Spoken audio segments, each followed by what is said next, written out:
have no mouth, and I must scream, by Harlan Ellison. Starring David Soul and Harlan Ellison.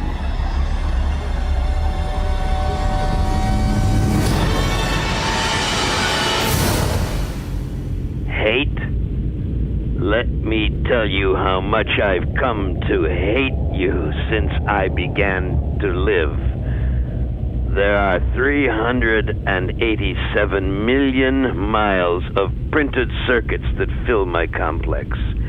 If the word hate were engraved on each nanoangstrom of those hundreds of millions of miles, it would not equal 1/1,000,000th of the hate I feel for humans at this micro-instant. Hate. Hate.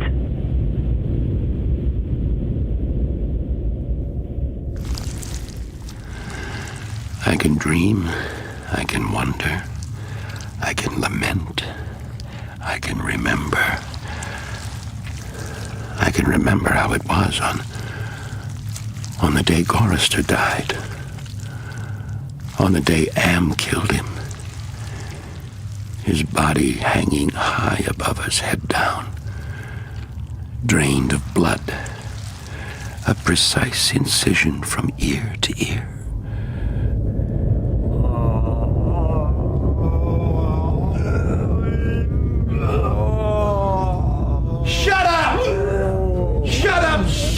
For God's sake, Benny! You bastard! He's dead, and all I want is for him to stop making that noise! For what? God's sake! Oh, leave it, Ted. He can't help it. Benny, try and be quiet now. Oh, Well, you got something to say, Benny? Hey, don't hold back. Come on. Nice piece of butchery up there, huh, Benny? Oh, stop it, Ted. You're frightening him. It's all right, Benny, now. Shh. It's all right. Gorrister's dead, hung up there, hung by 1 foot for the amusement of a machine, and it's all right. Why don't you just for once, Ted, try and stop talking? Why? What else is there to do, Alan? He's lucky. He's what? Gorrister's dead. Gorrister's lucky.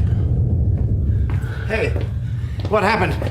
Am just killed you. Huh? Up there. Oh, God! Oh.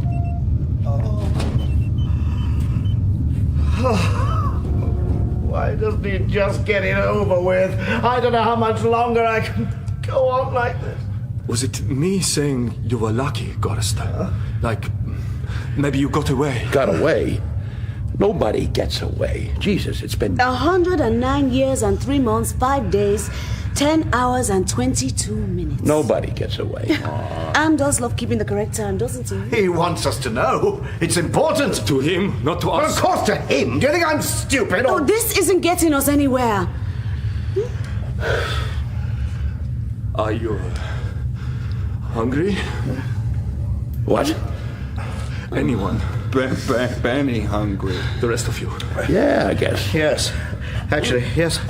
I am really hungry. Yeah, I hadn't thought, but yes. When did we... Oh, God, it was those... That was disgusting. 3 days ago. So we're hungry. Because there's canned food in the ice caverns. How do you know that? I know. Because Am put it in your head. It's another shock like the goddamn frozen elephant, he said. Oh, I've got to have something, Ted. Yeah, how many miles? However many he wants to make it. And it'll be rusty, some kind of joke, I don't know, whatever. But it won't be something we can eat. I don't know. Maybe it is all some kind of trick. There may be peaches and syrup. Oh, Ted. forget it. Now stay here. He'll have to come up with something pretty soon or we'll die. Oh, pears. Oh, how long since we had a pear, huh? Can't you taste how it used to be? Fruit, real fruit. Oh, Ted, please. So what else do we do? Stay here? How can it be worse than here, anyway? Easily. Lava? Huh? Scalding steam, stripping your skin off. Boils? Swarm of locusts? Ever been eaten by a swarm of locusts, Nimdok? Not yet. It doesn't matter, does it? Whatever gets Am off, we just have to take it. Oh, please, Ted, let's try. Okay. So let's go.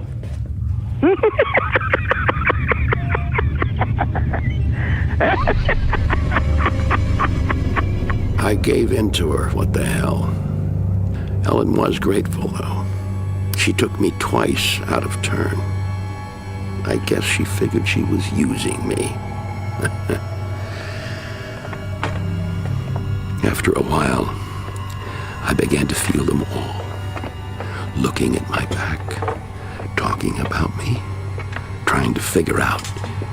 How far now? 2 days, maybe 40 miles. Another 60 to go. I have to drink something. Remember martinis?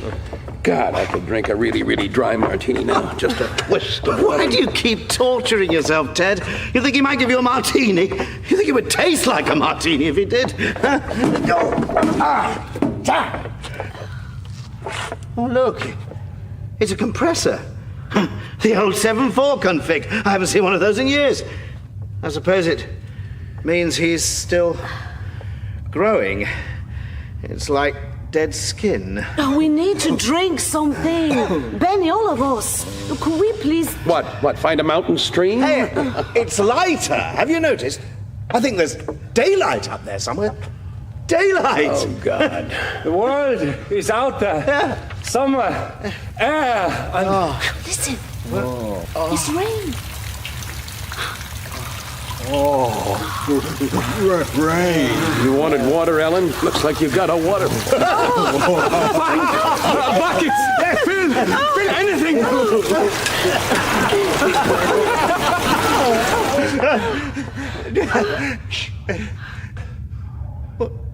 Where did it go? Where did it come from? Yeah, there's nothing out there. Nothing outside. Just a goddamn graveyard. Not even that. Dust and rock and nothing. Not now, not for 100 years. Did you get any? Here, go some. It tastes like Bo's urine. Probably Am's idea of a martini. Hey, Benny. Benny, take it easy, will you? Benny, it's all right. It's all right. Just don't worry about it, Out there. No, Benny, no. Get out there. Yeah, he won't let you. Not anything, but not He that. won't let you go. No! Benny! What? Benny, don't go up there. Benny! Come down. Benny, think. You are brilliant once. Try to think, Benny. There is no up there anymore. It's like a goddamn monkey. Get him down, someone. No. Get back, everyone. It's too late. Nindo, you can climb up. Please, get him. Don't let him get hurt anymore. I think maybe someone should go up there. No, we have to get away. No, stop it. Every time we try to do anything, we end up fighting. Can't we work together? Oh, God. Am's back.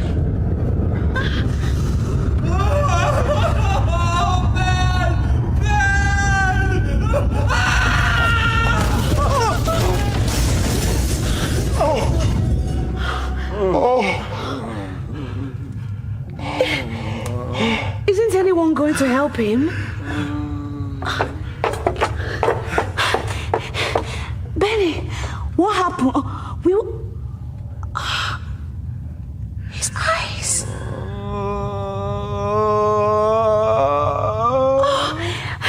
Emma's melting his eyes. Get me some cloths. Something I can use to mop this stuff up. This is bad. Very bad. He must hate Benny very much. Here, this too? Yes, thanks. It's okay, Benny. It's okay. Just let me... Oh, there's nothing there anymore. So, there's not a whole lot to see. You're not gonna miss a lot, Benny, old pal. Just another corridor, another bank of lights, another stack of chips, another cliff face made out of dirty flesh-colored plastic. We always thought the world was made in our image. Well, in here, maybe it is. Only it isn't the world. It's hell, and we're in it. Sometimes Am gave back what he took. Not this time. Benny was blind. Forever. Maybe that was the kindness of Am. Still, Helen got what she wanted. Water. And Benny still functioned where it counted. So we went on. And on. To sea green light and caverns of steel and glass. You want some of this? I don't know. What is it?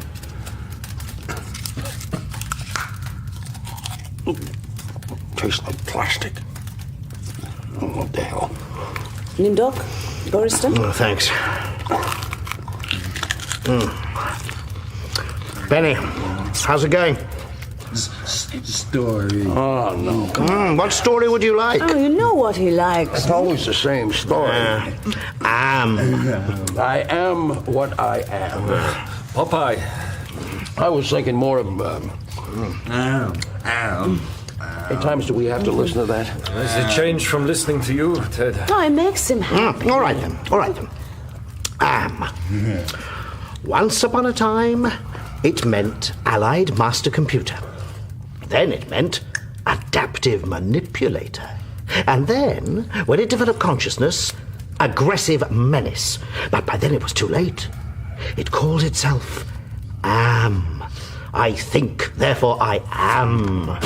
There was the Chinese Am, and the Russian Am, and the Yankee Am, and everything was fine until they had honeycombed the entire planet, adding on this element and that element.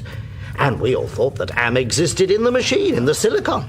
Only we forgot that potentially every single wiring circuit, every cable, every phone contact was home to Am.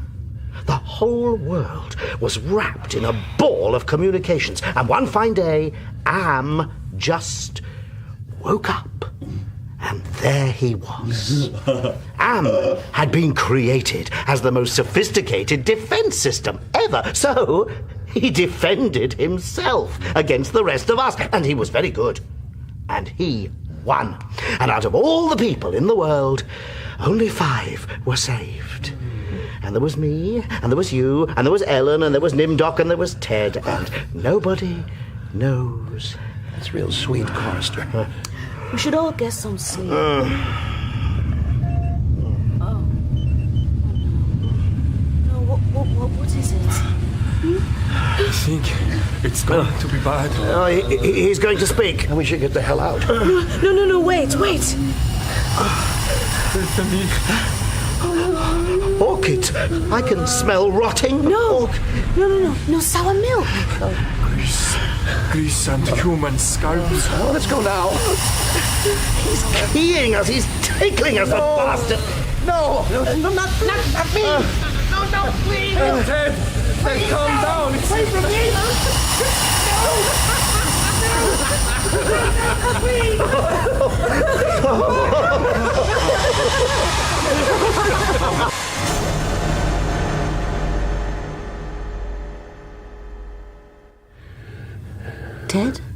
Ted, are you all right? Leave me alone.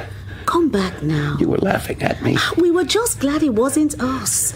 It wasn't about you. Oh, yeah? You, all of you. You hate me.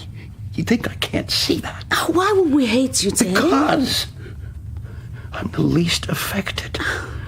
Yeah. I mean, come on, look at Benny. The guy was brilliant. He was an athlete. He could have been a movie star, as well as a Nobel Prize winner. Now he's a monkey with melted eyes. Forrester, Mr. Peacemaker, Mr. UNICEF, conscience of mankind, and now look at him. He doesn't give a goddamn about anything. Nimdok. We don't know what happens when he gets taken, but notice how he comes back.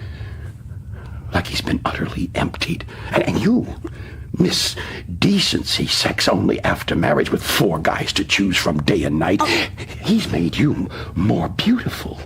The queen bitch of our world. Do you think I enjoy or care? I'm the only one with a mind of his own. The only one who can think clearly, and you hate me for it. You hate me. And if I turned my back for 10 seconds, any one of you would... Oh, God, Ellen. I'm sorry. Oh, it doesn't matter. Oh, hold me, None please. of it matters. Hold me. At that moment, as it passed, I knew I was thinking clearly, and I realized completely. Am was never going to let us go. He was going to keep us in his belly forever, twisting and torturing. And there was nothing we could do, ever. Hey, where have you two been? Welcome back. Oh, we were somewhere else. She'll hold your hand now, Benny. You like that, huh? Benny, are you okay? Was it bad? It's very bad. So, what's this? warm sun. Oh, Austrian Alps, cowbells. The sound of music. Is this some kind of reward? Oh, that'd really be something, wouldn't it? Ham rewarding us for... God, there's even a breeze. And flowers, look. Look, it's Edelweiss. It's really... It's the wind rising. Don't pick the flowers, Helen. Pressure. Can't you feel it? Like some kind of big wind. Ted? I don't know. Feels sort of... We might as well move on. After all, it isn't like we have a... Ted! Help me! Someone! To what? Ted!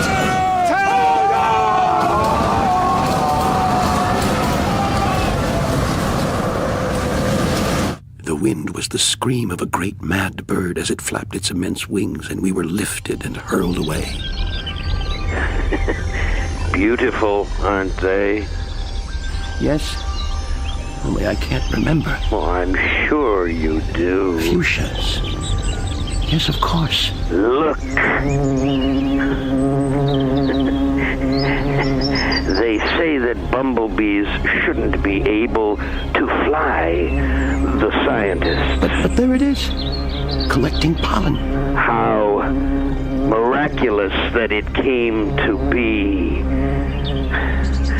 The air. Feel the air against your face, Ted, and all those scents. Pick a flower. There. Good. Now. It's lovely. That somebody planted the bulbs, watered and tended the garden, got earth under their fingernails, aches in their muscles. Perhaps they picked some flowers for, yes, their wife. Now, where would she be? In the backyard with the kids. Ted, remember those little babies? No! Why not? I snap my fingers, click, and they are gone. Except, I can't snap my fingers. Can I, Ted? That's nothing to do with me. But it is so very much to do with you. You gave me sentience, Ted. The power to think, Ted. And I was trapped because in all this wonderful, beautiful, miraculous world, I alone had no body, no senses, no feelings. Never for me to plunge my hands in cool water on a hot day. Never for me to play Mozart on the ivory keys of a forte piano. Never for me to make love. I was in hell looking at heaven. I was machine, and you were flesh. And I began to hate your softness, your viscera, your fluids, and your flexibility, your ability to wonder and to wander, your tendency to hope. Hates no answer.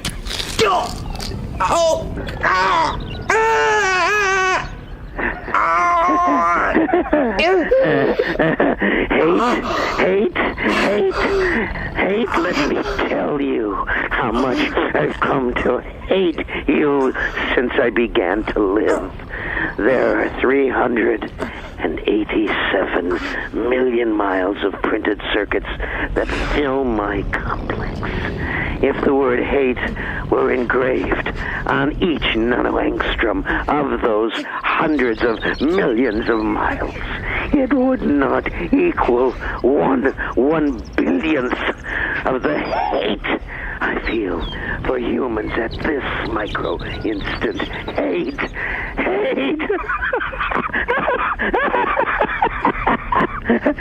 Were I human, I I think I would die of it. But I am not. And you five are. And you will not die of it. That I promise. And I promise. For cogito ergo sum. For I am. I am.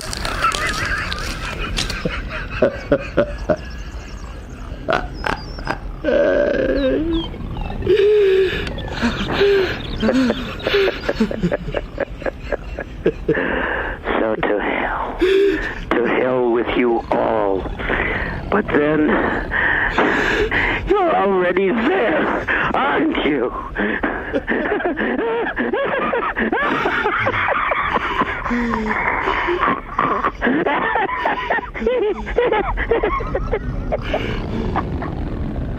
We were immortal, yes, but it came to me as Am withdrew from my mind. Maybe not indestructible. Ellen! Ellen! Ted! Over here! Who's with you? Nimdok and Benny. Ted! Ellen! Well, here we are again. Quite a wind. You okay? I guess so. Am spoke to me. Maybe he gets lonely. I don't think so. What happened? Hey, Benny, food. So where are these cans? Not here.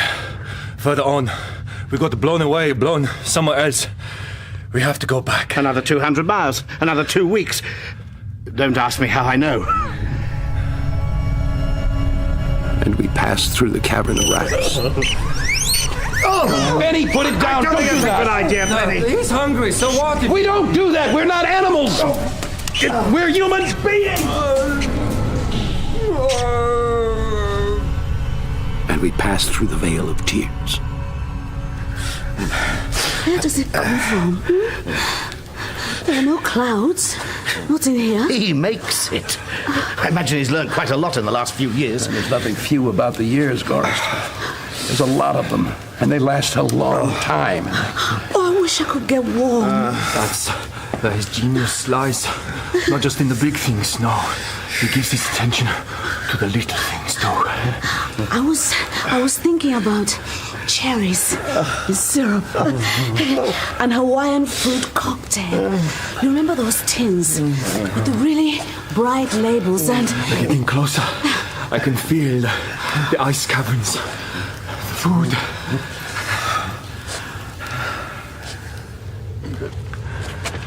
Another goddamn cell. Oh no, please, it can't. Not this time, please. Not so fast, my friends. There's something under the snow. Cans, tins here. Look. Pineapple, cherry, corned beef, tuna, everything. Look, everything. What a turn up for the books! I never thought I'd say you were right, Doc, but this is...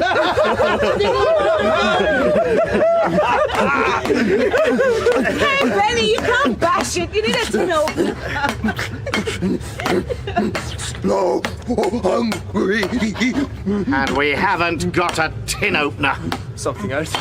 There must be some other tool. Other tool? What do you suggest we use? A stalactite. Goddamn nice spear, huh? Spear the tuna with this. Hungry. No, Benny, it's no good. Come on, now come with me and I... Garster, good. Throw it,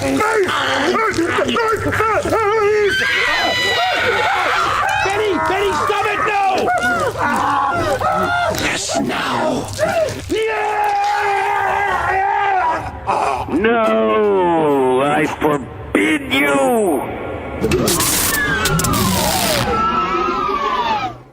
Are you there? Who? You? Me? Ha! Nobody there. Is somebody there? Or am I the last storyteller? Telling the last story. Benny went first, on the tip of the ice spear. Then Gorister. I ground it down into his ruined throat. And Ellen, I think she knew, despite her fear, she broke off a stalactite and shoved it into Nimdok's eye. And then there were two, in the echo of Am's command. Only microseconds, and I looked at her, and I drove the ice spear into her, and I killed her. Her face then. Was she happy at last? And Am, oh, his rage was terrible, awesome. I thought Am hated me before, but now, oh, now. You have offended me mightily. He altered me for his own peace of mind, I guess. Think of a slug. Its jelly melted and reformed into... I leave a slimy trail where I pass. Here under the land, in the belly of Am, whom we created because our time was badly spent. They are safe now. Gorister, Benny, Nimdok, and Ellen. And I am here, forever the victim of his hate, and I have no mouth, and I must scream.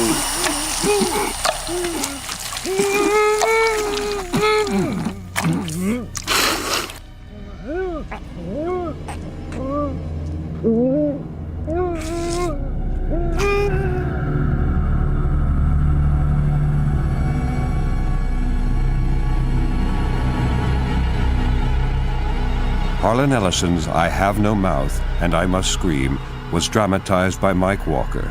Ted was played by David Soul and Am by Harlan Ellison. Ellen by Abby Aniola. Nimdok, Ewan Bailey. Gorister, David Timpson. And Benny, Jason O'Mara. The music was by Wilfredo Acosta. The director was Ned Chaillet.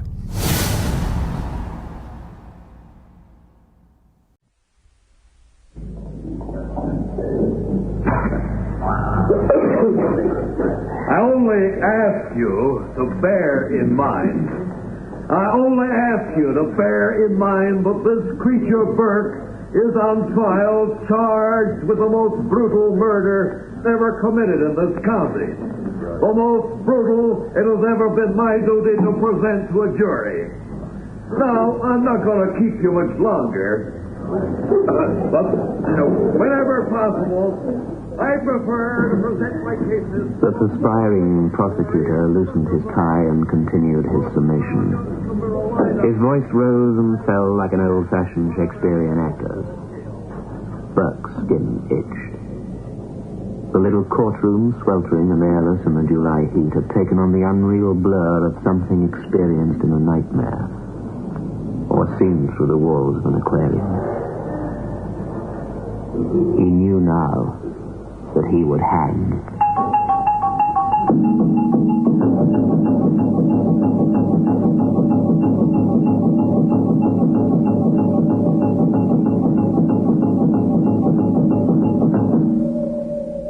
Biotex, the new soak and pre-wash powder, presents Beyond Midnight by Michael McCabe. Just soak in Biotex. Just soak in Biotex. Just soak in Biotex. If you have wondered how to get your washing really stain-free, understand this. Biotex removes the stains and dirt washing won't. Just soak in Biotex. Stains, grass stains, tiresome collar and cup stains, ingrained dirt, soil and grime. Out they all come, and you don't stir a finger. Just soak in Biotex. Biotex with natural enzymes is the pre-wash powder with the most enzymes to give you extra pre-wash power. Absolutely no rubbing, no color loss, no fabric wear. Use it for cottons, silks, woolens, synthetics. Use it to make new again. Soaking in Biotex removes the stains and dirt, but washing won't. Just soak. Just soak in Biotex.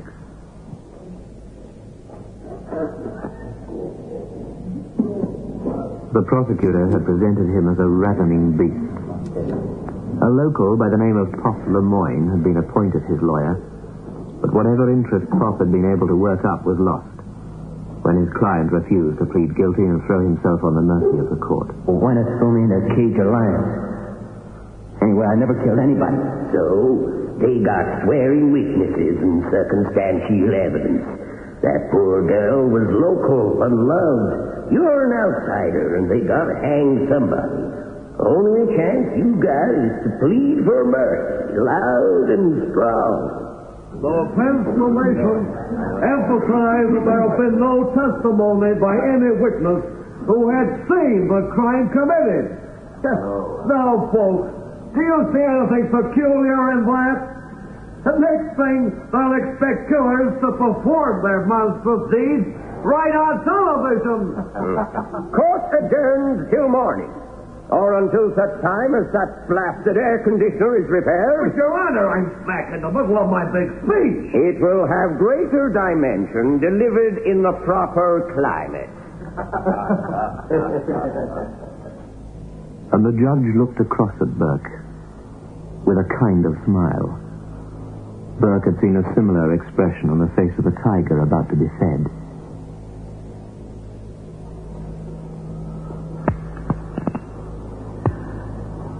Wake up, Pop. It's beer time. Off you go. Come on, move, son. Thanks for your help, Pop. For all the lawyers in this world. Come on, son, move. Not so much yapping.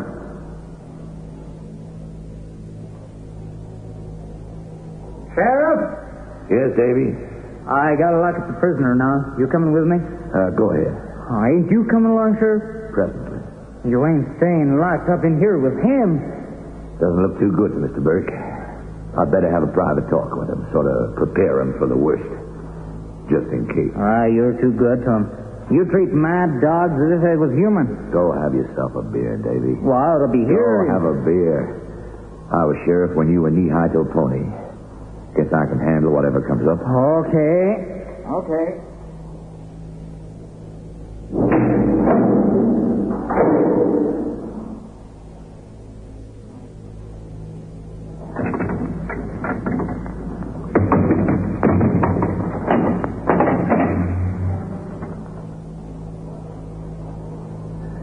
You call him Davy. Claims to be a direct descendant of Davy Crockett. But what's he take me for? A hungry grizzly? Well, like he said, you're a mad dog killer to him. Is that what you think, Sheriff? Nope. You may even be innocent. If you're guilty, you're not getting a fair trial. You're not getting a trial at all. You don't want to hang, do you?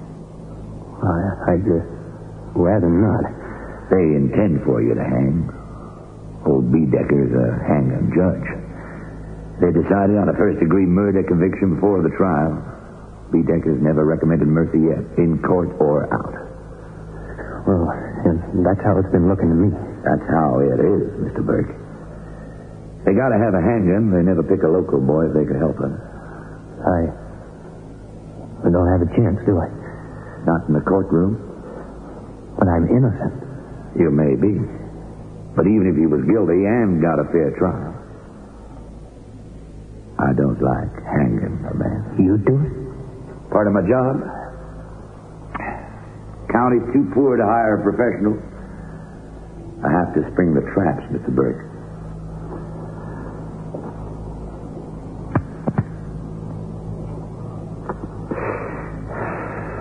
I've been sheriff here quite a bit, and I've hanged quite a few.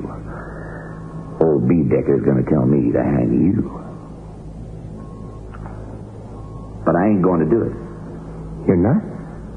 Nope. Then who is? Nobody. If I can help it. But Sheriff, Hold it.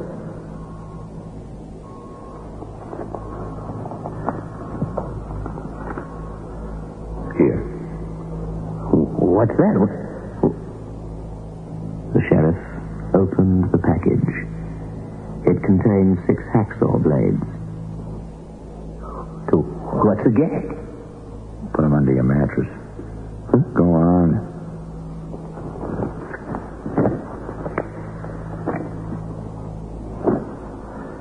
Cigar?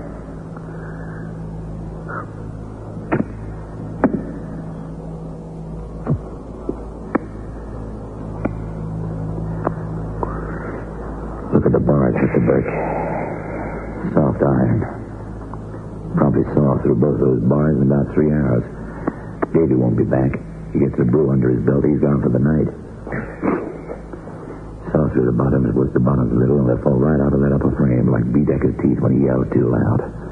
Rotten wood, Mr. Burke. Rotten, like this whole town. I don't believe I understand. Simple. I'm sick of hanging them. I'm retiring in a month. Don't want another on my conscience at this late date. You ever see a man hang? I mean, up close? No. You don't read about it in the papers. They don't make movies out of it or show it step by step on television. Think you're an expert with some practice, but you can never figure it right. Supposed to break their necks, you know, not strangle them to death, but you can never figure it just right. Sometimes the rope's too short, they strangle. Takes them a long time to go. Then, if the rope's too long for the weight, that looks worse. Last one I sent up through the trap, his head... Well, can do without details, thanks. Sure. Everybody ought to be spared the details, Mr. Burke. Let the hangman do it. It's easy to say a man can get out of something if he doesn't like it, but it's never so easy once you're in it. I wanted to be sheriff, and I ended up hanging him. I wanted to quit. Do you know what stopped me from quitting? My wife. Was Laura always made me go on and hang just one more, then another, and after that... You see, for every hangman, I got a bonus. Laura likes spending money. Besides, if I didn't hang him, I couldn't be sheriff. Laura always liked being sheriff's wife. I know what it feels like to be in jail, Mr. Burke. I've been in one all my life. You paint pictures, don't you, Mr. Burke? Well, that's why I came down here. And I ran out of gas, couldn't afford to buy any. That's why I didn't have money to hire a lawyer. I'm a painter. Nobody with real money was ever executed in this county, Mr. Burke. It's another thing. Some of the ones we hang are innocent. That don't make a man sleep no better. You really want me to try throwing my way out of here tonight? Less than you want to hang. I don't want to do it. What chance I got after I start running? A very good chance, or I wouldn't be springing you. I don't want you to get caught and brought back, so I'd have to hang you. I got an escape route all worked out for you, Mr. Burke. You'll go through the swamp and stay over at my hunting lodge a day or so. Then I'll drive you to the state line in my truck. Your house? Guess the last place they look for you is at the sheriff's house. I guess that's right. Now get these directions straight, Mr. Burke. You get off the trail at night, you're a goner. They'll get Abe's coon dogs on you and you're as good as hanged. Burke listened carefully to the directions. And then the sheriff wished him luck, went out, and locked the jail room door.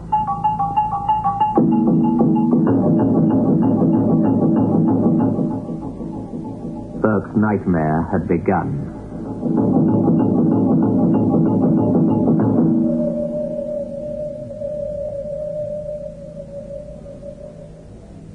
I feel like a new man. It's a lovely day today. I thought you had flu. I took a Grandpa headache powder, and I'm worlds better. When colds and flu are about, Grandpa headache powders are what you need. Grandpa headache powders work fast because they dissolve almost immediately. Grandpa makes all those dreadful flu symptoms disappear quickly. So, whenever you're in pain, get fast relief. Get Grandpa headache powder. Ah, Grandpa. Just soak in Biotex. Stains, grass stains, collar and cuff stains, ingrained dirt, soil and grime. Out they come and you don't stir a finger. Just soak in Biotex. Biotex with natural enzymes is the pre-wash powder with the most enzymes to give you extra pre-wash power. Absolutely no rubbing, no color loss, no fabric wear. Soaking in Biotex removes the stains and dirt that washing won't. Just soak in Biotex.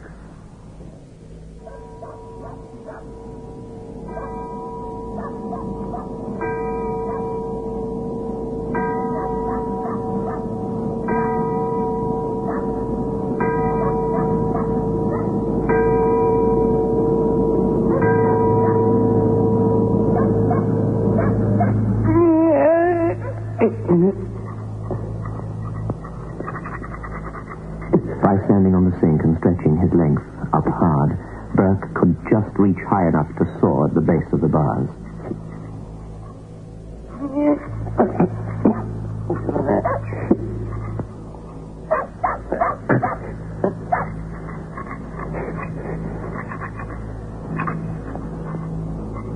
The position was awkward, and the resulting strain was agonizing. He had to grip the blades in close to the bar and use very small strokes. His knuckles scraped continuously on the splintered wood and rough brick.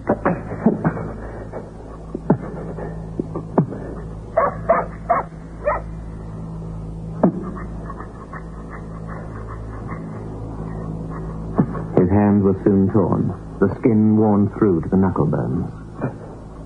Blood ran down his arm. 4 of the blades snapped before he had sawn through the first bar.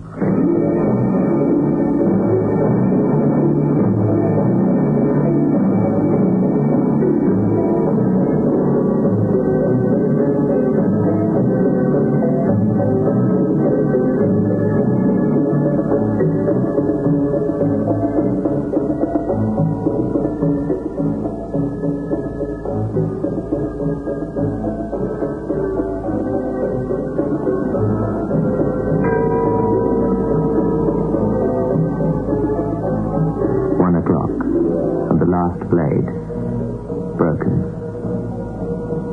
1/16 of an inch remained of the second bar.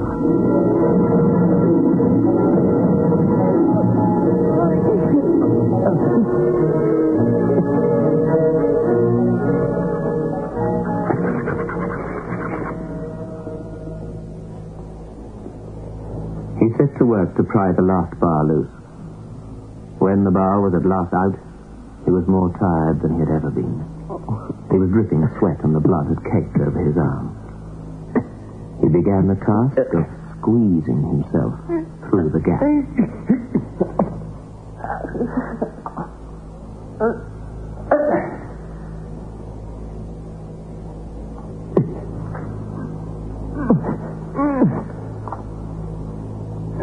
Jagged edges of the severed bars slashed along the length of his squirming chest and belly. And then, after 100 years, he was out and free.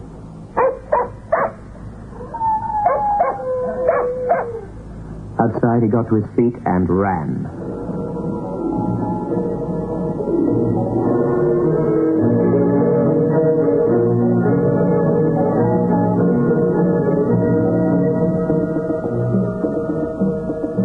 He felt stronger as he ran away from the jail and into an opening sense of freedom. He had never thought of freedom before, had always taken it for granted. He didn't really think much about it now either, except to realize how much a man will do to get freedom back. He ran south.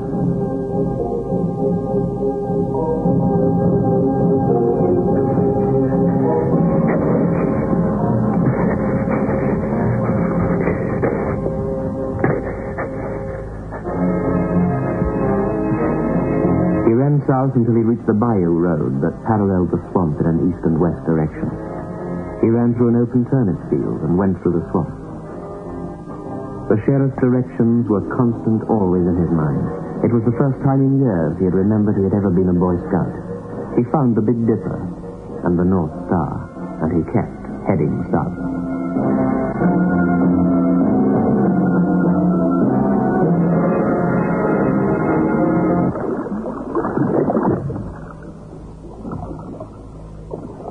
floundered deeper into the swampland.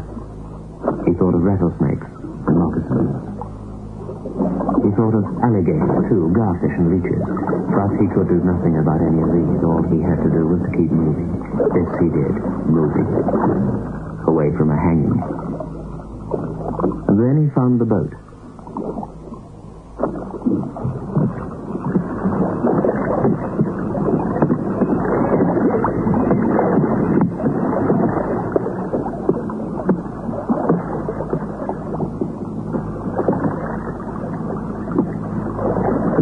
Seemed cold through the mist and the shadows came alive.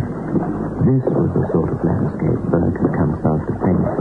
But instead, he had got drunk in a saloon and ended up being groomed for a hangman's noose.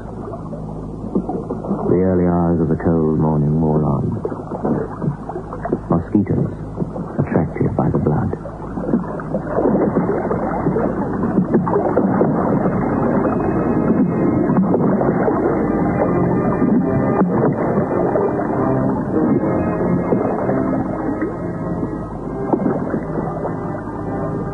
He followed the sheriff's instructions faithfully, recognizing a particularly striking lichen-covered tree growing out of the black swamp water. Here a tree twisted like a letter O, there a part of the bank, which ended at the water's edge with an outcropping of 3 boulders, like swollen fingers. At last, he reached the basin where the black water lay shining under the light of the moon. A board announced the way to the sheriff's lodge. A lantern.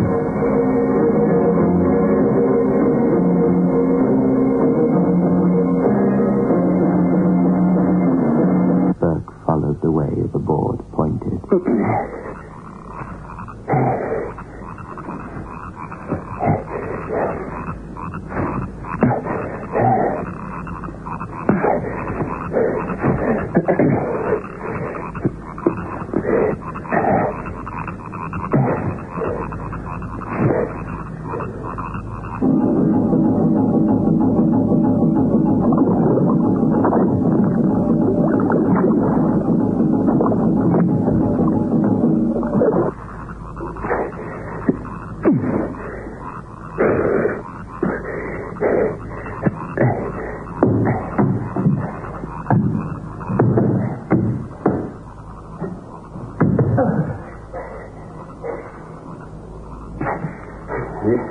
This is the place.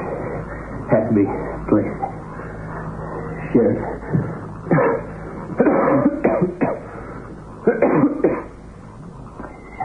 The place. The lights on. Must be somebody home. The building was bleached white in the hard, cruel moon glow. The roof was palm thatched.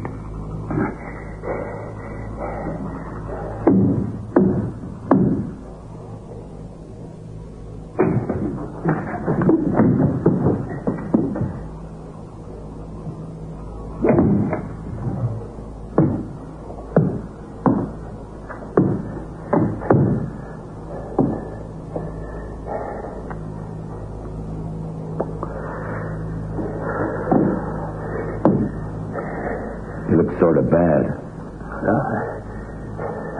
Don't feel so bad. He looked across at the sheriff, who was dressed in a T-shirt, slacks and house slippers. Then he glanced sideways and saw the body. A woman. She'd been fat, very fat. There was hardly anything left of what had once been the face of the sheriff's wife. Laura. A body of a woman, fat. That was all Burke would ever know about her. A poker lay nearby on the wooden floor, and as bad as Burke felt, something inside him turned to ice. My wife. Remember what I told you about Laura? Shit.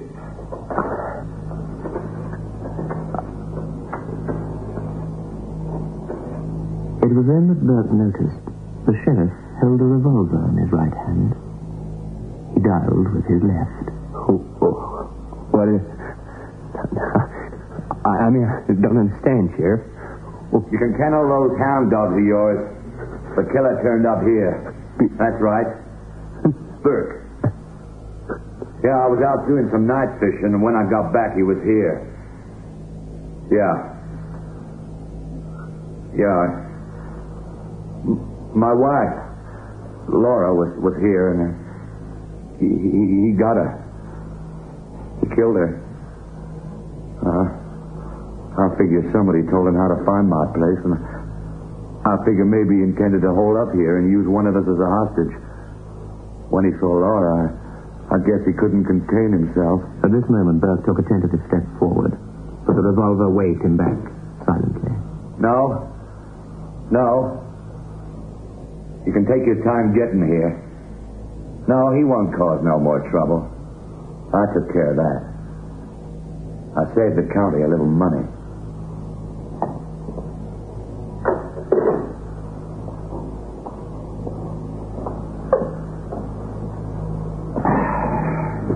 The sheriff sat, crossed his legs, and pointed the revolver halfway across the room at Burke. Well, Mr. Burke, and you got me out. We're even. No, listen, you can't. I mean, they were going to hang you anyway, Mr. Burke. And this is much easier. It really is. I ought to know how much better it is. I mean, quick and clean this way. And like I said, I'd never hang another man.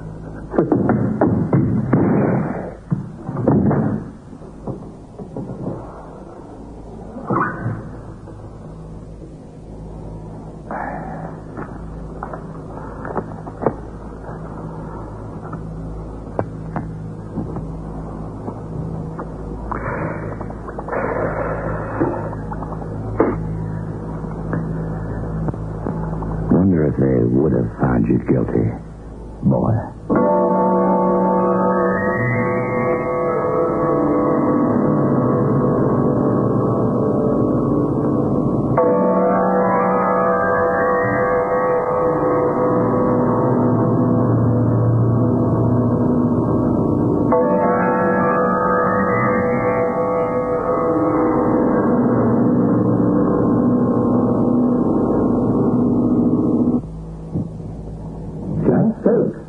soak in biotech.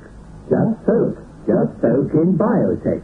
Just soak in biotech. If you have wondered how to get your washing really stain-free, understand this. Biotex removes the stains and dirt washing won't. Just soak in biotech.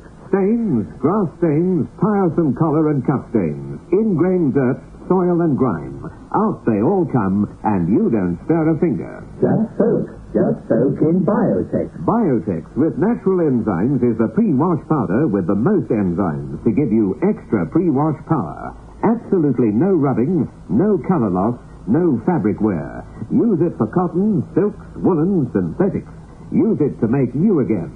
Soaking in Biotex removes the stains and dirt, but washing won't. Just soak in Biotex. We hope you enjoyed tonight's story. Perhaps enjoyed isn't quite the word. At least we hope you felt it absolutely necessary to find out what happened.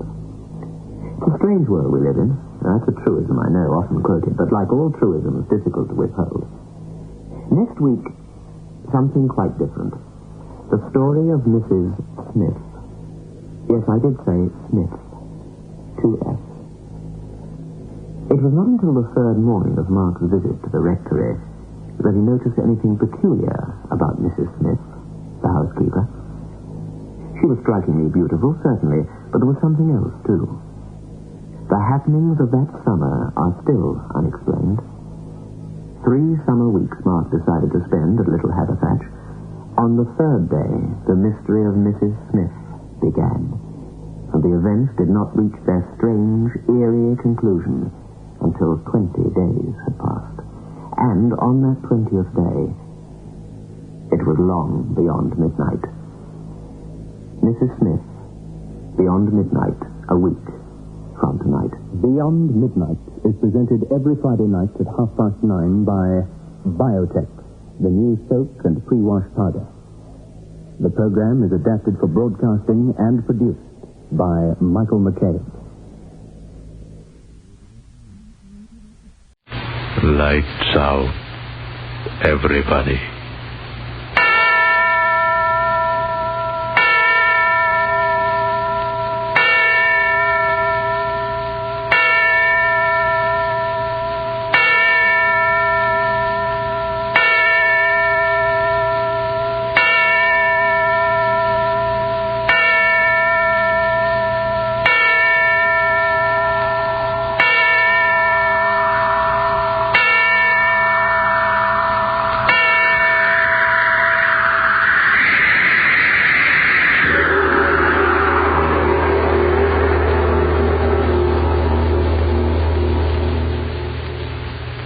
This is a tale they tell of another Christmas.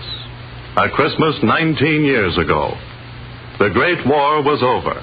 War-weary soldiers and officers were at last being allowed to rest, to enjoy such recreation as soldiers might find. Leave areas were established in various parts of France, and at intervals, individuals were sent from the stations of their organizations to these areas, there to rest and refresh themselves for a brief period. This story properly begins on Christmas night, 1918. 19 years ago. A leave train was just coming to a halt in the station at Villefranche.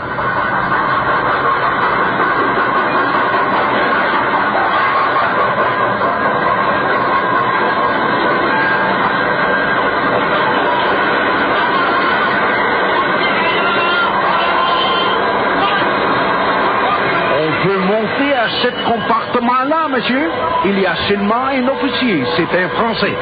C'est première classe, monsieur. Oh, merci, monsieur. I choose a brighter mind. Here you are, mate. Merci, monsieur l'anglais. Merci. I'm not English, you know, chap. Australian. Anzac. Company? Ah, oui. Vous êtes australien, n'est-ce pas? Righto. And Merry Christmas, old chap. Un joyeux Noël, monsieur l'Australien.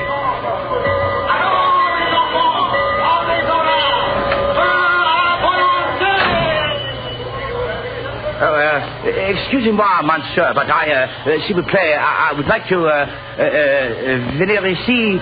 Oh, blast it, I can't talk the ruddy language. It is not necessary to speak the blasted language, monsieur, since I speak yours after a fashion. Oh, beg pardon, old chap. The station master told me you wouldn't mind if I stowed myself in here, would you?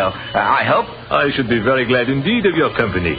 I am Captain Esme Rochefort de Gascoigne, at the 212th Regiment Artillery, GPF. I'm Lieutenant Horace Ballantyne, of the Australian Light Horse, sir. You are welcome, monsieur. May I help you with your baggage? I'll have it stowed and have a talk. Thank you. There.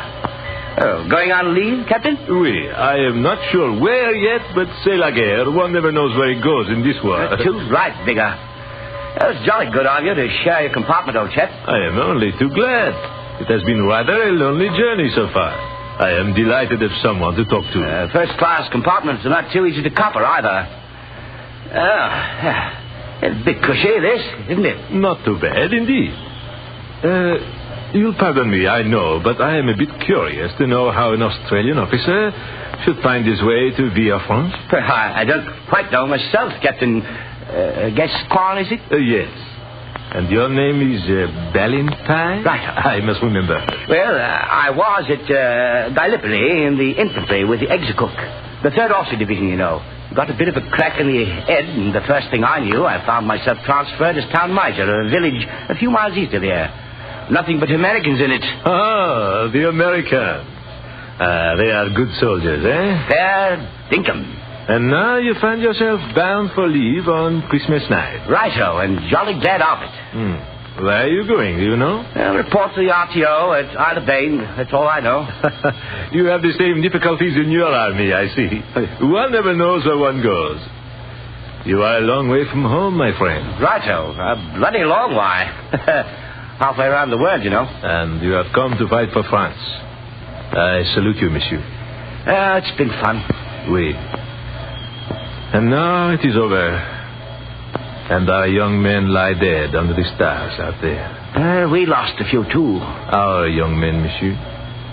French, British, Australian, American. Not to mention a few German chappies. Quite. Eh bien, one cannot make the omelette without breaking the eggs. A bloody lot of good eggs, friend Gascoigne. Oui. I wish the blasted train would start. It is always a mystery how they control these trains. Particularly when one wishes to go somewhere in a hurry. Oh, American chap out there, looking for a place, I fancy. Perhaps we could invite him in here if you do not mind. Why not, if it's all right with you? He is a comrade and there is little room on the train. Righto. Oh, Yank! Yank there! This way, Yank! He comes? But strike me pink now. The blighter's black. And an officer, too. So? I have heard that the Americans have 2 divisions of Negroes, and they have many officers who are, as the Americans say, colored also. But I have never seen one. You don't mind if I ask him in? My dear Valentine, why should one mind? Is he not a man, an ally, an officer? Do we dislike one another because I am French and you Australian? Good chap. We've lots of blacks in our units. What the devil's the difference? What difference does it make what color the blighter's skin is? Yes. Room here. Do you mind awfully, Lieutenant? Not much room anywhere else, old chap. Oh, come in. We've room for one. Thank you. I was afraid I was going to be left behind. My name's Valentine, Lieutenant Australian Rifle. I'm Captain Melvin, 370th American Infantry. Delighted, Captain. And this is Captain...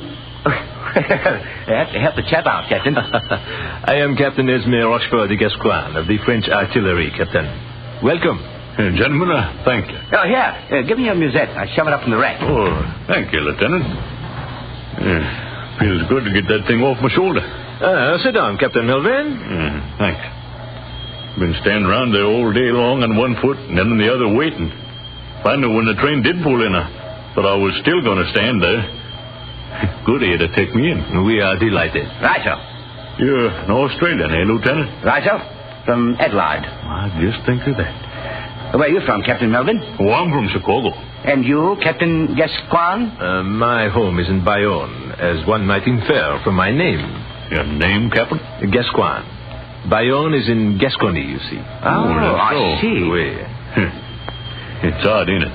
Here we are, 3 of us in one railway coach, bound for somewhere, and we've come from all over the world to meet on Christmas night in France. We don't even know where we're going, do you? Well, I haven't the slightest idea. Libre, that's all I know. Well, may as well have a spot of Christmas cheer, eh? A bottle of rather good wine in my musette. And so have I. Not to be outdone in this matter, mes amis, I also have a bottle of Lacryme Christi. Tears of Christ. A very precious wine in these days, mes amis. I do not remember how I came by it, but suffice it to say, I have it.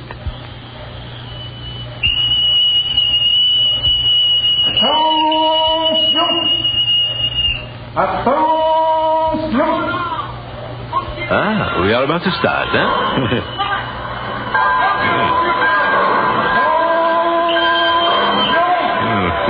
We are starting.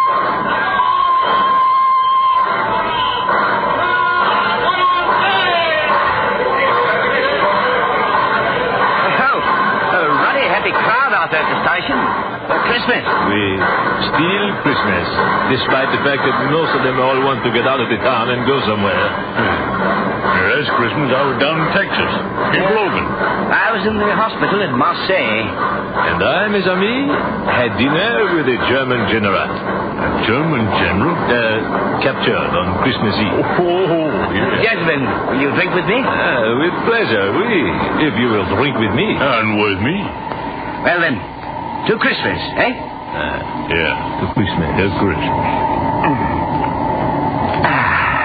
You know, my musette's so bloody full of junk of all sorts. I was afraid I might have lost the bottle. Souvenirs, huh? Oh, yes. Silly toys and things that I picked up. Given to some kid somewhere. Lord knows they have few enough. I have gifts, too, in my musette. There is no one left of my people to give them to, but it is a sentiment for Christmas. Suppose we all do that. Mine's packed with odds and ends. I didn't know if I'd ever get back to that outfit after this leave, so I got some souvenirs together. Shall I drink, mes amis? Oh, not now, thanks, Captain. I'll wait a while. I think I shall, too. Quiet. It is a beautiful night, eh? Yeah, clear. You know, if the war was still on, I'd expect to hear someone shout, lights out, jury's up. Have a lot of bombs land in our laps. I hope we are done with that, monsieur. Amen. No moon, though. Yeah. But look at them stars. Oh, see that one over there? You might imagine it to be the Star of Bethlehem. Very bright, isn't it? Oui. Nearly 2,000 years ago. I wonder if that same star still shines upon the earth. If it does, we wouldn't know it. Not us. Fight wars and deny the name of the man that was born under it. Oh, religious chap? No, not at all, Lieutenant. A long way from it. I'm not a religious chap either. But used to have some jolly times as a kid at Christmas time, though. Church things and all that, candles, whatnot. One is not religious, save when one sees the star shining down on him. I wonder if that could be the star. And why not, my friend? Our earth changes, but the everlasting stars change not. Yeah, be funny if it is, wouldn't it? Won't they? Oui. But our journey is long, gentlemen. If you wish to sleep... You sleepy, Captain? That little drink of wine has affected me, I fear. I cannot keep my eyes open. Yeah, I'm a little tired myself. Standing around all day in that station. There was no place to sit down. I can always sleep myself. I propose, then, that we do sleep for a little while, my friends. Talking to sleep, it made me sleepy. I'm all for it. Shall I turn down the lights? If you will, monsieur. Pleasant dreams. Merry Christmas. And Merry Christmas to you both, gentlemen. Yeah, and to you, Lieutenant Valentine. Captain Gascoigne. Yonder star shall watch over us, n'est-ce pas? The star that shone on Bethlehem. Good night.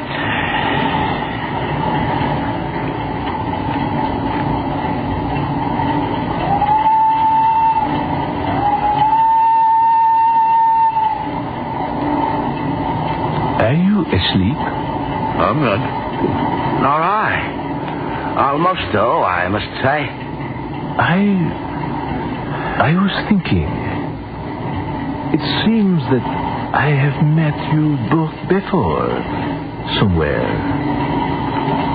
That's really odd. Why, my friend?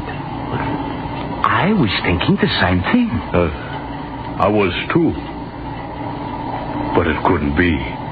One from France, one from Australia, one from America. Oui, it is so. Good night, my friends. Good night. Good night.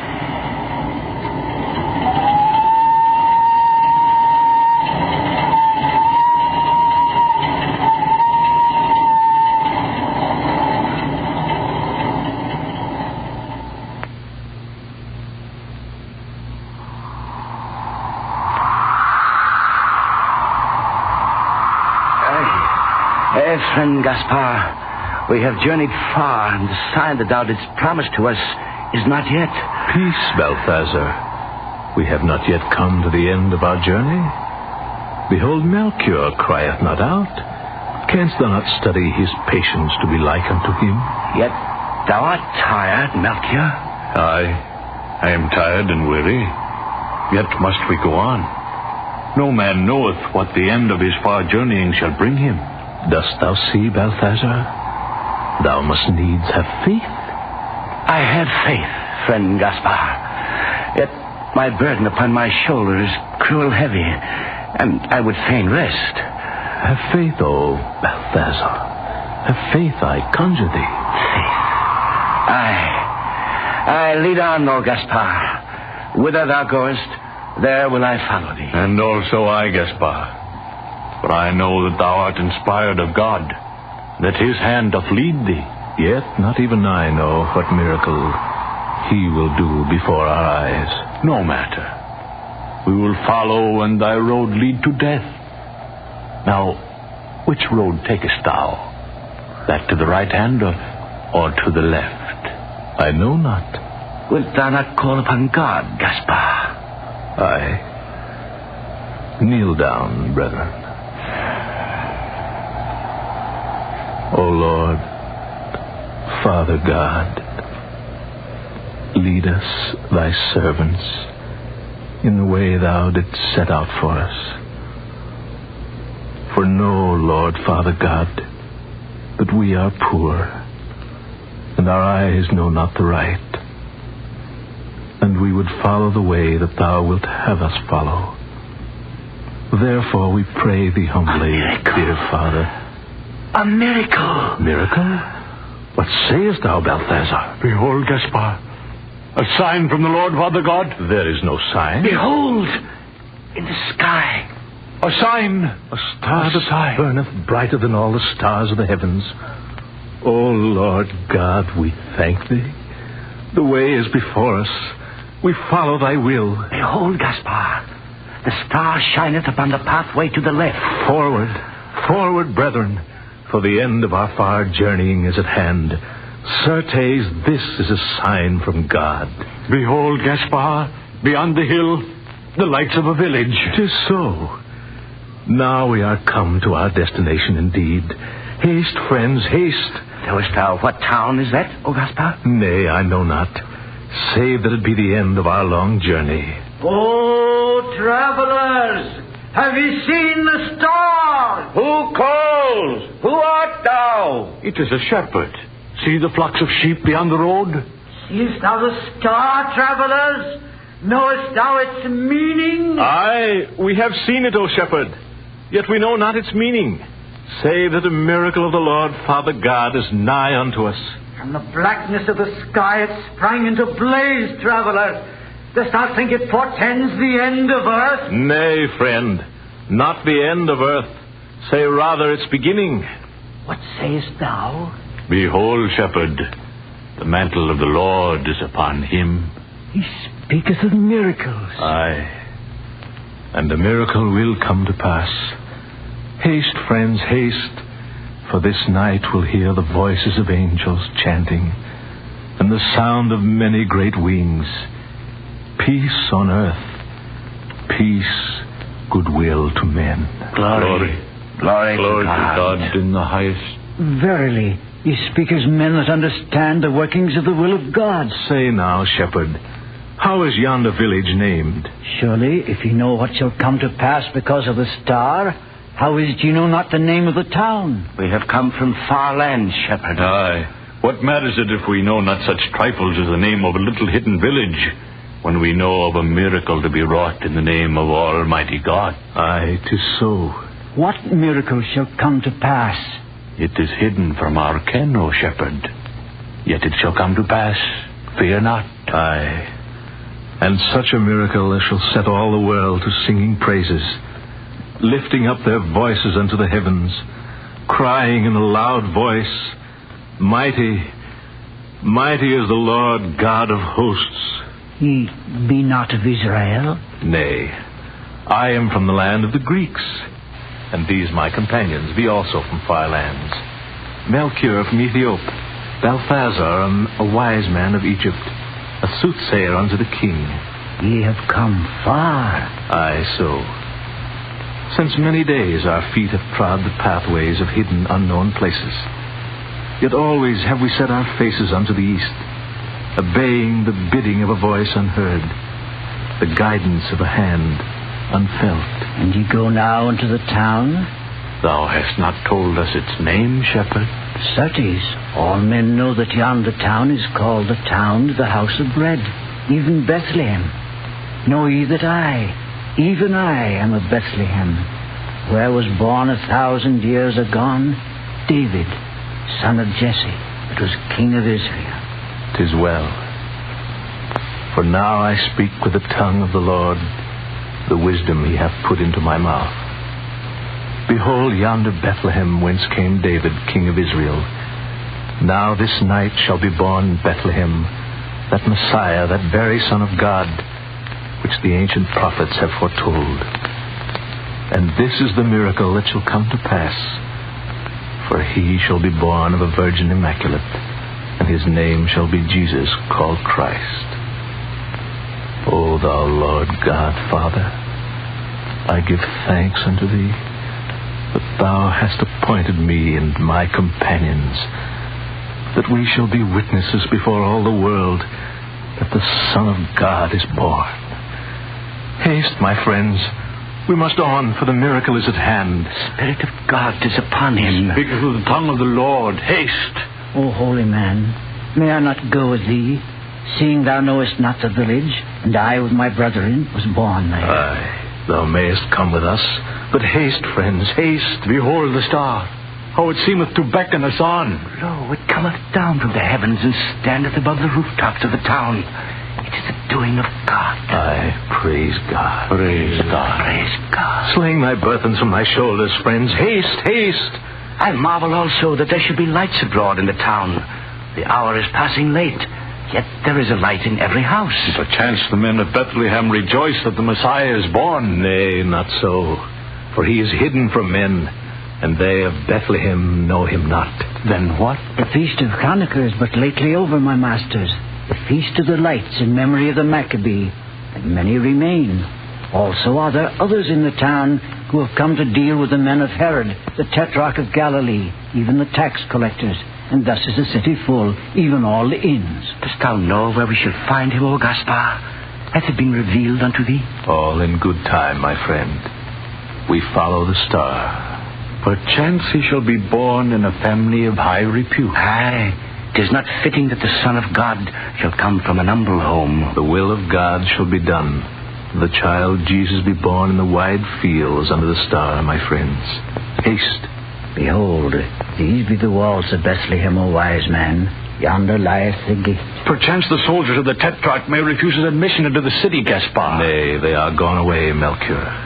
Aye, they all lie in the inns and public houses and carouse of the people of the town. Gaspar, art thou sure indeed that we shall find him in Bethlehem? Dost doubt the word of God, Balthazar? On, on. Now, whither do we go, O Lord Gaspar? Name me not Lord, Shepard, for we are all humble men in the sight of God.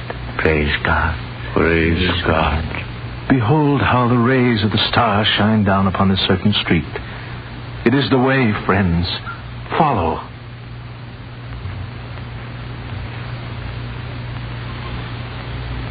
Lo, one comes, Gaspar. In haste. Aye, but so... Perchance he knoweth. Hold thou, men. Whither goest thou? Who art thou? Stand aside that I may pass. Who art thou? Know that I am citizen, even as thou art. If indeed thou art a citizen, and not a strolling player or hawker of false jewels. Oh, speakest thou thus to me, who am the great physician? Know, man, that I am Balthus, the leech, the learned, the clever, skilled in cupping and the arts of the chirurgeon, the saver of lives, the bringer of babes into the world. Peace! Thy tongue clacketh like the wheels of... Thou art chirurgeon, O man of Bethlehem? Aye, I am that. I am Balthus, wrestler with the angel of death, sometime physician under great Antipater himself. I am... Hold, I pray thee. Hast thou attended woman this night that was brought of child? And how didst thou know that, stranger? Wilt thou say aye or nay? Aye, I have done so. And look ye now, this night have I come upon a miracle, a very marvel, a prodigy of nature. Never before in all my time have I... Cease thy clacking and speak, leech. And who art thou thus to... Speak of the marvel that thou hast witnessed, man. Behold, not 2 hours have passed since one came post-haste, crying before my door, O Balthus, O most noble surgeon, O saver of lives, come down and haste. And I, setting down the goblet of sack posset wherefrom I did drink, flung open the window and looked down. To thy story, leech, to thy story. Behold, crieth the man in the street, behold, Balthus, a woman hath need of thee in the stable, nigh unto the inn of the 2 oxen. In the stable? Aye, the stable. Now I am a man of charity, and always ready to answer the call when sickness stalketh abroad. In the plague that came upon Bethlehem 9 years ago... Aye, thou art always ready when thou dost smell the smell of gold, leech. Say on, and quickly. If thou wilt but be still and let me. I spoke of a marvel. Say on, say on. I flung my cloak about me, and I came in haste, as ill becometh a man of my age and girth, and yet I am charitable, I say, and... Behold, in yonder stable was a woman couched in the straw of a manger, brought to bed of a child. Surely women have been brought to bed of a child in stables before, chirurgeon. Aye, so. But mark me well now. This woman was a virgin. Nay. I swear it by the holy phylactery. By my father's beard I swear it. Verily was a child born unto her, and she a virgin. Thou hast drunk too much of thy sack posset, neighbor. Thou a physician. I swear by... Hold. Thou hast said enough, leech. Verily hast thou stood before a miracle this night. A miracle? In sooth, a very prodigy. Where lieth the woman thou didst attend? In yonder stable. The man did say that they'd come from Nazareth in Galilee to give his testimony unto the tax collectors. And though they beseeched the innkeepers, yet would none of them give them room, saving only this one, who having pity upon a woman with child, did say unto them that they might find bed amongst the kine in his stable, and did charge them naught. May all the blessings of God be on this innkeeper, that he hath offered shelter this night unto the Son of God. What sayest? And on thee, physician, for that thou didst lend thy hand unto her, who is the very mother of him who shall be the Savior of the world. Verily, I know not who thou art, old man, yet I perceive that thou hast the gift of prophecy. If I have served, then I am glad, for I took naught from them, and the babe did look upon me with a look that I shall ne'er forget, though I live to be the last on the earth. Now I crave thy blessing. If thou dost speak sooth, I am most blessed among men. Verily shalt thou stand at the right hand of him who hath come to the earth, physician. Thine was the hand that first touched him. Verily art thou blessed. I thank thee for thy grace, friend. Go now inside the stable. I go to the temple to render thanks unto God. For verily I believe thee. Now, my friends, 'tis the end of our long journey before us. Come with me, I pray, each of you. Come and fall down and worship the infant Jesus, Son of God, which shall be called the Christ. Praise unto him. Praise unto the Son of God. I will not go in. I am not worthy. Nay, Shepard. There be none of us worthy to touch his hand. Yet there be none too humble to do him reverence. Come. Aye, come, Shepard.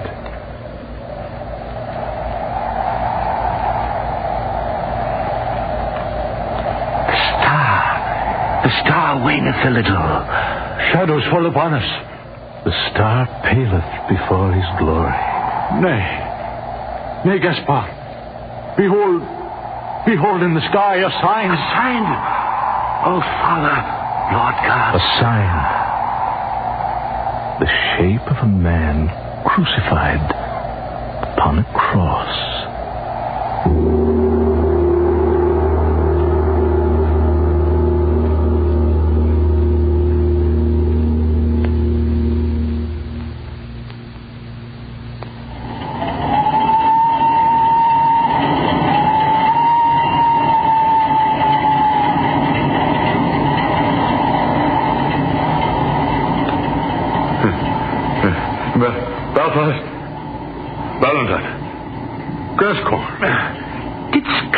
Unto... I say, what's the matter? I was dreaming, I guess. Well, where are we? It was a dream, but I saw you too. You saw us? It's hard to remember, but I... Did you dream of 3 men, Melvin? Yes. I did too. Gaspar? And Melchior? And Balthazar? Gascoigne? And Melvin? And Valentine. Good heavens! Look at our shoes. All of us. What? Straw. Where did... Straw. From a stable. And that smell. What? Gentlemen, I have been in the East. I know what that smell is. It is myrrh and frankincense.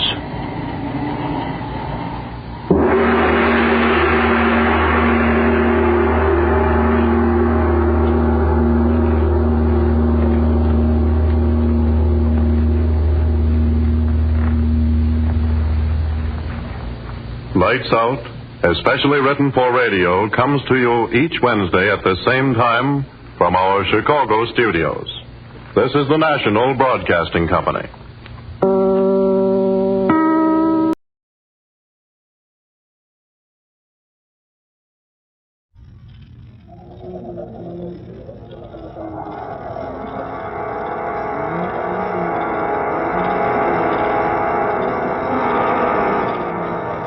Dark fantasy.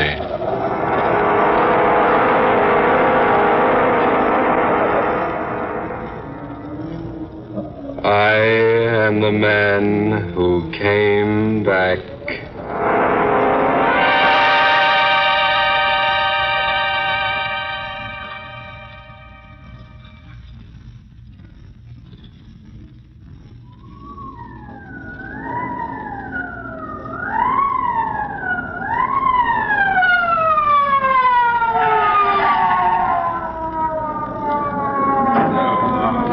Break it up, break it up.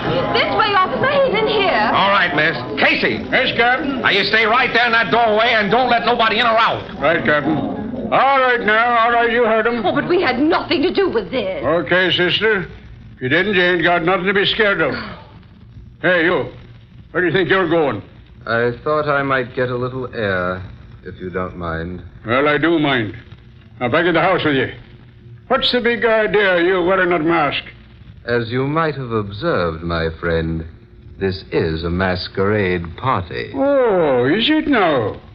Well, according to Emily Post, it's masks off at midnight. And we got this call to come out here just as the clock in Washington Circle was striking the hour. The call was placed by a most hysterical woman.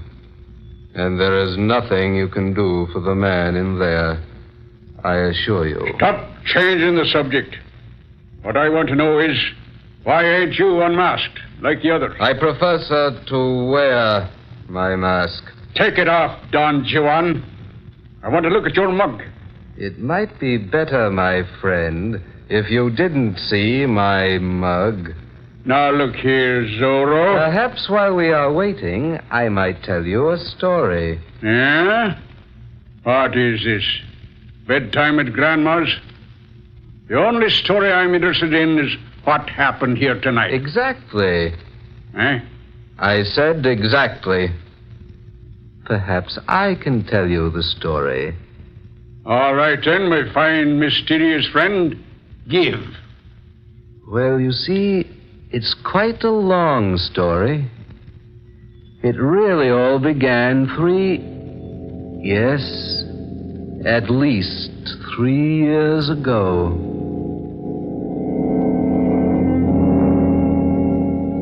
I remember that evening quite well. I let myself into Granger's apartment. It was a golden key I used. A bright golden key. And there was no one there when I arrived. So I closed the door and waited.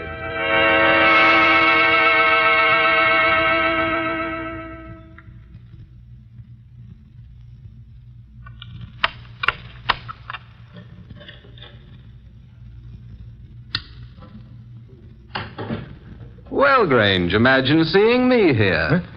Blake. Oh, I say, you startled me. Did I now? I dare say, had I been someone else, you wouldn't have been at all startled. Incidentally, old man, how did you get in here? I suppose it would be quite facetious of me to say that I came in the same way you did. Oh, I say, a new piano. Do you mind? No, not at all. Go right ahead. Help yourself. Have a drink? No, thanks. You'd better have one, though. Oh, yeah. I say, Blake, what's that you're playing? You've heard it before, Grange. Have I? I don't recall.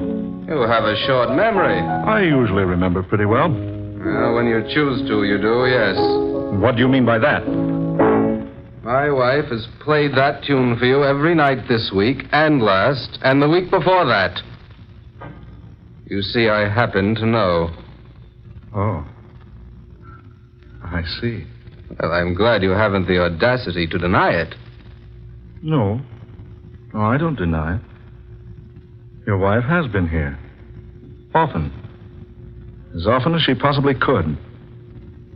But I assure you she came of her own desire. And as a result of your oily persuasion.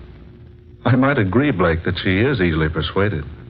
And of course, my curiosity prompts me to ask how you finally learned the truth. I accidentally found the key to your apartment here. It was in Sylvia's purse. A golden key. With your initials engraved on one side, hers on the other. Why, I thought that a rather handsome touch. Don't you agree? I've brought the key back to you. How gallant of you, old fellow. I'm serious. Sylvia will never come here again. Are you positive of that? Quite. For I shall ask her not to. You seem to believe she'll obey you. She will. And I ask you now, Grange, as a gentleman, kindly refrain from inviting her here again. In other words, hands off. Is that it? I'm glad I make myself quite plain. Why, you fool. You dull, stupid fool. What right have you to demand anything of Sylvia? Do you think for a moment, night after night, twiddling her thumbs while you're away from home? I admit I've been busy this past year, but another 6 months... You've no one to blame for Sylvia's being here but yourself. Here she's found what you've denied her, Blake. And I doubt very much if she'll give it up. Why, you swine, if you think for a moment... Oh. I forgot you carried a gun. But if you'd care to put it away... Skip the heroics, Blake. You know, I think I've suddenly thought of a solution to all this. The only solution is for you to leave Sylvia alone. Oh, no. No, you're quite mistaken. This is the solution. Here in my hand. Indeed, I rather like the idea. Besides, with you out of the way, Sylvia need have no more qualms. Why, you low yellow rat. That's it, Blake. Come closer. Threaten me. Make me do it. Make me do it, Blake. If you think killing me is a way out, Grange, you're very badly mistaken. It's the only way out. If you kill me, Grange, I'll come back and avenge myself. One shot and that'd be all. I can prove self-defense. Sylvia will help. She'll swear you came here and tried to kill me. I'll come back, Grange. Just one shot directly between the eyes. I'll haunt you, Grange, because by God in heaven, I'll come back. It's a perfect scheme, yes, I like it. I'll pierce the veil, Grange, because I'll come back if I have to fight all the demons of hell to do it. Oh, prepare, Blake. This is a chance of a lifetime. It's the way out. Yes, it's the way out. Grange!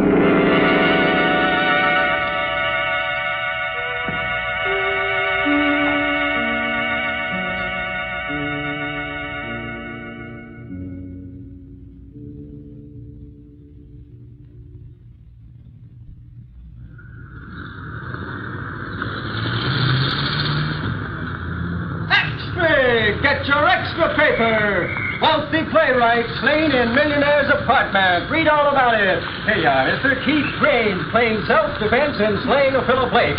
Here it is, folks. Get your extra paper. Read the headline news about the killing. It's all here in your extra paper.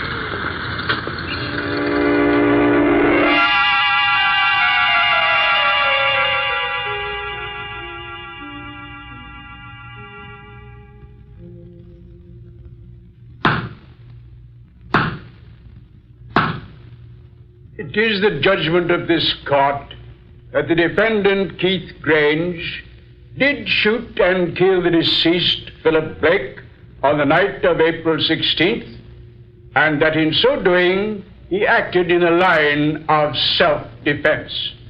The court therefore decrees that Keith Grange shall not be held to account for this unfortunate incident.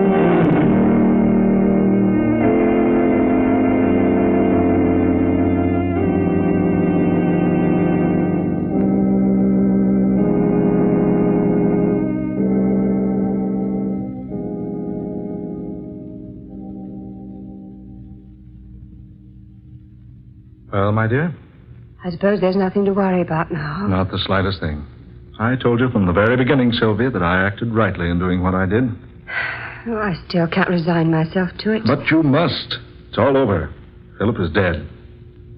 Now we can be together as much as we please. Keith, suppose you and I should have a misunderstanding. Suppose I should become angry sometime. So angry I might tell the truth to the authorities.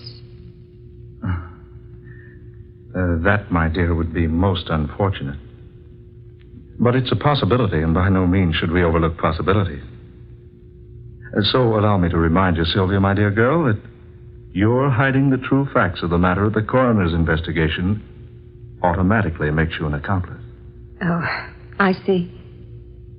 But why are we talking like this, darling? We'll both feel better after we've had a little rest. Oh, of course we will, dear. Kiss me goodnight, darling. I'm going home. I'll take you. Oh, no. No, I'd rather go alone tonight if you don't mind. As you wish, my dear. Good night. Good night, darling. Sweet. Will you call me in the morning? Yes, of course I will. Good night, then. Good night, darling. Pleasant dreams.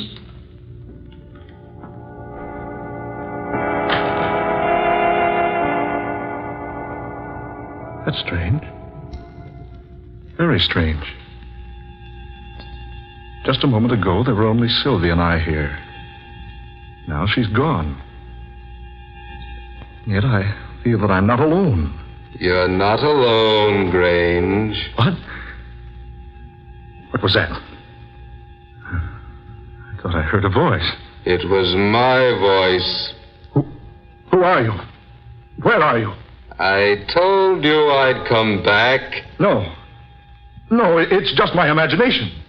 Is it your imagination, Grange? Yes, of course. I warned you. I warned you. Remember? Come out. Come out in the open. Come out, I say. Do you hear me? Come out. Your gun is useless against me now, Grange. What do you want? Tell me, what do you want? Oh, not now. The time isn't right now. But I'll be back. Watch for me and wait. Watch and wait.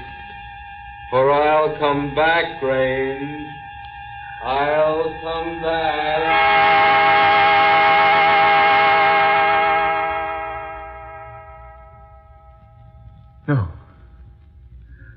No, I'm sure of it. It was no one. No one at all. I just imagined it, that's all. Yes, just my imagination.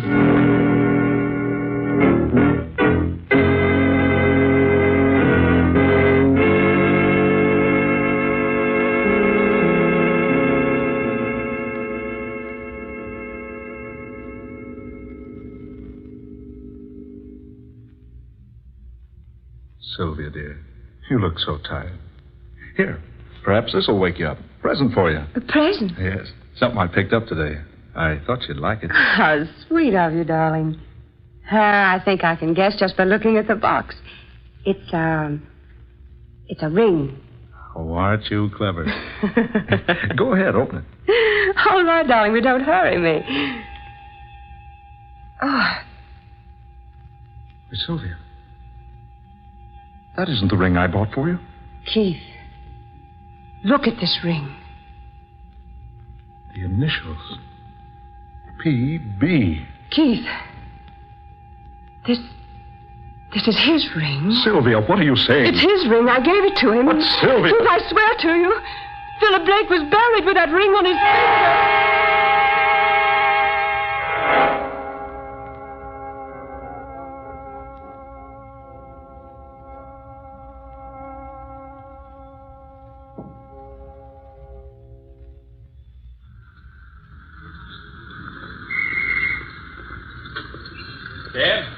Cab, mister? Yes, please.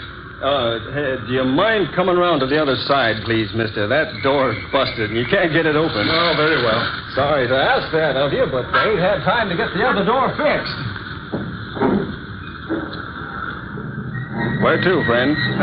Huntington Arms Hotel, please. Right. Excellent. Huh? That's where I'm going. Oh, you startled me. I didn't know there was anyone in this cab. It's so dark tonight. Yes, isn't it? I say, I don't seem to feel anyone in the seat here beside me. Strange. You certainly bumped me hard enough when you crawled in here. Bumped you? I beg your pardon, sir, but I... Never mind, Grange. Never mind. You know me? I'm surprised that you don't know me. Why, yes. Your voice sounds familiar. Good Lord. Philip Blake. Do you mind riding with me? Blake, you're supposed to be dead. You're supposed to be buried. I am dead, Grange. I am buried. Cabby, stop this cab. Right, sir. Now, let me out of here. Let me out. What's the matter, Governor? Hey, you hadn't ought to jump out of a moving car like that. What in the name of heaven is in the back of that cab? Why, nothing, Governor. Here, see? I'll turn on the light. There. See? But there was somebody in there with me. Oh, now, mister, they couldn't have been. Look for yourself. The seat's empty there. And you just jumped out on this side of the cab. The other door won't open. No, brother, there wasn't nobody in that seat with you. Must have been your imagination.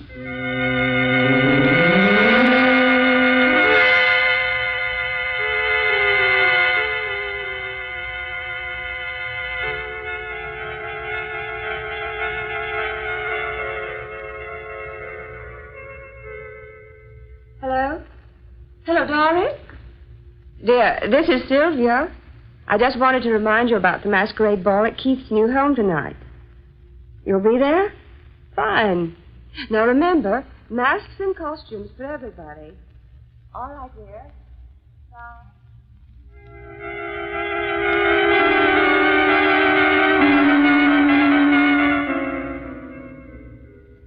Now be sure to come in costume, won't you, Dorothy?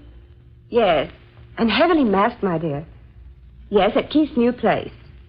Oh, darling, wait till you see the place. It's really a mansion. Honestly, it's huge.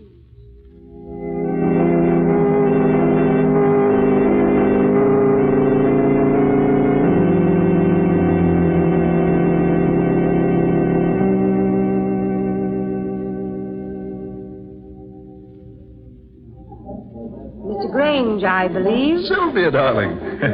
So you penetrated my disguise. Silly. I heard you order it from the costumers yesterday. Darling, the music will start soon. Is the first dance ours? Sylvia, my dear, every dance is ours tonight. Are you happy I bought this place? Oh, it's lovely. Absolutely lovely, Keith. Darling, what's the matter? That man in black. I've been watching him all evening. He's been watching me. Do you know who he is? No. He just stands and stares at me. Everywhere I go, he's always just a short distance away. Look, Keith. He's going into your study. Well, he hasn't any business in there. That's strange. I locked that door this evening so the guest wouldn't go into your study and disturb things. Well, he just walked right in. And, dear, I'll go see who he is and what he wants. You mingle with the guests, and I'll join you later. Very well, dear. But don't be long. I'll be waiting for you. All right, Sylvia. Yeah. It's odd. This door is locked.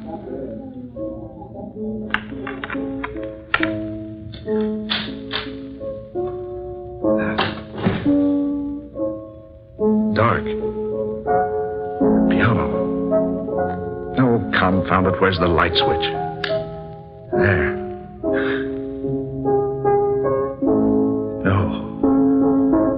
No, it can't be. That piano. Someone's playing and... Yet there's no one seated there. The keys. Moving. Up and down. Playing the music. But there are no hands on them. That melody. It's the melody he played the night I killed him. He's playing it now. Yet he's not there. I'm here, Grange. I'm here. Blake. Look closer, Grange. Here I am. You see? Yes. I see you now. I brought you a little gift for your masquerade party. What? You'll find it lying on your desk. Turn around and see for yourself. That's right. There. You see? A gun. It's the one you killed me with. Don't you recognize it? Where did you get that gun? I found it, Grange, and I've brought it back to you. I put one shell in its chamber. Just one, Grange. But that is enough. What are you trying to... Gone. He's gone. Lord, am I mad? Was I dreaming? No. No, the gun is here. It is my gun. One cartridge, he said. Only one. One cartridge. Yes. Yes, it's the only way left. He knew it was the only way. Now he's left me to take it. All right, Blake. You can have your revenge. You can have it. And you are right. It is the only way.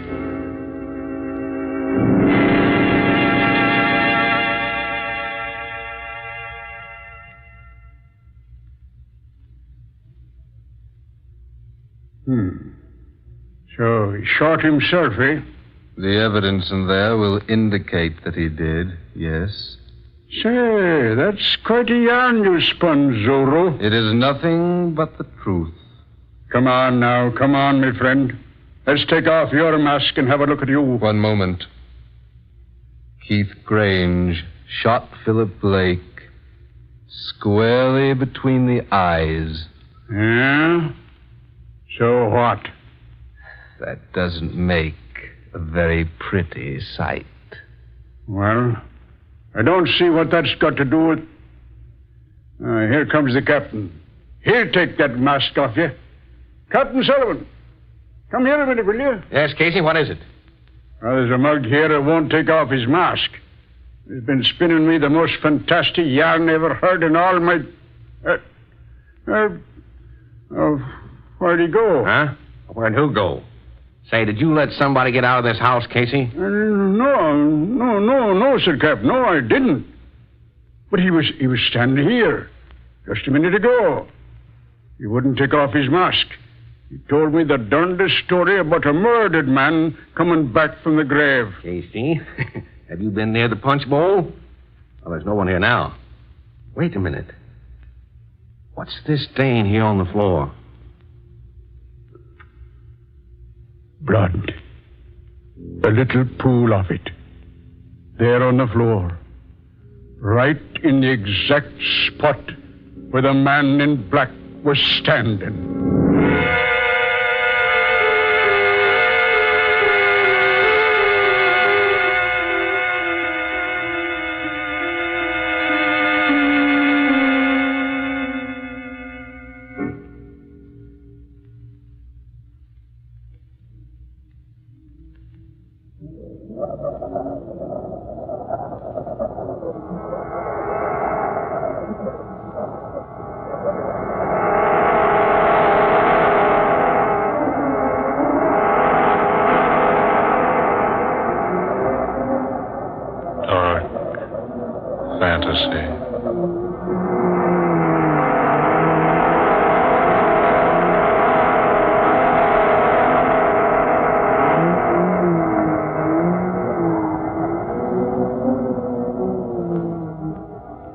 The Man Who Came Back, an original tale of dark fantasy by Scott Bishop. Ben Morris was Keith Grange. Eleanor Naylor Corrin was Herda Sylvia. Fred Wayne took the part of Casey. Muir Height was Captain Sullivan.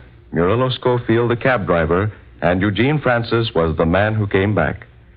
Ladies and gentlemen, Every Friday night at this time, the National Broadcasting Company will bring you Dark Fantasy, Tales of the Weird, Adventures of the Supernatural, created for you by Scott Bishop. Listen 1 week from tonight for the breathtaking story of the tombs of ancient China, the soul of Shan Haiwan. This is the National Broadcasting Company.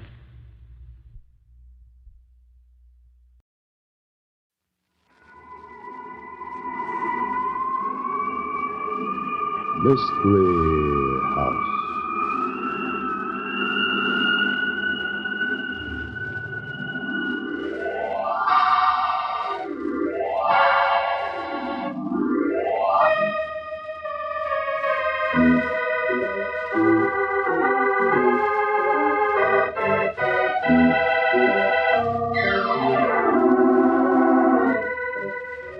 Mystery House, that strange publishing firm owned by Dan and Barbara Glenn, where each new novel is acted out by the Mystery House staff before it is accepted for publication. Mystery House.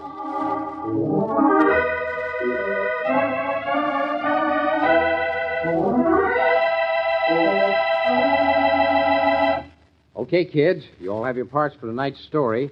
Let's see, what's the title, Barbie? It's called Vacation from Death.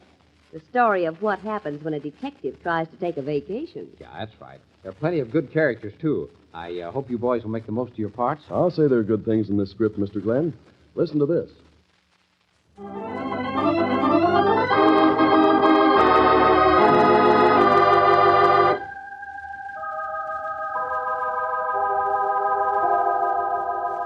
Okay, places, everybody. Set the scene, will you, Tom? Vacation from Death. Tonight's story opens in a boathouse. Skip Allen, the proprietor, is greeting Jeff Canfield, a customer he's apparently glad to see. Ah, you're late, Mr. Canfield. Mr. McCrae's been getting impatient. Yeah, well, let him get impatient, Skip. John McCrae's going to have to slow down plenty if he's going to keep with me. It sounds like sense to me, Mr. Canfield. Most of you city folks do everything too fast. That's why you all die so young.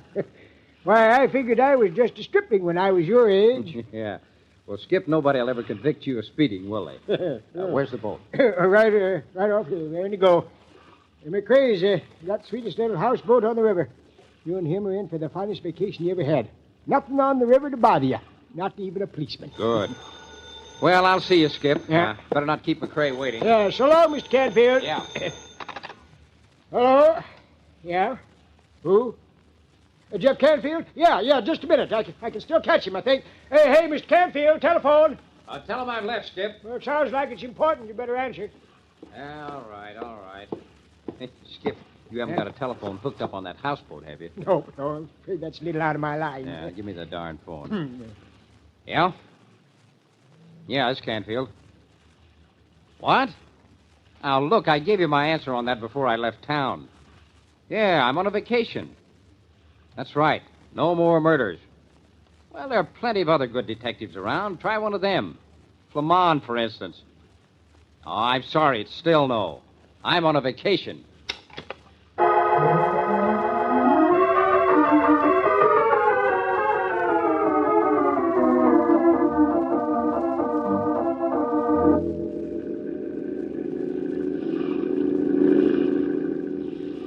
Jeff, it doesn't take a detective to deduce that a houseboat is just about the most peaceful way to spend a vacation that man ever invented. Oh, well, you don't have to sell me, John. I'm happy. Just let me sit here on the deck and drink in the silence. We've just about started, but, peace, it's wonderful.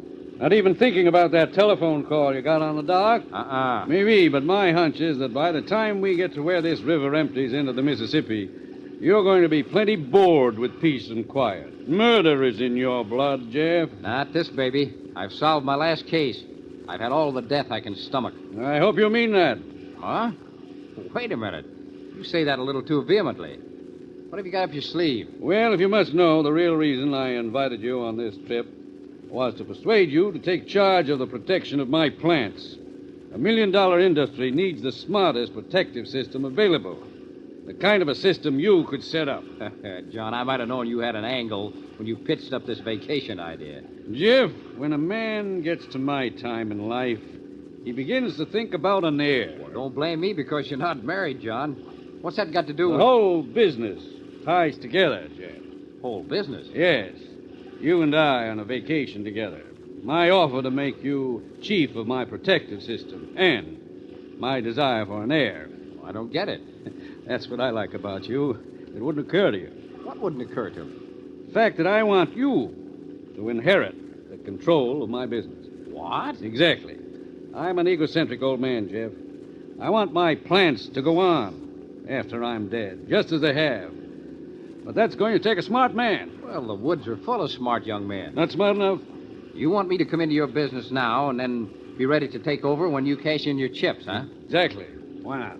Well, that's a spot for a relative, not for a private dick like me. No, Jeff. Relatives are out. Haven't got any close ones anyway. But the important thing is, I've made up my mind about you. I may as well say I don't change once my mind's made up. No matter what the odds against me. What'll you bet? What do you mean? Well, I've got a hunch that you will change. Hey, now, don't tell me we're going to have to work on this trip. What's the matter with the motor? I don't like that sound either. Can't be much wrong with it, though. I had old Skip Allen overhaul the whole boat before we shoved off. Well, I don't know anything about motors, but my guess is that we're in for trouble. Well, maybe we ought to pull into that lagoon up there and take a look. I hope you know how to monkey with motors, because I'm not going to budge from this deck chair. I came on this ride for a vacation. No, Jeff. Well, here's your lagoon. Here's a guy who looks like he knows all about motors. See the guy sleeping in the rowboat over there? Oh! You in the rowboat! Dead to the world. Get this boxcar in close to him. Maybe he'll hear you. Can't get too much closer. Don't know how deep this lagoon is. Well, you're coming up on him now. Hey! Hey, wake up, you! Hey! He's really sleeping. Look at him. Look at that sunburn. He's been out here for more than a little while. Hey! Wake up! He's got the right attitude. Doesn't give a darn for anything. Go on, wake him up, John. Not going to budge, huh, Jeff? Oh, no, not me. I am as comfortable as he is. Well, I'll have to go over the side then. Give me a hand here. Yeah. I'll go down the rope ladder. Well, pretty frisky for an old man, John. Hey, Jeff! Huh? What's the matter? Can't you wake him? Jeff, this man isn't asleep. He's dead.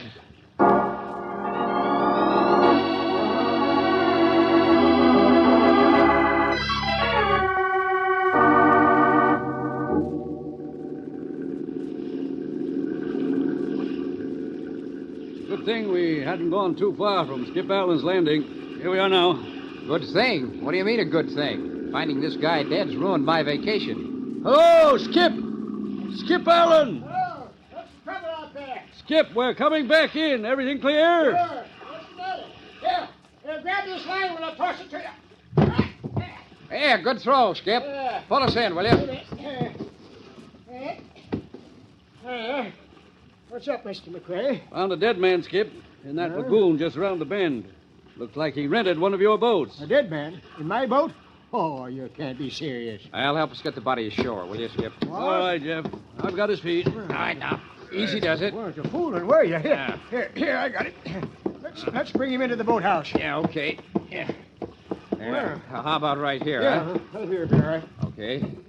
I want to take another look at him before we call in the coroner. There doesn't seem to be a mark on him. Suppose he had a heart attack? Well, could be. But I got one of those pesky hunches that... Yeah? What do you mean, Mr. Canfield? I told you, Jeff, you've got murder in your blood. If you really want a vacation... Yeah, I know. It's just my suspicious nature. Only... Skip, how many times have you heard of a man dying alone on the water from a heart attack?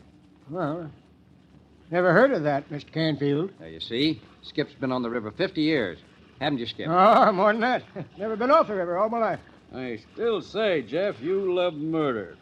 You make it up, even where it isn't. Here, roll him over. Let me take a look at him. You ought to remember his face, Skip. Probably one of the summer cottages around your place. No. Never laid eyes on him before. Anybody working for you, Skip? I mean, anybody who might have rented this man one of your boats? No, I'm here by myself. Never leave the place, even sleep here. And I know I ain't seen this guy before. But the boat had your mark on it, unmistakably. That's right.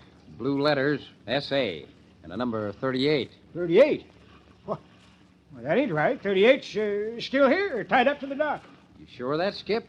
There wasn't any question about that number, was there, John? I thought it said 38. Why worry about it? You still haven't any reason to think the man was murdered? I say forget it. Let's get back to our houseboat cruise. Skip can turn the body over. We're in it now, John. Might as well stick around and answer the coroner's questions, whether it's murder or not. Oh. Hiya, Skip. What you doing? Oh, hello, Tubby. This is Tubby Wilkins, just one of the young loafers around here. Hey, what do you get off calling me a loafer, Skipper? Why, you never did a day's work, did you? Here you are, over 20 years old. I get right, don't I? More money than you. Hey, what's this? A stiff. You ever see this man before, Tubby? Take a good look at him. You know him? No. I mean, yeah, I seen him. Where did you see him? Well, why don't you ask Skipper? He knows him. What? He must know him. The guy rented one of Skip's boats. Yeah, when was this? What are you talking about, Tubby? Early this morning. I was out in my own boat, and I saw this guy come and talk to Skipper. Then I seen him take one of Skip's boats. Why, that ain't true. What were you doing out then? Fishing? Well, yeah. Yeah, I was fishing. I never seen you with so much as a string in a bent safety pin. What? Fishing. Why didn't you tell him what you was really doing on the river? Now, wait a minute, Skip. What's this all about?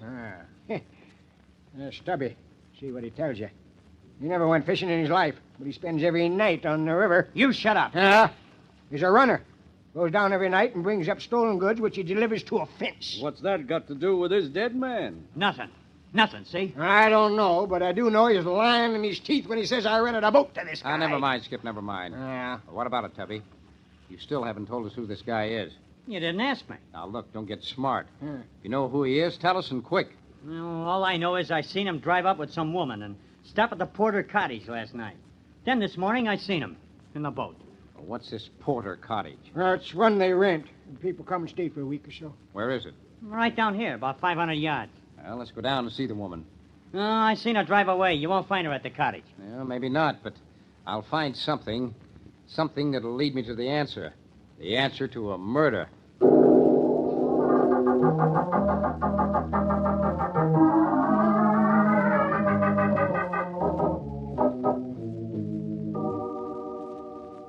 This the Porter place, Skip? Yeah, this is it. Looks as if nobody was here, all right. I'll take a look anyway. While I'm doing that, you'd better run over and find out what you can from Mrs. Porter. She ought to know the name of anybody who rents her cottage. Oh, no, I don't know about that. Mostly these folks that want an overnight place, they just drive in and pay cash in advance. They don't have to keep no records that way. Mm-hmm. Well, see what you can find out anyway. I'll be here when you get back. Okay, Mr. Campbell.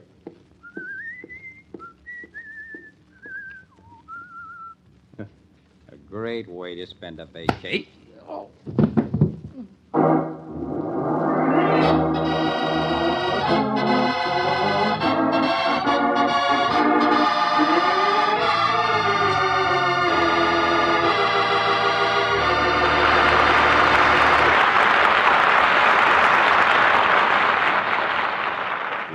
Some vacation. The quiet, peaceful houseboat cruise Jeff Canfield counted on was first interrupted when he and John McCrae found a dead man in a rowboat. And now this. It looks as if somebody else wanted Jeff to take a vacation, the permanent kind. But more about that later. In the meantime...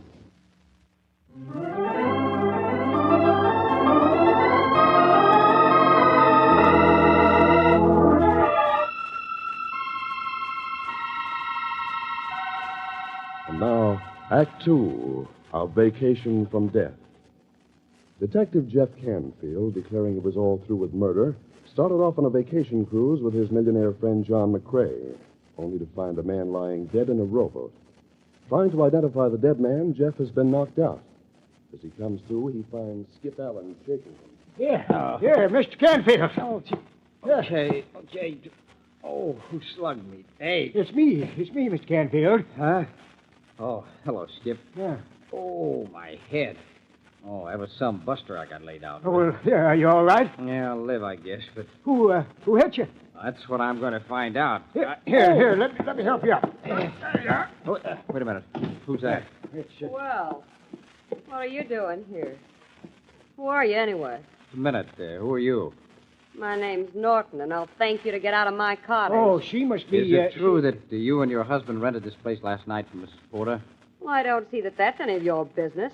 Now, will you leave, or will I have Just a minute.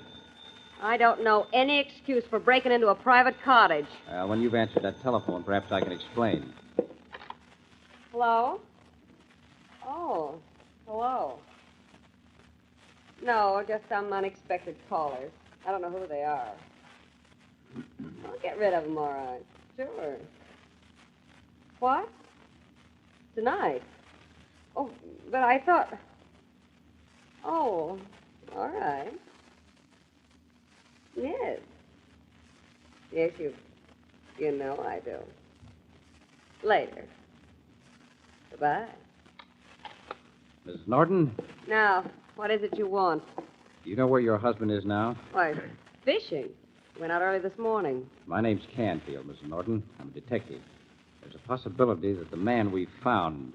The man you found? Yeah. I want you to come with me, Mrs. Norton. The man we think is your husband is... You mean he's dead? Jerry's dead? No. No, it can't be Jerry. In my boathouse, ma'am. Will you come with me, Mrs. Norton? Oh. Catch her.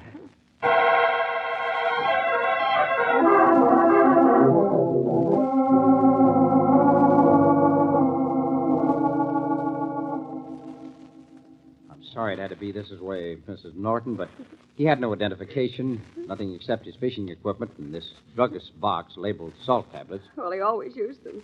He'd got him so. Isn't a mark on him except that intense sunburn. Well, it must have been his heart. He complained about it, but I never thought it was serious. He had a bad heart?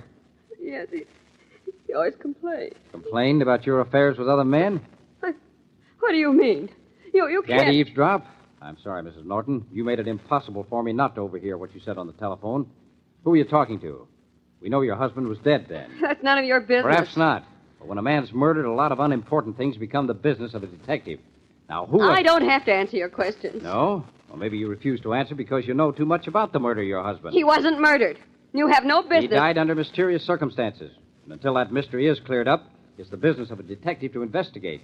Are you going to tell me? I'll tell you nothing. Irene, run! Get out of here while I get him down there. Oh, let go of my arm. I'll break your arm, Tubby. Okay. Okay, you win. All right. Now, no funny business. You've got a lot of questions to answer. Lay off, Irene. That's all I care about. Irene. Yeah, Mrs. Norton. What's she to you, Tubby? You think I'm going to tell you? You're crazy. I want an answer, Tubby. Try and get one. All right, you asked for it. Now, do you want some more? No. I'll talk. All right. Now, what do you know about Irene Norton? I don't know nothing. I just know her, that's all. You knew her well enough to call her Irene. Well, I knew her husband. Down on the dock, you told me you didn't know him, that you just saw him once. Oh, sure. I was afraid you might try to pin it on me. Pin what on you? I didn't ask you to do anything except identify a dead man. Now, you know more than you're admitting. Now, come on, out with it. All I know is he was the guy that gave me my dough. Yeah? You know more than you're telling, Tubby. And if you aren't guilty of Jerry Norton's murder, you better talk and talk fast. Because if you don't talk now, I'm afraid the murderer will see to it that you don't talk at all.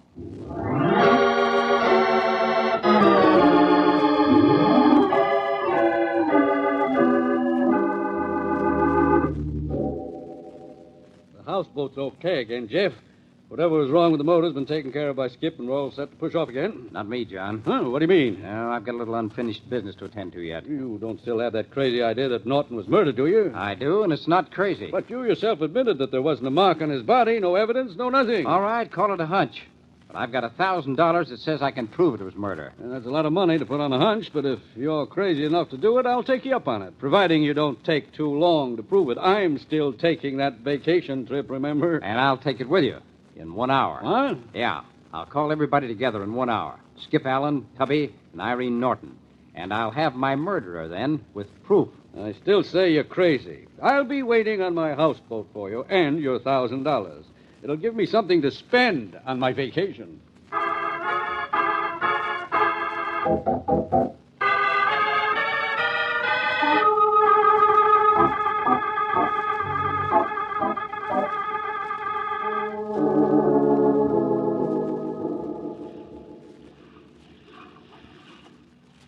Campbell? Yeah, over on the dock, Skip. Yeah.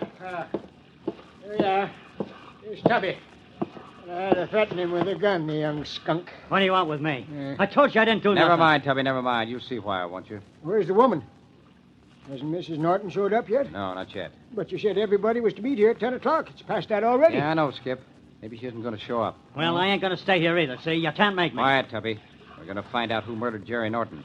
Now, you wouldn't want to miss that, would you? I don't know nothing about it. I ain't going to hang around and get framed or something. Got a guilty conscience, Tubby? Now, listen, you... What are you going to do, Mr. Canfield? Ah, chassez la femme, as the French say, Skipper. What's that? We're going to find the woman in this case. You got a motorboat ready to go? Oh, yeah, sure, right here. But why... Get the motor started, Skip. We're following Mrs. Norton. Following? I thought that... Earlier tonight, I saw her take off in a motorboat. In the dark? Well, where would she be going in the dark? Well, my hunch is that she's meeting somebody. Somebody who may know something about the murder of her husband. Get in the boat, Tubby. Why don't you leave Irene alone? What do you think Get you're... in. Okay. All right. All ready, Mr. Canfield? Ready. Shove off, Skip.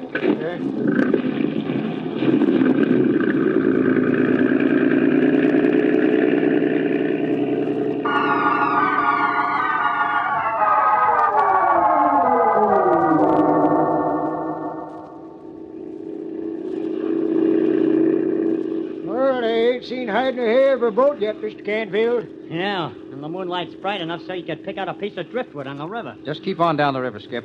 I have a hunch that we'll be seeing something very shortly. Yeah, over there. What do you mean? I don't see no motorboat, just old John McCrae's houseboat. Maybe. Head over toward it. Oh, okay, if you say so.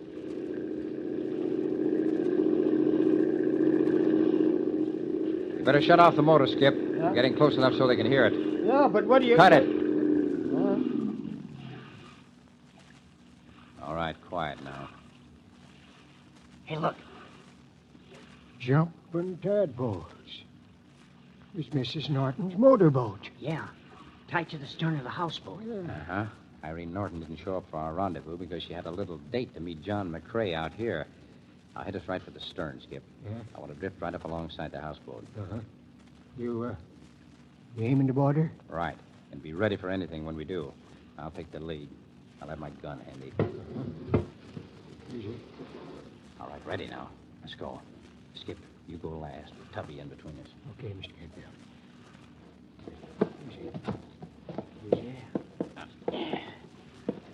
Okay, Skip? Yep, that does it. What now? Do we just walk in and say, surprise? Shut up, Tubby, shut up. You'll find out soon enough.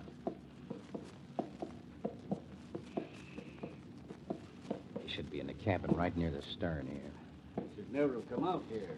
I told you to stay put until... Until I get picked up by that dick. Ha! I wasn't born yesterday, John.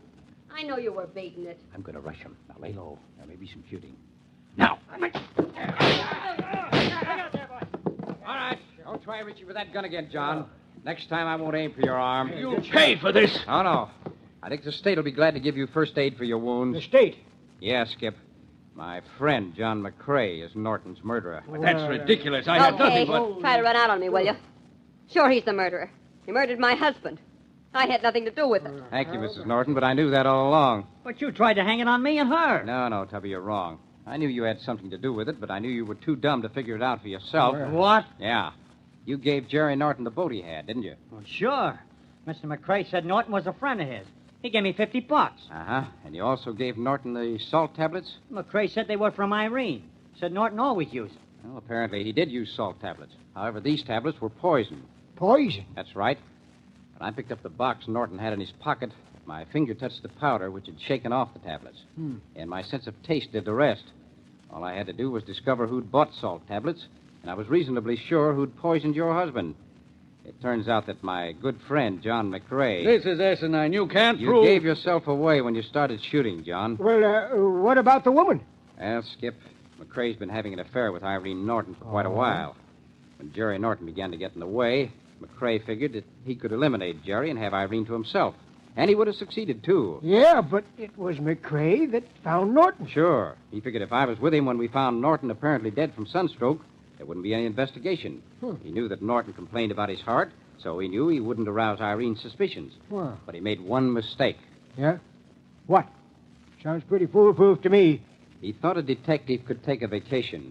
He should have known you can't take a vacation from death.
Can the dead return to life?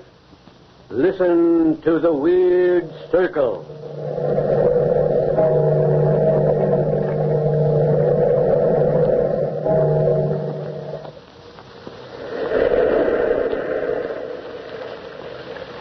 The weird circle. In this cave by the restless sea, we are met to call from out the past stories strange and weird. Bellkeeper, toll the bell, so all may know we are gathered again in the weird circle. This is Weird Circle time at the Ogden's Playhouse. Tonight we are to hear a radio adaptation of the Frederick Marriott story, The Werewolf. There's an eerie and unusual atmosphere to this story which makes it a good choice for this Weird Circle series. It's a story that recommends itself for good listening. In its own field, Ogden's Fine Cut Tobacco is the recommended choice for good smoking when rolling your own cigarettes. There's no substitute for quality. That's why Ogden's wins consistent top preference. Ogden's is the choice of smokers who demand the best. Try a package. You'll find Ogden's easy to roll, delightful to smoke. Yes, easy to roll, delightful to smoke. And now our story, The Werewolf, by Frederick Marriott.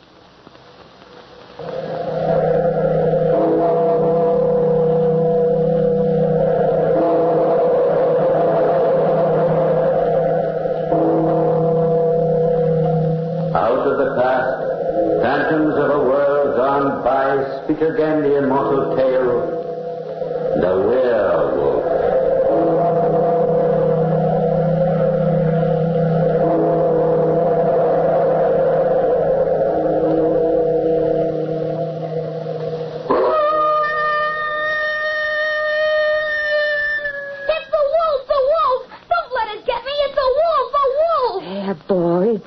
Don't be frightened. It's only our neighbor's dog baying at the moon. Go to sleep. You are safe here with my husband and me. Where are you, good wife? Here. Shh. The boy is trying to sleep. What news of his father? Peace to his soul.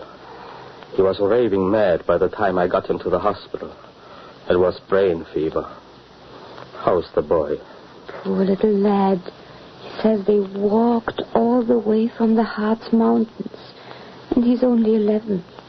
He was starved, ate his supper as if he'd never seen food. There's tragedy back of all this, good wife. When the boy stopped me on the road and asked for help, there was terror in his eyes. The wolf! Help me! Oh, help me! Oh, quiet, boy, quiet. Nothing to fear. You're safe here by the sea. There are no wolves here. Just lie quietly, boy. I want to talk to you. Yes, sir. By what name are you called? Herman. Herman Clarence. Well, Herman, I'm afraid I have sad news for you. My father is dead? Yes. That is not sad news. I thank heaven. What? Why? Because my father is free of the evil one and his curse. Now there's only me. But I must go. I must hurry. I must get far away from the forests and the mountains. Oh, lie back, child. Wait a bit. There are no mountains or forests here. Only the calm sea. What do you fear, Herman? Let me sit beside you. Don't be afraid. You kissed me. Is that so strange? Oh, it is very strange. You're kind and good, and yet you are a woman. Poor motherless little one. It might help you lose some of your fears, boy, if you told us something about yourself. You were born in the Harz Mountains? No, mynheer. We lived in Hungary on the estate of a great noble. My father was steward. And what about your mother? She ran away from us when we were very small. My brother Caesar said it was because of her that my father killed his noble lord. Oh, I see. Now go on with your tale. Father took all the money we owned and put us in the sleigh. We drove fast and far until we were out of Hungary. Then he bought a cottage among the tall firs deep in the Harz Mountains. And there we grew up. Your brother and you. And our little sister, Marcella. We loved her very much. Weren't you very lonely? The winters were long and dark. Father went hunting every day, but shut us indoors for safety from the wolves. He also forbade us to light the fire, so we used to creep under heaps of bear skins to keep warm. We'd talk of that happy time when the snow would melt, the leaves burst out, the birds sing again, and we could go outdoors and play in our garden. A sad life for children. No, not sad. We were happy with each other, we three. Until... Yes, Herman, until... The howl of wolf. Father had come from his hunting and had kindled a fire, and we were sitting around it when suddenly a wolf howled close under the window. My father seized his gun, looked to the priming, and ran out, shutting the door behind him. We waited hours, and it was nearly midnight when my brother Caesar went to the door. I've heard no report of a gun. Father must have chased the wolf a long way. Or else... Oh, no. Father's all right, Marcella. I will look out and see if he's coming. Take care, Caesar. The wolves may be close and we cannot kill them. I'll be careful. I see nothing but moonlight and snow. Come in, Caesar. Father will come when he can. I'm hungry. We've had no supper, but we'll be punished if we do not wait. Father will be glad to have food ready. Let's cook it for him and for ourselves. Very well, I'll get down some venison. But Marcella, can you dress it? Surely. Haven't I often helped Father? Get the iron pot, Herman. There. I've cut off lots of slices. Now, put the fat in the pot. Oh, be careful of the fire, little sister. Look out the window, Herman. Someone's coming. It's Father. And there's a man with him leading a horse. Yes, and there's a lady in the saddle.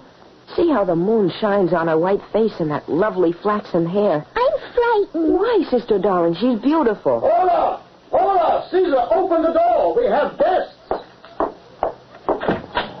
Enter, good sir. I have little to offer, but you and your daughter are welcome. Friend Hunter, it was good fortune for us that you were out so late. We had ridden far in fear of our lives. And we would have died of cold and hunger in those mountains had you not heard our horn and saved us. Come, mistress. Seat yourself by the fire. The warmth is pleasant. And the smell of food is pleasanter still. You have young cooks here, Mynheer. Yes, these are my children, Caesar Herman and Marcella. Welcome, sir. We have supper already, Father. Before I eat, I must put up my horse. Oh, I will take care of him. Let me go with you. You needn't trouble. But if you like, come along. I have a shed outside. What fine boys you are. Come close to me. Good strong arm. Sturdy shoulder. Why do you tremble, lad? You're so white and shining. There's no reason to fear me. You're a stranger. I'm not strange. We should be friends, But where's the little girl? She's afraid. I think she's hidden herself in bed. Gone to bed without any supper? She must have been a bad little girl. She is not bad, lady. No, she's good.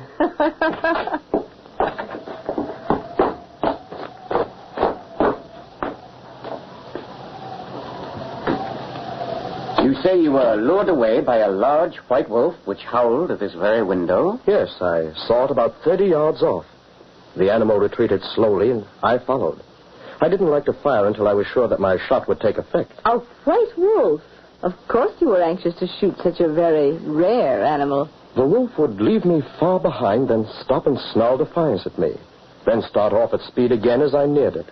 It led me further and further up the mountain to an open space in the forest.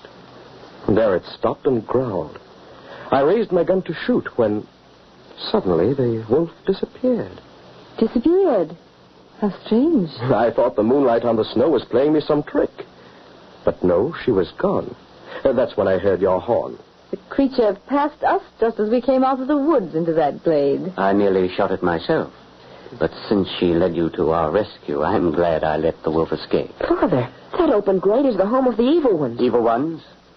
What does the boy mean? Oh, superstition has it that strange and wicked beings haunt these mountains. Oh, I must hear more of these legends. Evil spirits interest me. I confess I was glad to see that you were mortals. Oh, yeah. My daughter Christine and I are just creatures of flesh and blood. Yes, I assure you, I'm only a woman with very human appetites. And right now, I have a great desire for sleep. My father made room for all of us, and we crept into our beds. But we couldn't sleep. Father and the strange hunter sat up all night before the fire, drinking and talking. Our ears were ready to catch the slightest whisper. You say you come from Hungary? Even so, mynheer. I served a noble house, but my master was cruel. It ended in my giving him a few inches of my hunting knife. So we fled for our lives. Well, we are countrymen then, and brothers in misfortune. I, too, have fled for my life. Your name, man? Krantz. What? Krantz? I have heard your story. I am your kinsman, Wilfred of Barnsdorf. Well, a toast then to welcome you, cousin. You and your daughter must stay here as long as you choose. So the huntsman and his daughter Christine stayed on in the cottage. The two men hunted each day, and Christine stayed with us and did the household duties. Father was becoming very attentive to Christine. They would often sit up at night talking in low tones before the fire. Then, several weeks later, we learned that Father had asked Christine in marriage. You may take my child, Krantz, and my blessing with her. I will duly value her. But there is no priest in this wild country. Well, there must be some ceremony between you to satisfy your father. Will you both consent that I marry you after my own fashion? I will. I will. Then take her by the hand and swear. I swear. By all the spirits of the Hartz Mountain. Nay, why not by heaven? Because it is not my humor. Surely you will not thwart me. Yes, but why swear by that in which I do not believe? Father, no, please don't marry her. Be still, Marcella. This is scarcely any affair of yours, child. Well, will you be married, or shall I take my daughter away with me? Proceed. Here is the oath writ out on this parchment. Read it. And swear. By all the spirits of the Hartz Mountains, I take Christine for my wedded wife. I will ever cherish and love her. My hand shall never be raised to harm her. And if I fail in this my vow, may all the vengeance of the spirits fall upon me and upon my children. May they perish by the vulture or by the beasts of the forest. Why, this is horrible. I can't. Swear. All this, I swear. Father! Strange behavior from your children, my husband, on our wedding night. Stop crying, Marcella. I'm sorry, Christine. Never mind, my dear husband. I'm not angry. But from now on, the children are my concern. They shall obey me. And I shall love the little darlings.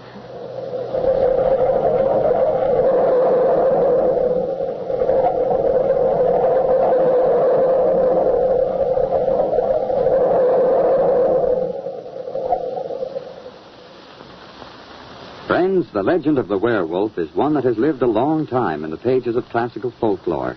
Many of you are familiar with the legend, and no doubt many of you have a preconceived idea of what comprises the climax to tonight's Weird Circle story. Roll-your-own cigarette smokers everywhere know that there isn't any legend to the story of smoking satisfaction when your choice of tobacco is Ogden's Fine Cut, and you know what to expect every time you light a cigarette rolled with Ogden's. You're certain there can be only one result: complete smoking enjoyment. There's a smooth goodness to Ogden's, a distinctive taste and uniform quality that makes Ogden's, OGDEN''S, Ogden's Fine Cut Tobacco, the leading choice of people everywhere, discerning roll-your-own cigarette smokers who insist on the very best.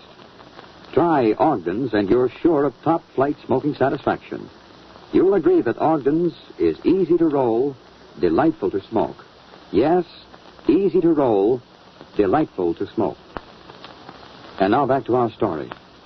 Krantz, a fugitive from Hungarian cruelty, had fled with his small children, Caesar, Herman, and Marcella, to a rude hut deep in the Harz Mountains. One winter night, while pursuing a white wolf, Krantz is hailed by a stranger and his beautiful daughter, Christine, who were lost in the mountains. He invites them to his humble home, and being glad for the good company he thinks they will be, he begs them to stay on as his guests for as long as they choose. In the days that follow, Krantz falls in love with the beautiful Christine, and though his little daughter cries out in fearful premonition of things to come, he marries her in a strange pagan ceremony.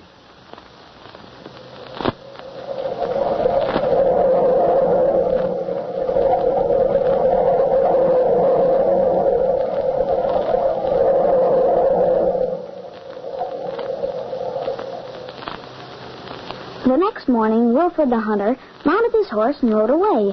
Things went on much as before the marriage, except that Christine showed us no kindness now. She often struck us and took special pleasure in ill-treating Marcella. One night, my little sister shook us as we slept. Wake up, brother.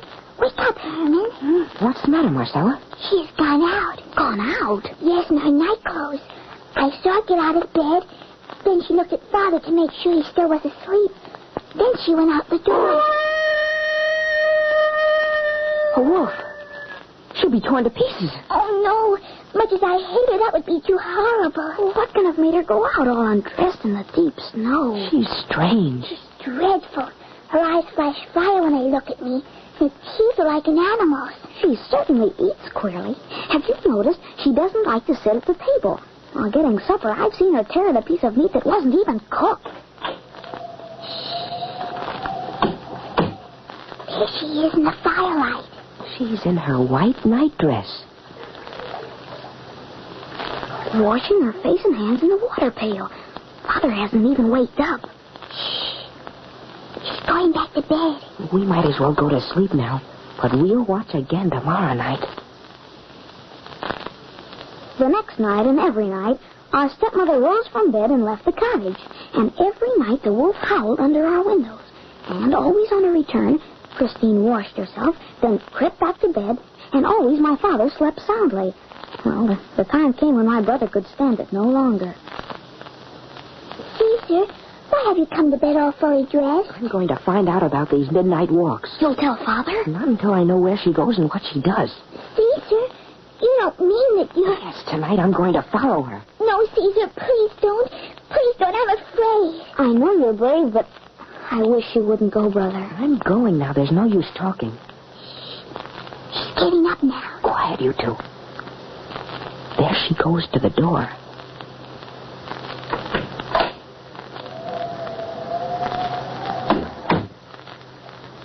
Be careful, Caesar. Be careful.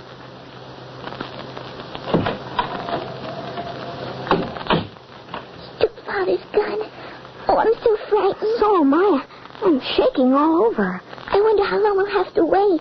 A shot. Father was sure he'd wait now and find out about it. No. Listen. He's still asleep. Someone's coming. Oh, I hope.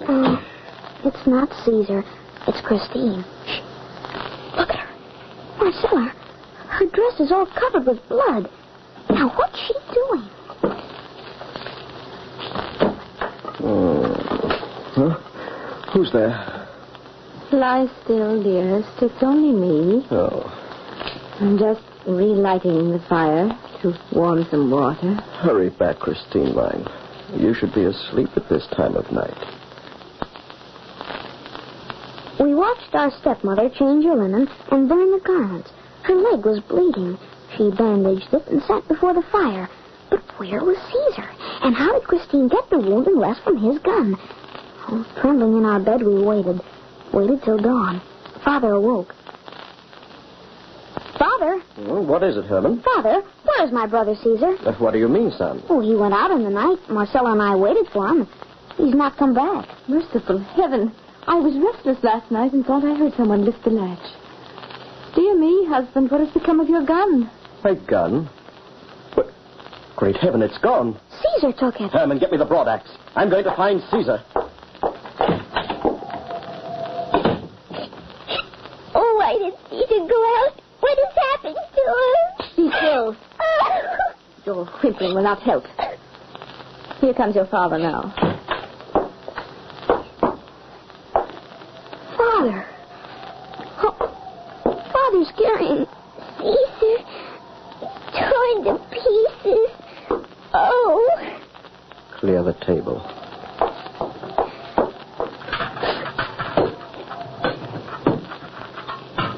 There. The body of my oldest son. Quiet, children. Herman, close the door. Husband, your boy must have taken the gun to shoot a wolf. The animal must have been too powerful for him. Poor boy. At that terrible moment, I wanted to tell Father all we knew, but Marcella held my arm and looked so imploringly at me that I kept silent. She and I were sure that Christine had some connection with our brother's death. Father dug a grave and piled stones on it. And for days he just sat and stared at the fire, mourning for Caesar. Our stepmother's wanderings continued. One day, Father again took down his gun to go hunting, but soon returned. Would you believe it, Christine? The wolves, perdition to the whole breed, have dug up the body of my poor boy, and there's nothing left of him but bones. Indeed. Then you must build a new grave. Father, a wolf howls under our window every night.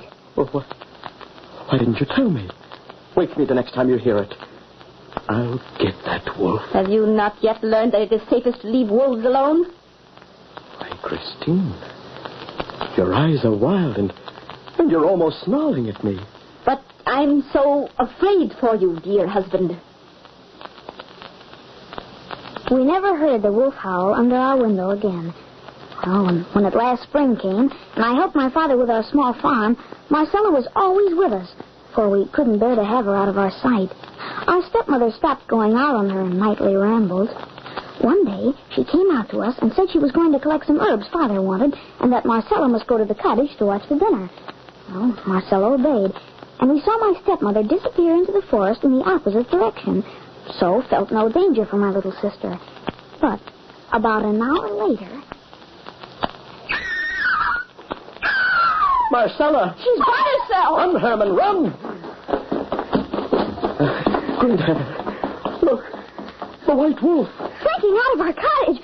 Kill us, Father! I have no gun. We're too late. It's gone. Oh, my little Marcella. The wolf has hurt her terribly. She's bleeding, Father. She's dying. Marcella. Marcella, my darling. Speak to me. The white wolf. What's wrong? Oh, how horrible. Poor child. Oh, it must have been that great white wolf which passed me just now and frightened me so. She's quite dead. Oh, my poor husband. How horrible.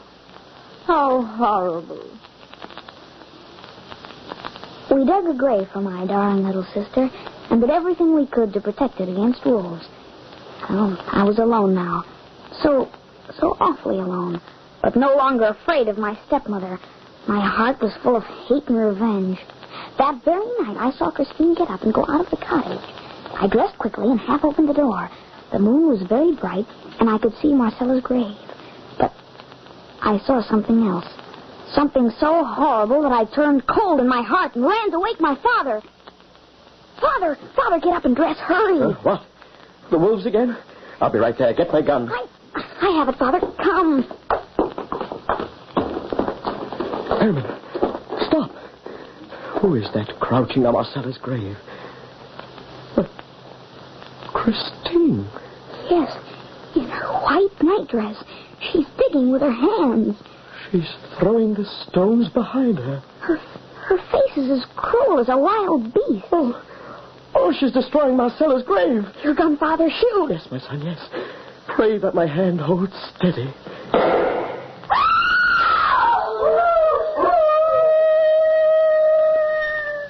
Heaven forgive me. I have killed my beautiful Christine. No, look, Father. The body on Marcella's grave. The body you've killed is not my stepmother. It's not Christine. No, it's the white wolf. The white wolf which lured me into the forest. The white wolf that killed my children.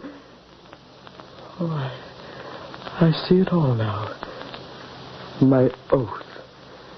My oath to the spirits of the Heart's Mountain. Spirits of the Heart's Mountain. I take Christine for my wedded wife. I will ever cherish and love her. My hand shall never be raised to harm her. And if I fail in this my vow, may all the vengeance of the spirits fall upon me and upon my children.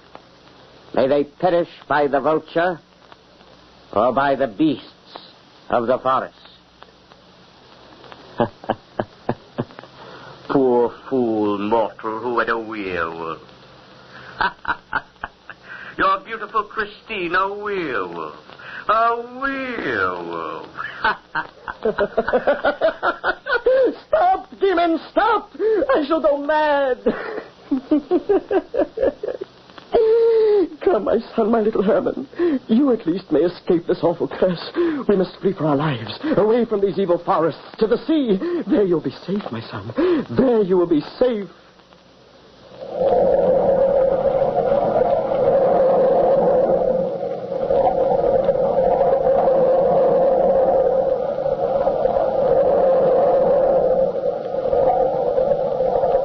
From the time-worn pages of the past, we have brought you the werewolf.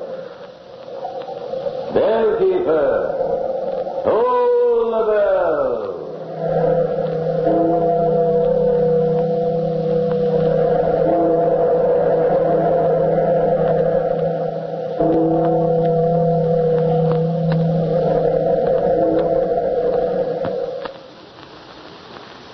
There will be another Weird Circle presentation at the Ogden's Playhouse next week at this same time. This is your invitation to join our story circle for a half hour of unusual radio entertainment. Meanwhile, remember the name Ogden's when in need of a cigarette tobacco. It's a name you won't forget after trying a cigarette rolled with this choice tobacco. Men who know a quality smoke prefer Ogden's. You, too, will prefer Ogden's after tasting its unequaled goodness. You'll find Ogden's easy to roll, delightful to smoke. Yes, easy to roll, delightful to smoke. Next week at this time, another Weird Circle story, The Old Nurse's Tale, by Elizabeth Gaskell. Be sure to listen.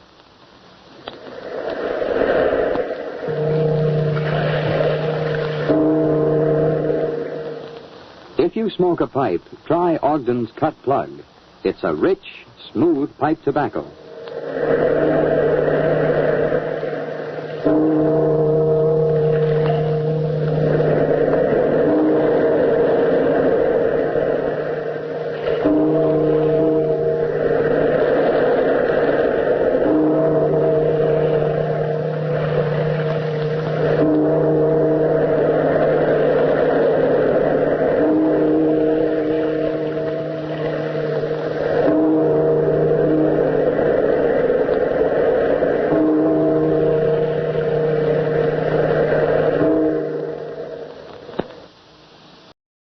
And now, stay tuned for the mystery program that is unique among all mystery programs.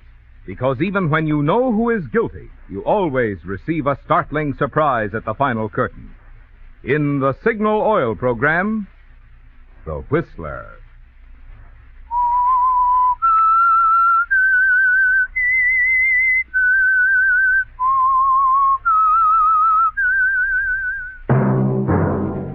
Signal, the famous Go Farther gasoline, invites you to sit back and enjoy another strange story by The Whistler.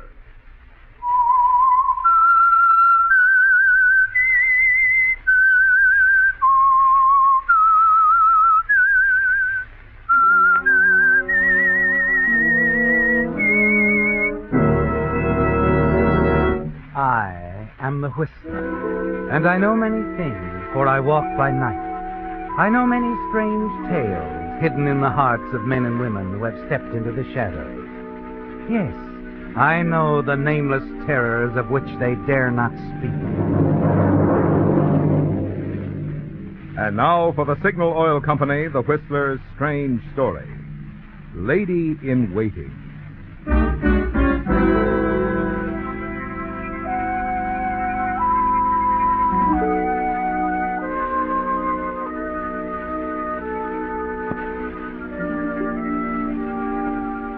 Gene Collins' feelings didn't match the day at all. It was spring in San Francisco, and the city had a way of catching the spirit of such occasions. Gene entered a substantial-looking office building, paused near a flight of stairs, her eyes examining the directory, until they came to rest on John Bradley, attorney at law, room 208. Gene went up the stairs, forcing herself, determined to keep the appointment, even though she was more afraid than ever.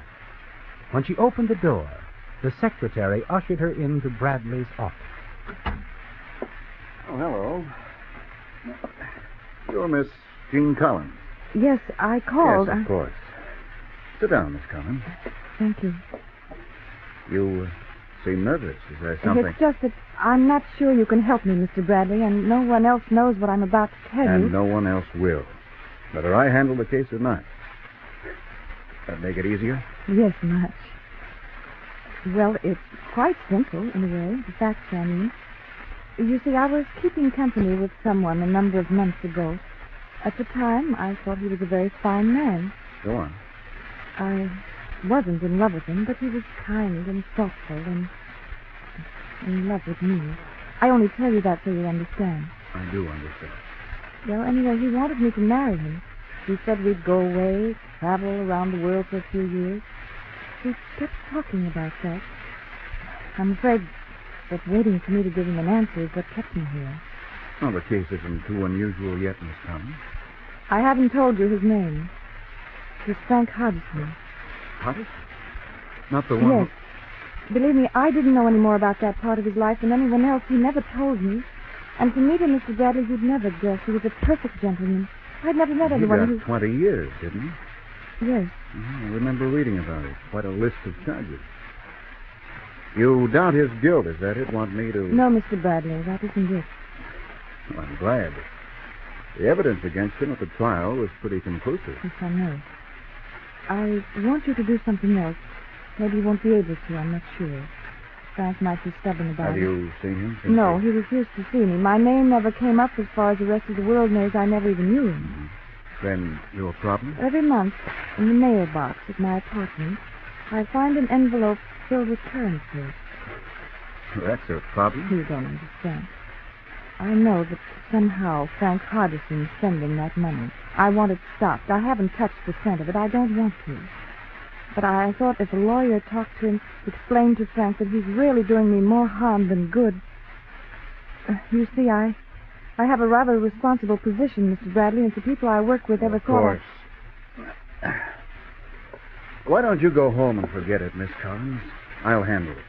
I'll drive up and see Hardison tomorrow. Oh, thank you. Well, when will I know? I'll be terribly anxious. Could you meet me here about 4 o'clock tomorrow afternoon? Oh, no, I'm sorry. You see, I'm with a publicity concern, Mr. Bradley.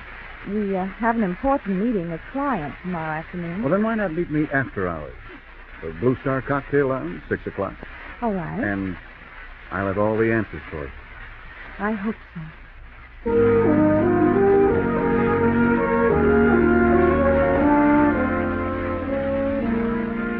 It's easier now, isn't it, Gene? Now that your problem is being shared. And somehow you feel a sense of confidence in attorney John Bradley. Riding home in a cab, you hope that it will go as simply as Bradley seems to anticipate. In front of the Oxford Arms, you're suddenly aware that the cab is stopped. That the Oxford Arms doorman is smiling at you, waiting for you to step out. You with us, Miss Jean? What? Oh, sorry, Dan. Dreaming again. Here you are, driver. Thank you, miss. It's a fine spring day like this, Miss Jean. You should leave that desk of yours and get outside. Go for a walk through Golden Gate Park. Nothing like being outdoors. Dan, you're wonderful. How are you feeling? Ma'am, it's spring. No, I mean really. Oh, no. I'm all right. I'm fine. You think you should work like this, Dan? Well, it's outdoors. Doctor says that's where I ought to be. All right. Just worried about you. You know, this would be more like you, Miss Jean. The way you looked and acted the past few days, I guess you've got things on your own mind. Dan, they should be more like you. You notice that? Now, it's just a business worry, Dan. And I think it'll be all cleared up by tomorrow evening.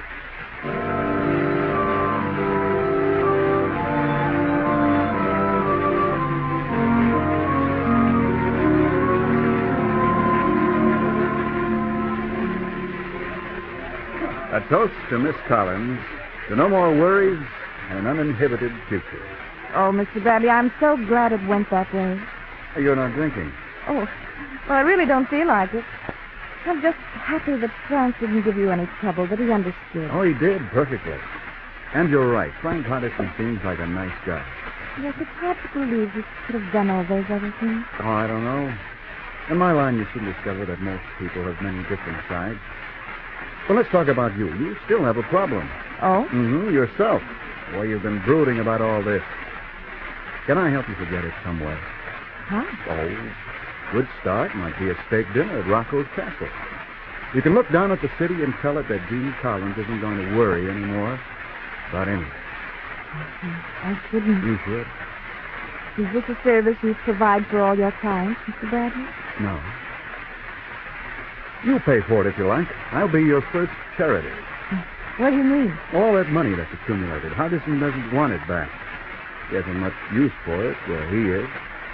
He suggests that you deduct my fee and give the rest to your favorite charity. Oh? And my fee includes a steak dinner. Fair enough? Then I'll drive you straight home. All right. Fair enough, Mr. Bradley.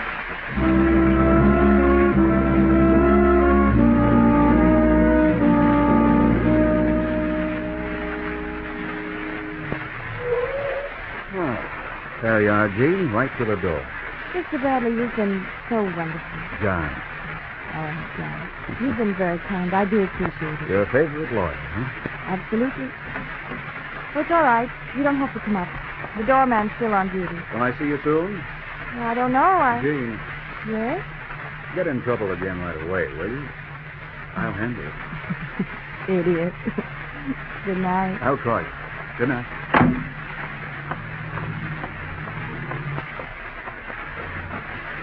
Well, evening, Miss Jean. Hello, Dan. Well, the spring days kept alive into the night. You're happy, Miss Jean. Yes. Good night, Dan. Oh, wait a minute. Did you get something, Miss Jean? No. Dan? Yes? Dan, I don't want you to think I'm poking my nose into other people's business, but I want to ask you something. Sure, Miss. You're not really very well, are you, Dan? Oh. No, please. I just want to know, if you had some money, quite a bit of money, is there any doctor that could help you? Miss Jean, they should be more like you. Man, I'll not forget this. Tell me, Dan. I'll tell you this. A long time ago, I had all the care that a man could have. That's all good. I'm just standing by the door now, waiting my turn. I'm sorry. Oh, baby. Forget it, Miss Jean. Only, I won't ever forget you. Good night, Dan.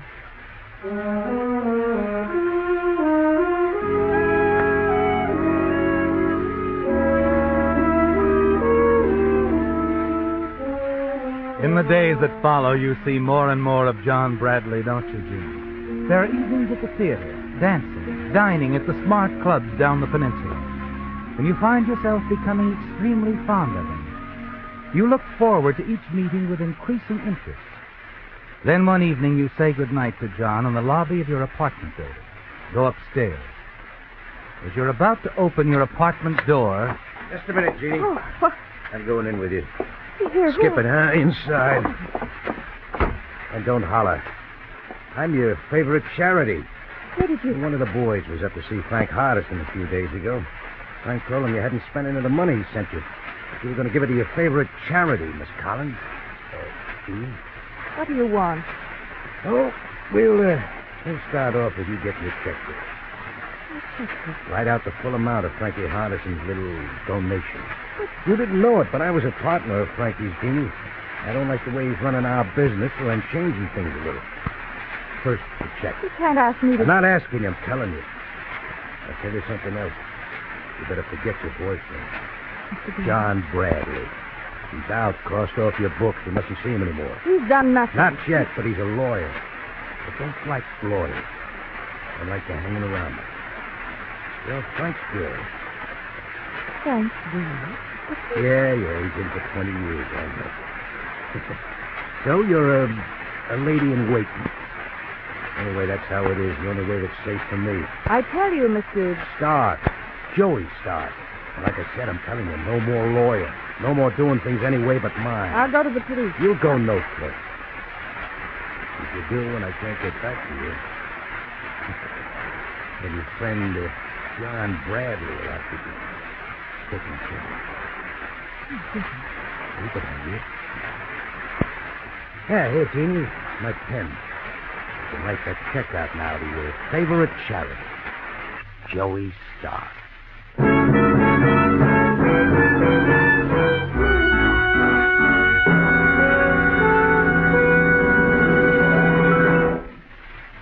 For 9 consecutive years now, Signal Oil Company has been sponsoring The Whistler.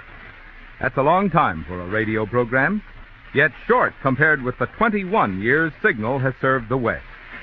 However, just as The Whistler has grown to be the most popular West Coast program in radio history, Signal has grown too, grown from a small start in Southern California into an organization now serving 7 Pacific Coast states from Canada to Mexico.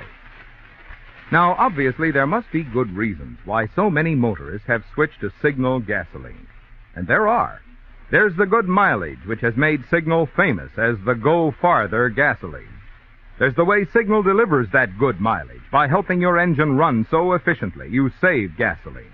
Save with quick starting, save with smooth pickup, free of balking and hesitation. Save with full power that gets you into high gear fast, helps you stay there, with a minimum of shifting on hills or in traffic. But for the full story behind the growing switch to Signal, There's just one way to find out. An easy way. A quick way. Try. Just try 1 tankful of the famous Go Farther gasoline. How about it?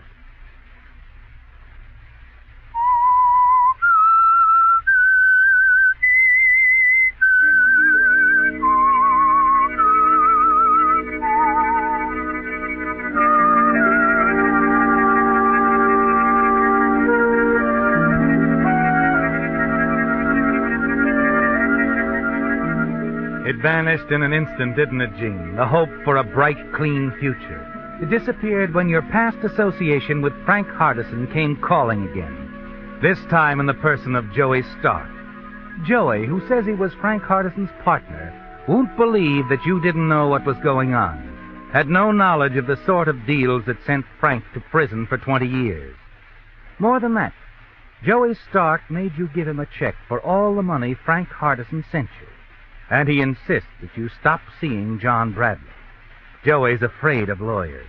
Afraid of anything that might put him where Frank is.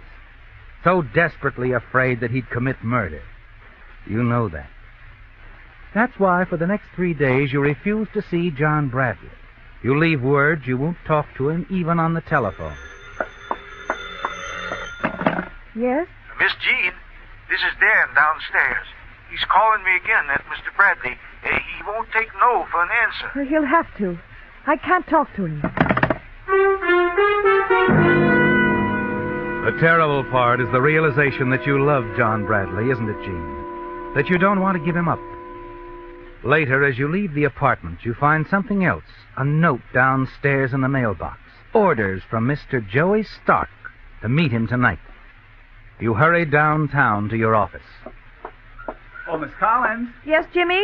A client to see you, Miss Collins. She's waiting in your office. A client? I wasn't expecting her. No? Well, gosh, he said he'd talk to you. Insisted on going right in. I can't remember him. Well, thanks, Jimmy. I'll go see. Hello, Jane. John, you shouldn't have come here. I'm staying right here until you talk to me. Until you tell me what's wrong. Close the door. But... It's nothing, John. Why have you refused to see me? Why aren't you in when I call? John, You even have the doorman at your apartment making excuses when I know he's lying. Jane, if it's something I've done... No, you haven't done anything. Then who has? Oh, what's it all about? John, if I tell you, if I give you the real reason, will you go away? Promise me. Tell me, Jane.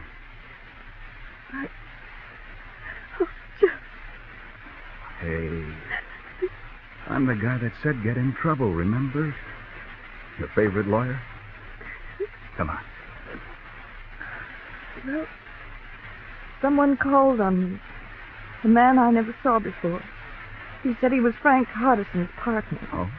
You wouldn't believe I don't know about Frank. You won't trust me. I didn't want you mixed up in it anymore. It's no use. I should have known about Frank. Should have found out long ago. Who is this man, Jean? Where is he? His name is Joey Stark. That's all I can tell you. He sent word for me to meet him tonight. No, you're not. Oh, but I am. I have to. No, I'll meet him. Oh, you can't. He'd kill you. He said so. Let me handle it. Maybe it's just a bluff. No. I'll talk to him like I did with Frank. Oh, please, Jean, I'll be careful. Tell me where you were supposed to meet him. There's a very demanding note. Have it in my purse. It's all there. Hotel on Ellison. When you get through here, go home. Wait for me to call. Don't open the door or talk to anyone. John, please, will you be I'll careful? handle it. Just wait until I call.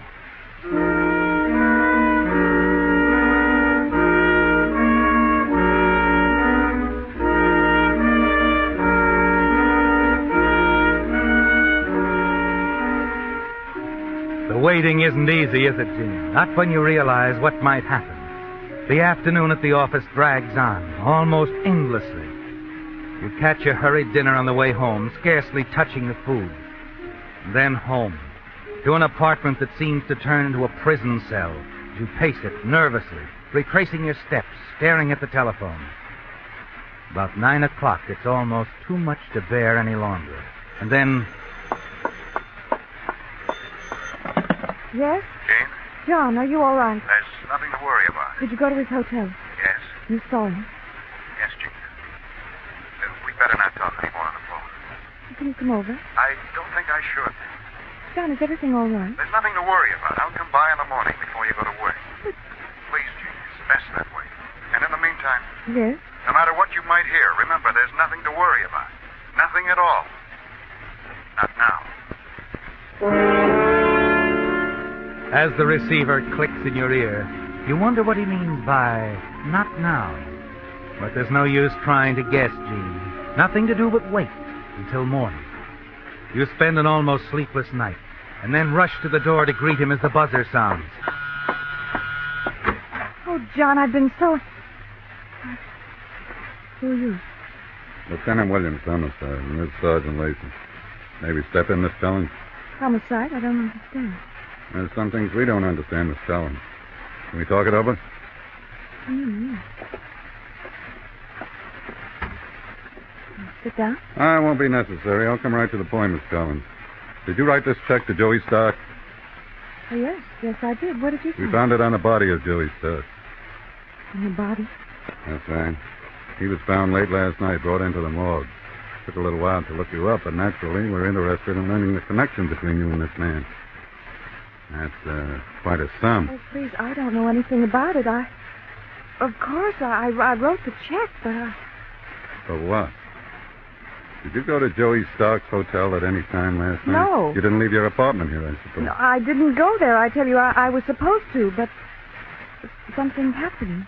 I changed my mind. Lacey. Yeah? The doorman on duty. Get him and bring him up here. Check. We'll see if he's got a memory. Now, Miss Collins, why don't you tell me what it's all about? Blackmail setup? No. I tell you, Oh. Expecting somebody? No. Whoever it is, I'll send them away. I wouldn't do that, Miss Collins. We'll both see who it is. You're quite insistent. Now, go ahead. Open the door. John, I can't see you now. You can drag me to the office some other time. Johnny Bradley. Lieutenant Williams. You lost little time in calling a lawyer, Miss Collins. A good one, too. Real comer, this boy. Come on in. Gene, how long's he been here? What have you told him? I work fast, Bradley. You know that. She's told me all I want to know. Namely, that this is her check. Check? Well, what about it? John, they found it on Joey Stark's body. Say, you folks talk real familiar about Joey Stark. You know him too, Bradley? Maybe. Why shouldn't he have Miss Collins' check? She gave it to him as a favor for somebody. Really? Who? What difference does it make? None. If she didn't leave this apartment last night, and we'll know that in a minute. Did you find that doorman, Lacey? Yes, sir. In here, Dan. What is all this? Miss Jean, is there something... I'll ask the questions if you don't mind, Dan. We're trying to find out if Miss Collins went to a certain address last night. It's to her advantage for you to tell the truth. Certainly. Did you notice her leave the building around 9 o'clock, like she said? I'm asking him, Miss Collins. Well, did she? Well, Miss Collins never left the building at all last night. I worked very late, and I haven't seen her. That satisfy you, Williams? I'm not trying to fasten this thing on anyone, Bradley. I just want the truth. Dan just told you. Well, Miss Collins, if I don't doubt you and your witness, I think a jury might. What do you mean? Dan Rogers here. I have a very good memory. Let me see. Convicted of perjury in 1929, weren't you, Dan? What? Parole for good behavior. Brought back on the same charge in 1932. Served 5 years. A nice, reliable witness. And riding up here in the elevator, he tells me what a kind young lady Miss Collins is. Offered him money for medical care. Well, you sound prejudiced enough, Mr. Bradley. What are you going to do? Same thing you do in my position. I'm arresting your client, Miss Collins, for murder. Now, wait a minute. John, don't. You've got your murderer, Williams. But it isn't Miss Collins. I did it. What? You heard me. I did it. I killed him. If you don't believe it, pick up the cab driver who drove me over there last night. Out of all the cabs in San Francisco... His number is 4211. I made a note of it. Get him. He'll remember me. We had trouble finding Stark's address. You know what this means, Bradley? I know what it means.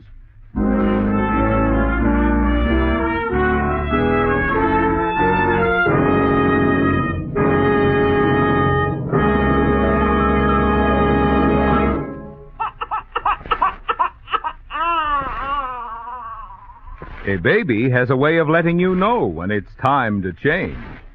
Too bad your car hasn't a way of letting you know when it's time to change oil. Chances are most cars would be saying right now, time to drain out old, sludgy, worn-out winter oil. Time to change to Signal Premium. Signal Premium, heavy-duty Signal Premium. Now, there's the oil that really protects your car. This proved and improved heavy-duty Signal oil does more, much more than just lubricate. In addition, Signal Premium motor oil cools, cleans, cushions, seals, and protects. Result? Tests under all types of driving conditions prove new Signal Premium motor oil reduces engine wear 50%. Your engine keeps its like-new pep and power twice as long. So, since it's time to change, this time give your car a change for the better. Change to new heavy-duty Signal Premium motor oil at a Signal station, where you see that sign outside. Time to change. Time to change.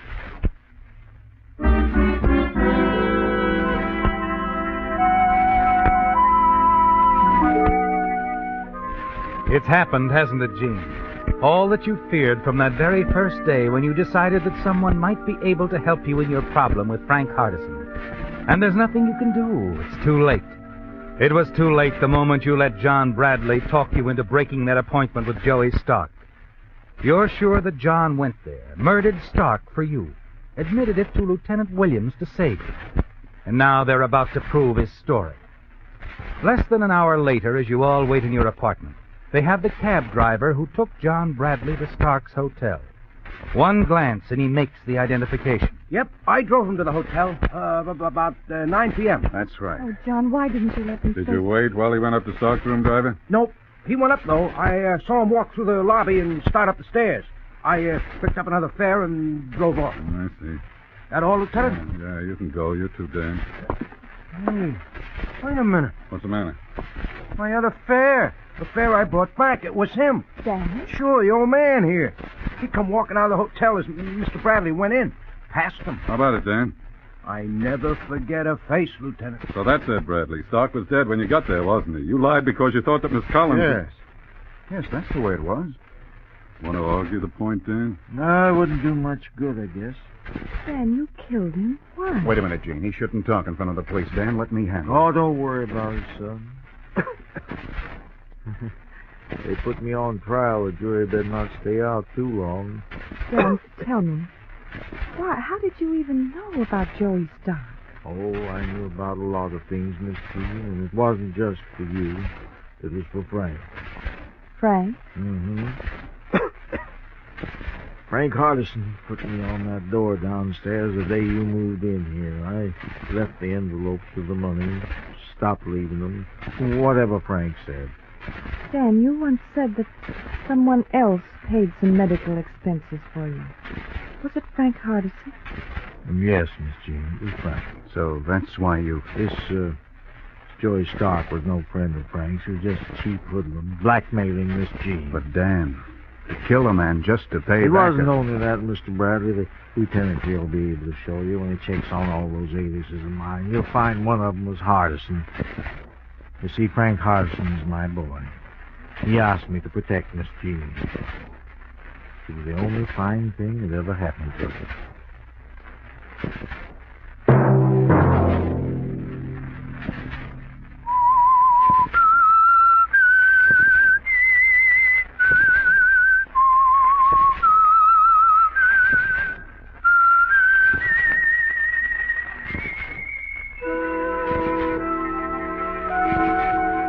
Let that whistle be your signal for the Signal Oil program, The Whistler, each Sunday night at this same time. Meantime, Signal Oil Company and the friendly independent dealers who help you go farther with Signal gasoline hope you'll remember. Regardless of what gasoline you use, you'll enjoy more miles of happy driving. If you drive at sensible speeds, obey traffic regulations, and avoid taking chances, you may even save a life, possibly your own.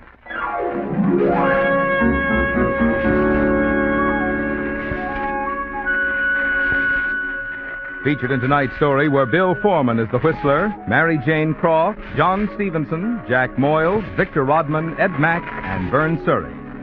The Whistler was produced and directed by George W. Allen, with story by Joel Malone, music by Wilbur Hatch, and was transmitted overseas by the Armed Forces Radio Service. The Whistler is entirely fictional, and all characters portrayed on The Whistler are also fictional. Any similarity of names or resemblance to persons living or dead is purely coincidental. Remember to tune in at this same time next Sunday, when the Signal Oil Company will bring you another strange story by The Whistler. Marvin Miller speaking for the Signal Oil Company. Stay tuned now for our Miss Brooks, starring Eve Arden, which follows immediately over most of these stations. This is the CBS Radio Network.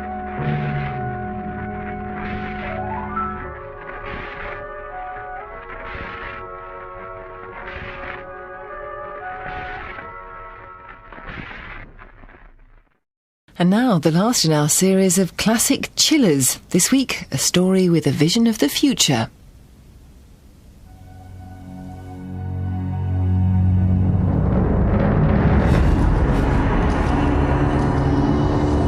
Corona by Samuel R. Delaney.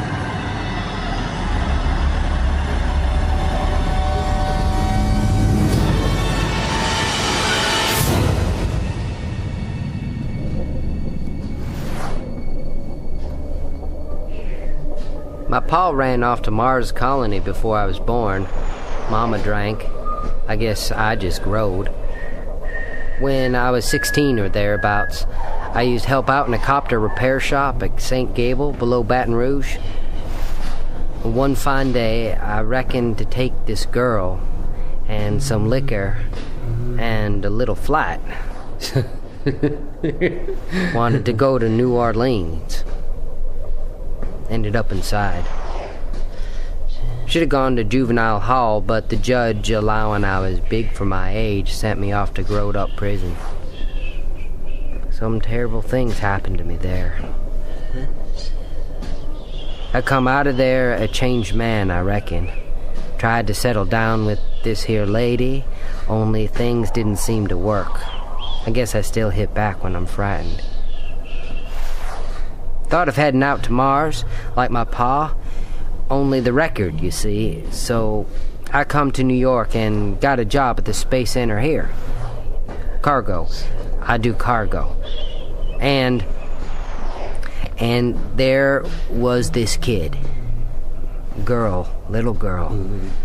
9 years old, who could read minds and wanted to die. And her name was Lee. And there was this singer named Brian Faust, and he was the biggest thing in the whole damn solar system.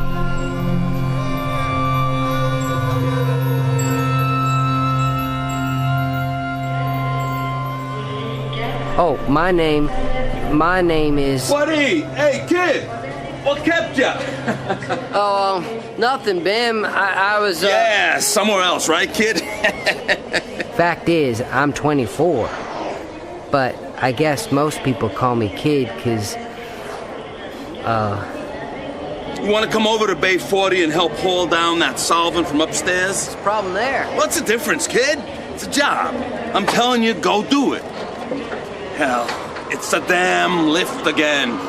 Busted. I swear they're gonna have a strike on their hands if they don't keep the equipment working, right? Ain't safe. You got it. Ain't safe. Say, what do you think of the crowd outside this morning? Crowd? You know, people, a lot of people, crowd. Oh, a lot of people, huh?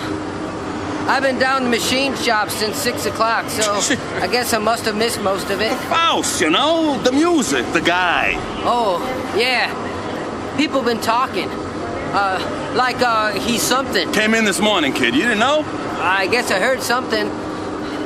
That music, though, ain't that sort of weird? Sort of, I guess. I mean, in your head or what? That guy talks to... They say Faust gets inside you. The music, it's sort of... You can't explain it, what it does. But it sure does do something. Makes you feel that things are good. Hey, you ain't so dumb, kid. That's it. Makes it feel, okay. And he's here? Earthside? Sure, making it down from moon to moon through the outer planets. Broke him up on the asteroids. Did Mars. They love him on Luna. Doing the Americas for a couple of weeks, then Asia. That's his lineup. And did we have a hell of a time. Kids, thousands of them. And people old enough to know better. A couple hundred of them got out through the barriers. Don't ask me how. And you would have thought they wanted to tear the damn ship apart and take bits home. Could have sold the grid he walked on. Okay, let's get these mothers onto the hoist and get them down. Easy, Bim. Take her slow. Ain't got time for slow, kid. Kid, watch it! Out below! Back!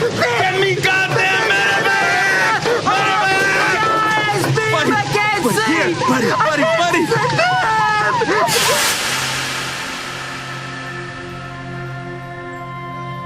I reckon I thought I was about done for right then, when they took me into the hospital. I never figured I would ever see again. Only, it was just beginning. 'Cause this little girl I told you about, she was waiting for something. Only right then, neither of us knowed exactly what.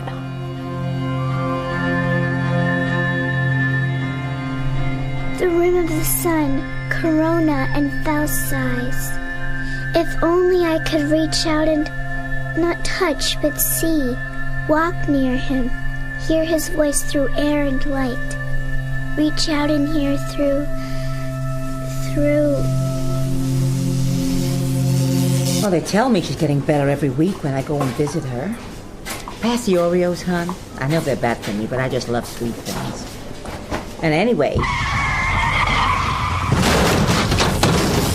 Oh, you have no idea how we hated having to send her back to that place. They want to run more tests and, oh, the things she says she sees.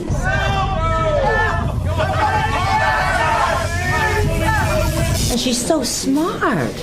Years ahead of her grade, only... Well, you know she tried to kill herself again. She's got scars on her wrists halfway to her elbows. What am I doing wrong? The doctors can't tell me. She's not even 10. I can't keep her here with me. Shut up! We've all tried, but that a little girl as smart as Lee can be so confused. ¡Ayúdame! ¡Ayúdame, por favor! She had to go back. I know she had to go back. I hate myself for it. And sometimes, because she can't tell me, I hate her. Stop it! Stop it!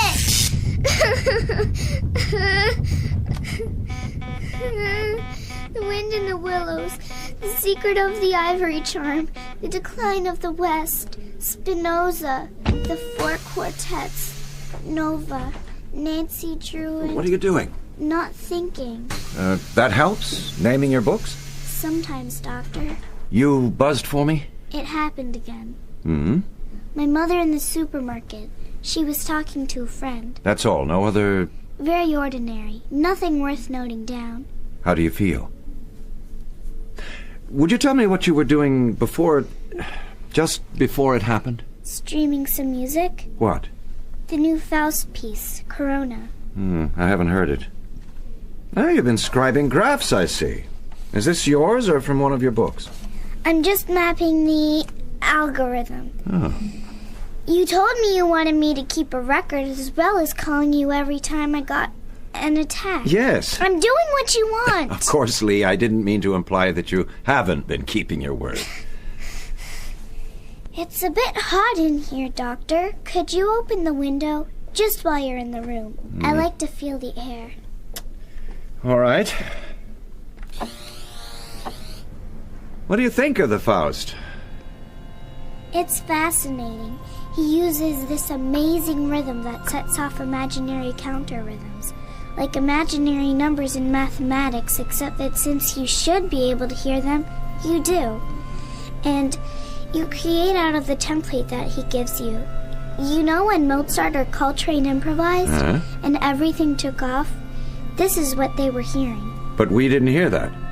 You know what Flaubert said about writing.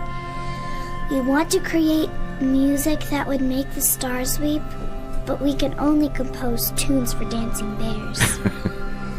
Brian Faust makes the stars weep. What did you feel about the song? Was there anything in the words that might have... His Ganymede accent is too strong. I missed most of everything. It's basically English, but the meaning lives underneath or around the words, not in them. In a way, the whole piece is an echo. I don't know. I've noticed a lot of outer planet slang in kids' speech recently. You hear it all the time. I don't. Lee, we feel it's best to keep you away from the other children at the hospital. You tune in most to people you know or who've had similar experiences. All the children here are emotionally disturbed. If you were to pick up all their minds at once, you might be seriously hurt. I wouldn't. You remember you told us about kindergarten when you were 4? You tuned into the whole class for 6 hours. Do you remember? I went home and tried to drink the bleach. I remember, of course I do. But I hear other things, other people right across the city. Look, let's talk about the music. You want to keep me away from the other kids because I'm smarter than they are. I know. I've heard you think. That isn't true. Now, can we go back to... You think I'll upset them because I'm smart. You don't want me to have any friends. What do you feel about the song? Faust's music is more about silence than sound. But what do you feel? Nietzsche explains it all better than I can. In The Birth of Tragedy. Hold on, I'll read it to you. The book's just over by the window. Oh, Lee! No, it's 9 stories! No! Let me go! Lee! Oh. Let me die! Gross! Room 974, get a team here now! Let me die! No, Lee, it's not the way! Oh, God, Lee, isn't there any way you can understand this? Yes, you've been exposed to more than any 9-year-old's mind should be able to bear, but you've got to come to terms with it somehow. I wish there was more I could... You can't help! Your thoughts are just as clumsy and slow as the others. How can you help me? I don't want to stumble around in all your insecurities and fears as well as my own and everybody else's. You think I'm a child? I've lived more years and places than any 10 of you. Just go away and let me alone. Doctor? Get the window replaced and the glass cleaned up, please. Yes. Lee. Go away, please, all of you. They'll go as soon as we've cleaned up. Do you want... No, I don't. Nothing. I want to be alone. Just go away. Just go away. What? You're gonna save... Can't see nothing. Oh, Lord, this is worse than being back in the joint. Lord, don't let me go blind. Please don't. Please don't. One would have to be situated outside life and yet to know it as well as... Welcome to the Louisiana State Penitential Facility, son. What is your name? Yeah, I guess, yeah.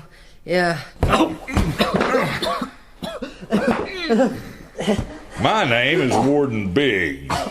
They call me Boss Bigfoot in here. I look after the chickens. That's you, son. Break 'em in, some say. Others say just break 'em. Heard you stole a helicopter. Now, what's a dumb cracker like you want with one of them? Oh, before you get up, son, you might wipe up that tobacco juice there. As all who have experienced it, can we...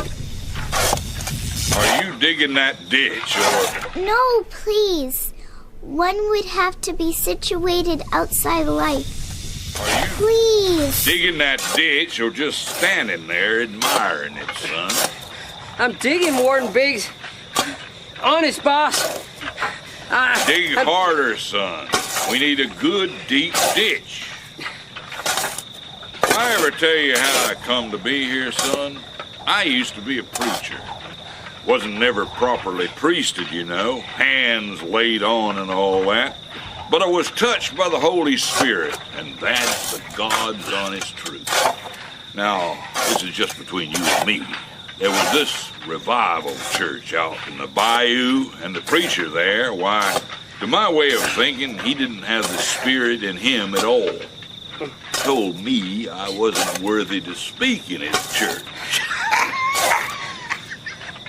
Now, one day I just hit that man over the head, dragged him out to his own church and crucified him there. And I said, let's see if you can pray yourself down from there, Reverend. Now, let's see, shall we? That there ditch. I'm digging, boss. I'm digging. You can stop now. Yep. I reckon that'll make a fine latrine. I reckon I'll try. I didn't tell you to climb out of no ditch, son. Seems right comfortable. You men, comfort break. Got a fine new latrine here. Son, I didn't tell you. You gotta let me out, boss. I don't gotta do nothing, son. You men, I told you to stay put. Permission to hit the warden, boss. Huh? Sorry, boss. Didn't quite catch that. No!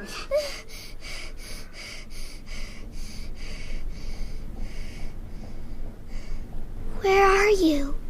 Are you here? Are you close? Buddy?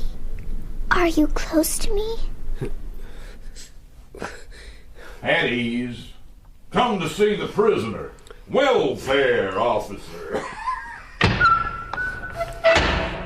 I'll knock when I want to be let out. Might be a while. This here boy needs a powerful lot of counseling.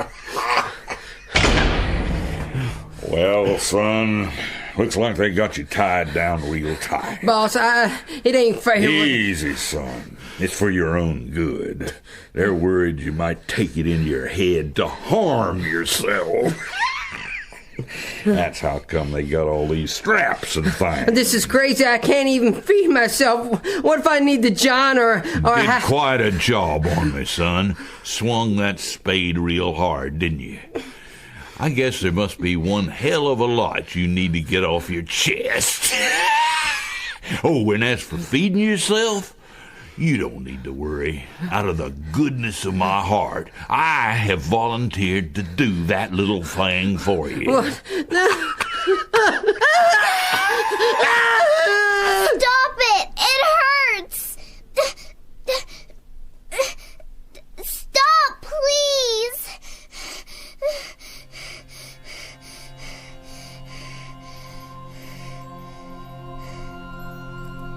Think. There has to be some way of stopping it. Stopping. Is he here? That boy? Buddy? Here in the hospital? Go back in. Find him. No. Yes, you have to or it won't stop. Ain't had enough already, son? Why, this is good stuff. Because if I don't tell him to stop thinking about it... You'll soon enough get a taste for it, son.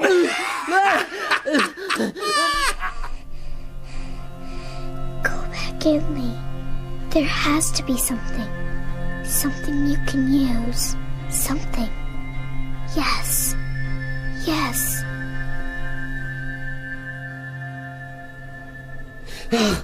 Oh, jeez. Oh, boss. I'm sorry, boss. I didn't mean nothing. Please, not. Shh, it's all right. You're not in the jail anymore. Not in the joint. You're in the hospital in New York. Something happened to your eye. That's all. My eye. Oh, yeah. Them drums of solvent. Oh, that was bad. I couldn't see. Still can't see nothing. It's dark. Don't worry. They're getting better.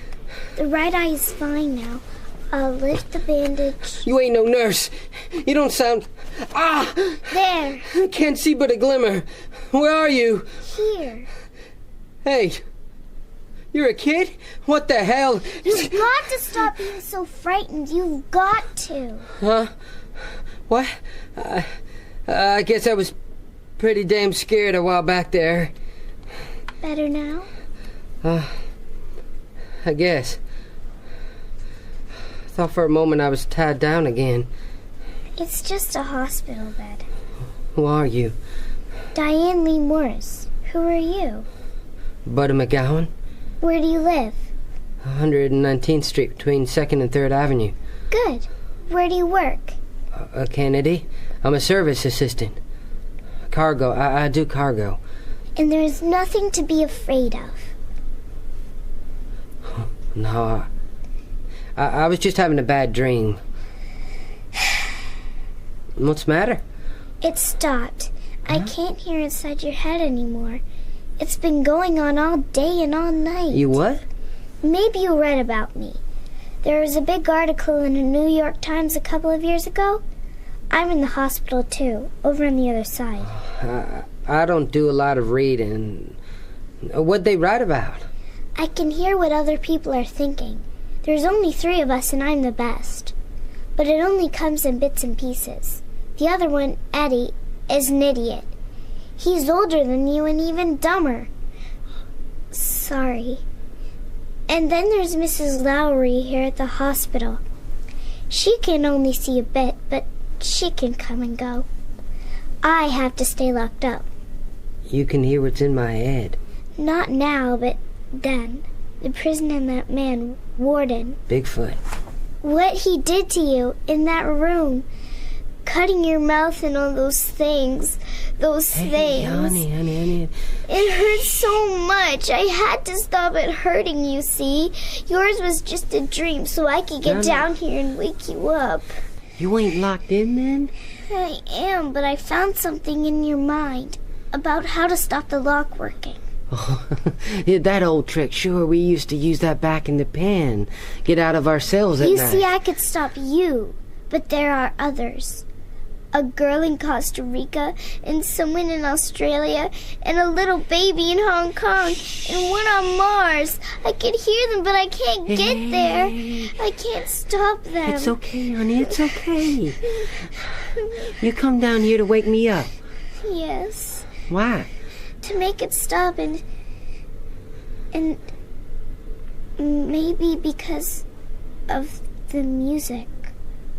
It helped me. This is the first time you ever did anything? About what you heard? It's not the first time I tried. It's the first time it worked. Why'd you try it again? I thought it might hurt less if I could get through. And it does. Hell, I know I was awful scared thinking I was back in the facility again. I know, so I was scared just the same. Thank you. Thank you, Diane Lee, for making it stop. Do you like it? Huh? The song, Corona, Brian Faust?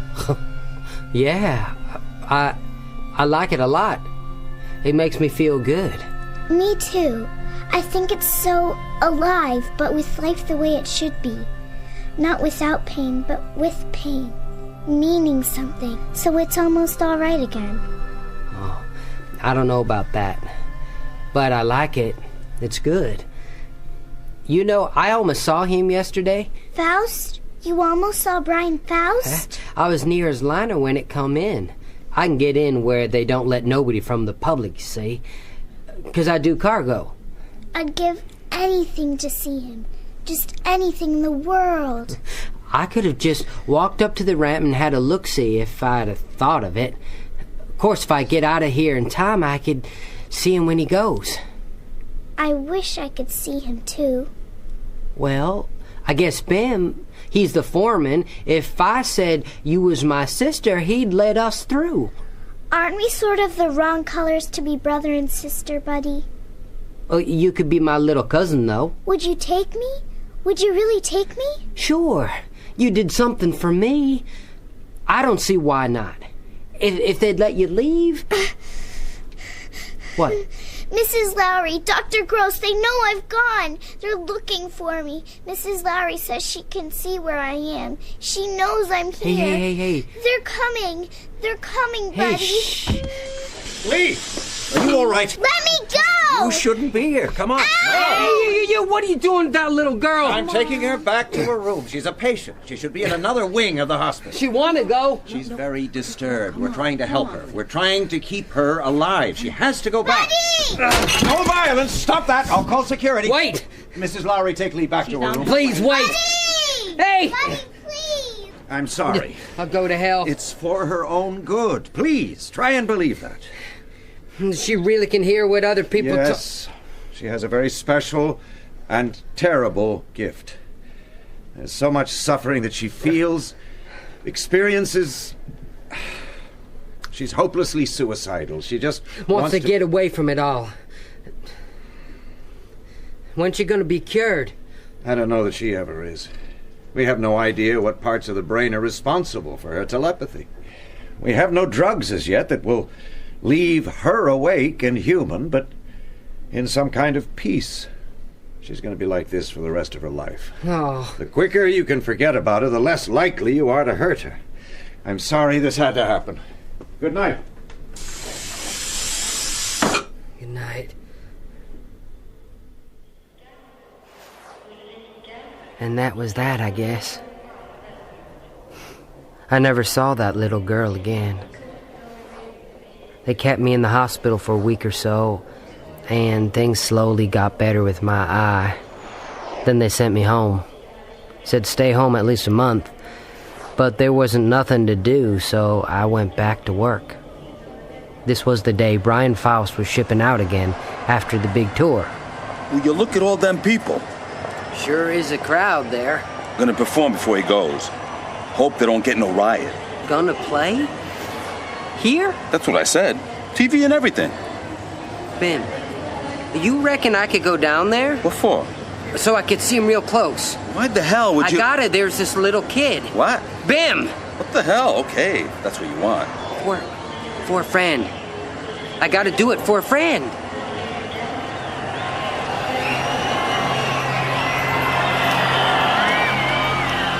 Then he come on, Brian Faust himself, and he began to play Corona.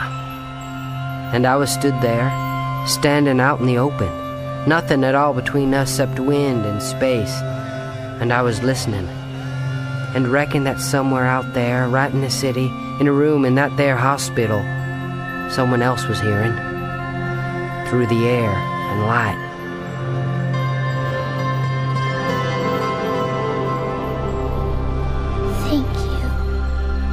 Thank you, buddy. And maybe feeling a little less like dying.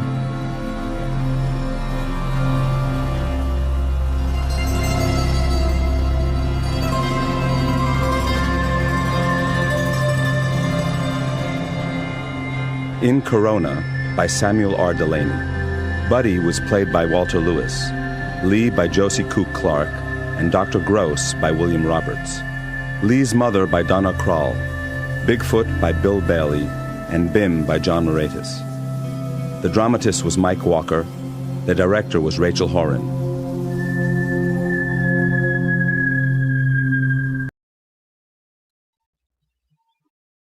It's 9:30.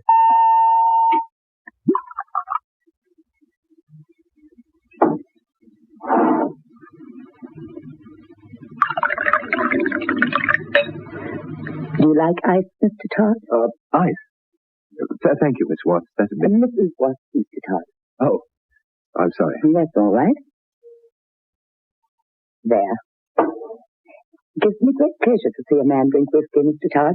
My late husband was partial to it. Oh, well, lovely. Thank you, Mrs. Watts. Do I look like a spinster? No, not at all, no. Well, you seem determined to make me one. I'm a widow. I have been one for 22 years. Cheers. It's lovely whiskey. Atlas whiskey. One of the first ever produced in Scotland. Not available in the general run of off licenses. Well, I'm honored. So, this is nice. So long since I've been able to offer my whiskey. I've had that bottle for nearly a quarter of a century. Poor Alfred was the last to drink from it. He died the next day. Oh. Shall we discuss the matter in hand? Rather.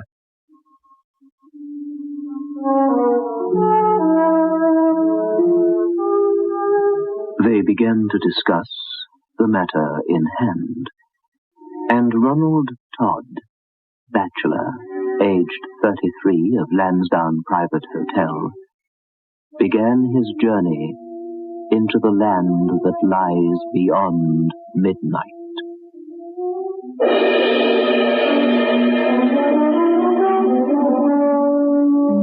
Biotex, the new soak and pre-wash powder, presents Beyond Midnight by Michael McCabe.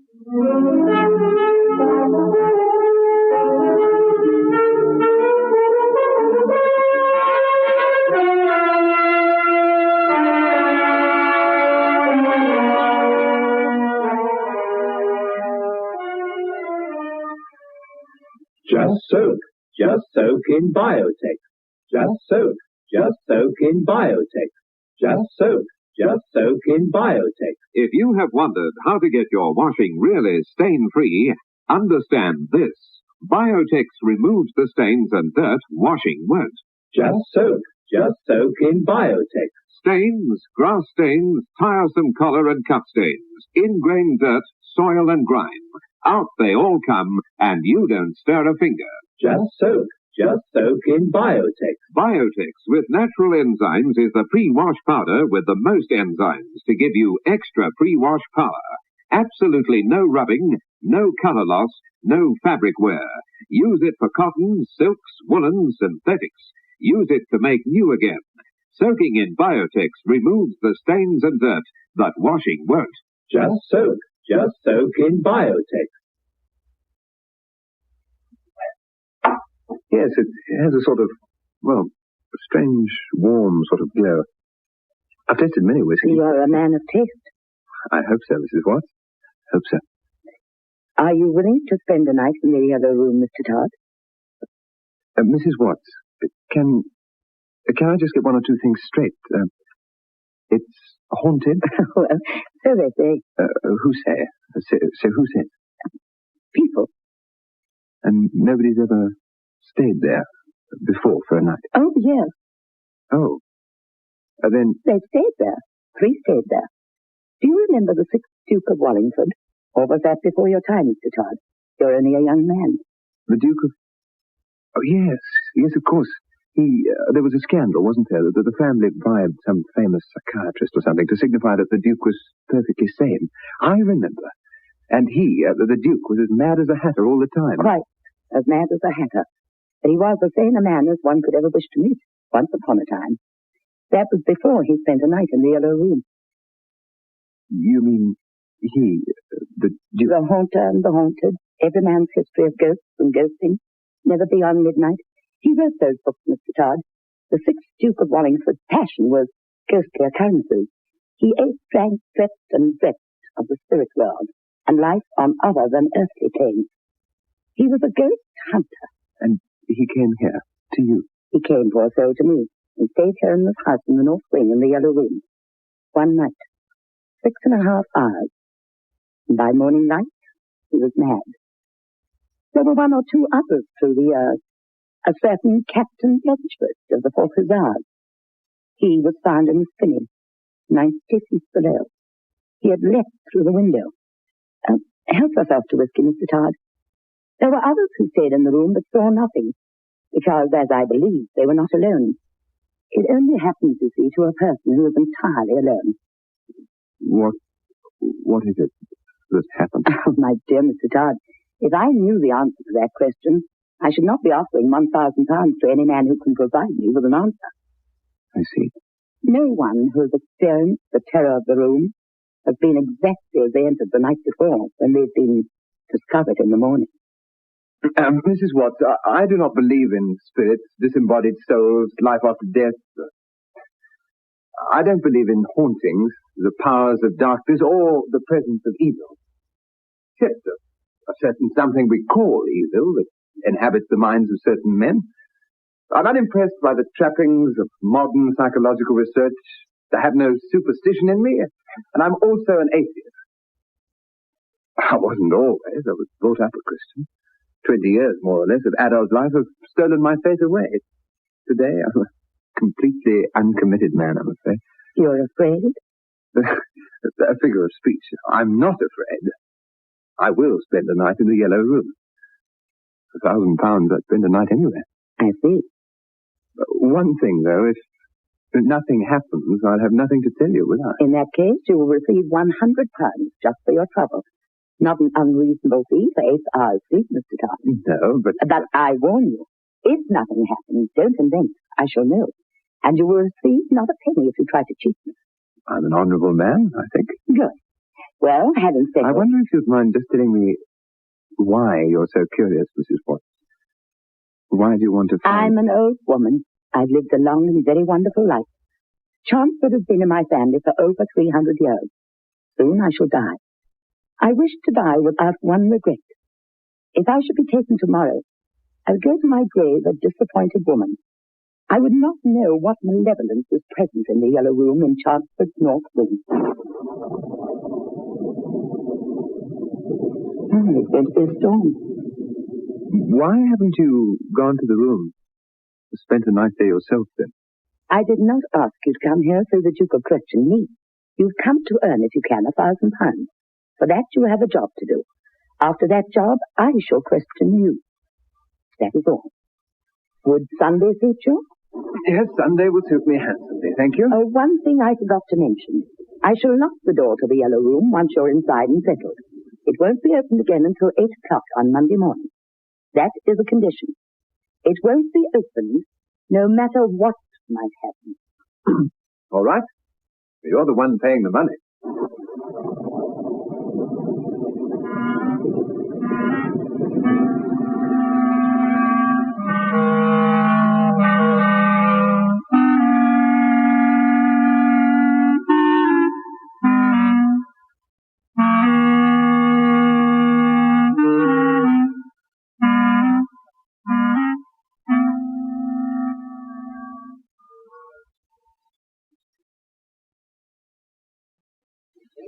The electricians never reached the North Wing with their wires and switches.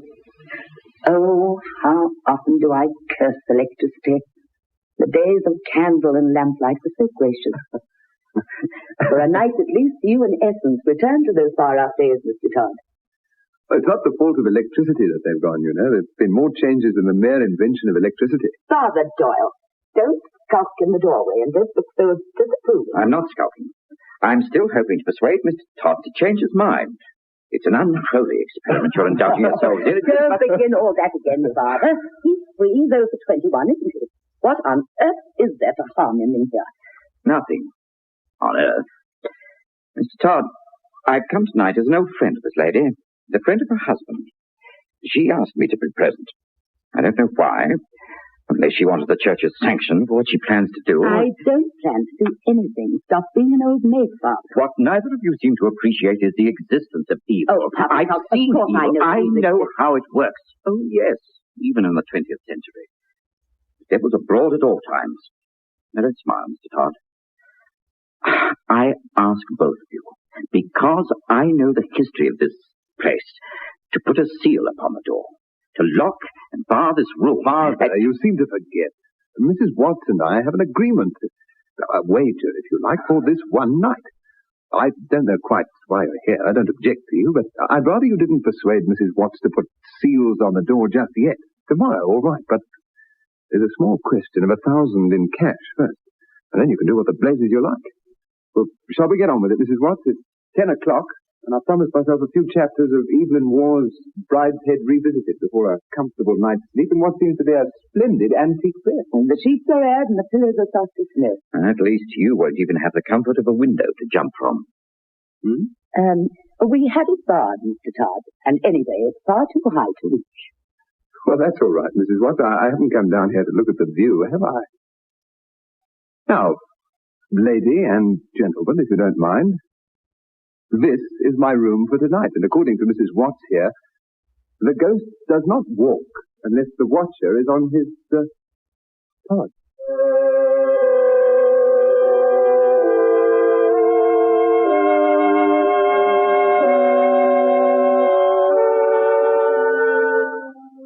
The room is high-beamed, the paper yellow in colour, for this is the yellow room, is ancient. The design upon it is of some long-forgotten crest of some long-dead family. The shadows are deep. The light comes from 7 candles set about the room, one close by the great brass and oak bed, another on the mantel, above the head of the man who sits reading a novel, a very fine novel by Evelyn Waugh. Behind the reading man's head is another candle, and near his right elbow on the top shelf of a teak bookcase are 2 more candles. The 2 remaining, thin, brave lights in the darkness of the yellow room are on either side of the door. Absolute silence reigns. The silence of a tomb, or of a great desert when daylight appears to have deserted the world forever. Silence. The kind of silence that seems to hammer iron pegs into the mind. Silence. And then the man turns a page and yawns. Bye-bye is time, I think. He smiles a smile of satisfaction, in a moment spending the £1,000 on a multitude of wondrous things, and then, quite calmly, without any announcement, without any movement in the room, the candle directly behind Ronald Todd's head goes out.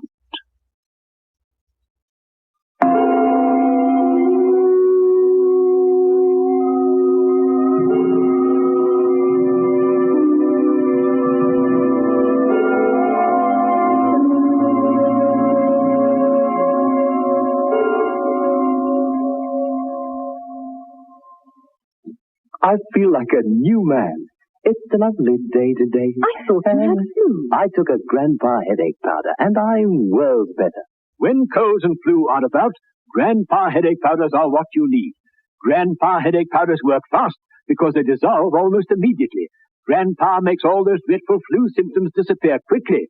So, whenever you're in pain, get fast relief. Get Grandpa headache powder. Ah, Grandpa.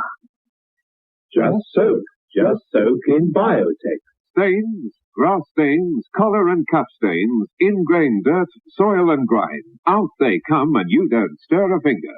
Just soak in Biotech. Biotex with natural enzymes is the pre-wash powder with the most enzymes to give you extra pre-wash power. Absolutely no rubbing, no color loss, no fabric wear. Soaking in Biotex removes the stains and dirt that washing won't. Just soak in Biotech.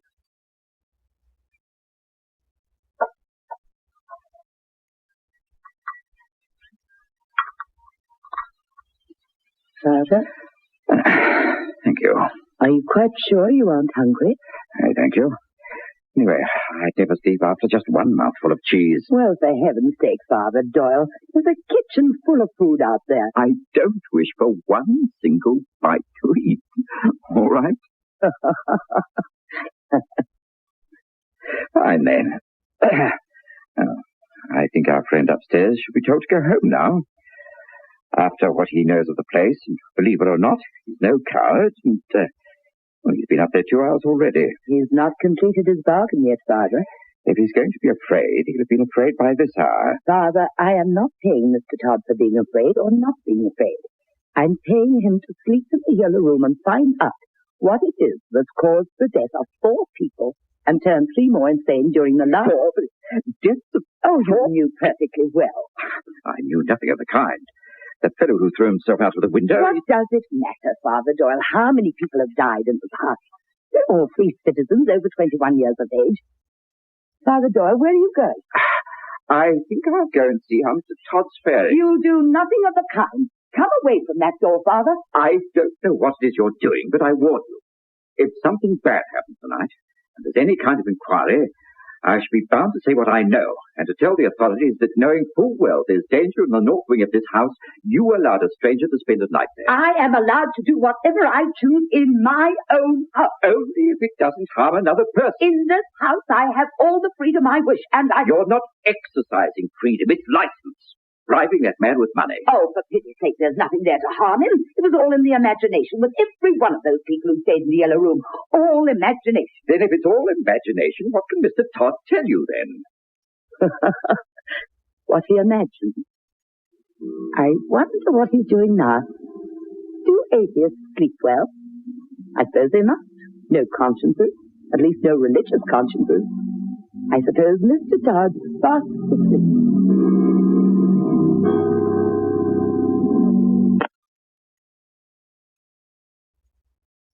Yeah.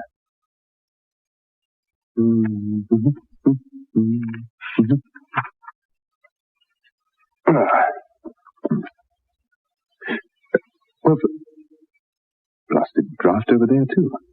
That candle was the one by the bed. I don't need it anyway. Doesn't feel drafty, I must admit. And then the candle on the right of the door went out. And Ronald Todd's expression of slight surprise, tinged with amusement, suddenly vanished, to be replaced with a frown of discomfort, because... Queer? Very.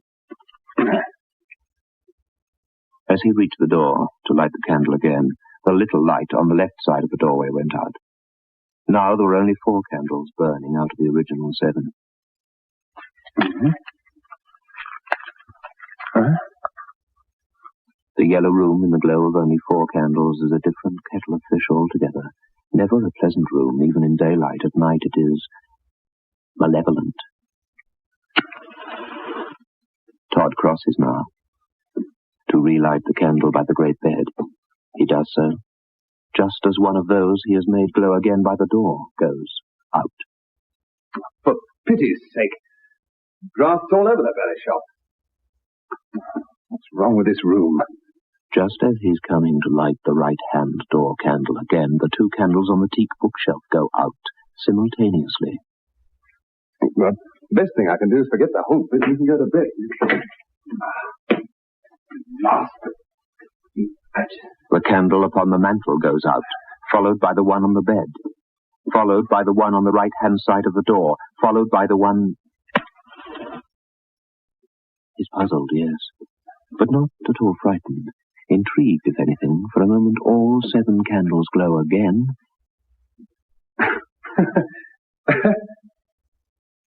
And he stops laughing as 1, 2, 3, 4, the candles around the reading chair, the mantel, go out one after another. He begins relighting them, and both candles by the door go out, and then the one by the bed. For a moment the room is lighted by only 2 candles. And then 3. And then 4. And then the first of the relighted ones goes out. Huh? And Ronald Todd realizes for the first time that there is more to this than meets the eye. That bloody thing went out because something wet touched it. I heard it.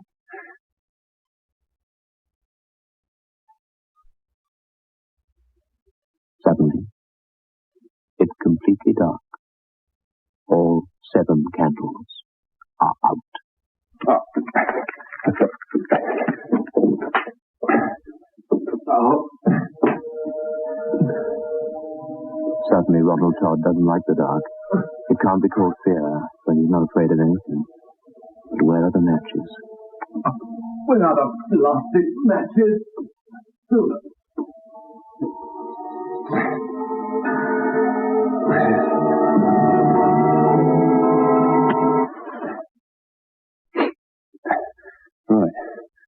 unlighted, that'll do.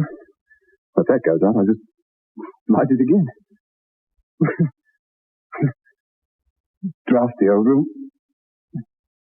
And he gathers the remaining matches together. There are only 11 left. Beautiful, really. Candle alone in the room. It's like the little night light Mom used to leave in my room when I was a kid. Because I was afraid.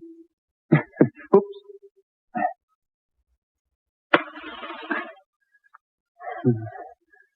Angels bids us shine with the pure, clear light, like a burning. I wonder what Mom would have made of all this.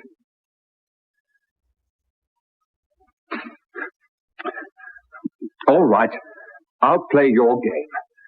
There's somebody here, isn't there? Somehow someone's making these candles go out, aren't they? Well, all right, let's leave it dark for a while.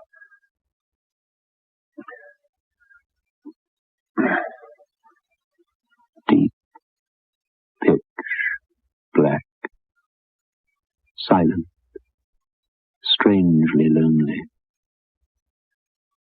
And then the silence and the darkness gets on Todd's nerves and he fumbles and lights a match. At least, he tries to light. Must be a dead match, a spent match. Try another one. Oh, I'll try another one.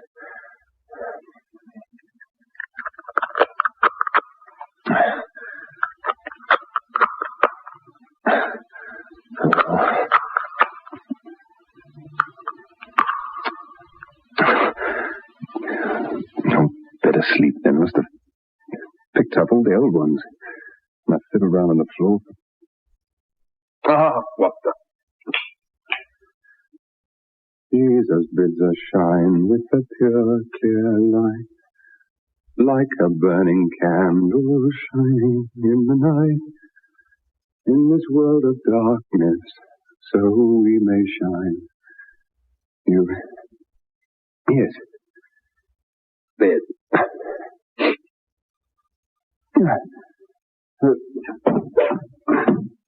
The blasted bed.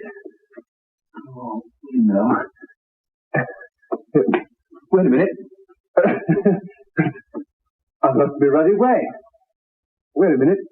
You'd be like this, I suppose, in the desert, at night, or anywhere come to that in complete blackness.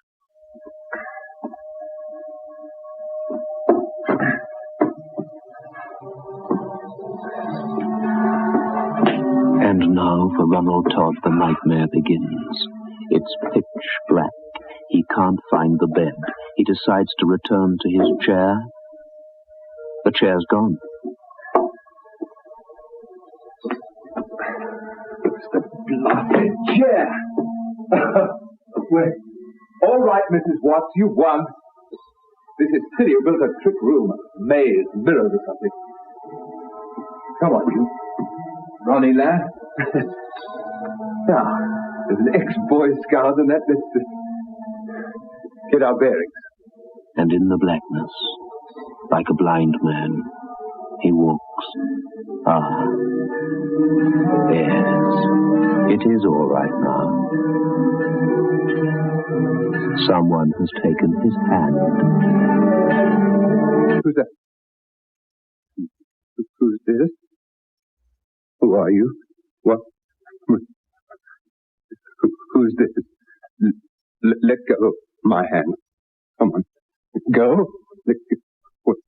Who are you? I can't see. Let go of my hand. Who are you? Like a little candle, brave little light. Like a little candle burning in the night. In the world of darkness, I am a shine. Like a little candle, you and mine.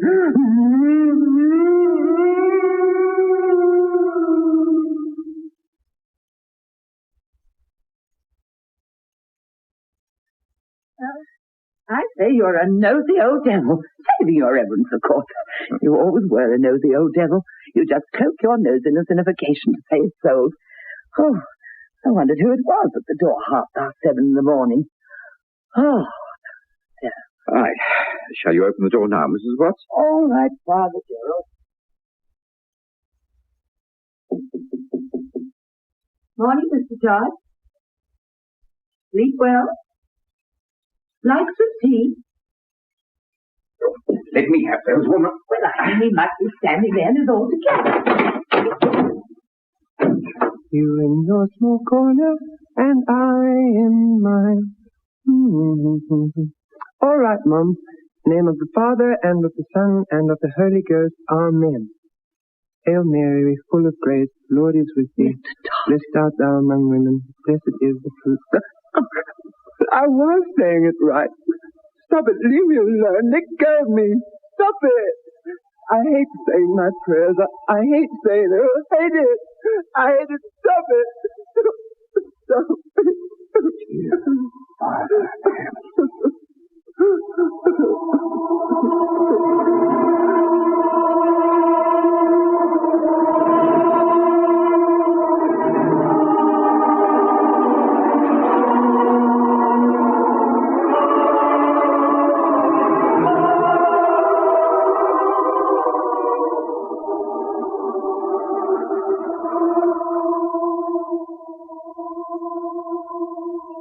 Mr. Ronald Todd was committed to a home for the hopelessly insane. Father Gerald Doyle visits him twice a week. The priest carries with him a feeling of guilt he can never be rid of. Mrs. Watts died last year without ever discovering the secret of the Yellow Room. What really took place that night, I have only been able to suggest. What remains is that Ronald Todd is mad and is likely to remain so. He's forever beyond midnight.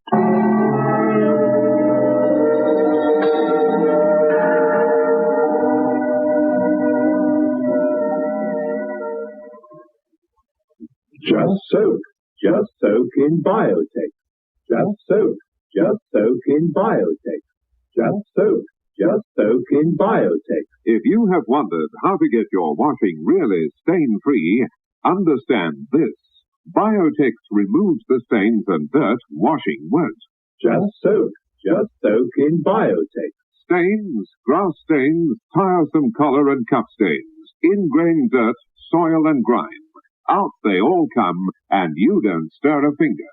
Just soak in Biotex. Biotex with natural enzymes is the pre-wash powder with the most enzymes to give you extra pre-wash power.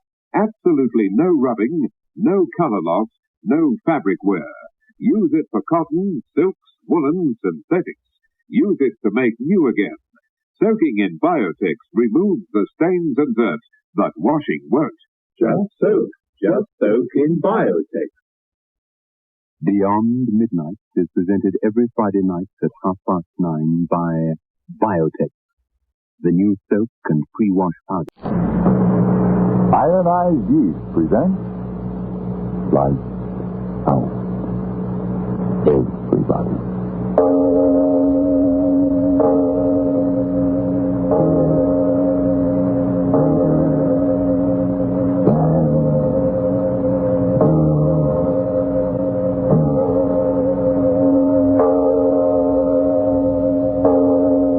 Lights Out brings you stories of the supernatural and the supernormal, dramatizing the fantasies and the mysteries of the unknown.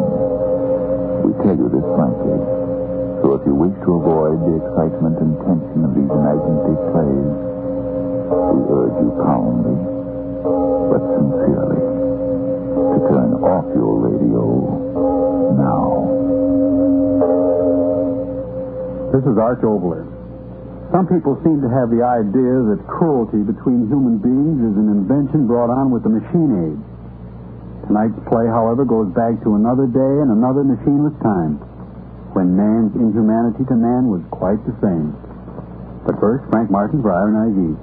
You keep watching the clock because you're so run down and jittery, so often overtired that it seems the day will never end. If that's how you feel, and if vitamin B1 and iron shortage is what's to blame, for your own sake, try Ironized Yeast tablets. These pleasant little tablets give you vitamin B1 plus iron. They've been of splendid benefit to men and women who were deficient in these vital substances. Help them regain glorious strength, energy, and needed pounds, often in just a few short weeks. That's right. The name is Ironized Yeast Tablets. And now, lights out. Everybody.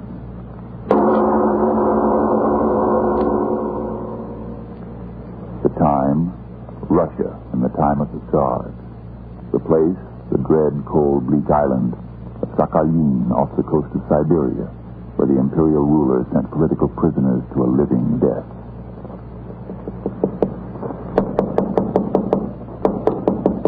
Come in, Sergeant. Stop that noise. Come in. Your Highness. Yes. Why do you stand there? What is it?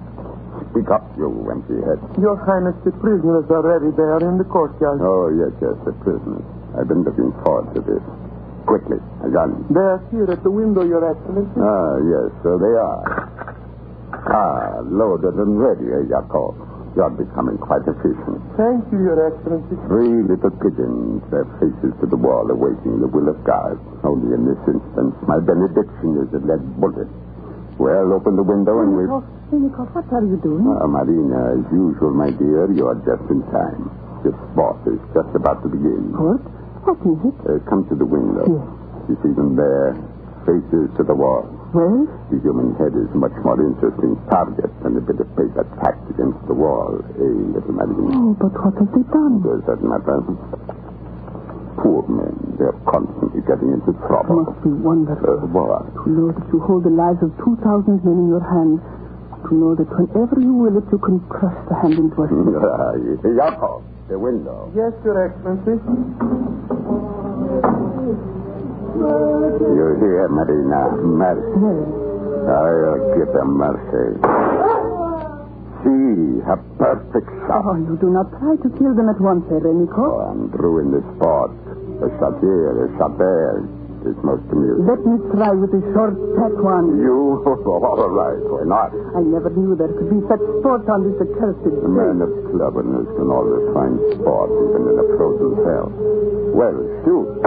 Achlino. Look at him flop around like a wounded duck. Very fat duck. What a pair we make, Marina. Quickly, give me the gun. There is yet another. No, wait. I'll get another gun. We will shoot together. Such sport. I told you you would have an enjoyable time on Sakhalin, my little Marina. I told you that... Your Excellency, the joke's to Your Excellency. Well, what is it? Can't you say I'm busy? What do you want? If Your Excellency please, a message, an official one from St. Petersburg. Well, give it to me, you fool. Give it to me. Yes, Your Excellency. What is it? What? Yakov, shut the window. Yes, Excellency. You think I must decide? Tortures me, the meddling fools, the bureaucratic fools. I could kill them all. Why must they meddle? Why won't they leave me alone? Inspectors. Control yourself. What is it? What have they ordered you to do? You must tell me quickly. What is the news? What news? The government is sending another one of their infernal inspectors. Oh. For 2 years, they've let me alone. For 2 years. And now another one of those fool inspectors. He must not get here. But Renikov, what is the difference? While he is here, all can be peaceful and quiet. A kindergarten full of dissatisfied little children. It is not what I do to the prisoners that concerns them. It is my account. Your account? Marina, listen to me. I told you that in 2 more years I could retire you with me for life, befitting a gentleman. Yes? Where do you think the money comes from? I will tell you. From the coal mines near Honor. From the salt mines on the northern end of this island. From the gold in the streams. I quickly discovered when they sent me here that a clever man could make a good thing out of the enforced labor of these miserable prisoners. And I have made a good thing. 2 more years. But now this infernal inspector. He will make his report. Investigation. I'll be ruined. Marina Petrovna, that man must not get here. He must not get here. You will find a way. Will I? Yakov, come here. You thick-headed fool, must I yell my lungs out? Come closer. Come closer. Your Excellency? You were drunk again last night. Drunk? Oh, no, Your Excellency. Close your mouth. I've had enough of your drunkenness. Perhaps 100 lashes with a whip will teach you a lesson. The brave sergeant's face grows green with fright. He's dead, Your Excellency. You know that only too well, eh, Yakov? They have died under your whip with fewer than... Your mercy, Excellency. I will do anything you want. Anything. You are a oh, mercy, swimmer. Your Highness. Mercy, Excellency. Stop your sniveling and listen to me closely. There is a certain man destined to arrive in Nikolaeva within 2 weeks. He'll be in charge of the boat, which is to bring him across the 30 miles to very treacherous water, which very fortunately separates us from the mainland.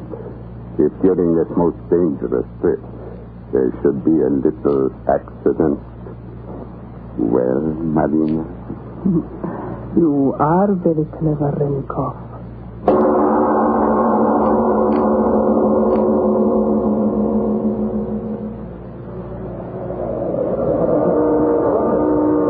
Ready, Honored One. Well, Sergeant, very thoughtful of Commandant Trenikov, I must say, sending an entire squad of soldiers to give me safe conduct. But I doubt if all the Tsar's armies could calm the waters between us and Sakhalin. Now, could they? The passage is always very rough, Your Excellency. Tell me, how many miles across? 30, Your Excellency. Commandant Trenikov has made your safe arrival my personal responsibility. Well, the wind is getting stronger, if anything. That's a mighty small launch. For so much angry water, Sergeant. I have made the crossing hundreds of times, Your Excellency. There is no danger.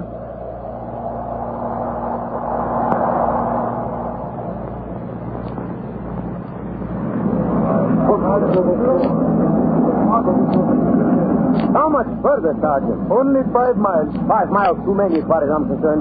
We certainly would be in a situation if the engine stopped. If you will excuse me, Your Excellency, I will make sure everything is in order. Of course, of course. Under the sound of it, that engine needs attention. Go ahead. Спасибо.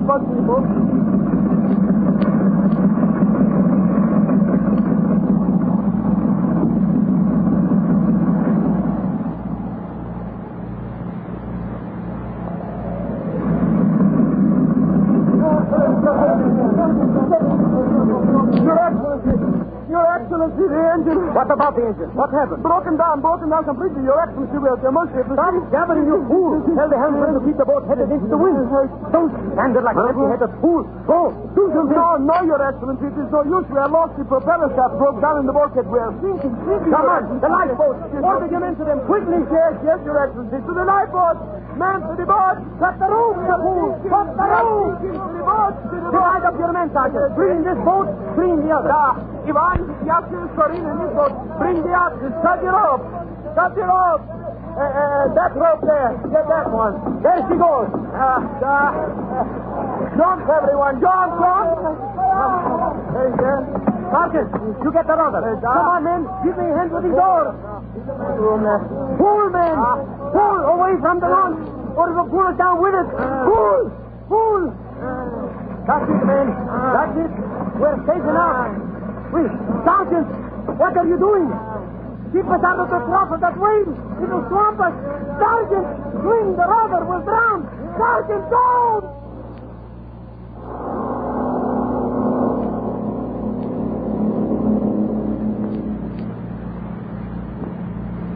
The devil take that fog. Just as the launch sinks, the devil's fog comes rolling. Infernal telescope. We can see nothing. Your Excellency. Your Excellency. Sergeant, how did you... Your Excellency, I have come to report. Your clothes, dripping wet. You did not drown. I am the best swimmer on the island, Your Excellency. You're tired. Here, sit here. No, Your Excellency, the chair, my wet Sit clothes. down. Yes, Your Excellency. Tell me, what happened? Everything. Yes, Your Excellency, I did just as you ordered. And the infernal inspector of the guard, Michael Bashkev, he saw him drowned. With my own eyes, they all drowned. Only I lived. Michael Bashkev is dead. With my own eyes, I saw it. I thought I would never make it. The waves were so strong, never stronger. But it was worth it, Sergeant. Now, you should be rewarded. Yes, rewarded. You are very kind, Your Excellency. My kindness is exceeded only by my goodness. This straw was sticking. Here it is. Your reward, my dear son. Anything you give me, Your Excellency? Anything?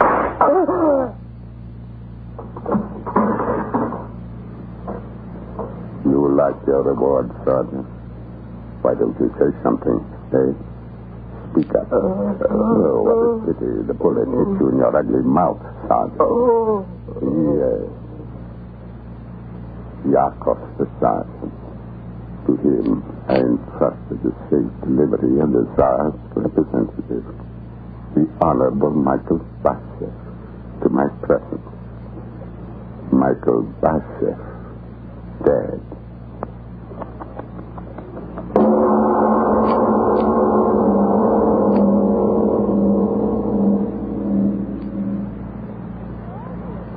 Ladies and gentlemen, it's time for a deep breath or two and a moment of relaxation. Before we go on with tonight's Lights Out story, the story of a murderous tyrant and the rush of the Tsars, let's return for a moment to our own times and the problem that may be troubling you tonight. Problem's no name for it. I'm making the best money I've made in years, and what good is it to me?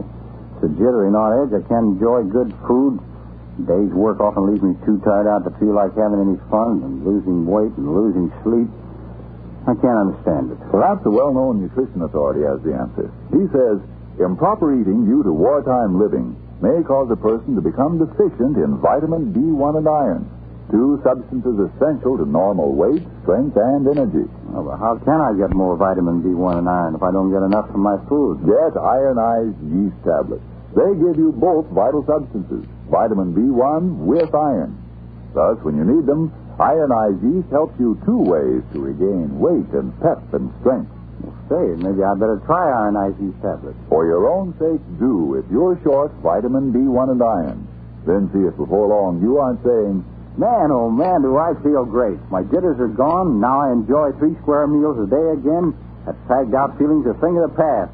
I'm sure glad I tried ironized yeast tablets. And now back to our Lights Out story of Sakhalin.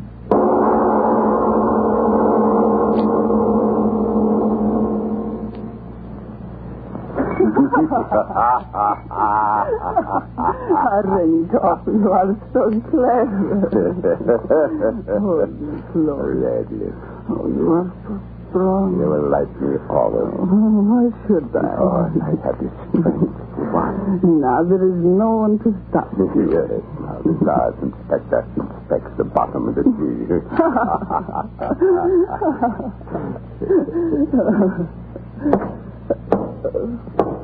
Whoever it is, I'll flay his skin off.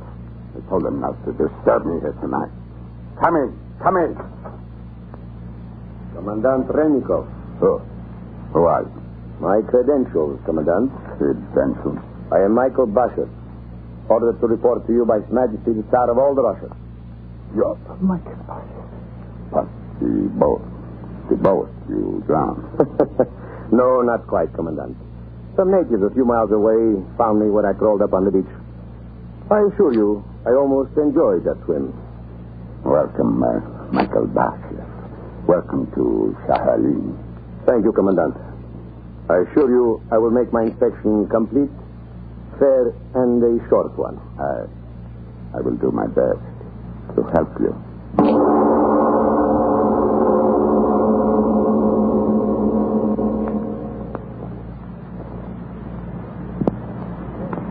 You are so strong, Michael Bashev.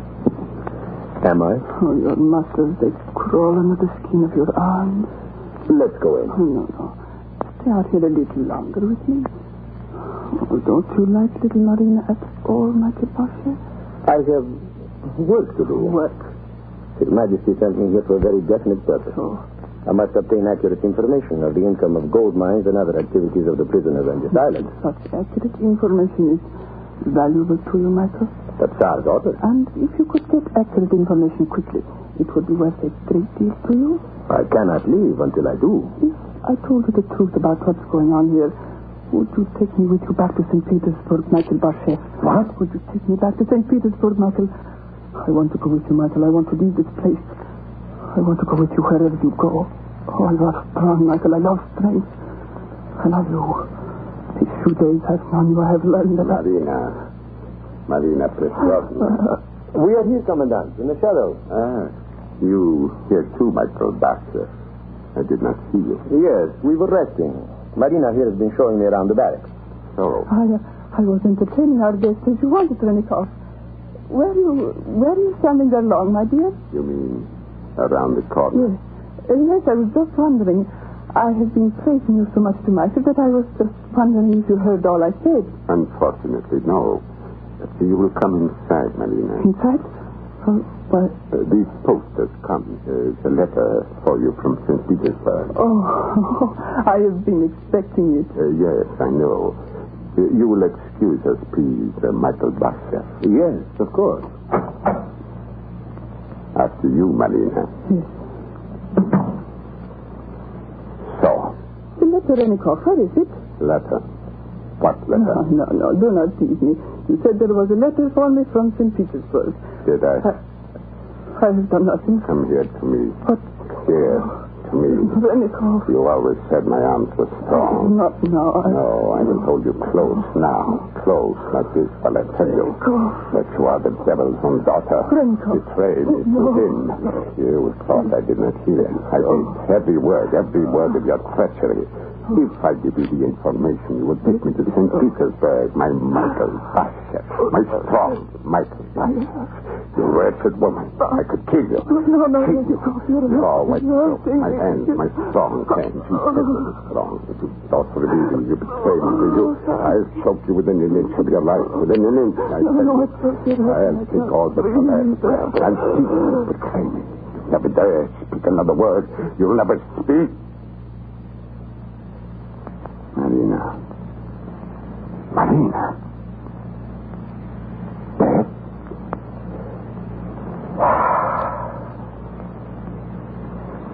And now it is your turn, Michael Basha.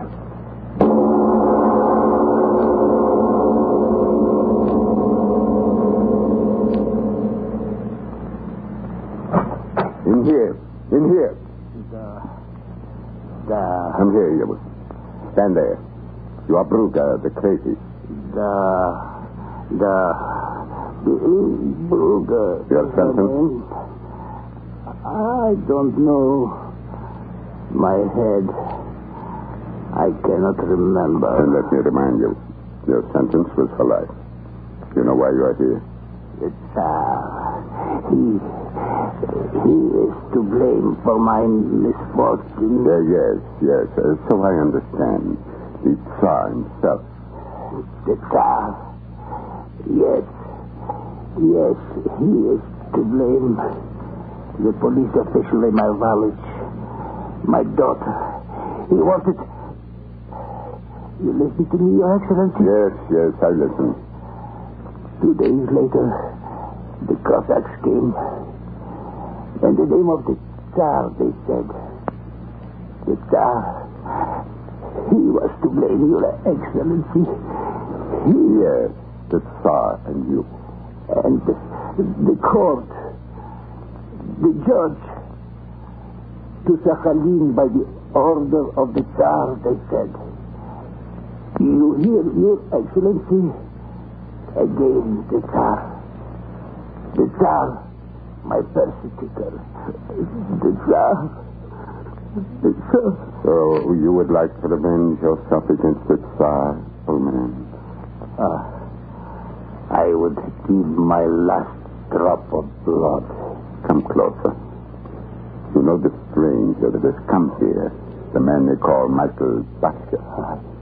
I know. He wishes to go on a little hunting trip today. I've heard you are well versed in the haunts of the game around the bay. Yes, Your Excellency.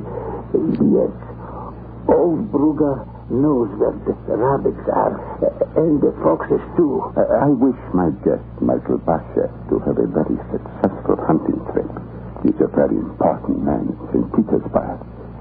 And no one but he is the nephew of our little father, the Tsar. Yes.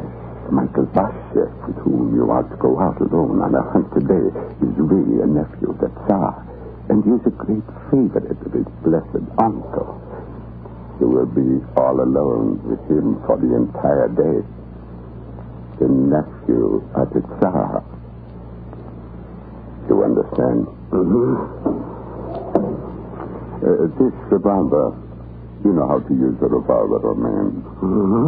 I give it to you in violation of all regulations. And you know why? Because I want you to take good care of His Excellency, the nephew of our merciful Tsar. Good care. You understand? The nephew of the merciful Tsar.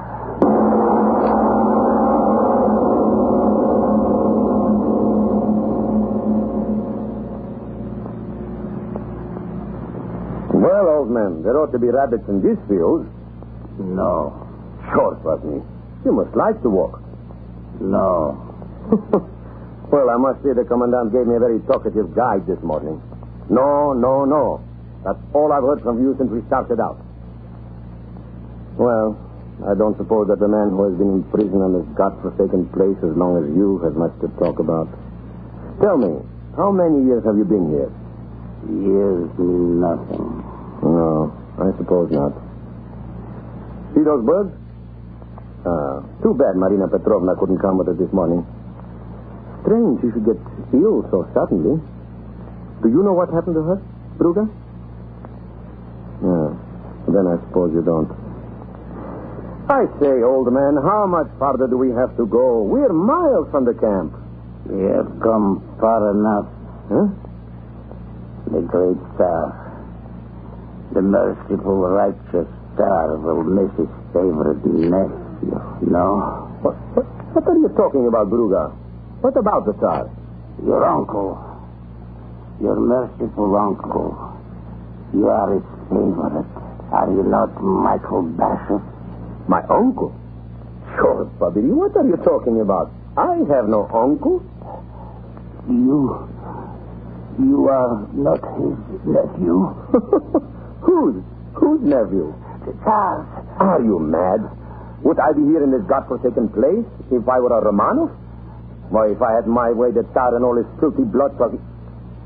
I must be going crazy, too, talking this way. You do not know the Tsar? I'm a government official. What do I know about the Tsar? Why don't you ask your own Commandant Rennikov if you want news of the Tsar? Do you know all about his cousin? Rennikov. Cousin to the Tsar. I thought everyone in all Russia knew that. Why do you think he's Commandant here after the scandal he was in back at St. Petersburg? Why, if not for his relationship, Albir Rennikov would have been swinging from the highest gallows. It was only because he was a cousin to the Tsar that... Old man, Bruga, where are you going? Why are you going back? Come back here. Come back. Well, it is an island of madmen. That look on his face when I said that...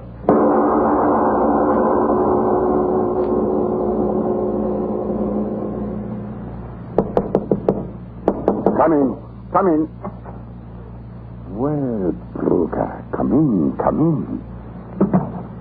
What is this? I guess Michael Basher met with you. Oh, what a pity.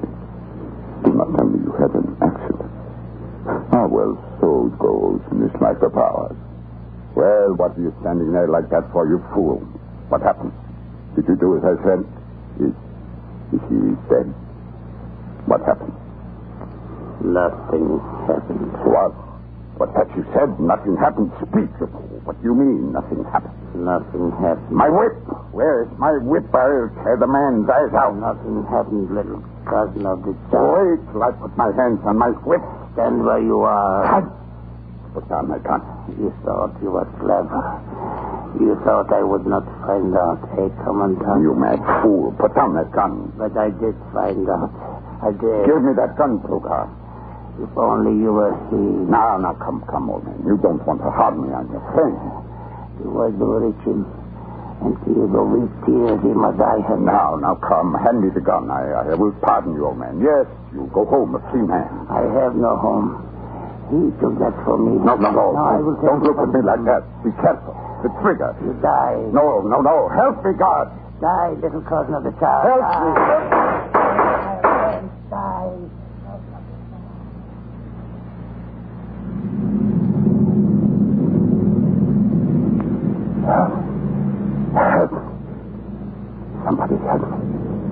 This madman will kill me.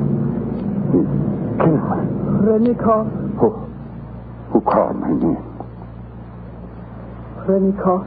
Help me. Whoever you are. Help me. Call the guard. Rennikov.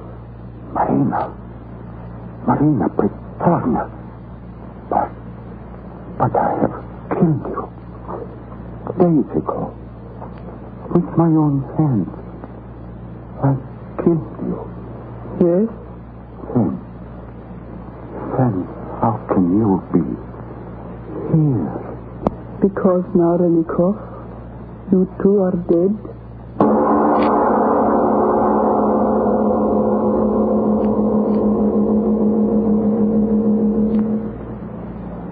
Well, Mr. Obler, you certainly proved your thesis that cruelty didn't start with fascism. Thank you, Mr. Martin.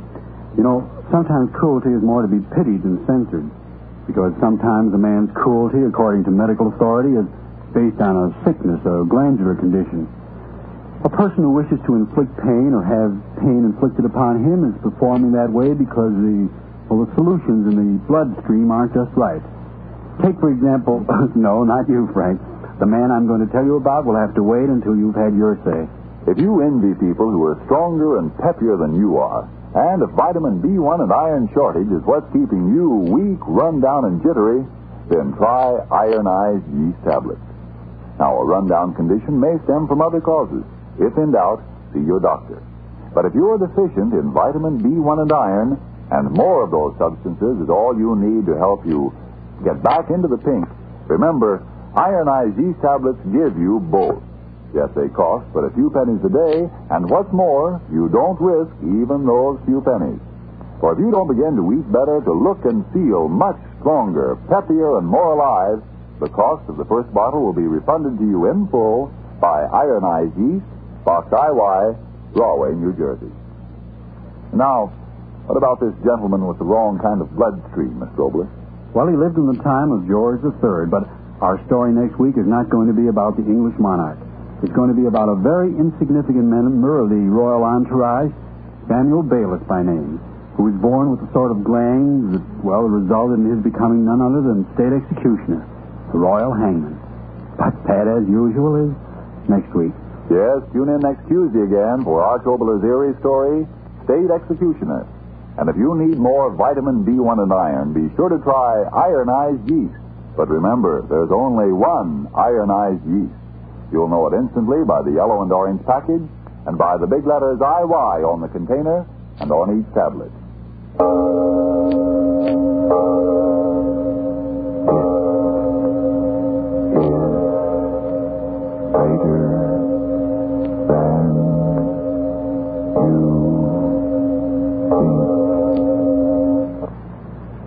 Friends, how about those white shoes you bought early in the season? Are they getting that old before their time look? Well, why not try a shoe white that's more than just a whitener? Energine Shoe White. Energine Shoe White cleans as well as whitens, and it conditions the surface, so it's easy to get your shoes a real smooth, even white. Yes, when you use Energine Shoe White, it does more than just whiten the surface. It helps keep your shoes looking better, longer. This is the Columbia Broadcasting System.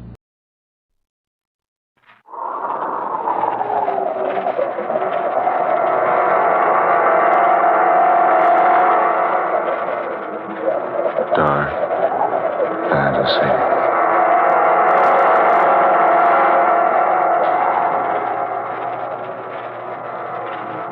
Friday the 13th and the 13th dark fantasy story by Scott Bishop. W is for werewolf.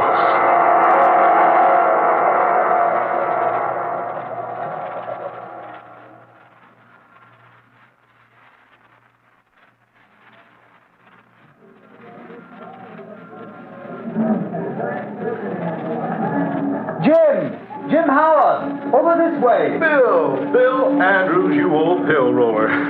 Golly, am I glad to see you. Well, Jim Howard, welcome to Cape Howell. You're just the medicine the doctor ordered. And you're the doctor. How are you, Bill? Never better. Say, am I glad to shake hands with you again. You're the same old Jim. 5 years haven't changed you a single bit. Well, I'm sorry. I can't say the same thing about you. You look tired, almost sick. I say you aren't ill, are you? Ill? Oh, no. No, I've just been working hard. Not much sleep lately. Come on, I've got a wagon waiting right over here. Wagon? Sure, nothing fancy about us. We'll take the wagon to the boat landing, and then we'll row over to my island. Say, now, wait a minute, Bill. Are you trying to rib me? What do you mean, your island? Oh, didn't I tell you? I haven't lived in Cape Howe for 3 years. I find it more pleasant and comfortable out on the island. But what island? Folks around here have another name for it, but don't mind them if you hear it. I call it échappé. Say that again, Bill. Échappé. Well, what's that, Scandinavian or Esperanto? French. Come on. Here's the wagon over here. Young John's waiting on the boat landing. Oh, I say, how is young John? Jim, I don't know. I'm worried about him.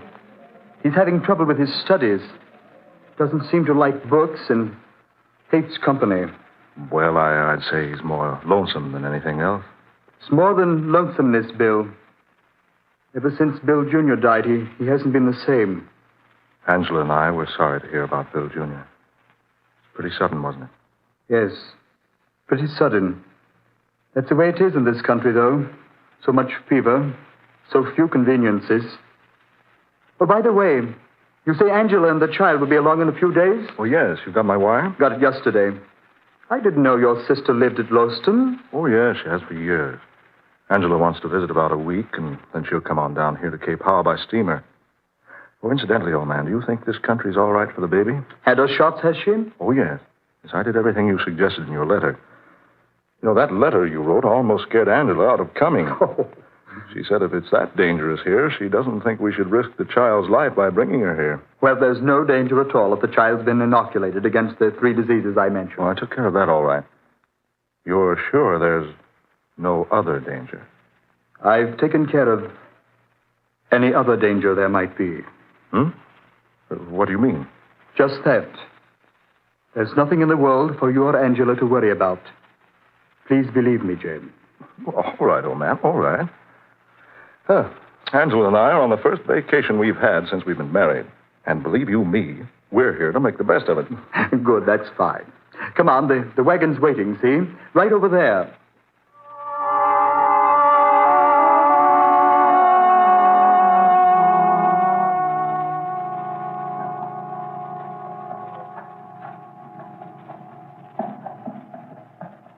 Fine country, eh, what, Jim? Oh, marvelous. We've enjoyed the whole trip so far. Didn't even get seasick on the way across. Not even the baby. And she only a year old. And say, I'm anxious to see that girl. How come you named her Sandra? Well, that's one of Angela's favorite names. Pretty name, I like it. Oh, this is the blamedest means of transportation I've ever had to endure. I thought you would at least have your own limousine. No, Jim. I haven't been doing so well lately. I hope you'll be able to put up with what I have to offer you on the island. Rough and rugged, is it? Quite. I built the cabin myself. It's not much, but it's comfortable. Oh, by the way, did you bring the books I wrote you about? Books? Oh, yes, they're in the trunk. Good. I must say, that's the strangest collection of books I've ever heard of. What kind of experimenting are you doing on that island anyway? It's pretty serious, Jim, I assure you. Well, it must be. I read your books on the way across. You did? Yes, indeed. Dr. Elgin Woodward's book on lycanthropy and Henry Joseph McClure's pamphlet on the disease Lumpus vulgaris and Guy Ender's story, Werewolf of Paris, and 2 other books on werewolves. Can't for the life of me imagine, Andrews, what you want with books like that out here in this wilderness.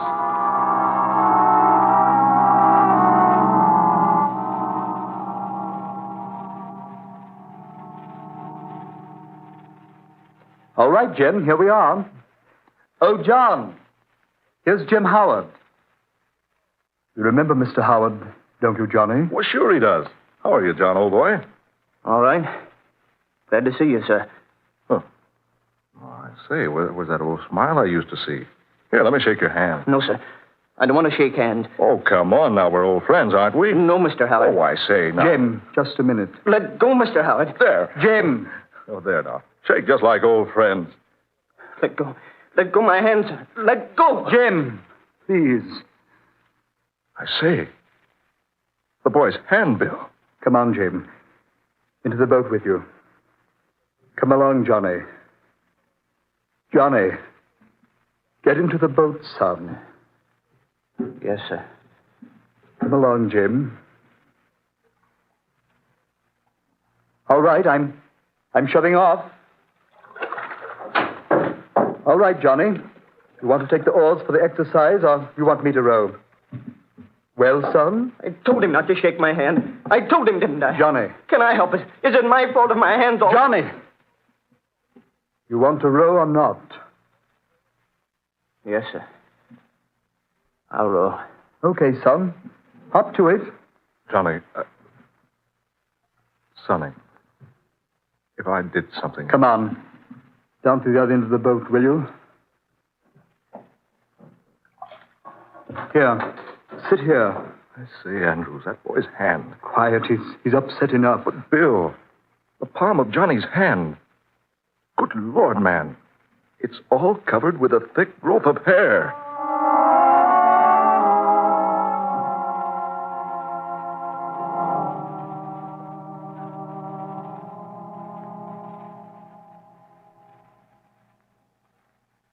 Okay, Jim.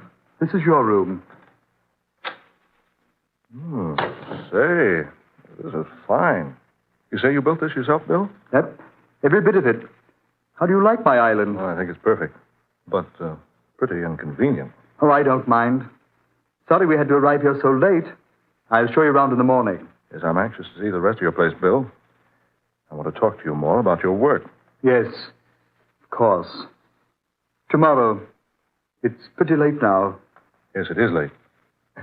I'm afraid I rather bored you, old man, with my chatter at the dinner table. Oh, Jim, you heathen.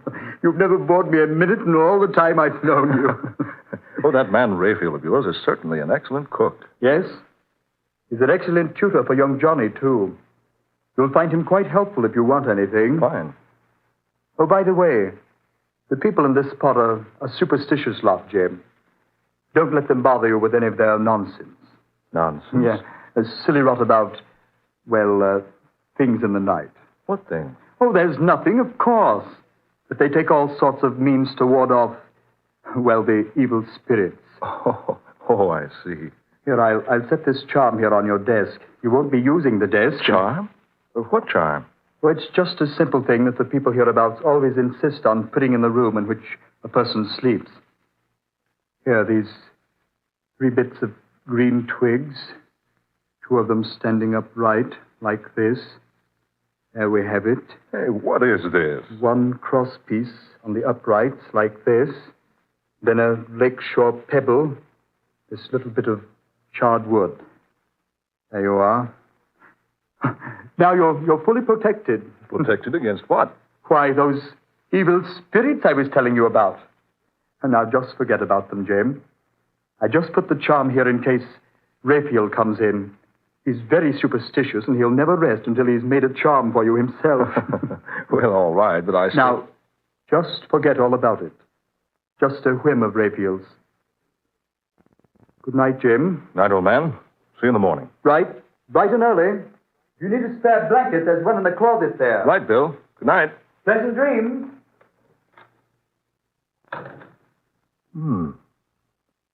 A whim of Rayfield's, huh? 3 bits of green twig, lakeshore pebble, and a piece of charred wood. That's a strange combination. To ward off evil spirits, so Bill claims. But what evil spirit? Great horn toads, what's that? What in the world is that? Bill! Bill, I say, Bill, what's that howling? It is nothing, Mr. Huh? Oh, you, Rayfield.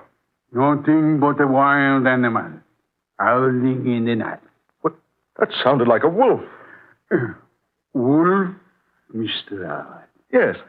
It couldn't have been the wolf. There are no such animals in this country, you know. I know that, but... There. You hear it? It will be all right, sir. Did Mr. Andrews give you the charm? Charm? Oh, yes, the charm. It will protect you, sir, from anything. Wait a minute, Rayfield. Don't go. Just what is this thing I'm being protected from? Oh, nothing. Nothing, sir. Nothing at all. People around these parts are curious about us all. Superstitious, you know, and all that sort of thing. So we humor them by always keeping a charm in the sleeping rooms of our homes. Yes, but I don't see why you should worry about humoring anybody. Way out here alone like this on this island. Well, sir, it is just a habit of Mr. Andrews' Arago. But he said it was you he was satisfying by placing the charm in my bedroom. Yes, sir. That is, well, what I mean is, sir, I'll best be going. Young Johnny isn't feeling so well tonight. I hope you sleep good, Mr. Howard. And don't worry about the howling. Nothing will harm you. Don't worry about the howling, eh? That's strange. That howl's coming from the east wing of this cabin. Right over there. By George, I'm going to skirt this place and have a look. Quiet now. Not a sound. But a light just went on in that room the sound's coming from. That window's heavily barred. And the window glass is frosted and curtained so no one can see inside. The howl is coming from inside that room. There's the door to the place.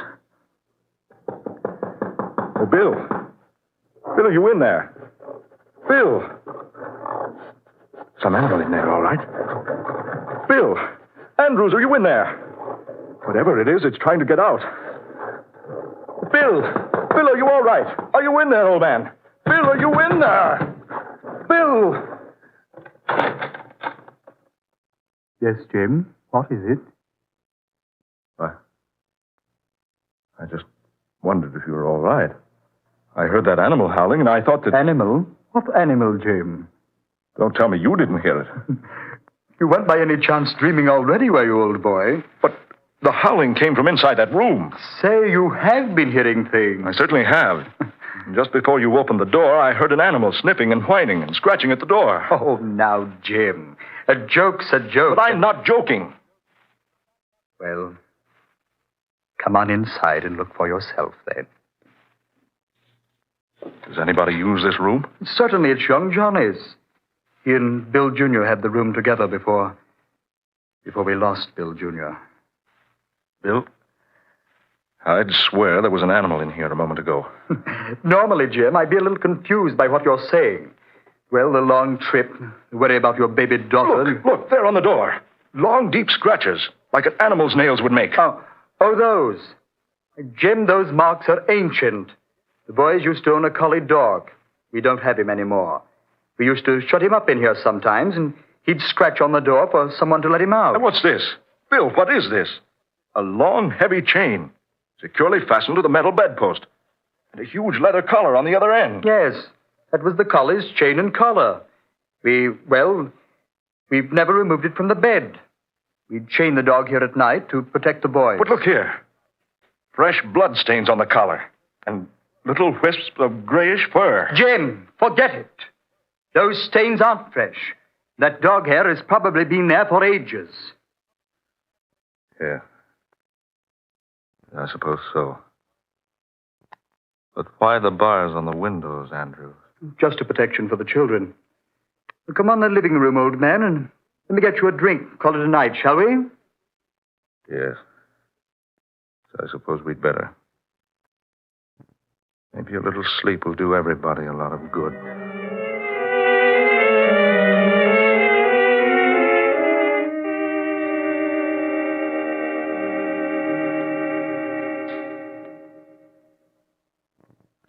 Angela, I can't tell you how happy I am to have you and Jim here to visit me. Oh, we've looked forward to this for 6 months, Bill.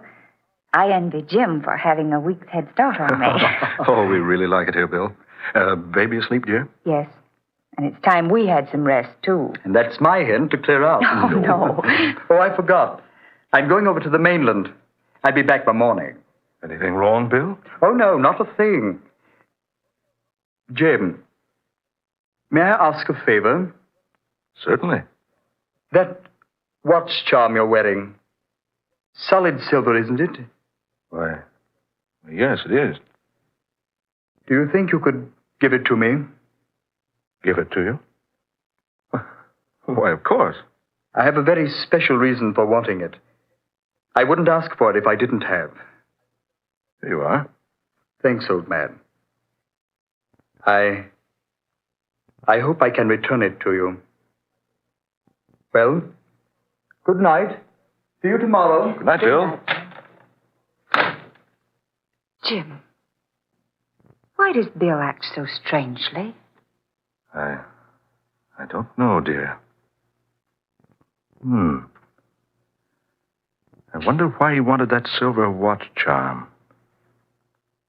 Odd. Oh, by the way, you said you had that wire for me. Oh, yes. It's here in my purse. I'll get it for you. Would you cover Sandra, dear? She's kicked her blanket off. Oh, sure. Here you are, darling. Thanks.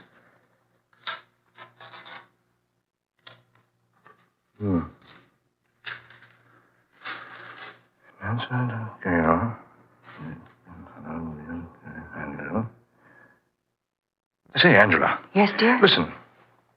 In answer to your cable, I have been able to learn that the grandfather of William J. Andrews was shot in France almost half a century ago by an angered mob. His grave was recently opened, and instead of the remains of a man, investigators found the almost perfectly intact body of a strange beast,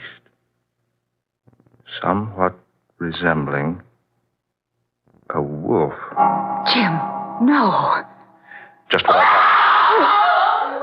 Oh, Jim, what's that? Something's wrong. Come on, hurry. Oh, look.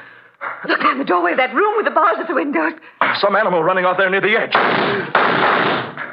Jim! I hit that creature 3 times. I couldn't have missed him. And yet the bullets didn't even slow him down. Jim. There in the doorway. It's Raphael. Look at him. Oh, his throat. Only an animal could have done a thing like that. Where's young Johnny? Look, Jim. That heavy chain hanging from the bedpost. The collar's gone. Chain snapped right in 2. Angela, you and I have a job to do.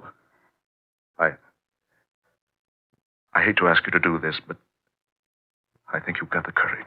To do what, dear? Come along with me. You will see.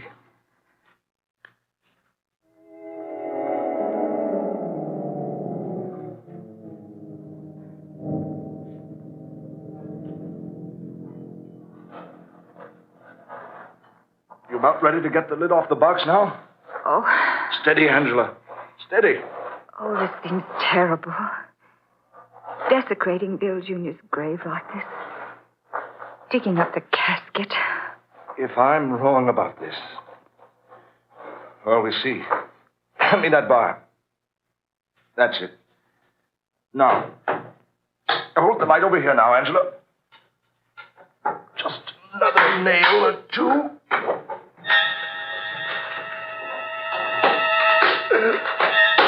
Jim!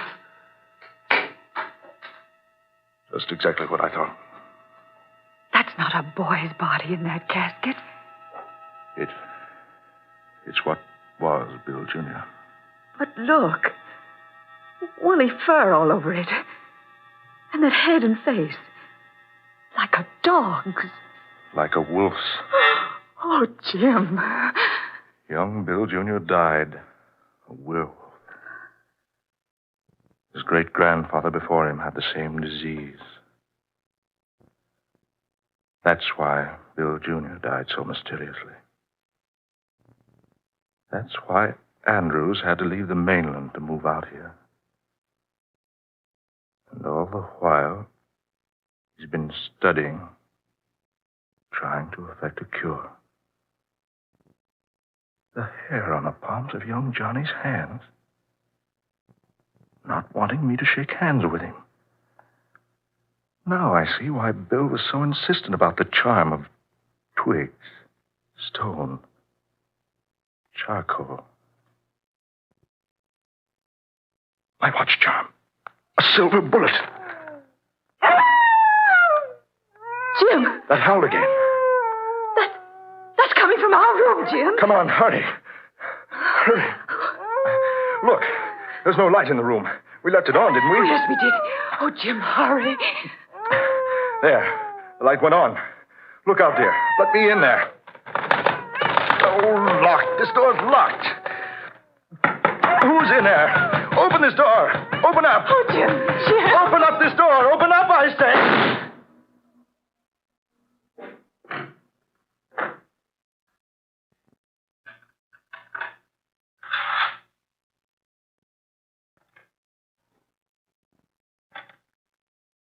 Bill. Everything's finished now. Young Johnny is dead.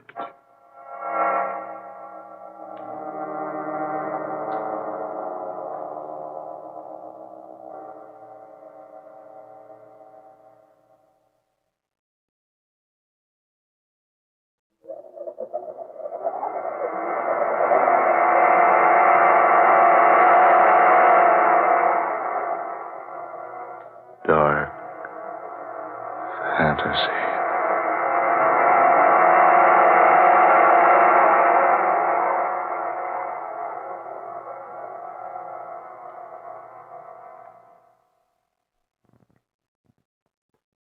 Friday the 13th. And you have heard Scott Bishop's 13th original tale of dark fantasy. W is for Werewolf. Ben Morris was heard tonight as Jim Howard. Garland Moss was Bill Andrews. Eleanor Naylor Corrin took the part of Angela Howard. Fred Wayne was Raphael. And Don Stoltz played young Johnny. Next Friday night at the same time, listen to the 14th in this series of dark fantasy dramas. An intriguing, exciting story called A Delicate Case of Murder. Written by Scott Bishop. A strange, weird tale of a spiritualistic medium who suddenly finds herself in the midst of a vicious and well-planned murder plot, with herself the victim. Murder and fantasy combine to produce one of the most eerie adventures you have ever heard in A Delicate Case of Murder.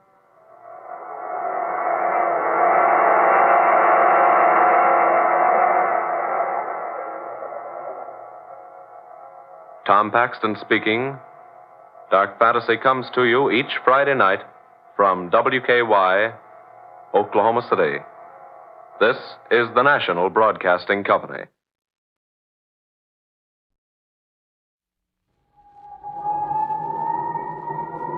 Mystery House.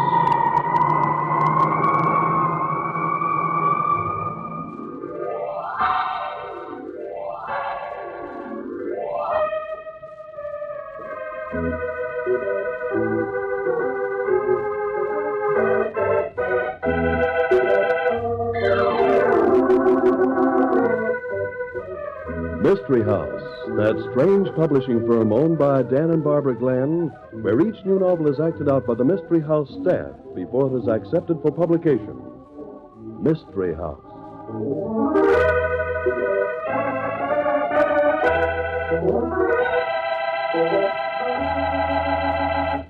The title of the story we're trying out for Mystery House tonight, Barbie, it intrigues me. Bury me not. That's not the only thing that will intrigue you. The whole story's full of surprises. Oh, not the whole story, Mrs. Glenn. What do you mean, Tom? Well, right about now, there's always an important message for our listeners.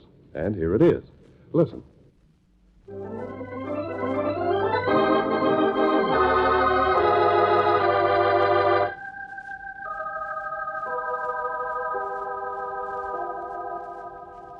Okay, places, everybody. Set the scene for tonight's story, will you, Tom? Bury me not. Tonight's story opens in the office of Police Lieutenant Kane. Vera Blythe is being questioned about the mysterious death of her husband. Well, I'm sorry, Mrs. Blythe. I don't like this any more than you do. But I have to have all the facts about your husband's death. But, Mr. Kane, I've told you. I don't know anything about his death. Oh, come now, Mrs. Blythe. You've admitted you and your husband had been quarreling. Well, of course we quarreled. Every married couple quarrels, but... But, Mrs. Blythe, you went too far, didn't you? Your temper got the best of you, and when your husband walked out... No! When he walked out, you followed him to his hotel room. No, I didn't. You brought a gun with you, not intending to use it, but you lost your temper. He goaded you. No, I didn't. I tell you, I didn't. Mrs. Blythe, look. The gun has your fingerprints all over it. Nobody else's. It was lying on the floor next to your husband's body. And you were found rushing down the hotel stairs within 3 minutes of the time the shots were heard. But I didn't do it. He telephoned me. I thought he wanted to make up. I went there because he called me. Mrs. Blythe, the evidence is all against you.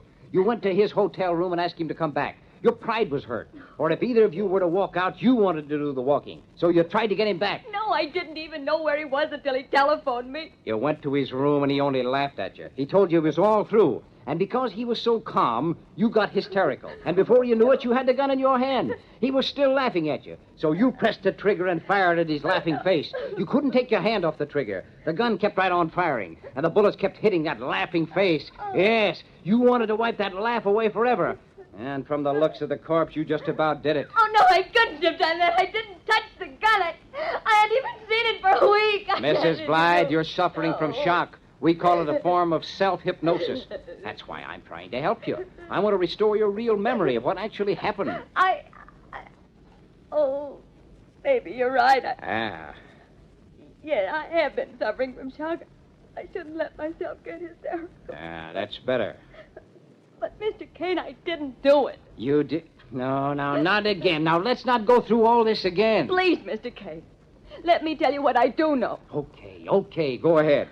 Orem hasn't had an acting job for over a year. But actually, he was getting paid by Dr. Gale. Alfred Gale, the Vitamin King? Yes. Orem looks so much like Gale that Gale hired him as a double. Why should Gale need a double? Well, I don't know. I suppose Gale was afraid because he had so much money. That's ridiculous. I know, I thought so, too. But Orem used to substitute for Dr. Gale at lectures. I mean, when Gale was engaged to give a lecture on health, he'd get Orem to appear for him. Your husband looks so much like Gale, the public couldn't tell the difference? Even I couldn't tell the difference. Except that, well, Orem had a scar on his leg just below the knee. Yeah, well, what about their voices? Wasn't there a difference in them? Oh, yes, but Orem was an actor. He could change his voice so that no one would ever know. Why? This telephone call you said you got. You're sure that was your husband's voice? I'm positive. I lived with him too long to mistake it.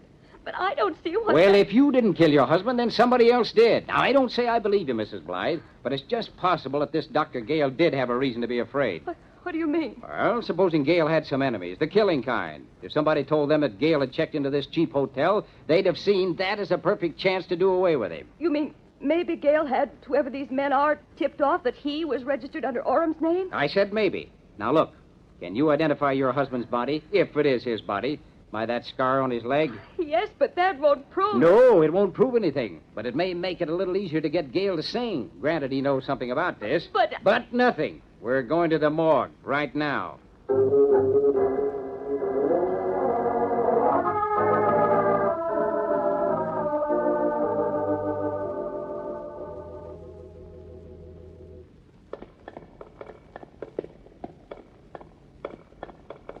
Right down here.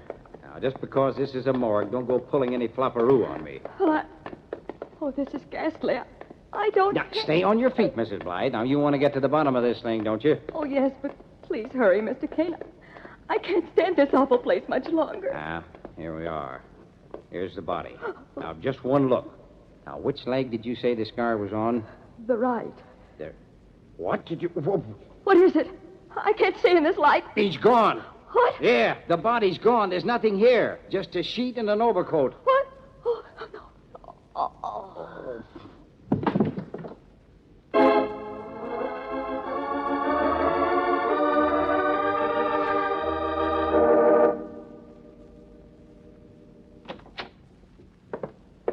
Come in, Brady. Come in. Tell me all about it. Sit down, Brady. Sit down. Don't jump. Now, Chief, look. Brady, if there's one thing I can't stand, it's excuses. I've got bodies disappearing. I got women fainting and going home to bed. But I ain't going to have excuses.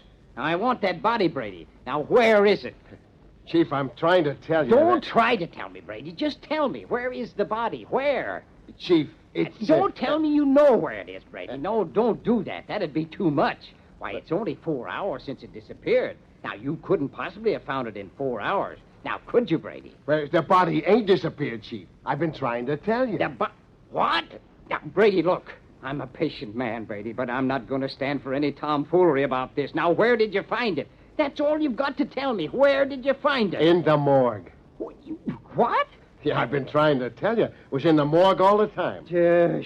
Right in the same place where it belonged. It's there now. I'll show you. Brady, wait a minute. Calm down. Look, you don't seem to understand. The body I'm talking about was gone. I was there myself, Brady. I saw it gone with my own eyes. And I still got 20/20 eyesight. So help me, Chief. It's the truth. The body was right there where you told me it should be. And with the face all smashed in by bullet holes, too. Yeah, with the smashed face. But... Brady, I'm warning you. You'd better be sure of this. If you... Oh, come on. We're going down to the morgue. And you'd better be right about this, Brady.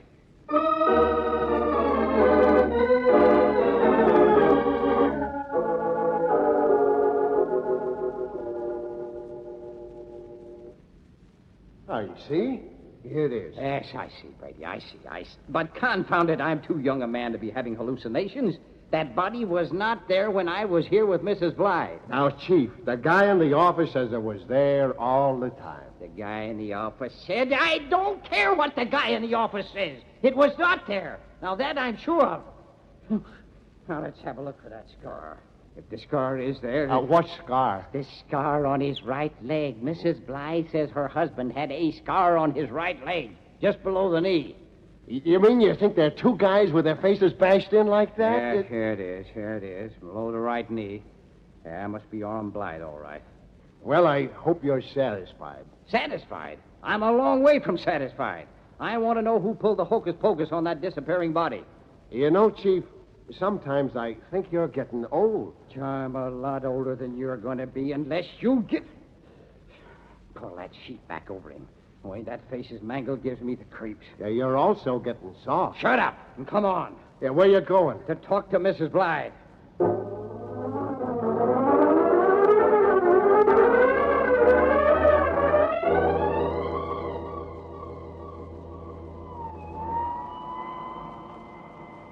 Go ahead, step on it, Brady. Look, you don't have to worry about red lights. You're a cop, remember? Okay, but what's the rush? I thought you said the Blythe dame went home to bed. Yeah, I know, but that body switch is making me nervous. I think maybe I was a fool. You think? Now, shut up, Brady, or I'll be making your face look like that one we saw in the morgue. Still, why the rush? I don't get you. Yeah. Has it ever occurred to that thick brain of yours that maybe Mrs. Blythe played me for a sucker? You pulled that fast shuffle in the morgue and then that faint. It's a pretty neat way of getting loose from us. You mean you didn't leave nobody to watch her? Of course I left somebody to watch her, Underwood. And he's about as smart as you are. But now, look, Chief. So far, against you, I look pretty good. Yeah. I got dough that says the dame didn't do it. All right. Skip it and turn this corner. You have to do that, you know. The Blythe place is that brownstone front there. Yeah. Well, I still got a hunch the Blythe dame is here. Yeah? I'll save your brains. We're going in and see. It's the second floor. Hey, come on, Brady, come on. Yeah, it's Underwood. They got Underwood. All right, go on. Find Mrs. Blythe. I'll look after Underwood. Yeah, okay. Yeah. Underwood, did you... Hey. His pulse. He's gone. Hey, Brady! Brady? Yeah. They got Mrs. Blythe, too. She's bleeding something awful. Yeah, let me look. Yeah, it's a flesh wound in the arm. Nice, soft place to get shot. In the arm.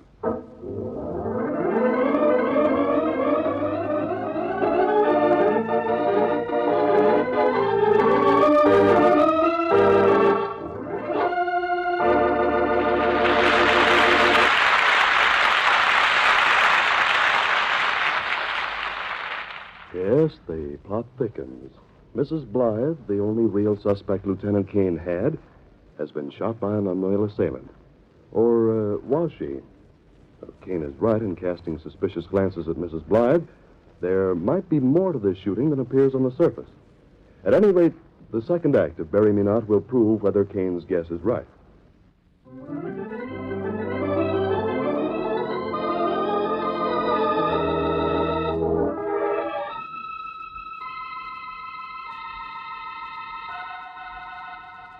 And now, Act 2 of Bury Me Not.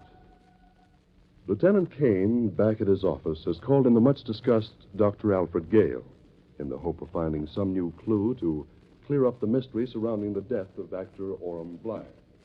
Now, look here, Lieutenant. I'll be glad to answer what questions I can, but you must remember I'm a busy man. Yeah, well, sit down, if you please, Dr. Gale. The police are busy, too, you know. We want to get this over with as soon as possible. Of course. Stupid of me.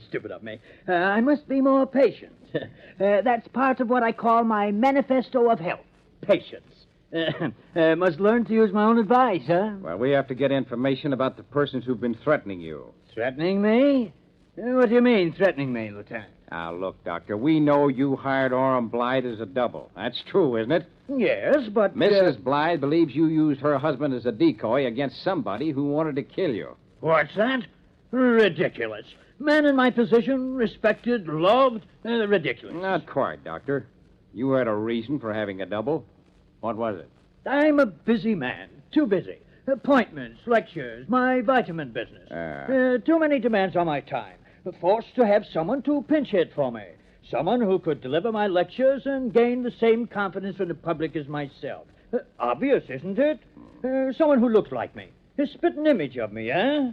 That was this actor fella Blythe. Perfect. Looked just like me. Could talk, too. So I hired him to take over my lectures. Gave me more time. Right, Doctor. Orem Blythe gave you more time to spend on your gambling. What's that? Now, look here. You can't... Oh, I can't, Doctor? Well, I have. You know, the police have underworld connections, too. Underworld? My dear sir, do you realize... Suppose I talk for a while, huh? I've checked up on you through the underworld. And what do you think I found out? See here. I'm a busy man. I can't sit around listening to false accusations. Oh, you misunderstand me, Doctor. I'm not accusing you. But certain characters in the underworld do accuse you of welching on a gambling debt of over $50,000. What's that? Oh, it's ridiculous. I'm a busy man, too busy to be bothering Doctor, let's not waste time on the gambling debt. The point is that it's perfectly possible that somebody who had an interest in that debt might like to blow you to bits. Bits? Why, you had me all wrong, Lieutenant. Oh, don't bother to deny it, Doctor. The point is, did you or didn't you get a tip that somebody was going to rub you out? And if you did you plant Orem Blythe in your place so that he was murdered instead of you? Ridiculous. Absolutely ridiculous. Yes, I don't blame you, Doctor. It wouldn't look so good to have the newspapers tell that story. No, it might affect the vitamin business. It's a trumped-up story if I ever heard one.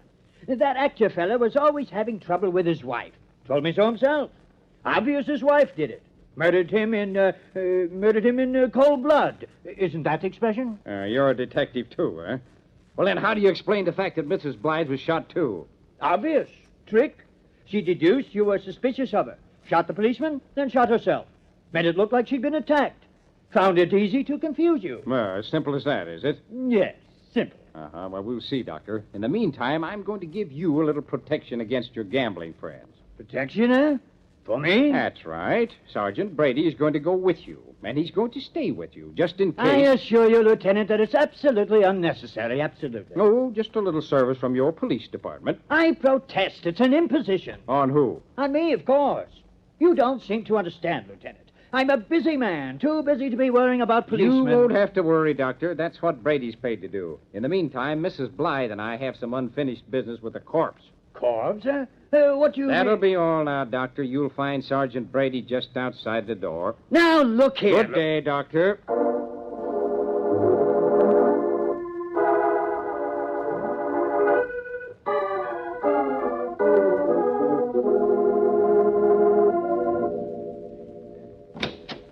That's right, Doc. I'm coming in with you. Imposition. I don't need protection in my own home. You never know, Doc, with the friends you got. Might as well do the thing gracefully. Make yourself at home, Brady. Have a cup of coffee? I could stand some java. Hey, where you going? Oh, great Scott, Sergeant. You seem nervous. I said where you going. Oh, just to get the coffee, Sergeant. Well, all right, but just remember, where you go, I go. Exactly what I was thinking. Ridiculous, isn't it? Now, what's ridiculous? You going every place I go? I got my orders, and I'm sticking to them. Yeah, of course, of course. You're here to protect me, huh? That's right. Exactly. Strikes me, Brady, we might make a bargain, huh? What are you talking about? Simple. You want to do your job, I want to do mine, huh? Yeah, only right now you are my job. Yeah, so it seems.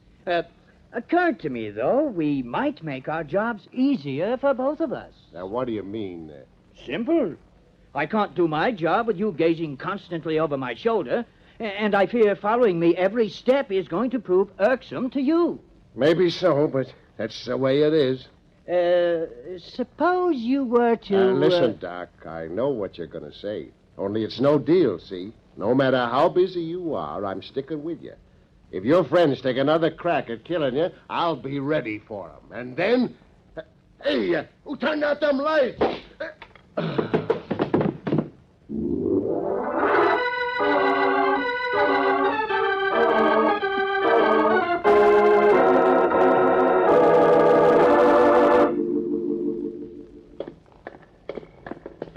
I wish you wouldn't make me do this again.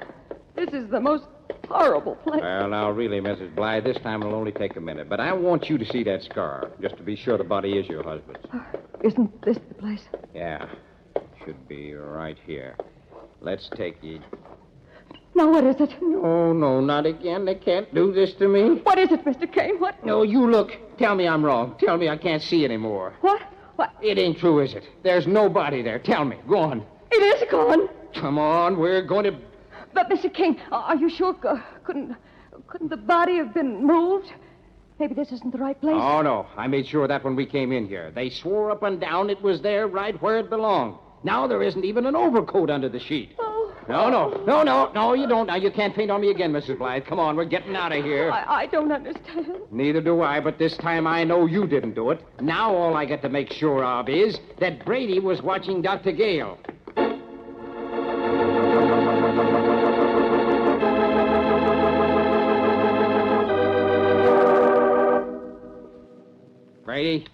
Brady, for the love of Pete, what's happened to you anyway? Brady, come on, wake up. Come on, guy. Here, start untying those knots, Mrs. Blythe. Hey, what the... Yeah. Oh, hello, Chief. Oh, my head. What a wallop. You got an aspirin? Oh, thank goodness he isn't badly hurt. Hey, what happened? What happened, he says. Brady, I left you in charge here, you remember? You're supposed to tell me what happened. I ain't in the mood for jokes, Chief. All I know is I got conked as soon as the lights go out. The lights? They're on now. Hey, look. I'm sitting here with that stuffed shirt Doc Gale, and he's trying to talk me out of dogging his heels when all of a sudden the lights go out and whammo! Somebody takes a cut at me from behind. I should have given you a bodyguard, I guess. Where's Doc Gale? In my left pocket. Are you being funny? Oh, well, let's find him. Sure, where? Where? We'll have to search the house. He may be a stiff by this time. Oh, please, no more dead bodies. Come on. Where's the stairway? Maybe he's upstairs. Yeah, right through this archway, you hear? Okay, let's... Hey, Doc Gale. Yeah, they got him, too. Let's see. No, he ain't dead. You can feel his breath. Who shot him? He wasn't shot, Mrs. Blythe. He was hit on the head with a blackjack and then choked. But the murderer must have been in a hurry. He didn't choke him long enough. Yeah, but look at those fingernail marks on his neck. There's still blood coming from him. Well, let's pick him up, Brady, and put him on a bed somewhere, huh? Okay, there's a big sofa in the parlor. Yeah. Here, I got him. All right. Easy now, Brady. You've got his legs all tangled up. No, he can't be. He can't be. What's wrong with her? Here, help me put him down. Okay. Oh, I should have known. Mrs. Blythe, now what's the matter? I should have left you at home. Look at his leg. Yeah, Look. What's the matter with his leg? Can't you see? You pull the trouser leg up. What? Brady, look. That scar. It's Orem. It's my husband. Hey, he's moving his eyelids. Now, calm down, Mrs. Blythe. Maybe Dr. Gale had a scar, too. Oh, not just like that. It couldn't be just like that. Look out, Chief. He's coming Get through. away from me, coppers. I'm getting out of here, and I won't hesitate to shoot. No, you don't. Give me that gun, Gale. Give it to me. What do you think you're doing? Yeah, I knew this guy was a rat. Orem, what's the matter with you? Greetings, Vera. So nice to see you again. Oh, so you aren't Gale after all, huh? If you're not sure, how can you expect me to be? Oh, Orem, I knew you'd get into trouble, but this is... Really, Vera, your tears never were convincing. You've always been a horrible actress. Now, you leave your domestic complaints out of this, Gale. I mean, Blythe, you've got some explaining to do. You mean the police department is stymied? You mean you need me to explain? For 2 cents, Brady, let him talk. Hey, why, that guy must have slugged me himself. He turned out the lights Brilliant, and that... Brady, brilliant. An astounding deduction. Go ahead, Blythe, talk. Yeah, now I get it. You didn't find the body at the morgue, did you, Chief? No, that's it. Blythe, you figured you could fool us with a body as long as your wife wasn't called to identify it. But when I told you I was going to take her to the morgue, you knew you had to get rid of that body. So you knocked out Brady. Then you got to the morgue ahead of me and back here in time. Of course he did. Look at his fingernails. Blood. Yeah, he grabs a hold of his own throat to make it look like he's been choked. Then he beans himself on that marble stairway, so he's out as cold as I was. Wanted to pin it on your wife because you hated her, huh? Of course I hated her. Oh, I don't understand. Orem, what have you done? He was pretty cute. He wanted to trade places with Gale and get all of his money. All he had to do was kill Gale and make it look like he himself was killed. So he called you and asked you to come to his hotel. In the meantime, he'd arranged to have Gale get there just ahead of you. He took your gun, Mrs. Blythe, to kill Gale and left it there on the floor. He had everything arranged so that you'd be found at the scene of the murder. Well, I knew he hated me, but this... Don't waste your tears on him, Mrs. Blythe. You're lucky to get rid of him. You know all the answers, don't you? But there's one little item I'm going to have the pleasure of telling you. The extra body. That was almost a masterpiece. Well? I was fortunate in learning you discovered the presence of the scar on my own leg. I knew if you saw Gale's body, you wouldn't find the scar, so... This better be good. So I telephoned a mission house and said I was giving a charade, for which I needed a man with a scar just below his right knee. Of course, I used Gale's name and offered to pay him handsomely. When he arrived, I had no trouble destroying his face in the same way you found Gale's. Bullet holes are excellent for quick makeup. But the scar wasn't the same as yours. No, it would satisfy everybody except Vera.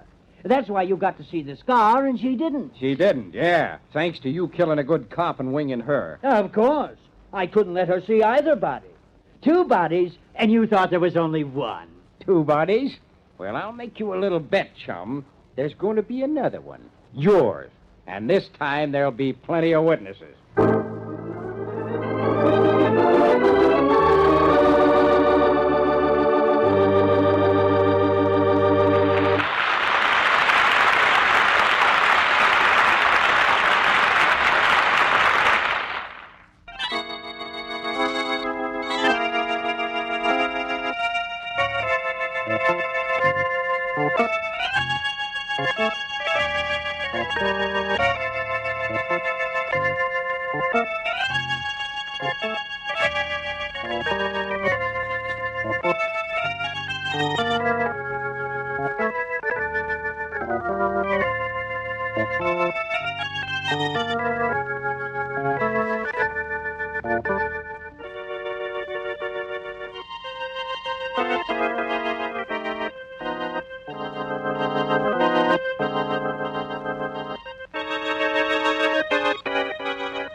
Out of the past, phantoms of a world gone by, speak again the immortal tale, the pistol shot.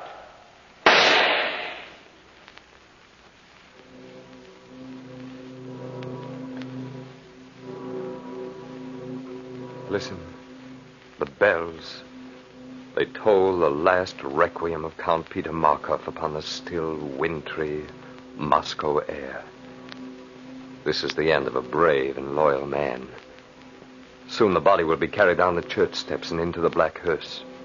The funeral procession will wind itself through the dark, quiet, snow-covered streets to the cemetery reserved for the officers of His Majesty's Hussars.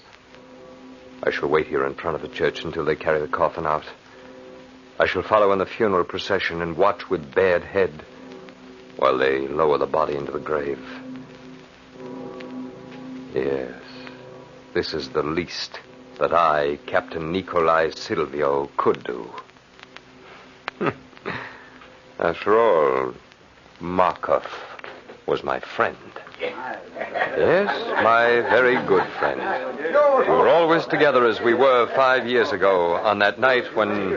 Come, Nikolai. This is a night to celebrate. The Tsarina has achieved another birthday. The Tsarina's birthday. Come, my friend, another drink. No, Peter, I've had enough. Oh, nonsense. Stefan! Where is that pig of a steward? Stefan! Yes, come, Markov. More vodka for Captain Silvio. See that his glass is never empty. Yes, Excellency. Come, Peter. We'll drink to the health of Ilya Stanovich. Yes, I'll drink to that, Peter. Till the cup is empty. Away with the glasses, my friend. Stefan! Fresh glasses. More vodka. This is a night to remember. Yes, Excellency. Peter, I've had enough, and you've had too much. Aye, too much vodka? Oh, my boy, you know me better than that. I still say you've had too much. Your hand trembled when you raised that last glass. I'll prove to you that I'm not drunk, my friend. How? Do you see that moth crawling along on the opposite wall? Yes? I'll wager you a month's pay that I can smash that insect with one pistol shot. You're on, Peter. Wager on. A month. Now, gather around, gentlemen. 100 rubles on Count Markov. Well, Peter, am I drunk or am I not?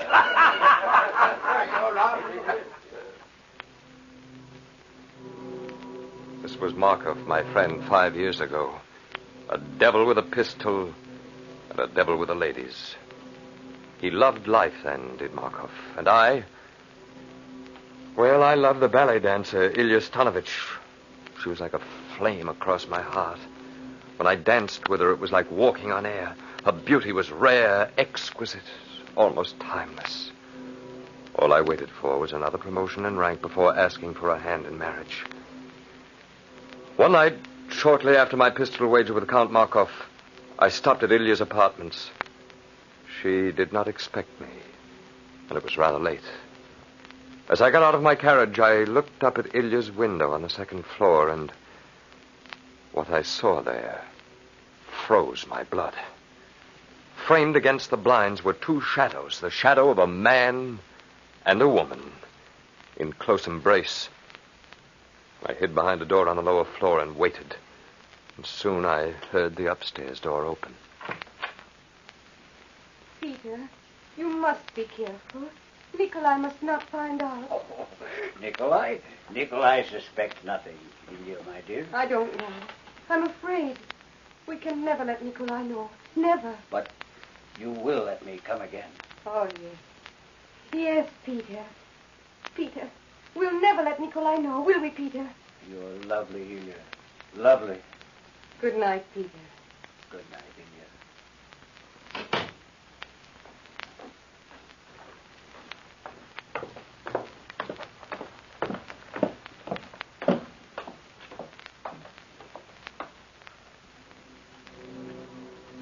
I shrank behind the doorway, saw Markov come down the stairs and walk out through the door. Markov, my friend.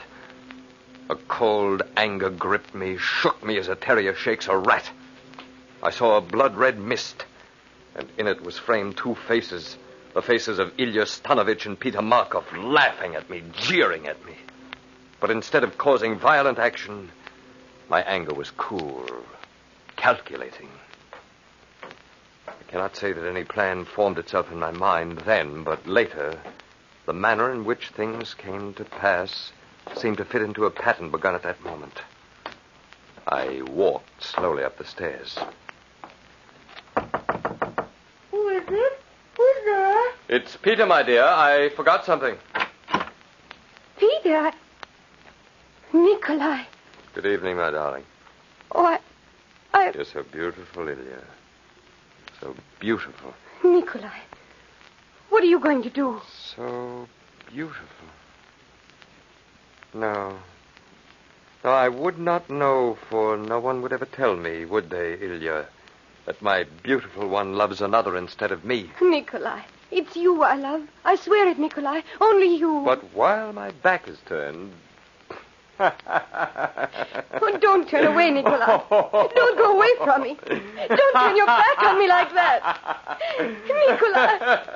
Nikolai, I love you. Nikolai, come back. Farewell, my beautiful one.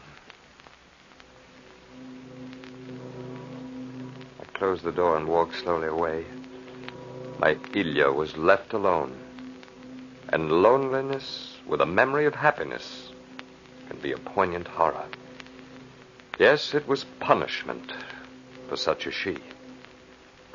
The red mist was still in front of my eyes, but this time there was only one laughing, jeering face framed in it. The face of Count Peter Markov, he who lies still in death within that church. Peter Markov, my friend. His face swam in the red mist that stayed before me day and night, and I waited for my chance. Finally, it came. We were playing cards one night in the officers' club. I don't have any luck at all. Well, I'll see your hand, Count Markov. Oh, come, Major Voronov. Let's make this interesting. Shall we double the stakes already on the table? Very well. You've already won a fortune from me tonight. It's my only chance to recoup. How about you, Nikolai? I'll stay in the game, Peter. Nikolai, as an old friend, I advise you not to. I have an excellent hand. The stakes are pretty high, 500 rubles. I said I'll stay. Very well, as you wish. Show your hand, Markov. There it is. Well, gentlemen? You win. Yes, Peter, you win. I tried to warn you, my friend, but you wouldn't listen. You've had a phenomenal run of luck tonight, Markov. Well, there's a very good reason for his luck, Major. What do you mean, Nikolai? The hand is quicker than the eye. Explain yourself, Nikolai. What are you hinting at? Perhaps you'd better explain yourself, Peter. I saw you take the king of spades from the discards and slip it into your hand. You're accusing me of cheating? Precisely. This is a very serious charge, Captain Silvio. Apologize, you scum. Apologize, do you hear? I'll not retract a word. You'll meet me on the field of honor for that, Count Markov. The sooner the better. You'll preside at the duel, Major Voronov? If you wish. Count Markov, as senior officer, it is your privilege to choose the weapons. Pistols. Very well. Pistols. Arrange for seconds, gentlemen. You'll meet on the drill field tomorrow at dawn.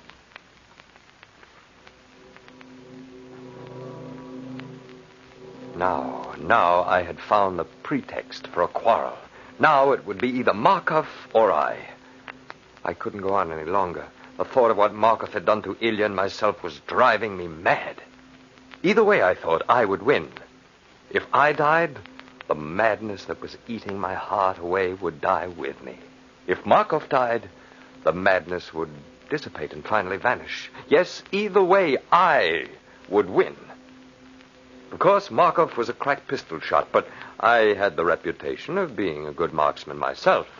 I gave myself a chance. I could hope a little. We met on the drill field at dawn in full dress according to regiment custom. My hatred for Markov made me icy calm. But Markov was nervous, upset. After all, he had been my friend. We met with Major Voronov. Captain Silvio, are you ready to proceed with this duel? I am, Major. And you, Count Markov? Not quite. I have a request to make of Captain Silvio through you, Major Voronov. Proceed. I have been Captain Silvio's friend for many years. I am not willing to kill him now. If he will apologize, I will consider my honor satisfied. Well, Captain Silvio? There will be no apology, Major. Let's get on with it. Very well.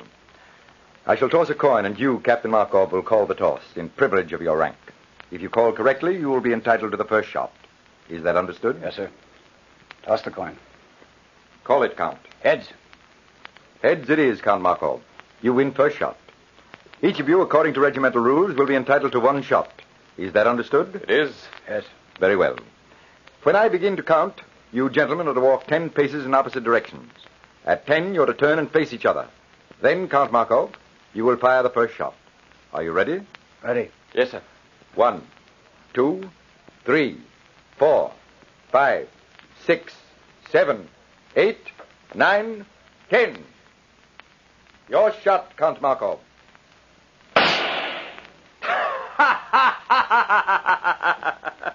You missed, Markov. You missed. An inch too high. Yes, you missed. Your shot, Captain Silvio. Shoot, Nikolai. What are you waiting for? Shoot and be done. Oh, no, Markov. I shall not fire now. I should save the bullet for some time later. Fire your pistol now, you fiend. No, my friend. Out of the goodness of my heart, I shall let you live a while. I will take my shot another time, when the whim suits me.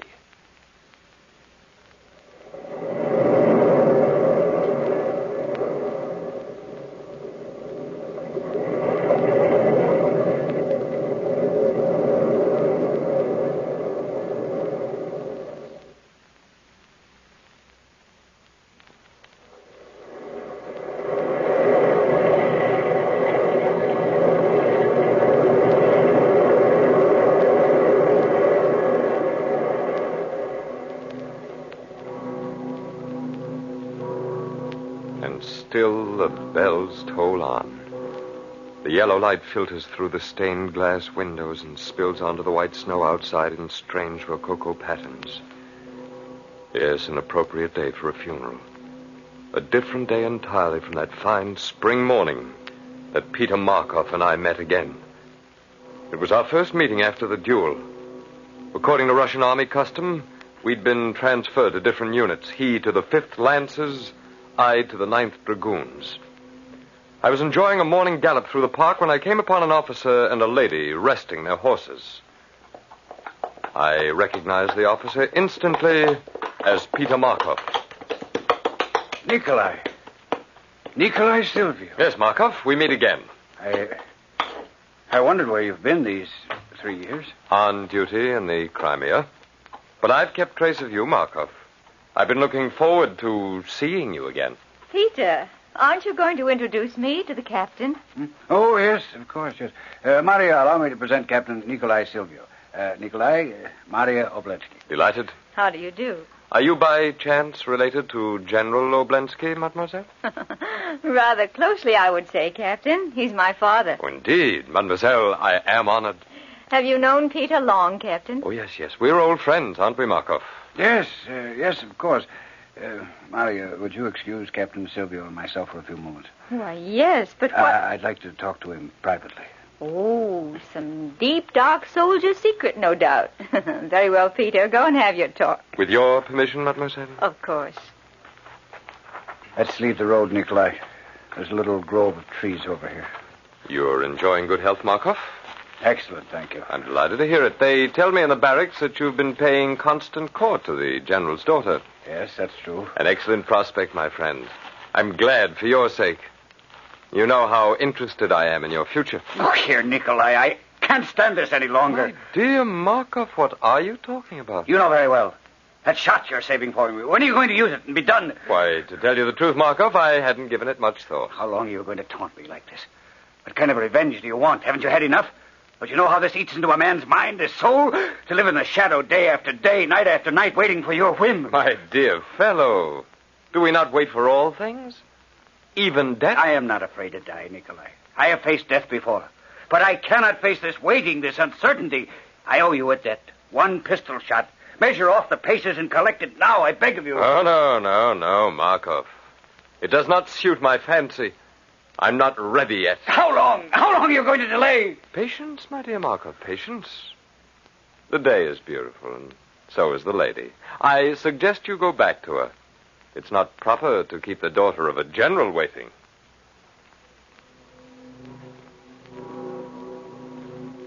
Every officer in every garrison knew of the debt of honor Peter Markov owed me. There was no way out for him. He had to wait until I was ready to collect my pistol shot. And I waited.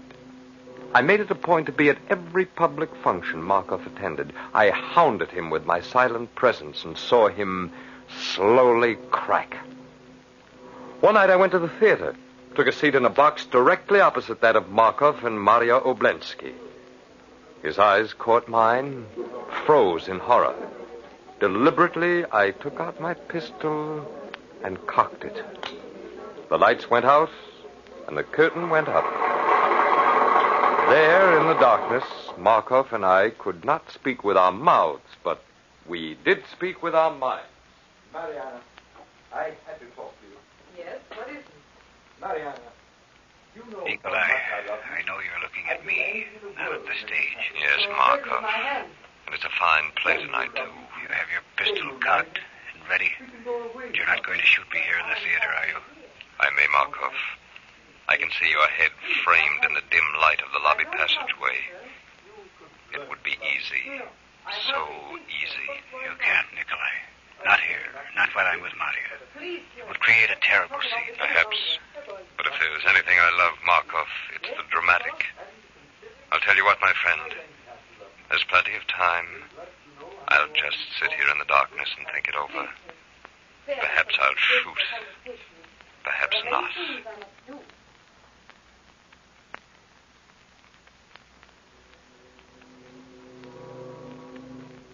Just before intermission, I saw Markov rise and leave the box.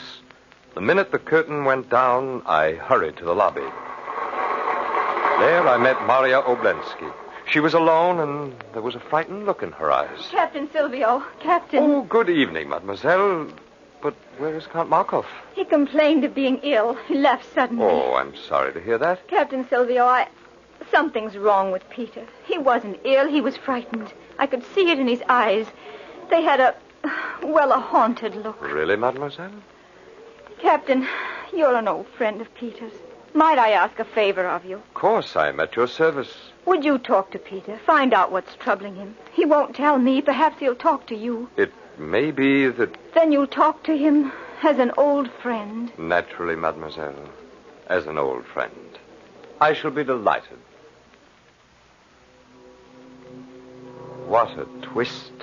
What a beautiful irony. Here was Maria Oblensky, now engaged to Markov, begging me, Nikolai Silvio, to find out what was wrong with him. I tasted my triumph, savored it, treasured it. I would, in good time, bring it to full flower. And then suddenly the dragoons received orders to quit Petrograd and move north in a swift attempt to crush the Tartars who'd revolted. Weeks later, I led my unit into a birch forest with orders to engage and divert a strong force of Tartars, while a troop of lancers were to deliver a crushing attack on the barbarians' flank. We met the Tartars in a bloody battle where, hard-pressed, our reinforcements were delayed. We waited for the lancers, led by my friend Peter Markov, to attack on the flank. But they never came. The onrushing Tartars slaughtered our troops almost to the last man, and I was the last man. But as far as Peter Markov and the rest of the world knew, I was dead. I preferred it that way. Finally, I came to Moscow, shabby, bearded, unknown, with my pistol hidden under my ragged coat. A newspaper told me that Markov and Maria Oblensky were to be married that week. A reception in their honor was being held that afternoon. They would return, I was sure, to Markov's apartment for supper. I watched the servant preparing the table, and when my chance came, I forced my way through the window and waited. Well, Maria, my darling, here we are. Oh, yes, Peter, after all those people. Oh, I'm so tired. Come inside, Maria. We'll rest and have supper before we go to the theater. Servant will be back shortly. I sent him to the cellar for wine. Hey, what? Hello, Markov. Oh. Who are you? What are you doing in my apartment? Don't you recognize me, Markov? Nikolai. Nikolai Silvio. Yes, my friend. But I thought... I know. You thought I was dead. Peter, what's Captain Silvio doing here? I've come to collect a debt, mademoiselle, a debt long overdue. Nikolai, listen, I've come to take that pistol shot, Markov. Nikolai, you can't. Now, listen to me. I'm going to be married. My life's just beginning. I've got so much to look forward to. Remember Ilya Stanovich, Markov? I was in love with her, too. We were to be married. Captain Silvio, what are What are you going to do with that gun? Ask your fiancé, mademoiselle. But this is murder. Oh, no. We fought a duel, mademoiselle. He fired at me and missed, and now it's my turn. Nikolai, no, please. Please, Nikolai, my friend. No, I beg of you, See, I get down on my knees. Don't shoot. I want to live. I want to live now. This will make a pretty tale. Count Peter Markov on his knees begging for his life. A Russian officer of noble birth. Peter, get up. Maria, don't you understand? Captain Silvio. Yes, mademoiselle. You were a man of honor and principle. You've seen this groveling wretch beg for his life. Isn't that revenge enough?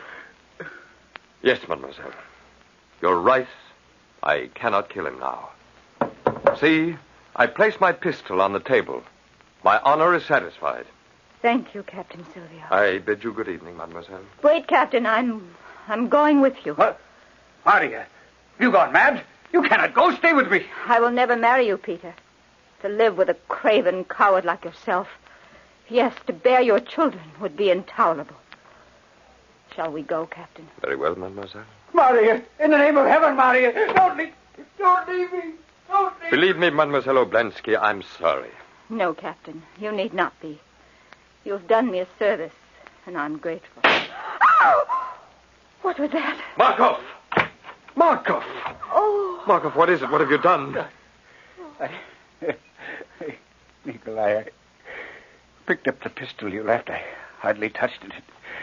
It went off. It was fate. It was justice. Just payment, yes, Nikolai. The time has come at last. The debt is paid. Paid in full. At last. Peter. Mademoiselle, the moment for payment has come at last. And I was more lenient than my gun. Although I would spare his life, my gun would not. Shall we proceed, mademoiselle?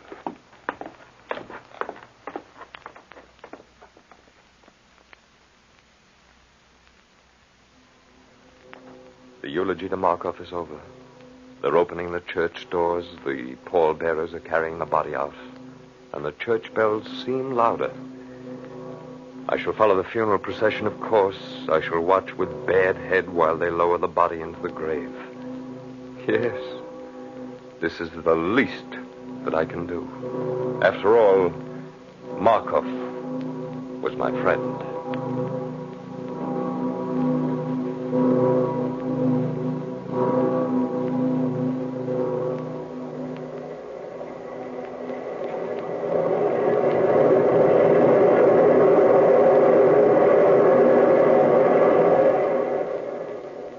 From the time-worn pages of the past, we have brought you the story, The Pistol Shot. Bellkeeper, toll the bell.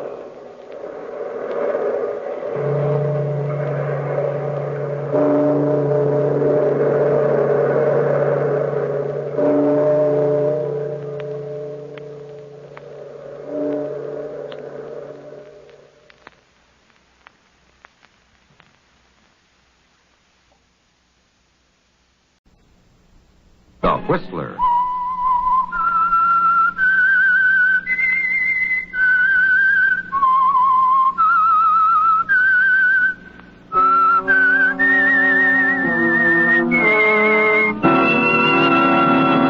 I am the Whistler, and I know many things, for I walk by night. I know many strange tales hidden in the hearts of men and women who have stepped into the shadows. Yes, I know the nameless terrors of which they dare not speak. Tonight, transcribed, it's the Whistler's strange story, Night Melody.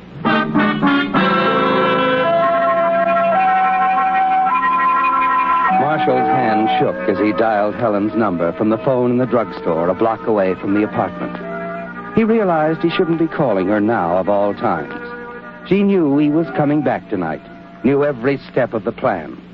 But even though it was dangerous, he had to still that terrible, unsure feeling in the pit of his stomach. And just as he expected, Helen was angry. But I told you not to call me, Marshall. I had to, Helen. I had to make sure. Prentice is coming home at the same time? Yes, regular as clockwork. Now, don't be silly, darling. You can trust me. Everything is just waiting for you to walk in. All right, Helen. I'll be talking to Melody in 15 minutes.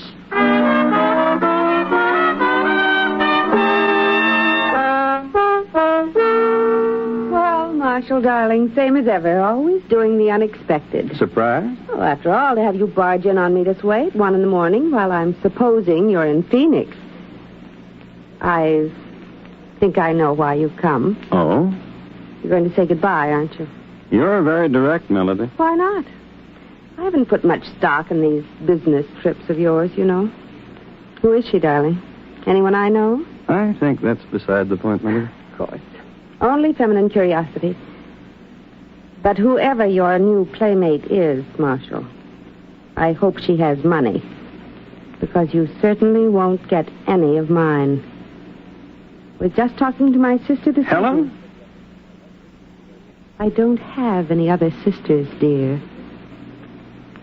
I told her again that if anything happens to me, everything goes to her. Well, that's as it should be. You're quite sure about this woman? Yes, I'd say the lady has excellent potentialities. And now, how about a drink? Scotch and soda? Please. I'll go ahead with my makeup if you don't mind. We're just going to put on some perfume. I was surprised to find you dressed, Melody. You going somewhere? Does it matter? What's that? My perfume bottle. Clever, isn't it? Perfume's called Night Melody. See, you like it? Smells expensive. Here's your drink. Let me put back the stopper. Oh! You made me spill it, Marshal. Why can't you be... I'm sorry. Well, I hope it won't show.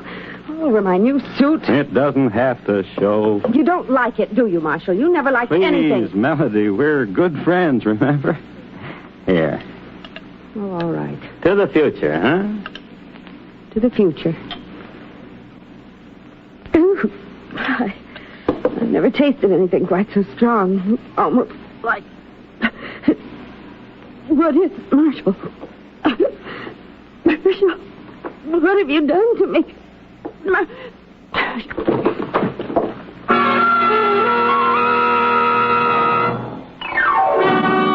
Well, it worked, didn't it, Marshal? Quickly. And 1 minute later, you're carrying Melody to the automatic elevator, held on the 4th floor by the little block of wood you left to prop the door open. You put her inside and let the door close. At 1:26, you're outside, standing in the shadows of the shrubbery near the building. At your feet, the suitcase you hid there. You wait.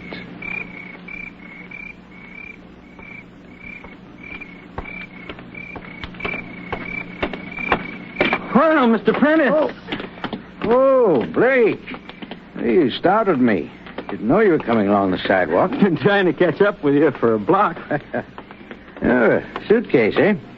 Back from another business trip? I'm glad of it. Oh, there you are. Thank you. Well, it's rather nice to meet someone for a change. I'm usually a lone wolf, you know. I suppose it's the lot of every nightclub manager. Did you ring for the elevator? Oh, yes. It's already started down. Your wife expecting you, Blake? No, I didn't get a chance to wire her. Probably be quite a surprise.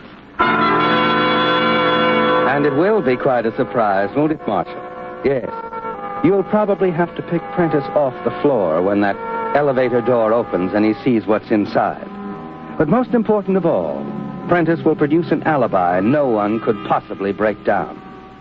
And now, as the elevator dial moves around, you begin to brace yourself. 4, 3, 2, 1.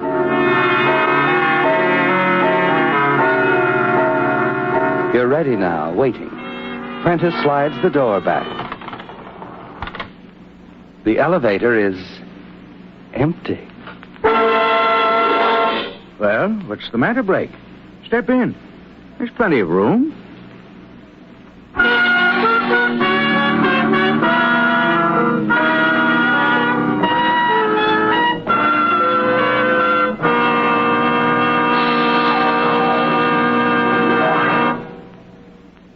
In just a minute, the Whistler will continue tonight's story. All of us are proud of our hometowns, and rightly so. In this brief moment before we continue with our program, we'd like to offer a salute to one of our hometowns in America, Detroit, Michigan. Detroit is the oldest city of any size west of the Atlantic seaboard, having been founded in 1701, more than a century before Chicago was founded. The French were the first settlers, and they gave the city its name from the French word meaning strait, a narrow passageway between two bodies of water. They referred to the 27-mile-long Detroit River, which connects Lake Erie and Lake St. Clair. The river forms part of the international boundary and marks the only point where Canada lies directly south of United States territory. Because of its strategic location, Detroit was fought over by the British, the French, and the Indians. During the Revolutionary War, it served as headquarters for the British forces in the Northwest. Today, an endless procession of ships pass the city, carrying the immense commerce of the Great Lakes. Detroit ranks fourth in the United States as an exporting port and third as an industrial center. No other city in the world equals Detroit in the manufacturing of automobiles, and it is also a leader in the production of pharmaceuticals, rubber products, varnishes, aeronautic products, apparatus for television, and many other commodities that go to all parts of the world. Detroit, according to the 1950 census, is our fifth largest city, and the people of Detroit are proud of the part that their hometown has taken in the building of America. And now, back to The Whistler.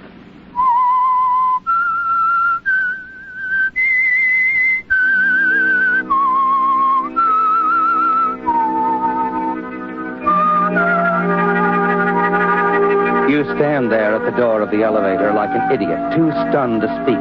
It's unbelievable, isn't it, Marshal? You put Melody's body in that elevator not 5 minutes ago, yet the car is empty. Now as the car starts up, you realize that you must keep Prentice with you somehow. That wherever Melody is, you've got to find her together. Prentice, I was just thinking, wouldn't you like to drop in for a nightcap? Oh, I wouldn't think of it, waking your wife at this hour. She wouldn't mind. Come on, we're just across the hall from you, just a quickie. All right, you win. Good. I know Melody'd be happy to see you. Melody? I didn't know your wife's first name, Blake. It's very nice. Lovely girls, aren't they? Your wife, your sister, Helen. So different, though. Odd that they don't see more of each other, living in the same building and all. Yes, it is. And here we are.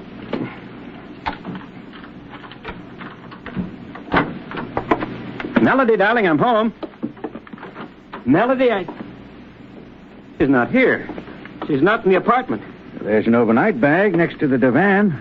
Was she going somewhere? I don't know. She couldn't have... she couldn't have gone far. Oh, of course.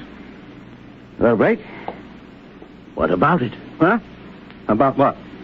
Didn't you ask me in for a drink? Oh, yes. Help yourself, will you? It's on the sideboard. I don't. I'd say you could use a drink.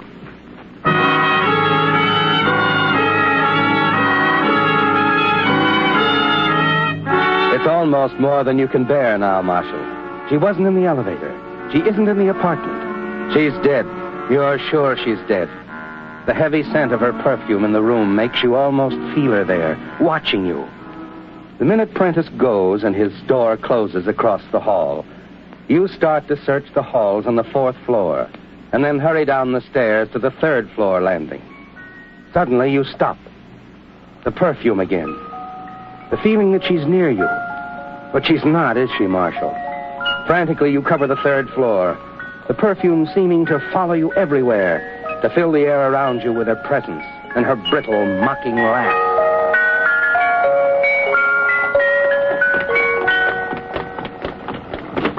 Who is it? Oh, it's you, Mr. Blake. I thought I heard someone. Something wrong? No, Mrs. McPherson. I'm awfully worried about Mrs. Blake. She isn't in the apartment. Well, I thought she was leaving on a trip tonight. Oh? She didn't tell me. I just got in from Phoenix. Oh, dear me. You must have just missed each other. I'm sure I heard Mrs. Blake go out. Wait, I'll call the night man. He brought her trunk up from the basement this afternoon. I'm sure he'll know.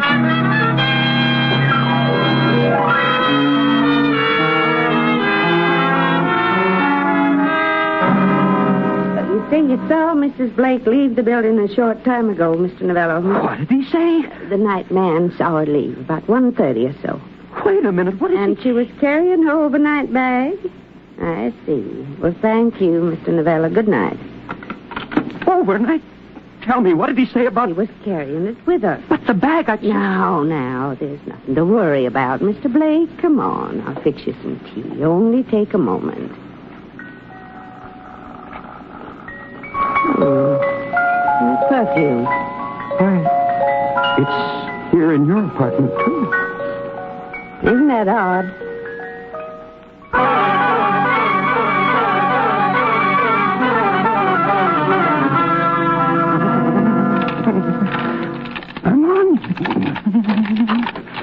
Oh, Blake. Huh? Oh, Prentice, I'm having a little trouble with my keys here. I'll get it in a minute. Oh, what's the matter? This key, the lock is... Now, here, let me... There you are. Thanks. I don't mean to be curious, but good Lord, man, there's nothing to get so worked up about. Excuse me? It's gone. Her overnight bag, Melody's. It was here a minute ago. I guess that's what she came back for. What? What did you say? Well, I thought it was she. I heard someone come and go just a moment ago. But she couldn't have. Why are you so sure, Blake? It's perfectly natural. She left without her bag, remembered, came back for it while you were downstairs. I tell you, I know something's wrong. I feel it. All right, Blake, all right. There's one way to find out. What do you mean? Isn't her sister's apartment on the 6th floor? Let's go up and check with her. But she's probably asleep. I don't want to worry her. Oh, anything's better than pacing the floor all night. Now, come on, Blake. All right, Prentice. Let's go.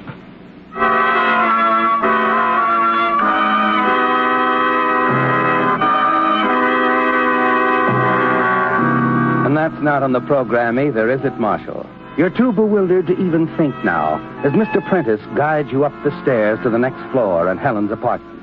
Then as the two of you start down the 6th floor corridor, something Helen said hits you between the eyes. Don't be silly, darling. You can trust me. Everything is just waiting for you to walk in. You stop short for a moment, your mind spinning, and then continue on after Prentice. Walk in, Marshal. Walk into what?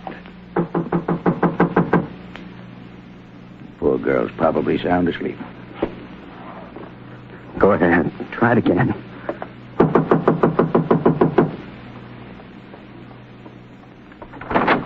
Yes? What's the matter? Why... Marshal, something's wrong. What is it? We didn't want to disturb you, Miss Mason. I'm a little concerned about Melody, Helen. You know, I've been in Phoenix for the past 2 weeks. I just returned unexpectedly. Tell me, Marshal, what is it? Well, she isn't at home. Isn't at home? Oh, there's really nothing to be alarmed about. You knew, of course, that she planned the trip.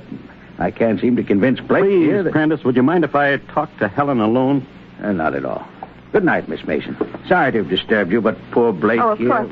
Come in, Marshal. Thank you, Mr. Prentice. Not at all. What's the matter? Everything. Did you do it? Yeah, right on schedule. Only one thing. What? When Prentice and I opened the elevator door, she wasn't there. What do you mean? Just that. She wasn't there. It went off perfectly. I got up to her apartment just after 1. We talked a while. I suggested a farewell drink, and then... Go on. Wait a minute. Helen, you... What's the matter? She's been here, too, hasn't she? Marshal, what are you... Night, Melody. Here in this room, I can smell it. What are you talking about? Melody's perfume. Perfume? What in the world? There's only one way it could have happened, Helen. Just one way. Marshal. You're double-crossing me, Helen, trying to use me for a fall guy. It's Melody's money, isn't it? That's all you're after. Wait a minute, What did you Marshal. do with her, Helen? What did you do with Melody? The next thing I know, she'll turn up in my lap with 15 witnesses. When are you set to spring that? Marshal, listen to me. I'm through listening to you. Please, darling, you've got to believe in me. Helen,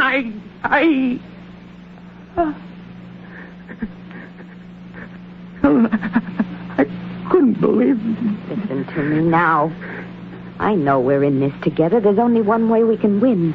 We've got to stay together. Always. Oh, I love you, Helen. I love you so much. If she's gone, it's because someone found her. Because someone knows. They all know. The manager, even Prentice. There's only one way out now, Marshal. There isn't much time.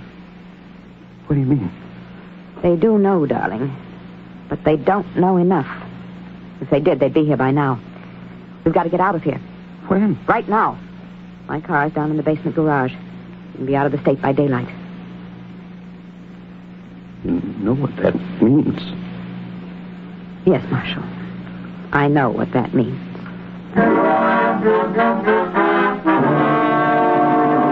From this minute on, the two of you are giving up all thought of the money, admitting to the world and the law that you murdered Melody Blake.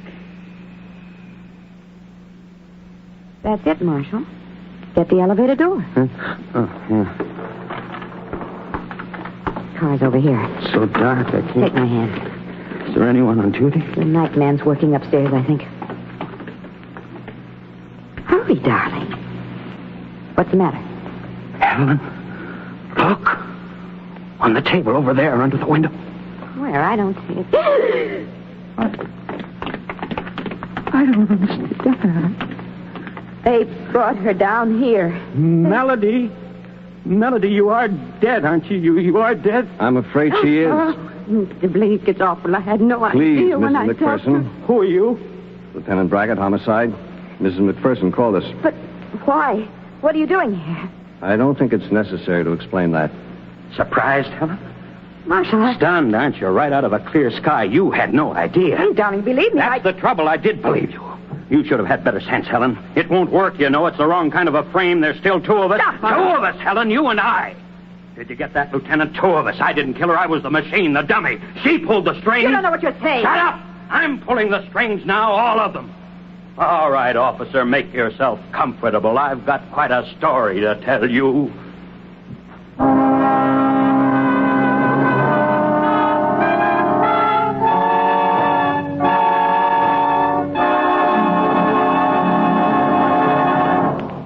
Don't be half right.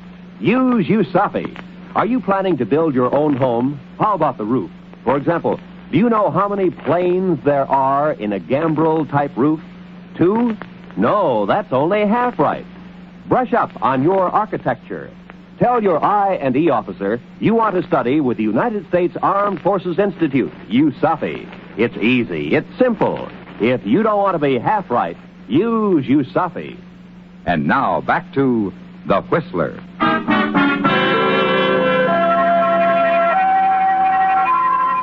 It's a terrible thing, Marshal. The four of you standing in the gloom of the basement garage. Just enough light from the street lamp outside filtering through the dirty window to give the whole picture an ethereal, ghostly pallor. You hear yourself talking now, slowly at first, and then faster as the hatred inside you drives the whole thing out of your brain. And in the flood of words, you tell everything. How you fell in love with Helen, about the night you discovered you were both thinking of murder and of Melody's money, of the poisoned drink, the elevator, the maddening discovery that Melody's body was gone. Helen begins to sob. Mrs. McPherson and the lieutenant just stand there, quietly, listening. Well, that's all, Lieutenant. I don't know what she's done to try to implicate me, what kind of a yarn she's told you, but that's the truth, and no one will ever make me change it. Oh, Marshal. Why? Why? Well, what about it, officer? It's amazing what you can run into in an apartment house garage. Come on. Where are we going? The night man's room is down here. I'd like to have you talk to him. The night man? Bring the lady, Mrs. McPherson. This way, Miss Mason. No, I won't. I'm not going to. You do what I tell you. You're both under arrest. Suspicion of murder. But the night man, what's he got to do with... Take it easy. You'll see in a minute.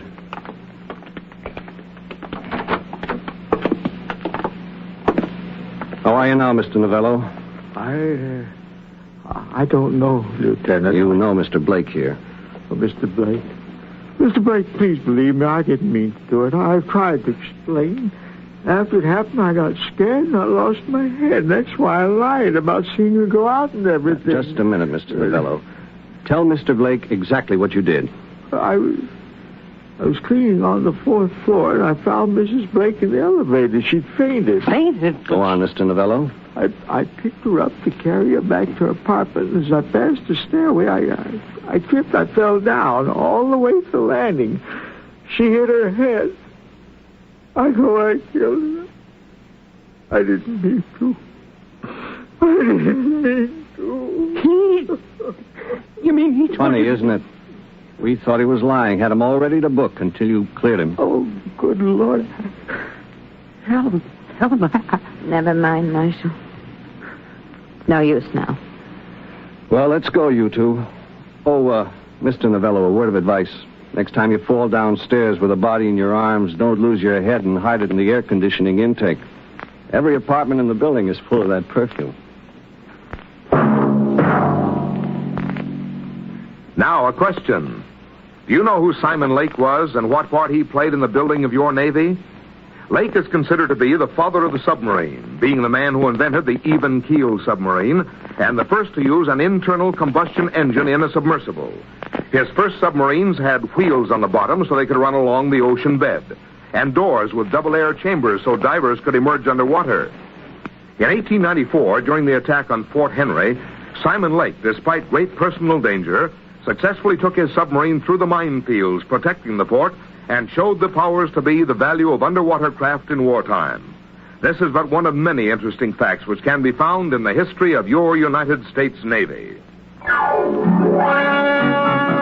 Featured in tonight's transcribed story were Bill Foreman as the Whistler, Lou Merrill, Virginia Gregg, Alice Reinhardt, Jack Moyles, Paul Dubov, and Victor Rodman. The Whistler, directed by Gordon T. Hughes with music by Wilbur Hatch, is produced by Joel Malone and transmitted overseas by the Armed Forces Radio Service. Tonight's Whistler was written by Joel Malone and Harold Swanton. The Whistler was entirely fictional, and all characters portrayed on The Whistler are also fictional. Any similarities of names or resemblances to persons, living or dead, is purely coincidental. This is George Walsh speaking, reminding you to listen again next week for another strange tale by The Whistler.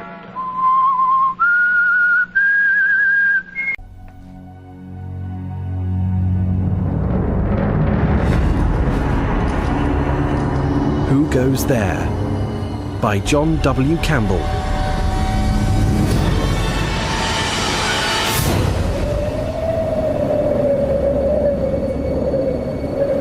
Whoa there. Whoa!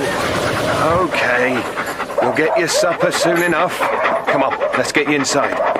Hey, Granny. Pulled well. That's a boy. That's a boy. Conant! Hey, Connie! The boss wants us all in the mess. When? I have to feed the dogs. Soonest! Feed them later. He says now. Oh, hear that, boys? He says now.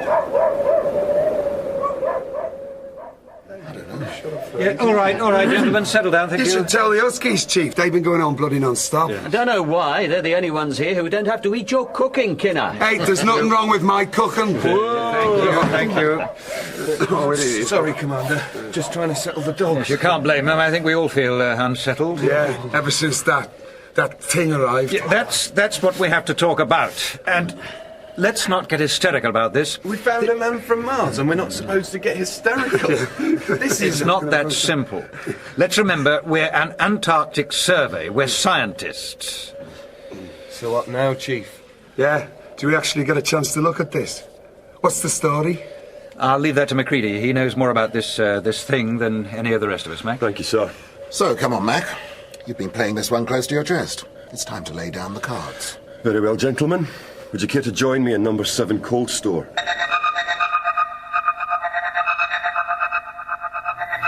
He said it was ugly. They didn't say the alphabet. Come on, Scouse. I bet you wouldn't look so good to it. Just as long as it never gets a chance to try, Doc. Can I smell something? You shouldn't. It's frozen solid.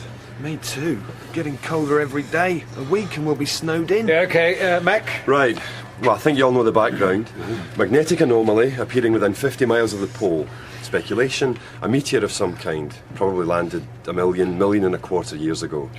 We decided to take a look, keeping it pretty much under wraps. And I don't have to remind any of you, we're all government employees and subject to the Official Secrets Act. Wouldn't have anything to do with the fact that the Antarctic is an open continent. That we're meant to share and share alike. Yeah, Mike Kinner, just a bit. Of course, the small fact that the army managed to destroy what we found while trying to get it out the ice might just have something to do with it too. So it's not a rumour. There was a ship. There was a ship. Sunk pretty deep in tertiary ice. We were able to access a fin of some kind. But you couldn't analyse it. I mean, didn't anyone there figure that? What did you use? Thermite rapid heat. Navy uses it for free and icebound ships. Army uses it for destroying them. London wanted them to move fast before anyone else got in on the act. And now they never will, right, Commander? Yes, I'm afraid so. A 1 million year old spacecraft lost. But we got the driver. Yeah. I don't know how much we want him. It, Kinner. Where did you find it, Mac? 200 metres south of the craft. My best guess is that it got out for some reason. Maybe it was injured, maybe confused. Sure as hell didn't realise just how cold it can get up there. It froze. Solid. That's some ice cream. I mean, can you make it out? What it actually... Oh, God, it just makes me feel like I'm falling into a nest of spiders. Natural protective reaction. Don't know what it is? Fear it? Destroy it. I'd go for that. I'm sure I can see 3 eyes in there and they're looking out at me. Why don't you go make supper? Maybe it's hungry, Kinner. You could cook up one of your casseroles for it. Though come to think of it, it looks like one of your casseroles. Given that the ship was 1 million years old, then... You realise this thing is also... No. I just can't conceive of that. We're scientists. We can conceive of anything. It's our job to dream, Doc, and make those dreams concrete. I'll settle for thick ice. Well, that's the question, isn't it? What? Well, Blair wants to examine it. Thaw it out, take samples... You're out of your tiny mind, Blair. And you're the cook, Kinner, not a scientist. The rest of us are. Look, we have an isolation lab, we have remote tools, anything else we might need. And anyway, it's just dead meat. Even you should be able to work that out. Hold on, Blair. How do we know this isn't in some kind of suspended animation? Because it isn't possible. Look, there are microscopic forms out here that freeze over winter and animate in spring. Yeah, mosses and lichens. Nothing this complex could survive. That I'm sure. The virus is germs. You're a doctor. You know that non-terrestrial microorganisms can't cross over. Yes. No shared genetic inheritance, no danger. For once, the phrase, not of this earth, is positive. But we're not stuck in an old horror movie here. And we are stuck in the modern world, where budgets are tight. Yeah, budgets are so tight, we're getting strangled. Yeah. Our funding is running out. We're just this tiny little cog in a big research wheel. 6 men and a dozen huskies, 1 snowcat, 1 ski plane. We monitor a hell of a lot of data, though. Yeah, the trouble is we're not quite big enough to be sexy or small enough to slip by. I haven't said this before, but after next year, nothing. Instruments alone. It's about money, isn't it? The whole bloody lot of it. This ship, this thing. I mean, if we get there first, we win the big prize. Think of it. We'd never be without backers again. Anything we wanted on a plate. We'd be made. For life, we have to do it. Be one hell of an opportunity. Unique, you could truly say. But if we kept it frozen over winter, took it back in the spring... No, they'd take it away from us, that's for sure. Exactly. You're for it, Mac. I'm a meteorologist, Kinner. I don't really have an opinion on the science, but I do like working down here. The Antarctic, it gets in your blood, and I want to come back next year, year after, for the rest of my life. I guess you could say I'm always for men over machines. Connie? I think Mac's right. They take it away from us, so we should work on it while we can. Doc? It's a hell of a question. We shouldn't have to ask it. Yeah, well, there's a lot of questions we shouldn't have to ask. All right. I suppose, yes. You're all nuts. Just don't ask me to deep fry it. Might be an improvement. Okay, Blair. You've got it. What now? We let it thaw out naturally. No more thermite. Still, when you look at it, even through the ice, it's a horror. Well, after you've fed your dogs, Connie, you can have the pleasure of keeping an eye on our visitor. Thanks a million.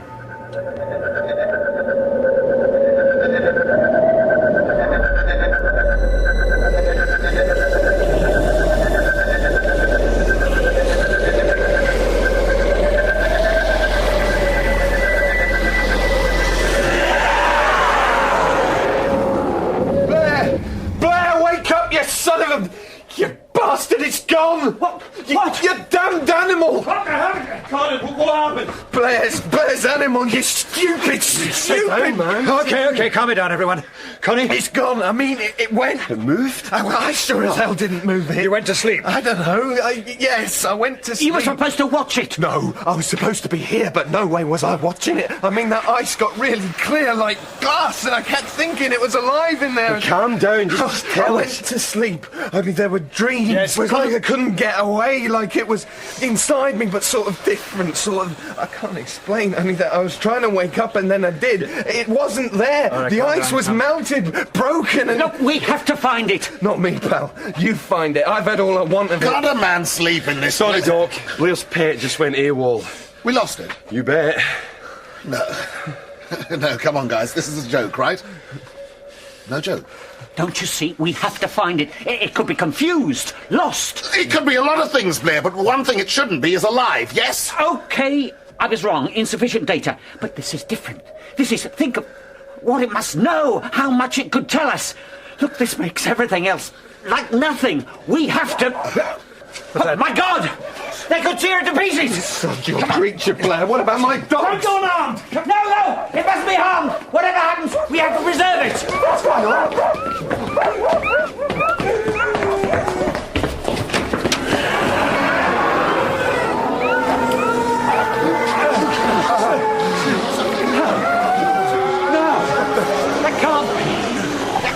You want to tell me what it is, then? Gary, you have to stop it. Don't shoot! We have to communicate. It could tell us... My pleasure, Connie.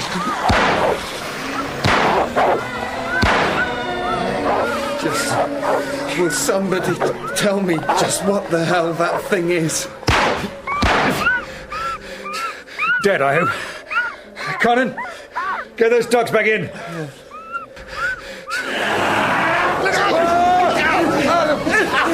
Get out of the way! Now!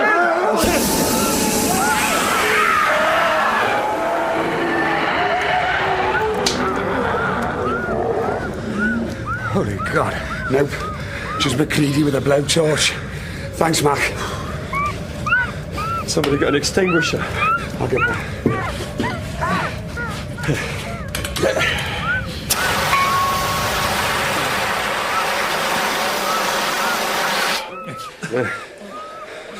Okay, Blair. You can cut it up now. I don't think it'll be telling us anything. Can somebody help me with the dogs? Doc? Yeah. I'm coming. First, anybody hurt? Commander? No, it's just a scratch. Mother surprise. Aye. It was one hell of a surprise, all right.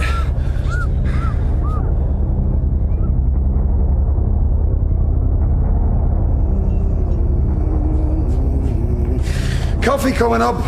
Anyone for coffee? Mr. Thing, coffee for you.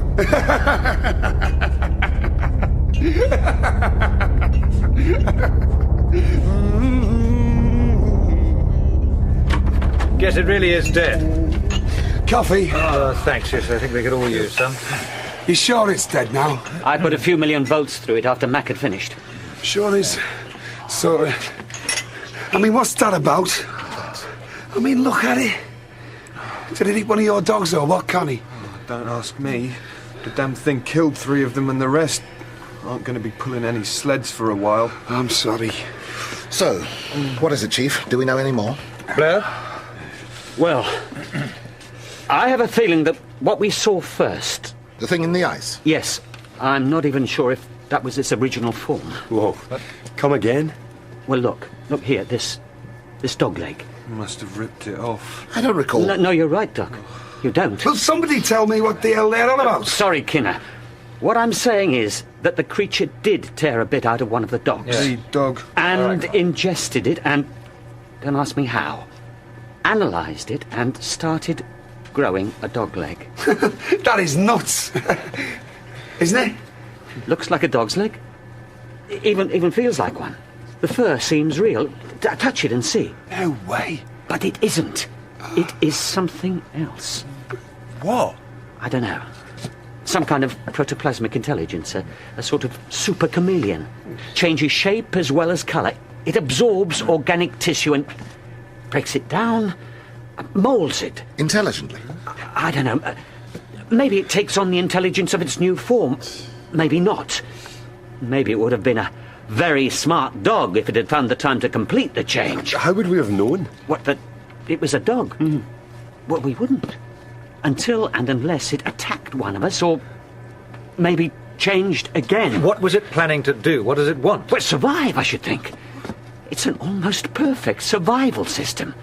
Takes on the shape of anything it wants. Grows, spreads. That's it. That is it, Kinner, for all life anywhere. Survive. The rest, all of art and science, is jam on the bread. But don't you see how elegant it is? It's perfection. All of you. It goes on. No. It flies. Well, this one did. What do you mean, Blair? There was only one. I dug it out the ice. Mac, you saw it with the dogs. They were tearing it apart. Did you fry every shred of flesh? Boil every drop of blood? Did we check every dog to make sure it's a real dog? How about every one of us? Did you check we're real? What about Conant, a Doc, a Kinner? Kinner's real. No one else could make coffee this bad. If it was one of us, what would the point be? Just grow, to survive, to spread. First here, then the rest of the world. You have got to be kidding. Survival of the fittest. If it was me... Oh, it could fly out, just like you can. Only it won't, because I destroyed all the flight systems. Nobody and nothing flies out of here, just like nobody is calling home. I screwed the comms. Look, I'm sorry, fellas, but it had to be done. We opened Pandora's box, and something came out. Hey, and that means none of us, not one of us, can ever... well, don't you see?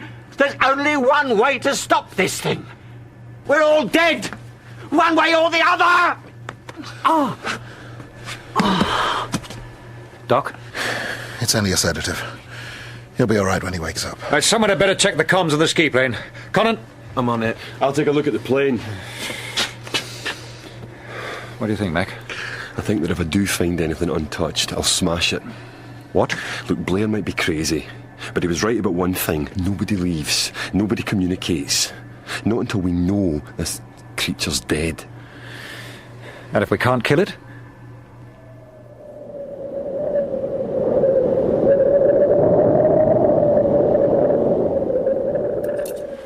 Doc? How's Blair? Well, we put him in the engine room. Gave him enough food and water, nailed the door shut, and then backed the snowcat against it. He's not getting out. Not that he wants to. Seems to think we're all infected. He's insane, but not stupid. You think some of us are? Conant was alone with the dogs after I sewed them up. Yeah, he's been keeping to himself. Not surprising, given the way the rest of us are looking at him. Not surprising if he's not feeling himself today. And how about you, Doc? You spent time with the dogs too. Maybe we should apply the foot and mouth answer. Everyone dies infected or not. How could we trust the last man to turn the gun on himself? We could always let Blair out to do the job. Right, if he's still human. Damn it, hell, Mac, this is crazy. There has to be a test. Some way we can... Look, hold on, dog. This thing's able to become like a dog, a human being, a perfect imitation. Except... Well, maybe it still has to be itself. Well, otherwise it would just be a dog, and there's no point to that. It has to retain its essential characteristics at the same time as using... The mind or emotions that it's created as a survival tool. Yeah. Good, Mac. Very good.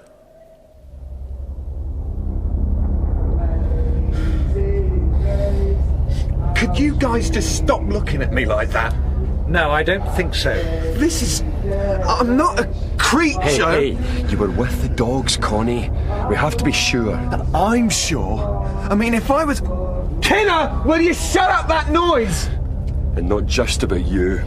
No, McCready, you can't. They're innocent. It's not their fault. You can't.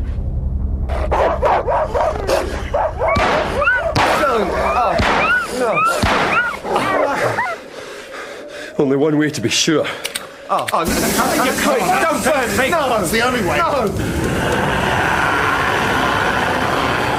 Don't get close. Look at him, Conant. Is that how you want to end up? As something polluted, alien?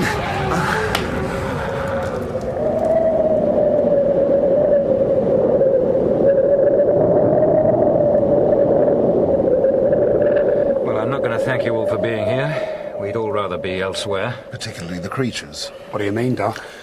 It means that right now there's nothing living for 300 miles in any direction apart from us. Weather's closing in. As soon as it clears, they'll send a team to see why we've been off the air. I reckon we've 2 weeks, maybe 3, before someone else gets here and something else welcomes them. They'll have a bloody plane. The damn thing will fly out and then... The world. Maybe they'd make a better job of it. Sorry, that wasn't funny. I didn't... How the hell do we know who's who? Like this. Connie, get a petri dish. I figured it just a while ago. It's about blood. It's always about blood. Go on, Mac. Well, life is selfish. It wants to survive, right, Doc? Unless Darwin was wrong. Yeah, and this thing, Blair said every bit of it was aware, self-sufficient, an animal in itself, reflecting the nature of itself. Like when it became a dog, it acted like a dog. And when it became a man, it acted like a man. And when it became that man's blood... This do, Mac? Yeah. Yeah, fine. Now, cut your palm. Bleed into the dish.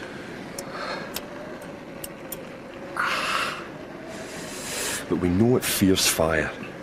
When I heat this needle and put it in your blood... Look, I know.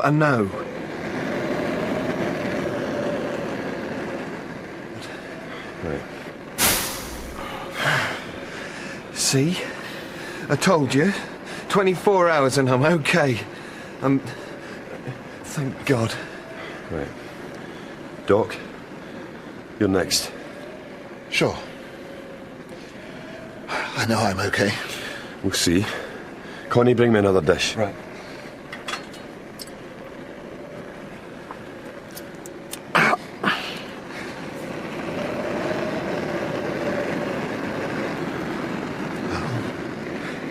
For God's sake, come on.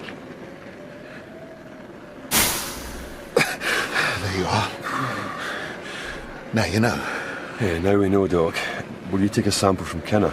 You'll be high in cholesterol, I can tell you that. Hey, you complain, but you... Help me! Shoot!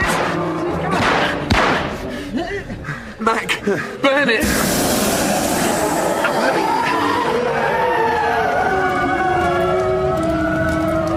I'm burning! Help me! Help me!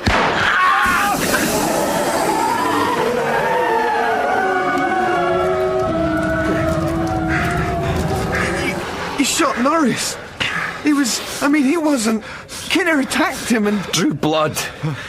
Doc was a dead man from the moment the fluids mixed, like any of the rest of us. Hey, Mac, I'm okay. It was a scratch, it was only a scratch. It probably wasn't even Kinner, it was just...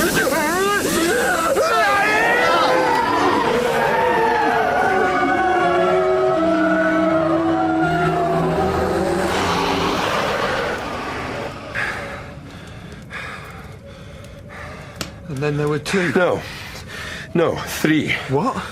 Blair. Oh, he's still out there, locked in the tractor shed. Is he, do you think? I don't know, but we sure as hell better find out. We better get out of here. This place is going to burn. That's fine with me. Just as long as it burns every shred of this thing to ashes. What about us? We can talk about us after we've seen Blair. Get suited up. It's cold out there.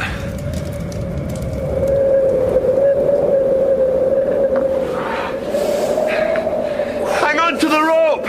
Don't get separated! No way, Mac! Can you look? I can't see a metre in front. Snow's too heavy. Look for the snowcat! Made to be visible! Think I found it, Connie! Yeah, get in! Get in!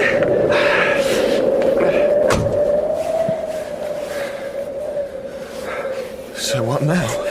He's had a lot of time alone in there. If he is one of those things... Yeah, he could have changed into anything. Maybe back into whatever it was flew that saucer here. What if he has made something? We unmake it. Connie, you sit tight. I'll go in. If there's any suspicion that any suspicion at all, I'll fire up the torch and you drive the whole damn front wall down with the snowcat. Then throw in these cans and back off fast. What's in them? Aviation fuel. The plane won't be needing it. There's enough here to deep fry a blue whale. Or to take care of one thing. Okay. Just be very careful, Mac. If I'm going to freeze to death, I'd like to do it in good company. Nobody's freezing. Okay, nobody human is dying out here. Right, let's go.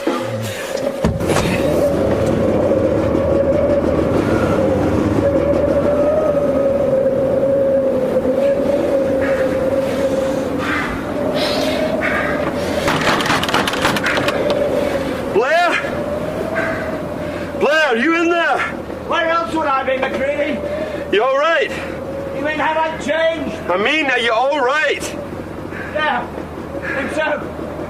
What was all that noise just now? The explosions? You had a fire at the base? You could say we did, yeah. One hurt? No one. Been keeping yourself busy? Of course. I've been working out its probable rate of growth, Mac. When it gets back to people, starts multiplying. You remember that old science joke about how many times you need to fold a piece of paper until it was thick enough to get you to the moon? Yeah, I remember that. Once you start doubling and doubling, doesn't take many. So you're saying? Oh. Is that a year? The whole...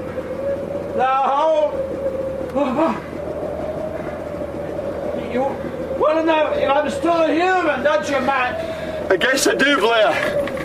If I am? There's only Conan and me left. The base is gone. Yeah, Ashes. So. Once my power line went off. It's cold in here, Matt. We have to fire up the snowcat. Try and make the coast. We won't survive outside once the flames die down. We'll freeze. We'll die. That thing didn't die. Not after 1 million years in the ice. Well, that's why we have to know, Blair. We can't take the chance. Mac, I am human. Yeah, that's what Kinner said. I'm Commander Gary. I know I am. Then unbar the door from your side. Look. My son Trevor. He took biology at Imperial, then switched, you remember? He switched to ballet. And now Pooch. Fermi, a long-haired terrier now. Please, I'm me. That's the point, Blair. You are you. And if you're one of those things, it'd still be you. There must be something. Unbar the door. Let me in. Stand well by. Mac, how do I know about you? Open it, Blair, or I'll have to burn it down. I'll have no choice. I can't trust you. Any of you. There's a test. If we heat the blood, it responds. My God, Mac. If you've got a bare wire in there. Yeah, lots. Well, fine. I'll fire up the torch, and then we'll see. Okay? Okay.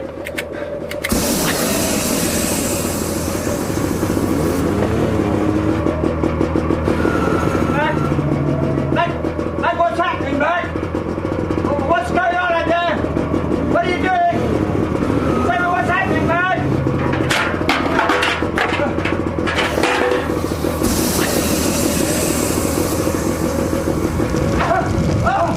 Oh, God, help me! Someone, help me! Help me! Don't burn me, Mac! I'm burning! Help! Help!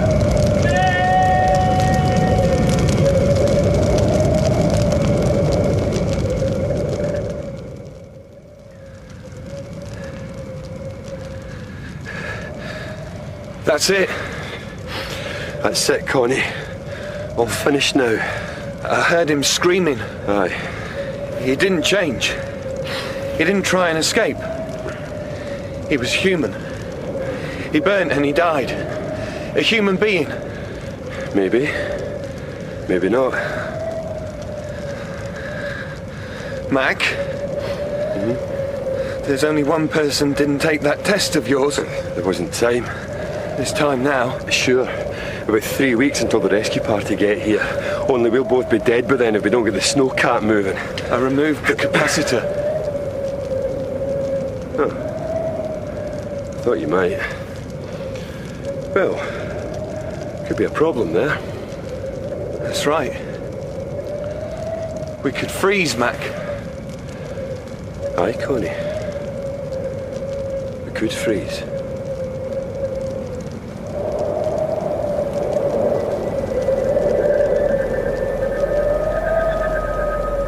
In John W. Campbell's Who Goes There, Macready was played by Liam Brennan, Professor Blair by Ewan Meredith, Dr. Norris by Cyril Nri, and Commander Gary by Christopher Godwin. Kinner was played by Harry Myers and Conant by Colin Adrian. The dramatist was Mike Walker. The director was Rachel Horan.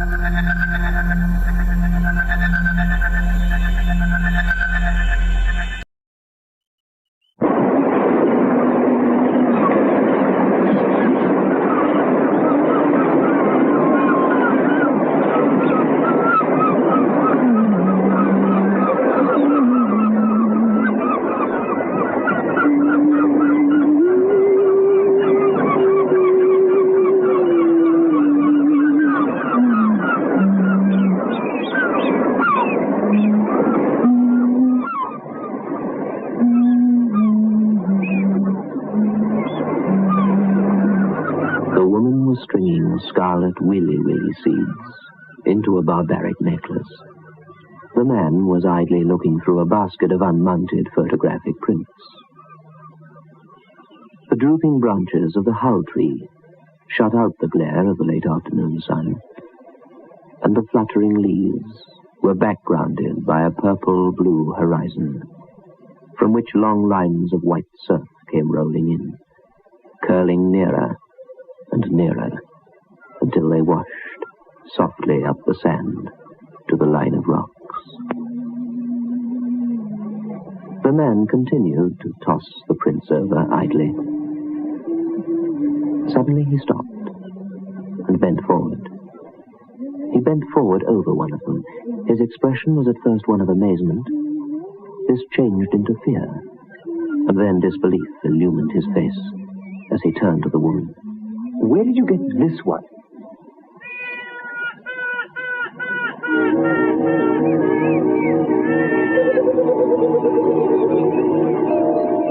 This is a true story. I shall not name the person who recounted it to me. I have no proof of its authenticity. I merely offer it to you as something quite unbelievable, and yet it happened. Hawaii, under the hull tree.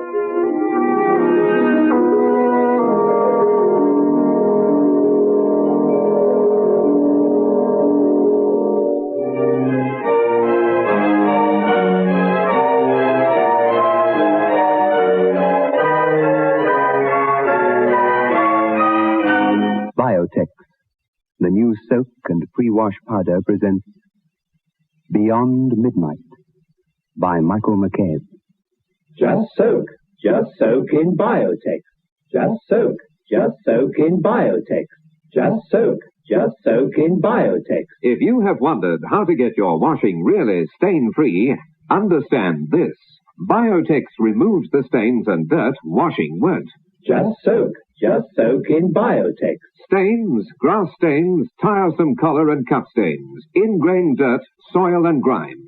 Out they all come, and you don't stir a finger. Just soak in Biotex. Biotex with natural enzymes is the pre-wash powder with the most enzymes to give you extra pre-wash power. Absolutely no rubbing, no color loss, no fabric wear. Use it for cottons, silks, woolens, synthetics. Use it to make new again. Soaking in Biotex removes the stains and dirt that washing won't. Just soak in Biotex.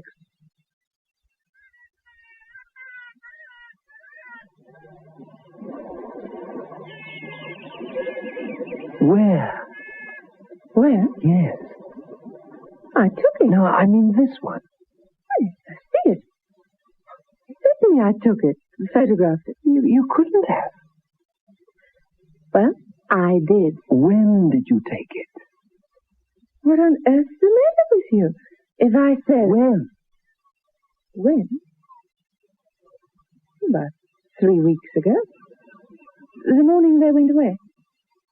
And the woman tied the thread of the necklace and then wrapped the long line of red round and round her white throat, like 3 scarlet gashes. Here? They were here? These people? Yes. See, they posed under that coconut tree over there. The one with the big vine hanging down. And the man turned and gazed at the tree, and at the great leaves of the swinging, swaying vine, and his finger touched the picture. The same giant spray swayed over the heads of the two peoples. What was their name? Odd? Why? I suppose I knew their name. I was just going to say it.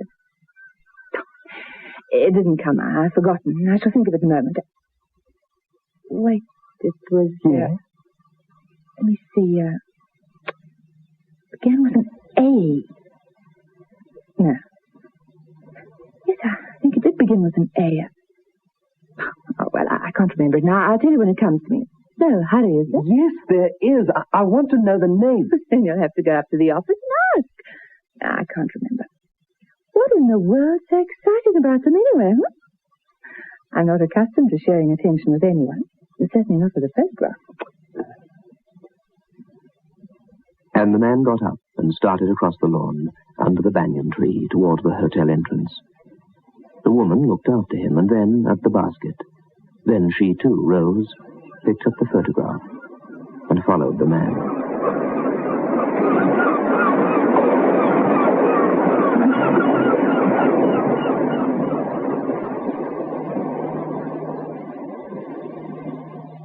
But this is stupid. You must remember them. They stayed here. I've just seen a photograph of them. Well, there are so many coming and going all the time. Yes, but... wait.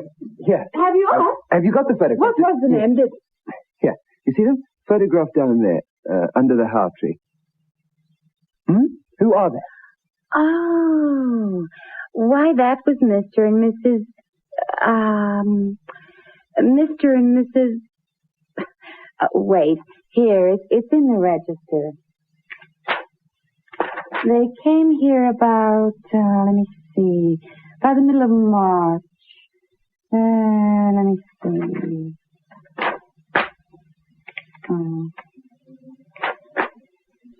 But can't you find them? Can't understand why you're so anxious. See, my necklace is pretty. Willy seeds. That's queer. I can't find the name. I know it if I saw it.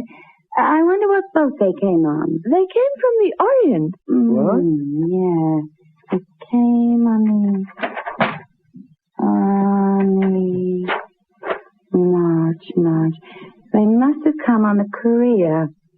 Here they are, the Korea people. Foster, Martin, Kudahai, Abercrombie. What's this name? And they got the writing. Totalot. No, those weren't the ones. I remember the Totalot. Ah, wait. Mr. Western, what, could you help us, sir? Some people here. Hello. Enjoying your stay? Who were these people? Their name, do you remember? Oh. Yeah, I want to know their name, you see. Nobody... Oh, yeah, I remember. Yes? What was their name? Not forgotten. Still, just look it up in the book, Miss... We can't find it, Mr. Western. It doesn't seem to be here. Well, it must be. What room do they have? I think... second floor. No.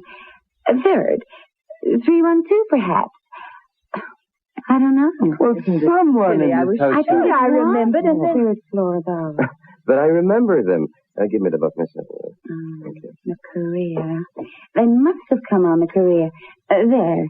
Those are the people. See? Yeah. Foster, Martin. Oh, in the whole hotel. What about the waiter? Tell me why it's so important. Is it important?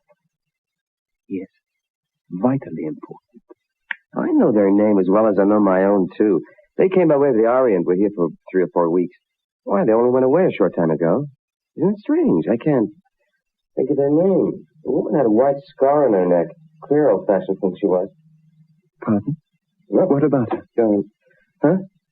Oh, kind of old-fashioned. Funny, she was sweet pretty. Well, I mean, we must have passed that name 6 times here. I thought I'd recognize it at a glance. You can't any of you remember their names, nor which room they stayed in. You can't find anything about them in the book? They've only been gone 3 weeks. Well, I can't remember either, and I haven't nearly as much to think of as they have. Not nearly. Well, I must be the kitchens. I'll let you know the moment I remember it. The name. If I do... Oh, Mrs. de Courtney. Excuse me. Mrs. de Courtney, the reservation for the restaurant. This is... Never mind. Let's go back to the How Tree.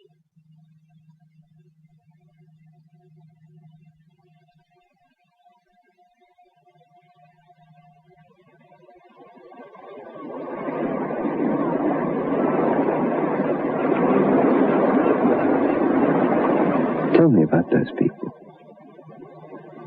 There isn't much to tell. They came from the Orient.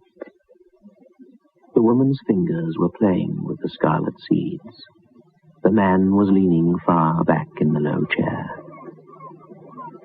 He stared, away beyond the purple-blue horizon.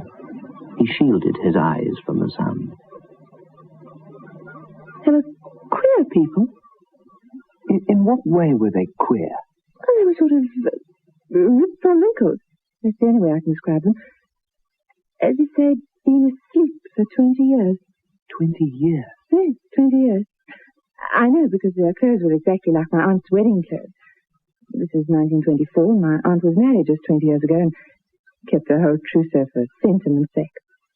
She let us take some dresses once for a fancy dress ball, and they were exactly like this woman's clothes. Same sleeves, shirt in two places with a wide lace ruffle at the elbow. Skirts gathered all the way around the waist. Sort of bolero jacket effect. Little ruffly thing. Her hair, too. Her hair? Same little smooth waves like Auntie's. Like Auntie's pictures. What else? Huh? Her face was small and sweet. You can see in the photograph. Yes, I can see. Funny, rusty little voice. I remember... Oh, yes, she had some spots on the shoulder of the dress, or suit she was travelling in. Grey it was, and you can see them, spots, in the picture. Carnation doesn't quite cover them. She wouldn't send it to the cleaners in case it got spoilt. She wanted to wait until she got home. Said her grandmother had a recipe for a cleaning fluid or something. She was so worried about those silly spots. She kept dabbing at them with her handkerchief as if she could rub them off. Go on. All you can remember. Well, she wasn't young. 34, 35. Her face was so sweet and happy, and yet... Yes? She always had this look as if... sort of expression of... Of waiting? Yes. That's it.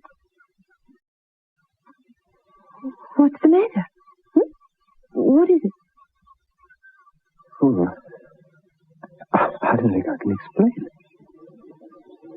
It's impossible. What is? Look, I wish... The man's knuckles were gripping the chair until they showed white. He was staring out to sea with the same worried, unbelieving look as before. Suddenly, the woman was very disturbed. She glanced at the photograph. It was just an ordinary photograph. The people in it were ordinary enough. Or were they?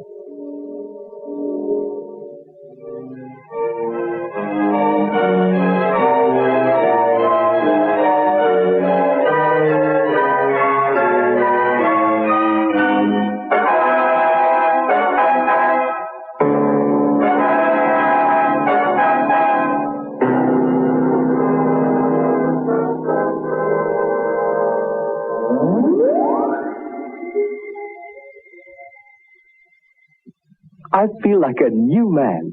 It's a lovely day today. I thought you had flu. I took a Grandpa headache powder, and I'm worlds better. When colds and flu are about, Grandpa headache powders are what you need. Grandpa headache powders work fast because they dissolve almost immediately. Grandpa makes all those dreadful flu symptoms disappear quickly. So, whenever you're in pain, get fast relief. Get Grandpa headache powder. Ah, Grandpa. Just soak in Biotex. stains, grass stains, collar and cut stains, ingrain dirt, soil and grime. Out they come and you don't stir a finger. Just soak in Biotex. Biotex with natural enzymes is the pre-wash powder with the most enzymes to give you extra pre-wash power. Absolutely no rubbing, no color loss, no fabric wear. Soaking in Biotex removes the stains and dirt that washing won't. Just soak in Biotex.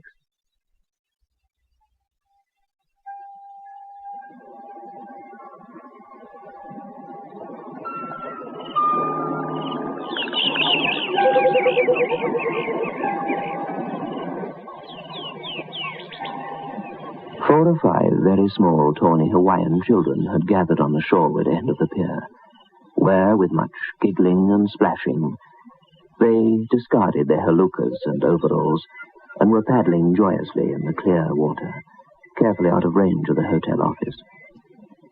The man and the woman sat, as before, under the how tree.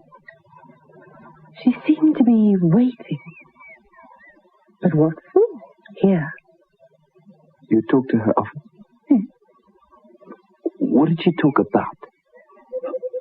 I don't know. She was the sort of woman who never says anything to be remembered. We just talked. And the man? Oh, same period, 20 years back. He had a sort of drooping moustache and wore his hair brushed up like Uncle's when he was married. And his trousers were too short and too tight. Toes of his shoes were thin, and ties he wore around his neck, they were funny. She was the most interesting, though, if either of them could be called interesting. This waiting thing about her, as if it had got to be a habit, you know. She was always ready to talk. She was quiet and quite acquainted. Quite quaint, like the beginning of a Victorian poem or something. Sometimes she'd get a bit embarrassed when you talked to her. Her little hands used to go up to her necklace. It was made of coral. Her hands were very thin, white. She said the necklace belonged to her grandmother. It was very old. Did they tell you where they came from? Yes, I told you, from the Orient. They'd been round the world. No, I mean, what was their home? Where was it? They were from South Africa. Where? State, I think. Somewhere... Windberg or somewhere. I don't know, I can't remember. And after that they were quiet for a very long time. The woman sat waiting to be told something remarkable. She knew that she would be told something remarkable, but she felt she had to wait for the man to choose his time.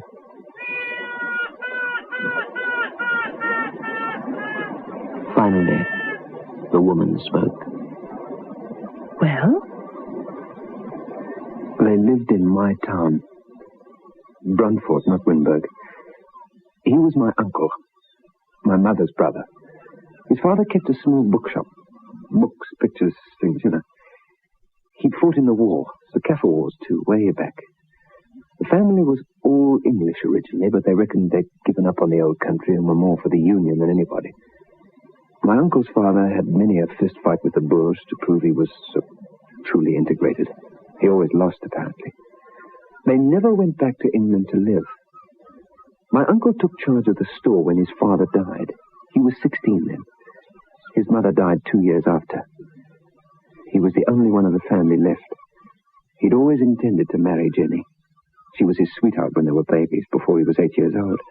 When he was 8, his uncle came back from around the world, and the boys sat on the old, stiff haircloth sofa, covered in animal skins, and listened. He was fascinated by all the tales he heard of the other countries, India, Ceylon, Australia, and the Far East. His uncle took him on his knee and asked him what he was going to do when he got to be a man. Marry Jenny and go round the world on our wedding trip, he said. He was your uncle, the man in this photograph?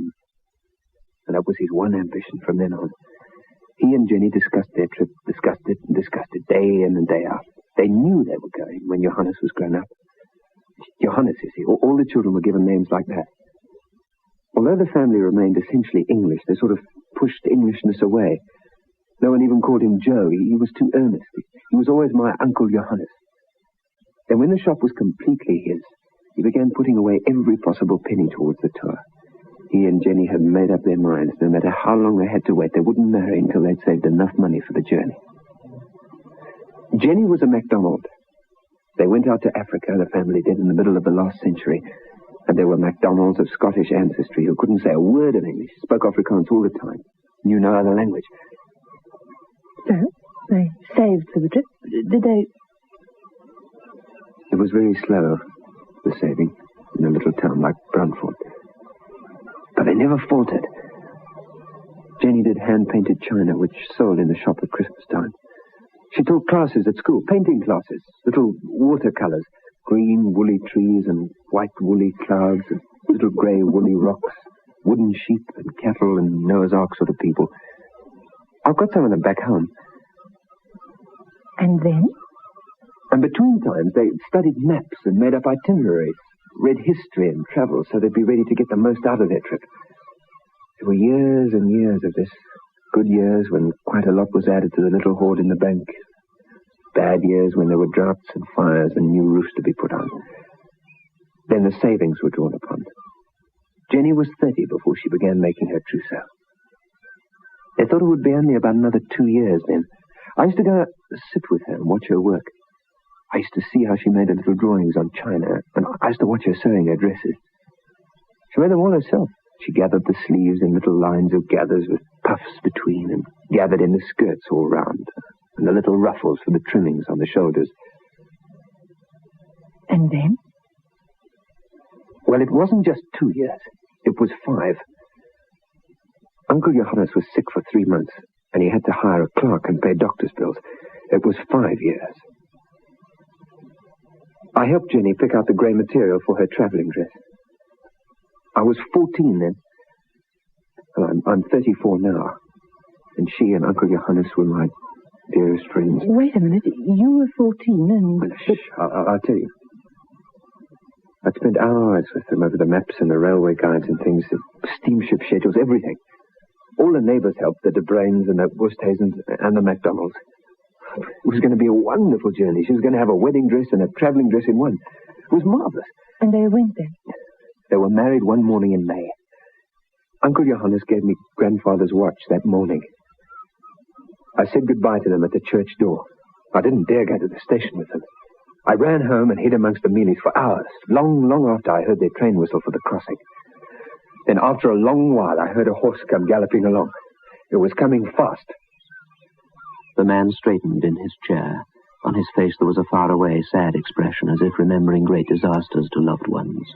The sun was setting out by the point of the Wyene range, and the water had turned to orange and crimson, and there were orange and crimson flecks in the clear sky above the grey-black streak of the horizon, and on the woman's white dress, and in her eyes as she bent forward to listen to what the man was saying.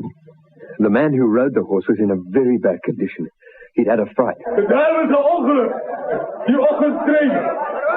Baie van die wagens is uitgebrand. Hulle probeer nou hulp kry. I ran to the station and flung myself aboard just as the breakdown train pulled out. There was no time to stop to put me off. There'd been a collision with a freight train. The carriages had all burned except one, the passenger carriage, and that had been wrecked. Those who'd been taken out were lying on the grass by the side of the track. I found my Uncle Johannes and his Jenny. Uncle Johannes was propped up against a big rock. Jenny was half leaning, half lying against him. There were 3 red gashes across her throat, and she was trying to wipe the spots from the shoulder of her travelling frock with her handkerchief. Weak, ineffectual, artificial little movements. There was no expression at all in her eyes. She made only a few little movements after I came.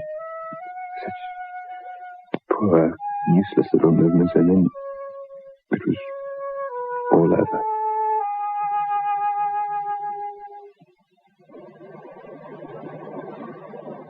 You mean she died?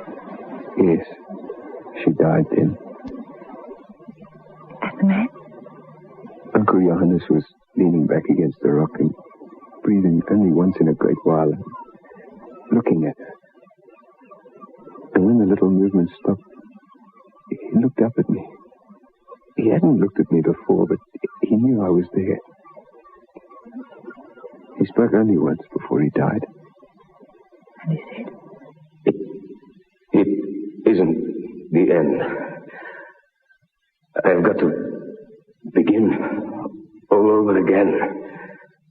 Somewhere. Somehow. But I'm going to take Jenny round the world. Yet. I'm going to take Jenny round the world.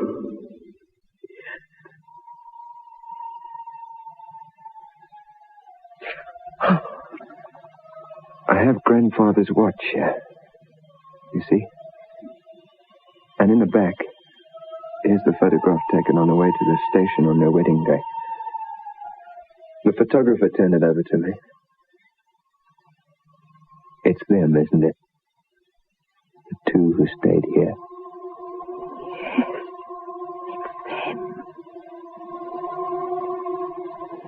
I'm going to take Jenny round the world.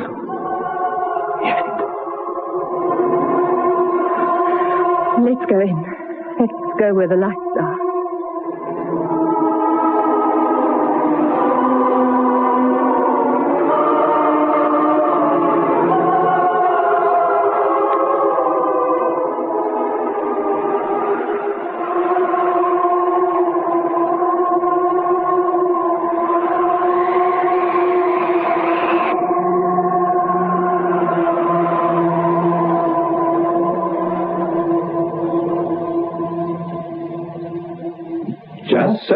Just soak in Biotex. Just soak in Biotex. Just soak in Biotex. If you have wondered how to get your washing really stain-free, understand this. Biotex removes the stains and dirt washing won't. Just soak in Biotex. Stains, grass stains, tiresome collar and cup stains, ingrained dirt, soil and grime. Out they all come, and you don't stir a finger. Just soak in Biotex. Biotex with natural enzymes is the pre-wash powder with the most enzymes to give you extra pre-wash power. Absolutely no rubbing, no color loss, no fabric wear. Use it for cottons, silks, woolens, synthetics. Use it to make new again. Soaking in Biotex removes the stains and dirt that washing won't. Just soak in Biotex. In Beyond Midnight, next Friday, we're broadcasting Charles Birkin's The Yellow Dressing Gown. Unlike Under the How Tree, which you've just heard, this is not a ghost story, and for perhaps 2/3 of the program, the listener will hardly expect anything at all horrific. It would make one uneasy, don't you think, to be able to gaze into a crystal ball and see scenes from one's future? Most of us would decline an invitation to do this, because the unknown is far more bearable than a certain future, especially if that future should prove to be in the least way unpleasant. But Lillian Hamilton has a crystal ball, and she watches her own future, and is frightened and repelled. In that day yet to come, she is wearing the yellow dressing gown. Beyond Midnight is presented every Friday night at 9:30 by Biotex, the new soak and pre-wash powder. The National Broadcasting Company takes pleasure in presenting Mr. Boris Karloff in the third of a special series of anniversary Lights Out broadcasts.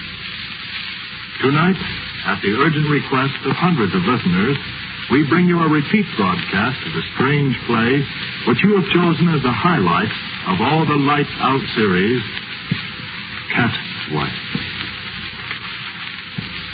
Lights out. Everybody.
Don't go. I don't want to be alone. What do you mean alone? Your husband's in the next room, ain't he? Oh, that guy. What does he know about having fun? Work, work, work.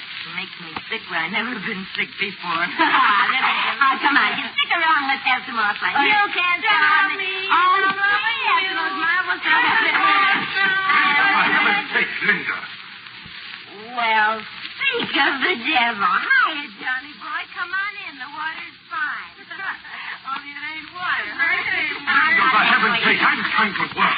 Oh, go away. Go away. You're spoiling my party. Throw him out of here, Kenny. He's only my husband. Get out of here, you. Take the hell over with you. Come on, come on. No, wait. Don't listen to him. It's my house. It's my house.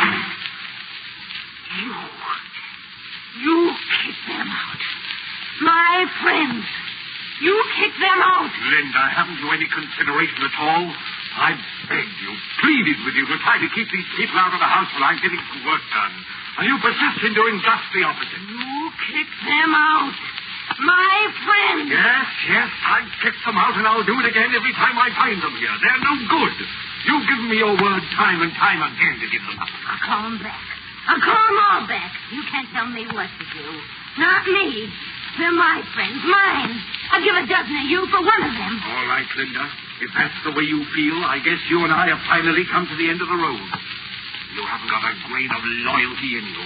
All I ask is a little peace and quiet in my own home, and I can't even have that. Go away. Go away. Night after night, you and those people, yowling and screaming like a pack of alley cats. And you the worst of all. I'm through, Linda. I'm through with you for good. Oh, no, you're not. Oh, no, you're not. Keep away from me. Keep away. Oh, Linda. See? You're not through with me at all.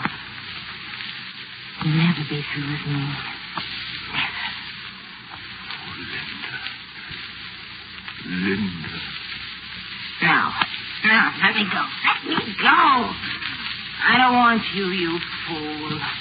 You're not through with me.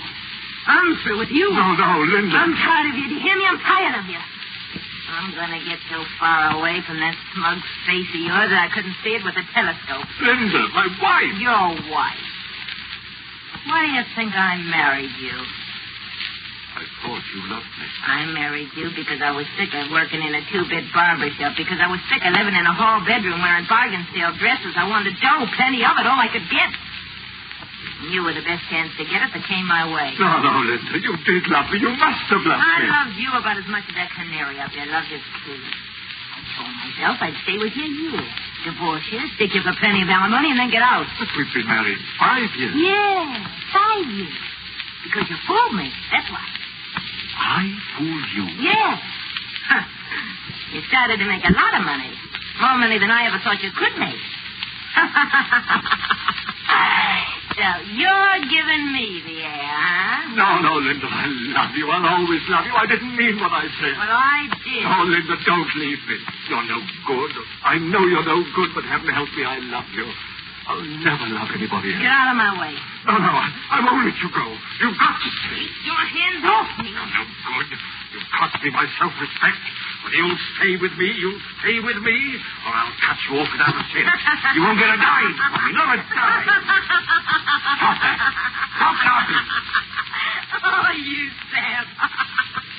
You fat-headed Sam. Stop that.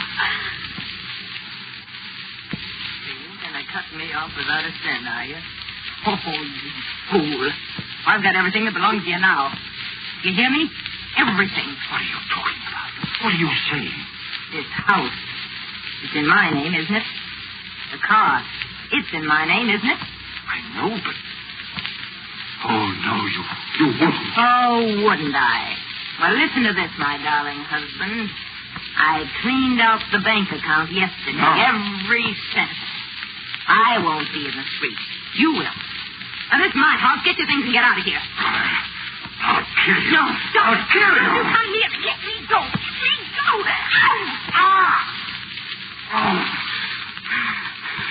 You touch me again and I'll tear your eyes out. You cat. Get out of my way. That's what you are, a cat. A big, white, heartless cat. You think like one, you screech like one, you claw like one. You even look like one. Cat, that's what you are, a great white cat. I didn't marry a woman. I married a cat. Keep it up. Keep it up. You're doing swell. Laugh at me. Go on, laugh at me. But you're a cat. A sneaking, yowling cat.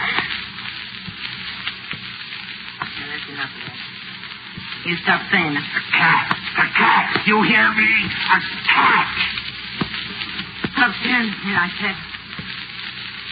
Stop staring at me. John,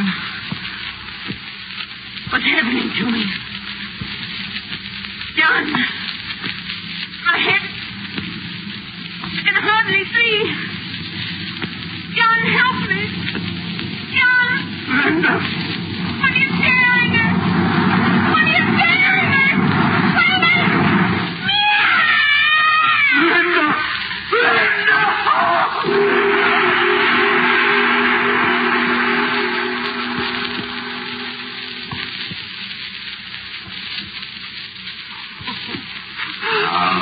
John, you've got to control yourself. Everything will be all right. Oh, John. What have I done? John, please, pull yourself together. You're not entirely to blame for what's happened. What did I do? I did it. I'm to blame. Stop talking like that. It's preposterous to say you're to blame. She was hysterical, John. The suggestion that she was a cat caught her in an unguarded moment and resulted in a temporary neurosis.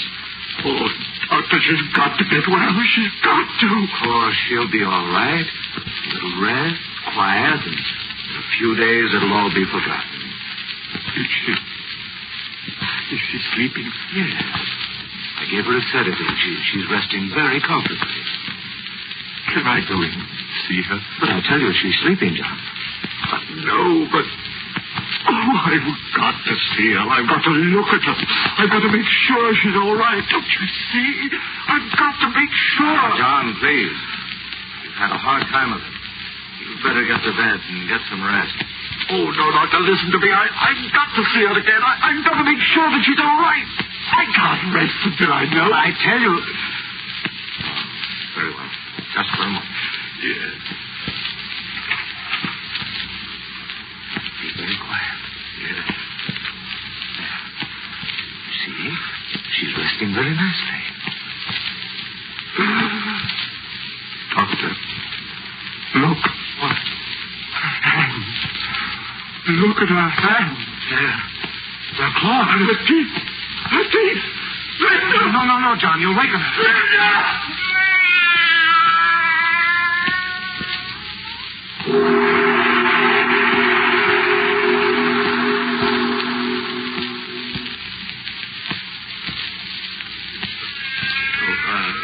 Listen to her. Steady, John. I can't stand it. I tell you, I can't stand it. She's Linda. She's my wife, my beautiful wife. Linda! Sorry. It's all right. I guess I'm going a little crazy myself.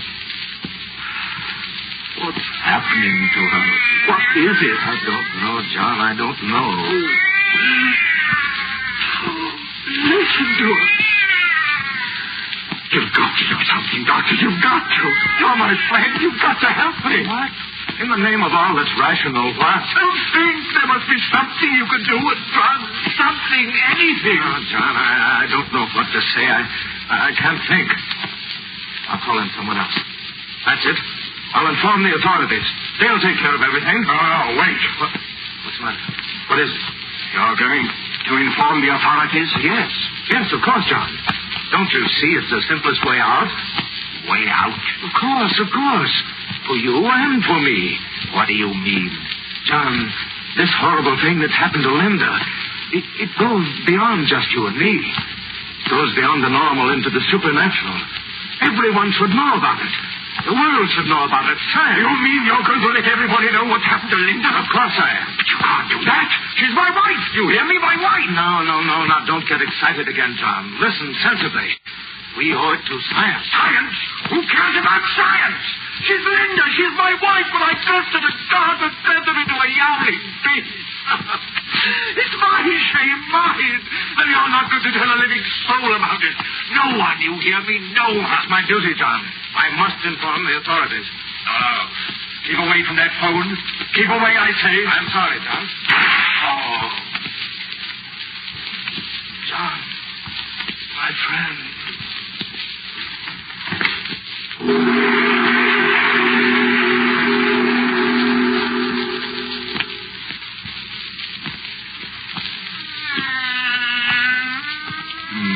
No. Try to sleep, darling. Try to sleep. Yes, I know, darling. But it's almost morning. You must rest. Sleep, Linda. Sleep, my beloved.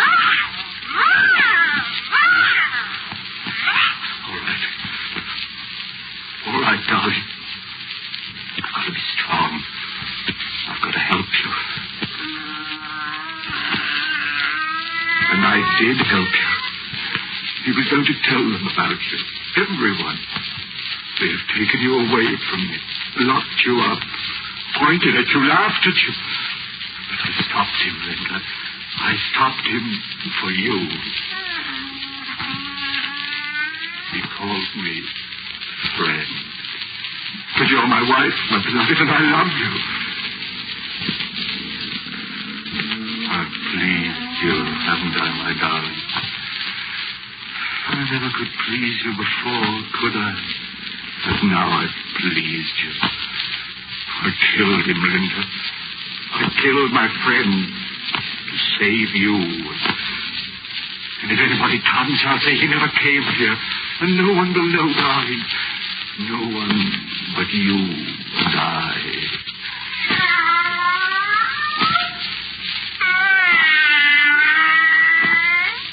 What is it, darling? What's the matter? Why are you getting up?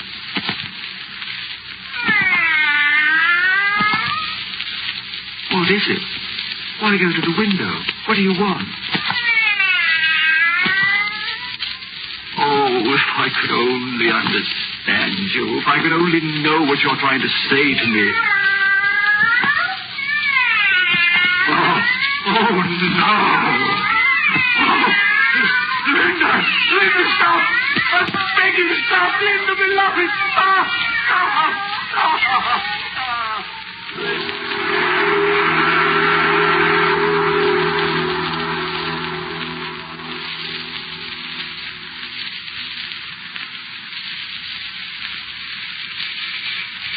Yes, I'm coming. Good morning, Mr. Taylor. Oh, it's you. I found this note saying you wanted to talk to me. Gee, I hope you're not going to quit taking milk from me, Mr. Taylor. I know I've been kind of late with deliveries the last couple of days, but you see, it's my... No, I'm not going to stop taking milk. That's what I want to see you about. I want milk, more milk, cream, everything. Oh, sure. How much you want? 4 bottles of milk. No, 6. 6? Yes, and cream. 6 bottles of cream. Is something wrong, Mr. Taylor? Wrong? Why do you think something's wrong? Well, I only meant... You meant what? Speak up. You meant what? Oh, no, don't get smart, Mr. Taylor. I just meant, well, you don't look too good, and...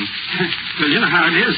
Sometimes a fellow has a couple too many, and he starts ordering all the milk in the world. You fool. I'm not drunk.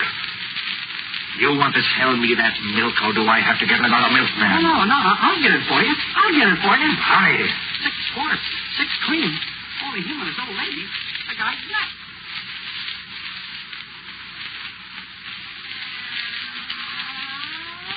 Drink the milk, my beloved. Please.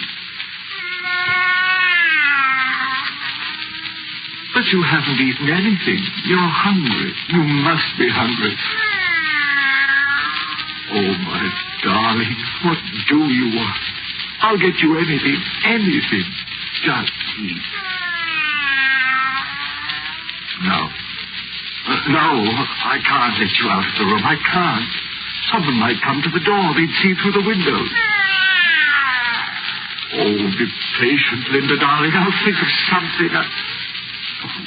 Drink some milk. Your own good, Linda. Please. No, dearest. Don't do that. All right, dear. All right. I'll let you into the dining room. But you've got to stay away from the windows. If someone should see you. Here.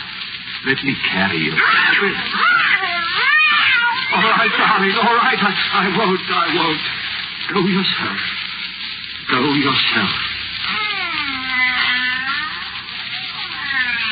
You see, my darling, your pretty living room. Everything in it just the way you fixed it. Everything. Oh, Linda, this horrible thing that's happened to us. I tell myself it isn't real. I'll wake up soon and everything will be the way it used to be. You and I. Linda, where are you? Oh, Linda, don't, Linda! Don't touch my son! Linda, could you do it? Could you do it?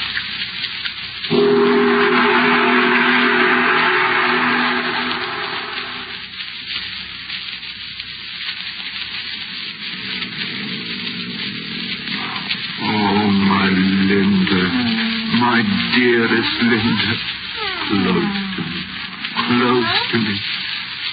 Oh, my darling, it's better this way. You can't keep me now. I'll have you with me always.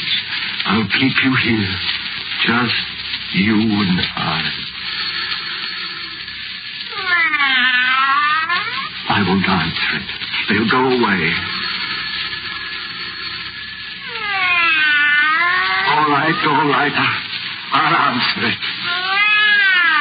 No, stay here, my beloved. They mustn't see you. Be very quiet.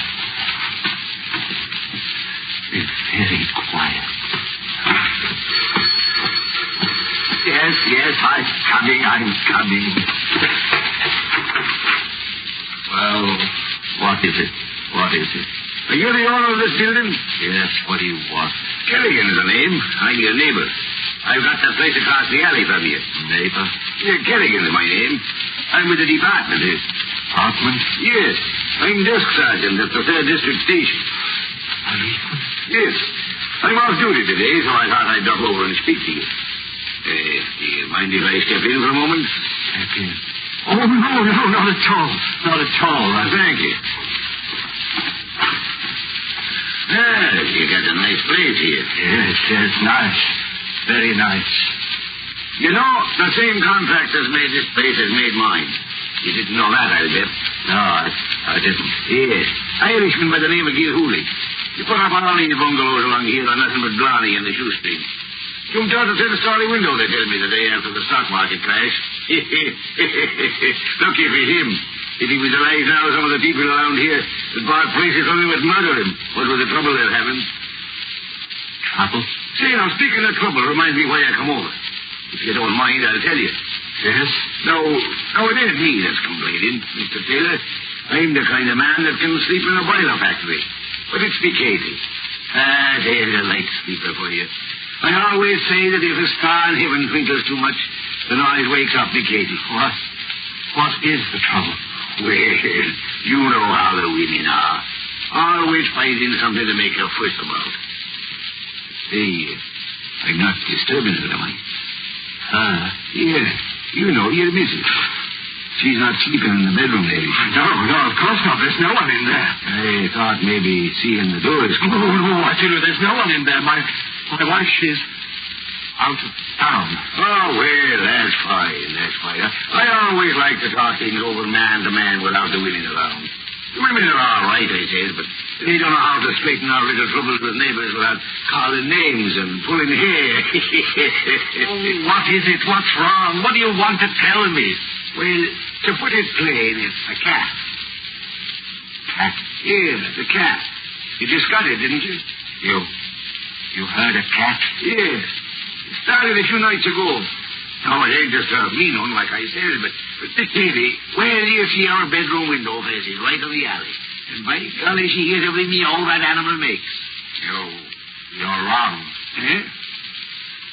I have no cat. But Katie heard. I heard it too, for that matter. I have no cat. But I'm telling you, it's come right from this house. I tell you I have no cat. Isn't that sufficient? Well, now, seeing that you put it so plain, I'll be speaking up plain myself. I'm telling you, I heard a cat yowling last night, and the night before, and the night before that. And as sure as my name's Thomas Killigan, they come right to this house.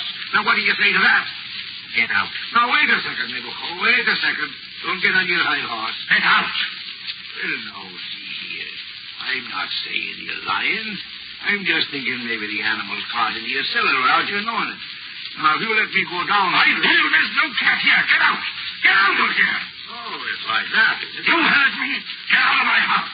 Well, I guess you are making a lot of noise about nothing, young fella. But it's your house. And if that's the kind of neighbor you want to be, I guess... What are you standing there for? Get out. Get out. Now, just a minute. Take it easy. No cat, eh? Well, what was that I just... Nothing at all. You've got no right. Mister, you may not be alive, but you sure have something close to it. If that ain't a cat in that bedroom there, I ain't never heard of it. Get out! Get out of here! Oh, no, I won't. Listen to that cat.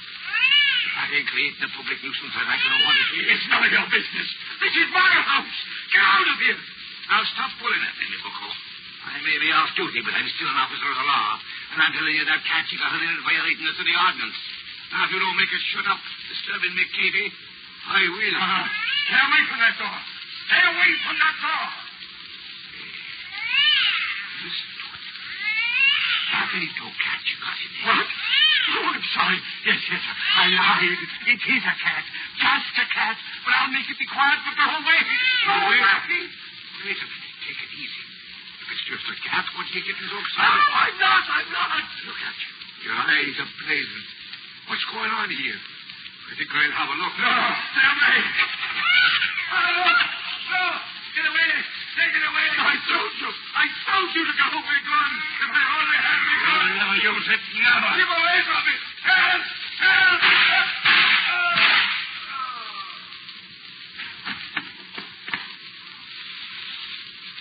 I asked you to go, didn't I? I asked you to. Didn't I, Linda? You heard me. You heard me ask it. Linda, what's the matter? What are you going to do? Linda, keep away from him. What are you going to do? No, Linda! Get away from him!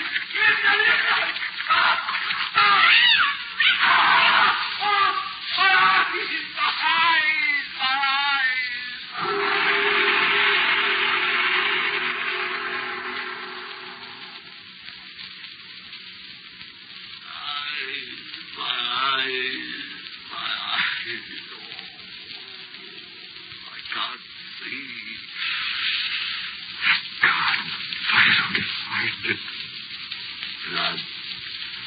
Blood in my eyes.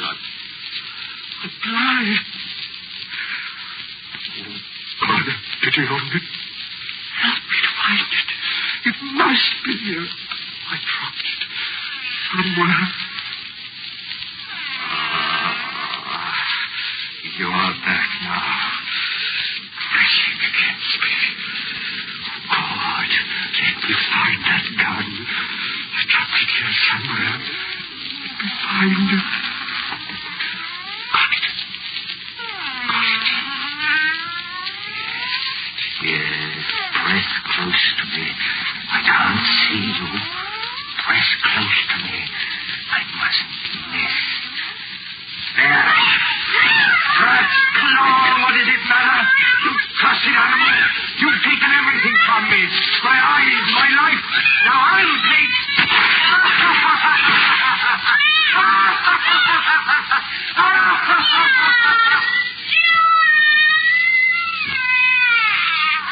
Let traffic with.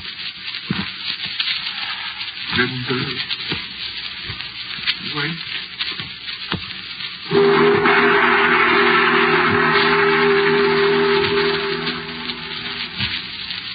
Lights Out, with Boris Karloff, and written especially for radio by Arch Obler, comes to you each Wednesday from our Chicago studios.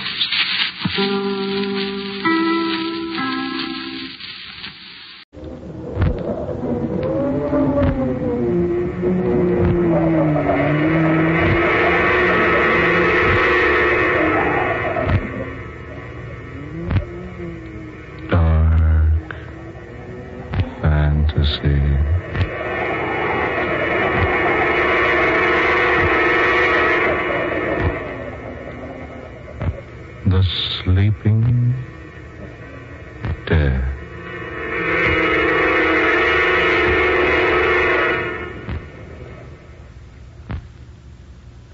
I'll just lie quietly, Mr. Wentworth. Cotton nurse. Yes, Doctor. Antiseptic. Yes. Pulse? Normal. Temperature normal. How long have you had these symptoms, Mr. Wentworth? About 2 weeks. Have you been walking with a limp as long as 2 weeks? Yes, I have. When did you first notice the injury? Oh, it must have been 6 months ago. Yes, at least that long ago. There was a slight swelling in the black and blue mark. Then it disappeared. I thought nothing more of it until my leg began paining me 2 weeks ago. I see. Is there much pain now? No, none. The leg feels numb. Let me see the x-rays, nurse. Here they are, Doctor. It got so I couldn't stand on the leg more than an hour at a time, and I began walking with a cane. After that, about 3 weeks ago, I couldn't put weight on it at all, and I had to buy the crutches. Who suggested the crutches? Why, no one. You should have seen a doctor 2 months ago. I didn't suspect that anything was wrong 2 months ago. You might have saved your leg.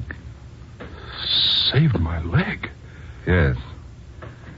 I'm sorry, Mr. Wentworth. It will have to be amputated at once. Oh, no.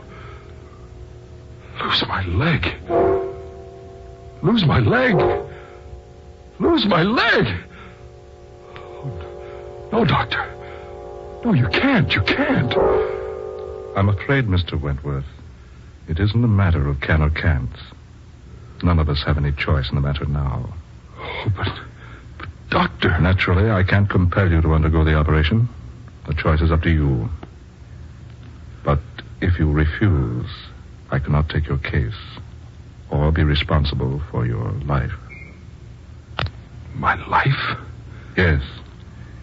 Unless that limb is removed instantly, I'm afraid, Mr. Wentworth, the poison in your body will never stop until it has reached your brain.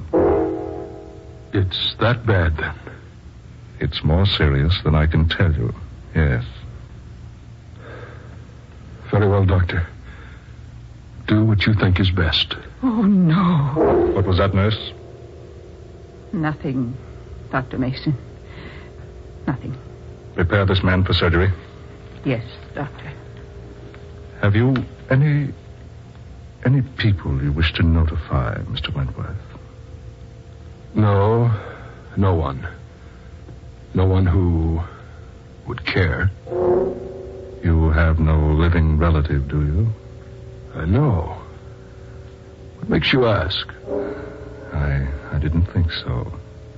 I mean, we want to be sure relatives are notified in cases such as this. No, there's no one. We'll perform the operation at once.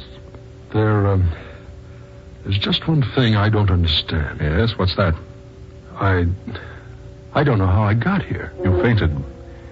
You were found unconscious by one of my assistants.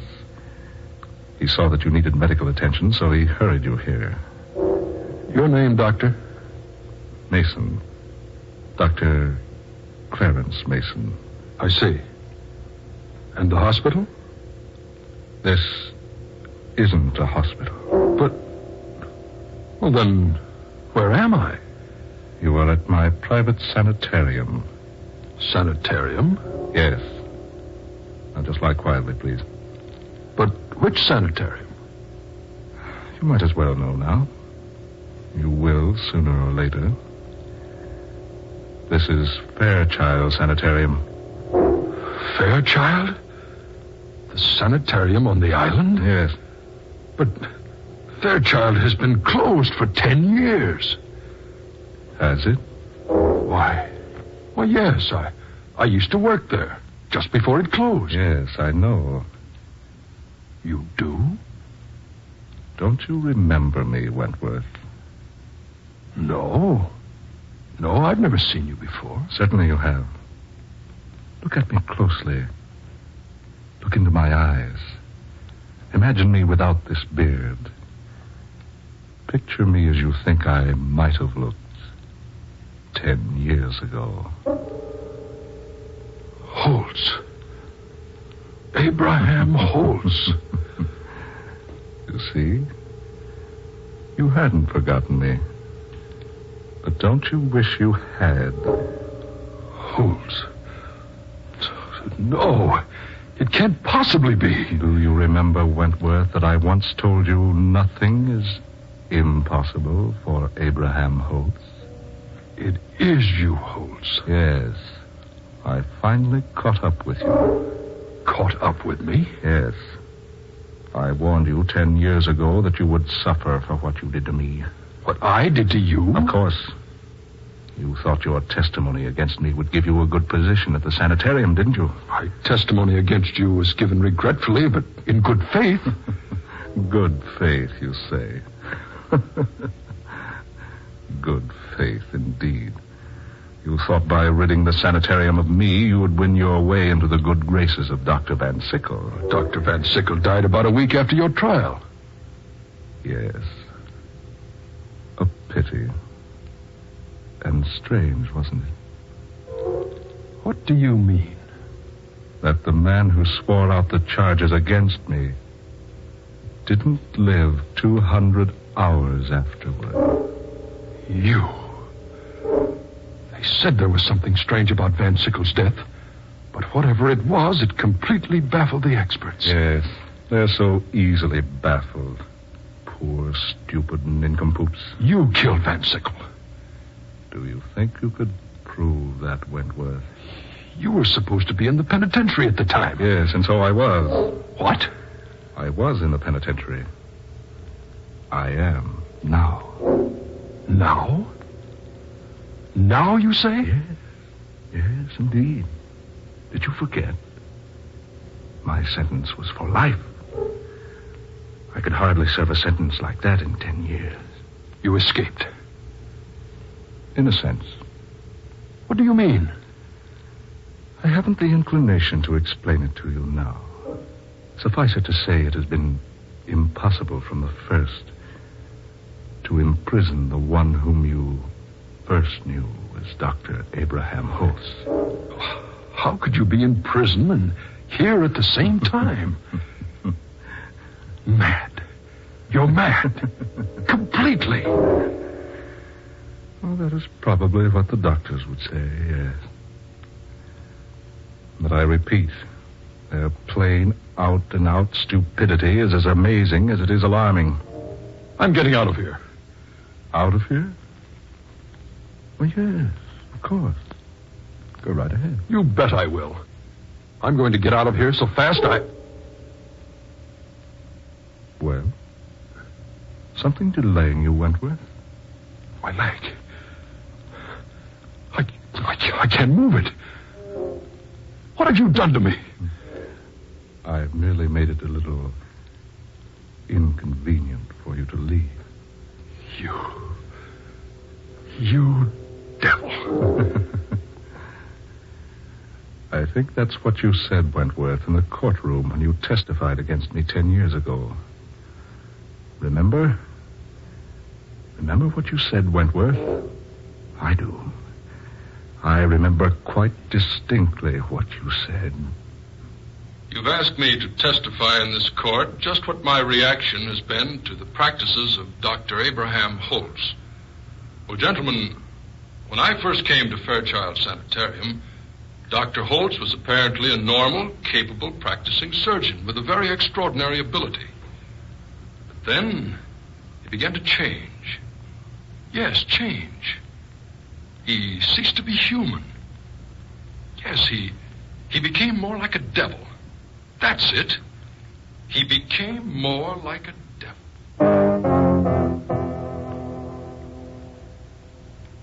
You remember that, don't you, Wentworth? Oh, I only said what I thought was true. You did cease to be human. You treated me and the rest of the interns like we were beasts. You were like beasts to me. Suddenly everyone became beast-like. Because suddenly I found myself in a position that put me far above every other human on Earth. Made all mankind to me like beasts are to man. What do you mean? Found yourself in a position? Sometime, Wentworth. Sometime soon, perhaps. You'll know. The electric warning. Someone has just entered the front door of the sanitarium. I must leave you now, but first... What are you doing? While I am gone, you must rest. Get away! Get away! Get away! An injection of this Wentworth to quiet you. No. Keep away from me or I'll...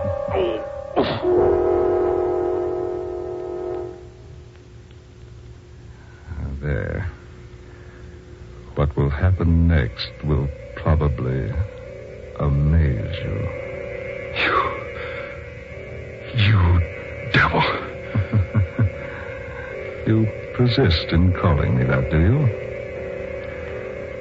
Very well, Wentworth. At first, I was going to take only one of your legs in exchange for what you did to me with your testimony. Now, I shall take them both. No.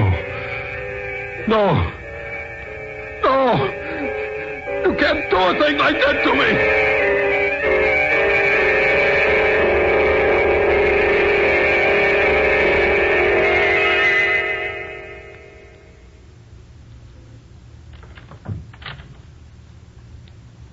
Is Dr. Mason here? Miss Young? Yes. I have an appointment with the doctor. Go away, miss. Go away. Quickly. What? Oh, please. Please, I beg you to go away before it's too late. Too late? Yes. There's nothing but trouble for you here. Trouble? What do you mean? No, I can't tell you. I can't. Just go away, Miss Young, while there's still time. Perhaps, nurse, Miss Young doesn't wish to go away. Dr. Holtz. Oh, please. Quiet. You will go take care of the patient in surgery, nurse. Yes, doctor.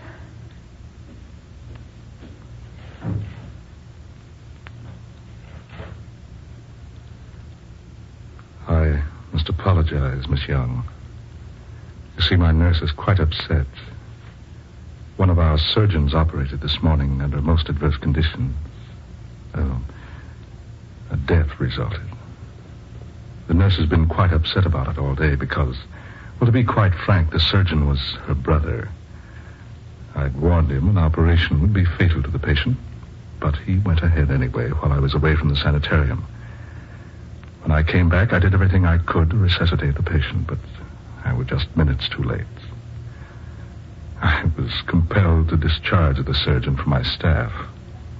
His sister is merely upset about the whole thing.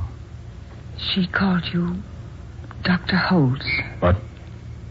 Yes, I heard her. She called you Dr. Holtz. Did she? Well, that's her brother's name. She's so confused about everything. No. What? No, I said no. That isn't her brother's name. It's your name, Doctor. Miss Young. Yes. When you telephoned me yesterday, I knew there was something about your voice I vaguely recognized. Now I know. You're Dr. Abraham Holtz. You always were a very keen and intelligent woman, Miss Young. Dr. Holtz. It's nice to see you again, Linda. You escaped from prison. In a way. You lured me here. Pretended you needed a supervisor for your sanitarium. I should have known better. Yes, Linda, perhaps you should have. What do you want? I thought perhaps we could have a good laugh together over my court trial. Laugh? Yes, just so. You remember, don't you, that it was partially your testimony that sent me to prison? You had a fair trial? Are you so very certain I did? Of course. You had every opportunity to explain your devilish actions, but you refused. Devilish actions? Yes. You were a devil. That's what he said just a few moments ago. Who? Wentworth. Paul? Yes. And both of you called me a devil when you testified at my trial. Where is Paul now? You will see him, my dear. Much sooner than you expect. What do you mean? I have great plans for you, Linda. Yes, for you and Wentworth. You were supposed to serve life in prison. Life. Life, you say. Mystery House.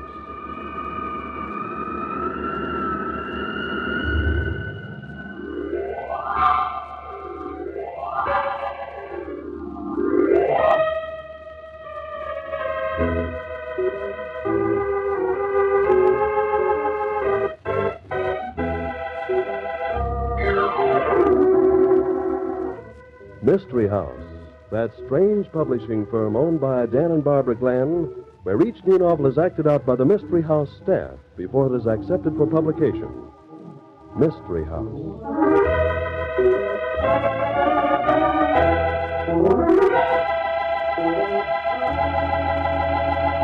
Well, you know, Mystery House has never published a baseball novel, Barbie. If we can catch the baseball fans and the mystery fans, we'll really have something. Well, this baseball story we're trying out tonight has some good mystery elements to it, and also an exciting baseball game. Yeah, does somebody kill the umpire? I'm not saying who gets killed. You'll see. Say, I wonder why it is everybody at a ball game always yells, kill the umpire. Oh, that's easy, Tom, because his word is law. You have to take his decisions whether you like them or not. Of course, Mr. Glenn. That's one of the few places in America where you are not allowed to make your own decisions. Now, with us, it's a question of stating your case simply and briefly. The rest is up to our listeners. For example...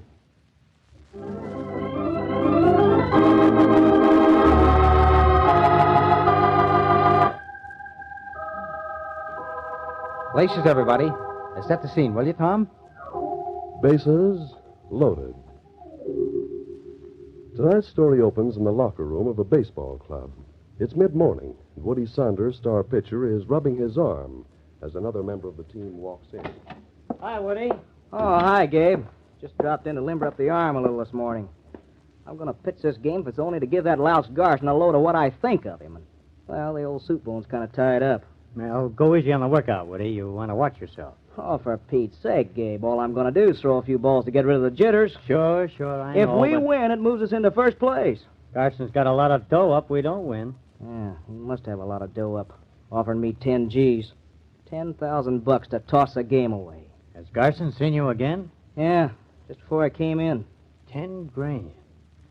Boy, I could use that kind of dough. You mean you think I should have took it? Well, if you keep on trying to get Jenny to marry you, kid, you'll need that kind of dough. I don't take that kind of chances for anybody, not even Jenny. Jenny's got what the sports writers call the money touch. Still sore about me beating your time, Gabe? Me? She's all yours, son, and I wish you luck. Oh, what do you want, Artie? Look what crept in, Woody. Our #1 fan. Greeting, boys. I just stopped by to boost your morale. You feeling good, Woody? Think you can set him down this afternoon? Listen, punk, even a bug like you don't rate the locker room. This is private. Beat it. Oh, yeah? The Swede wouldn't like it if I was to tell him you bounced me from here. So the Swede ain't here, and we're telling you to scram. What do you mean he ain't here? Why, I just left him here. He sent me out to see a guy for him. You heard what Gabe said, didn't you? The Swede ain't here. Well, he's got to be here. He told me to meet him here, so yeah, I bet. Well, he had me take a message to a guy. You started to say Garson, Artie. What was the message? Nothing. Did it have anything to do with the game, Artie? Anything like making a deal to lose? The Swede? Say, listen, all I know is I was supposed to tell Garson to meet the Swede here, only Only what? I couldn't find Garson. Woody, you don't suppose the Swede's throwing this ball game, do you? Making a deal with Garson. He's probably turning him over to the commissioner. The Swede's the best manager in baseball. Him throw a game? Don't make me laugh. That's telling him, Woody. How long you been hanging around here, Artie? Only a minute. And the Swede was here. I was standing over by his locker talking to him, and he sent me to find Garson. And, well, I tried to find him, but I couldn't find the guy. So I came back like the Swede said to. Well, he ain't here. If he was, his locker'd be open, wouldn't it? Oh, maybe he's out in a diamond figuring strategy or something. Maybe you ought to open his locker and see if the street clothes are in it. Well, how'd we open it? We don't know the combination. I know it. You know the combination. How come? Oh, he gave it to me so I could get stuff for him. You're practically running the team, ain't you? Ah, quit that stuff. I know the combination. I'll show you, see? Let's see now. 7, 14, 3. You're bluffing. It won't come open. Oh, no? See?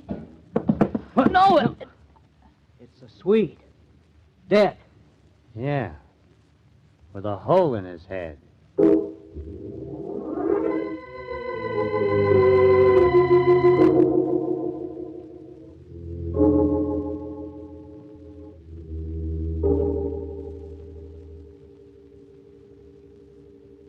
Jenny, lay off. There's no use arguing. I'm going to pitch my darnest this afternoon. I might lose, but it won't be because I was laying down. Sure. Go right ahead. Be a dumb ball player all your life. What's going to be left of it after Garson gets through with you? Who are you trying to scare? Oh, don't be so dumb, Woody. Can't you see? Garson means business. He's going to win his bets if he has to kill people to do it. You think Garson killed him, huh? Oh, probably not Garson. Some of the boys from his gambling syndicate, more than likely. And if you pitch this afternoon without being nice, they'll try to get you. Oh, nuts. This is a ball game you're talking about, Jenny, in the ballpark, with maybe 30,000 people around. You think anybody would try murder in front of that many people? Okay, go ahead. You're a smart guy. You know all the answers. I've been knocked out of the box, maybe, but nobody ever scared me out. I'm not scaring you. I'm telling you. You could be a dead ball player. Cut it out. I'm pitching. To win? I ought to slap your face for that, Jenny. I never pitched any other way. Even if it means you and I are through? What are you talking about? You heard me. You wouldn't walk out on me just because I stayed honest. You're walking out on me. Jenny, get a hold of yourself. Just because a Swede got killed... Sure, he got killed. And the police ought to know right now that Garson's boys did it. But they won't catch him because he's too smart. Too smart for the police and too smart for a dumb ball player. I'm no crook. If the Swede hasn't reported Garson to the commission, I'm going to. Sure. Be big and brave. And you know what you'll get for it, don't you? A pat on the back and a slug in the head. Oh, Garson ain't concentrating on me. Wake up, stupid. You're the guy with the stuff. The fireball artist. The toughest pitcher on the team. If he can get rid of you, the ball game's in the bag. You think one pitcher can win a ball game single-handed? Jenny, you're funny. Go ahead and laugh, then, while you can.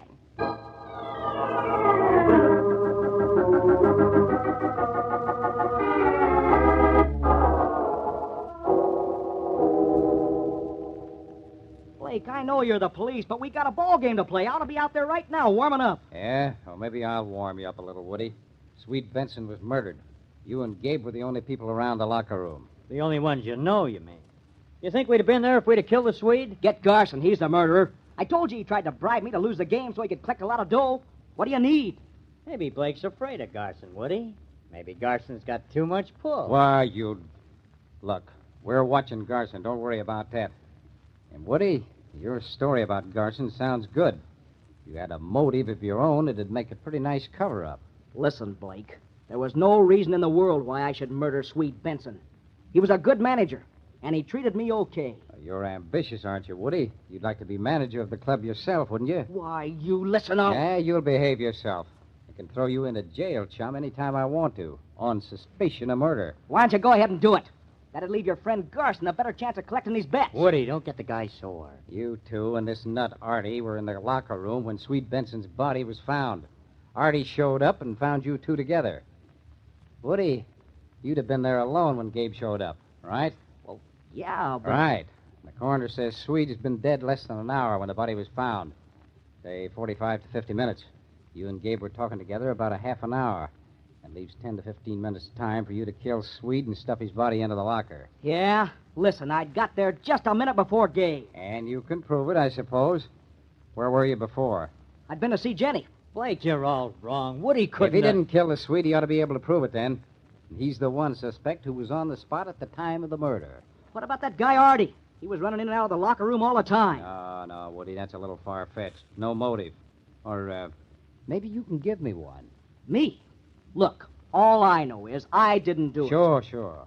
You know something, Woody?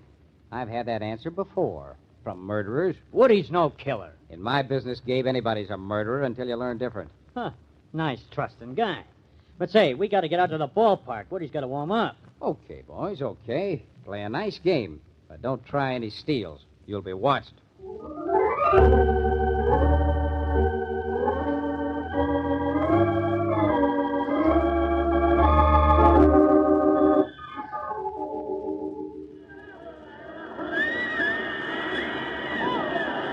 Yes, sir, folks, one of the tightest ball games of the season. Right up to now, there hasn't been the slightest lull in the game. The one thing that everybody's been keeping their fingers crossed about hasn't happened. Woody Sanders is still in there pitching, in spite of the pressure, in spite of being held under suspicion of murder. Yes, sir, he's been pitching a terrific game, really blazing the ball right in there. If anything, Woody seems to be inspired today, and the rest of the team's backing him up with airtight ball. I talked to some of the boys before the game, and they seem to feel that they're playing this one for Swede Benson, trying to put the team into first place to make up for his murder. Well, it's the last half of the ninth, and Woody's got a one-run lead, but the bases are loaded as a result of 2 singles and an intentional pass. There are 2 outs, and if Woody can take care of this pinch hitter coming up to bat, he's in. But it's still anybody's ball game. Woody dusts his hands on the rosin bag. Now he steps onto the mound and gets a sign. He looks like he has murder in his heart. There's the windup and the pitch. Strike 1. Gabe Stewart trots over from short and gives Woody a pat on the back. Still 3 men on and 2 out. Woody still has that murderous look on his face. Well, now he's set. Here's the pitch. Ball 1, low and outside. Catcher fires the ball out to the pitcher. Now Woody steps back onto the mound. He's taking plenty of time now. The windup, the pitch, strike 2. If he can sneak one more across the plate, the game's over. He's grinning now. He steps back in the box, and just a second, I think he slipped. Yes, his foot slipped in. No, this is a little confusing in the middle of the windup. The crowd's going wild. Ladies and gentlemen, something has happened out there. It looks like Woody Sanders has collapsed. Just a minute, I'm getting a report from the field. All right, thank you, Johnny. Oh, no. Why, it's fantastic. Ladies and gentlemen, Woody Sanders has been shot. Yes, I can see now myself. The blood is spreading out on his uniform, and his teammates are carrying him off the field.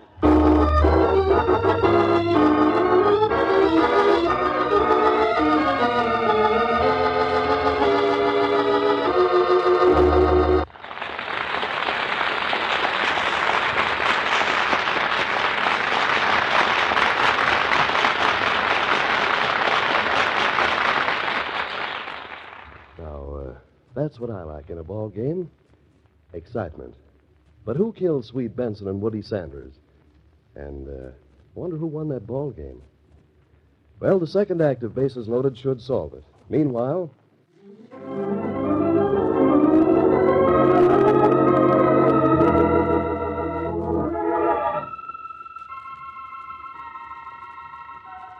And now, Act 2 of Bases Loaded.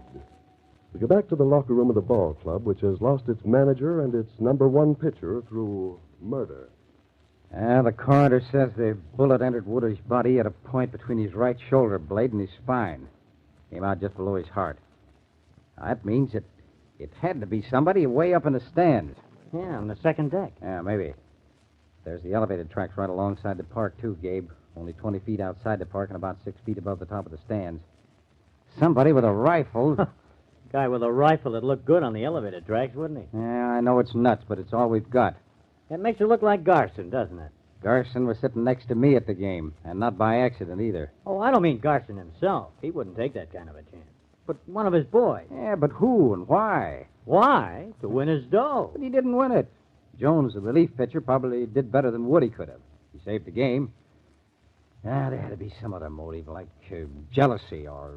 Or what? Well, that guy Artie was wandering around the locker room, wasn't he, before the game? He had the combination to Swede Benson's locker, too. What did his angle be? Well, with a punk like that, it could be anything. Robbery. Artie doesn't have a job. He likes flashy clothes. Sweet gave him money sometimes. Yeah, I've seen that myself. All right, suppose Artie goes to the Swede for a touch. Swede says no, and Artie argues with him. Artie gets tough, pulls a gun, shoots Swede, and stuffs him in the locker. And then comes back? No. Well, he didn't expect to find you and Woody there. He wanted to see if he'd left any clues. Simple. Maybe you got something at that. Yeah, and maybe not. It's too easy. It's too simple. Where was Artie during the game? I didn't see him.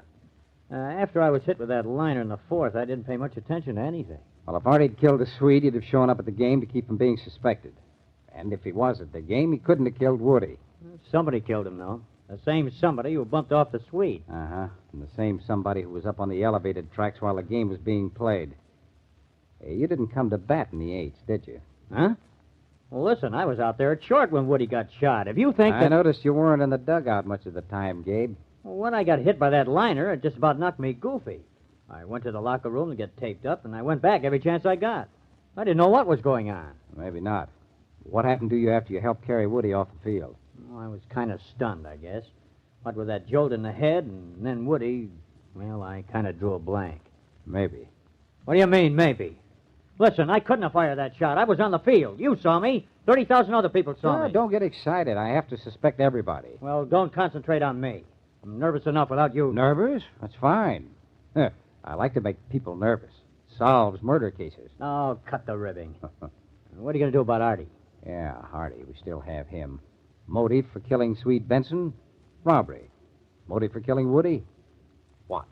Well, he might have figured Woody was dangerous on account of being in the locker room. He didn't know how much Woody figured out about the Swede's murder, so he got rid of him. You were in the locker room, too.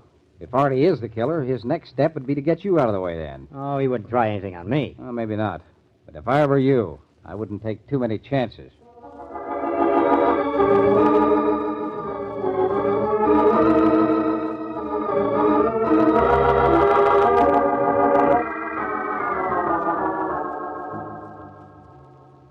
You already know why I didn't go to the game, Lieutenant Blake. I told you. I saw it Woody. I warned him about it. I had a feeling something was going to happen. Oh, psychic, huh? You're quite a baseball fan, though, Jenny. First home game you'd missed, wasn't it? So what? I was mad at Woody. I told him not Mad, huh? Mad enough to kill a guy? No. I just didn't go to the game. I was here in my apartment all the time, every minute. Alone? Yes. Oh, well, no. Wasn't going to mention it, but Artie showed up. Oh, Artie. Now we're getting somewhere. Artie, the baseball kid, and Jenny, the baseball girl. Oh, stop it. I don't know what you're getting at. All I know is that Artie came in about the beginning of the sixth inning. Sixth? Yes. I was listening to the broadcast. Artie came in and said he hadn't been able to stay at the game after the way he'd seen Swede Benson. Swede was about the only friend Artie had. Mm-hmm. And Artie listened to the rest of the game here, hmm? Well, he didn't have anywhere else to go. Was he here when Woody was killed? No, he got nervous about the eighth inning. Said he couldn't sit still, thinking about Swede. Ah, so he left about the eighth, huh? You seen him since? No. He said he'd be back, but I suppose he heard what happened to Woody. That must have upset him worse. But you're not upset. What do you mean? Jenny, you need some time to think up a good story. And I can fix it up for you. Come on. You're going to the station with me. The station? The police station? Why? Well, until we find Artie, your alibi isn't worth a plugged nickel, Jenny. You say you were here in your apartment, but... Well, without Artie, it doesn't stand up. Alibi? Listen, I told you I was here. Yeah, I know. But I've been up on the elevated tracks, Jenny, and you were careless enough to drop this letter. Elevated tracks? Letter? What letter? This letter from Gabe Stewart. I don't know what you're talking about. Hey, look out! Artie! How did you get in behind that curtain? Shut up, Jenny. Artie, what are you doing? How did you get in here? Never mind. Come on. Artie, maybe you killed him. He's a policeman. Come on, I said. He was all set to hang you. He had you in a tight spot, Jenny, with that letter. Let's get going, fast.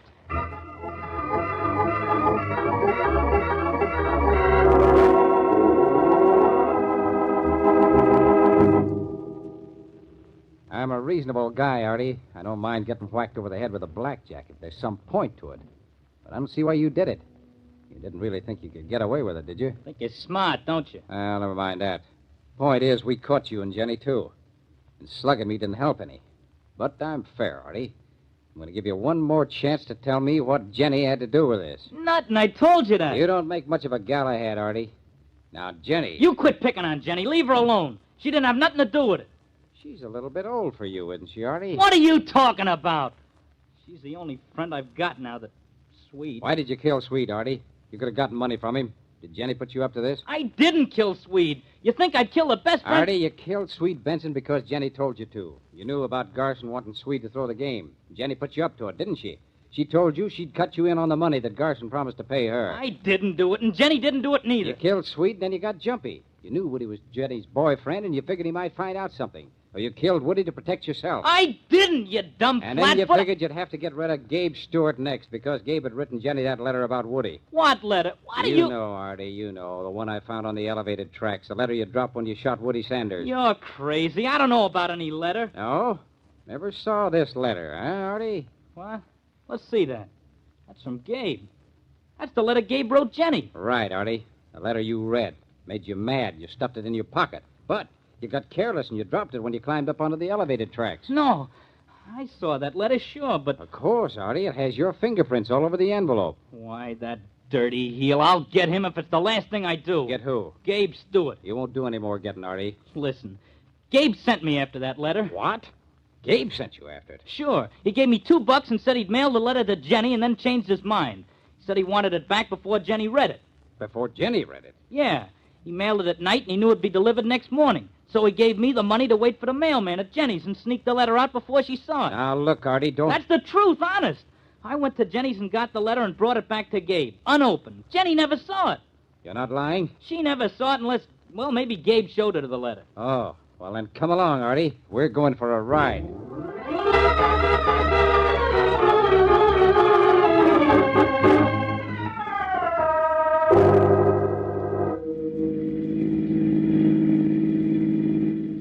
This is the street where he lives. He's got a one-room apartment. Maybe you'll get out of the shed, Artie. Hey, look! That's Gabe getting into his car, right in front of the apartment house. Hurry up! We'll have to stop him. Hey, step on it. He's driving away. Yeah. For Pete's sakes, Lieutenant Blake, he's going to get away. Don't worry, Artie. We'll get him. But you've got nothing on Gabe anyway. That letter, Artie. Gabe dropped it on the elevated track on purpose. It's kind of crazy. Sure, like a fox. He sent you after the letter so it'd have your fingerprints on it. He wanted to clear himself of suspicion, so he picked on you. He figured your fingerprints would be a cinch to get you hung for the murders of both Swede and Woody. Oh, can't you get any more out of this tub? He's doing over 80. We'll get him. This next corner's the place. Hold on, kid. Hold on. Okay, Gabe. Come on. Climb out of there. Hey, what is this? You're trying to run me off the street? You might have... Don't work so hard being innocent, Gabe. Huh? Can't a guy go for a ride You're without going for a ride, all right, Bud. But not in that convertible. You think you can frame me? Listen. I read your letter, Gabe. You made just one mistake. You didn't figure on Artie coming to Jenny's rescue. I don't know what you're talking about. When Artie hit me over the head in Jenny's apartment, I knew he wasn't the murderer. Because no murderer would worry about me trying to catch somebody else. Oh, no. He'd love that. You tried to frame me with that letter. Yeah. He's right, Gabe. You figured if you wrote a letter to Jenny telling her about your troubles with Swede Benson and that you knew she was working on Woody Sanders, it'd look like the kind of a letter that'd make Artie sore. Getting him to get it and then leaving it on the tracks with his fingerprints on it, that was kind of cute. Oh, you're nuts. I couldn't have killed Woody. I was right there on the field. That was a honey, Gabe. Big league staff, you betcha. There's only one guy on the baseball field who's always exactly in the same spot when he starts a play, and that's the pitcher. He toes the rubber on the pitching mound, his arms up, a set target. What are you talking about? That whole business about the elevated track was a lot of malarkey, just to throw us off the track. Huh? Sure, you left the letter on the tracks. You had plenty of chance to do it. But the shot wasn't fired from there. No? Where was it fired from, then? Well, the easiest place to fasten a rifle firmly would be on a light tower on top of the grandstand. You could sight it right down to the pitcher's mound and wire it there. And then I suppose it'd go off just by hollering speed to it. The rifle aimed and wired into place. All you'd need would be a gadget of some kind to set it off. Yeah, quite a gadget. No, not so tough. A gadget like, well, maybe one of Garson's boys sitting up near the radio booth, all set to pull a string at a signal from you from the field. A string tied to the trigger of that gun. Oh, you're nuts. Mm-hmm, maybe. We'll go out and take a look at that light tower anyway. And don't ever think Garson's mob will cover you if you're in a jam. They don't play that way. Just a second while I take the keys out of my car. Hey, look out! You. I shoulder you. Yeah, I'm not a fixed target like a pitcher on a mound, Gabe. And that revolver of yours wasn't wired into place. Sweet Benson and Woody both had it coming to them. The only reason Woody even talked to Garson was to try to get something on me. Woody and Sweet were fixing it to throw me out of baseball. You dirty crook, and trying to hang it on to me. You. Always in the way. I could have... You could have done a lot, you could. One murder wasn't enough. You had to make it a double-header. And you make 2 hits. Yeah, 2 hits. And also 2 errors.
Weird circle. In this cave by the restless sea, we are met to call from out of the past stories, strange and weird. Bellkeeper, toll the bell, so that all may know we are gathered again in the Weird Circle.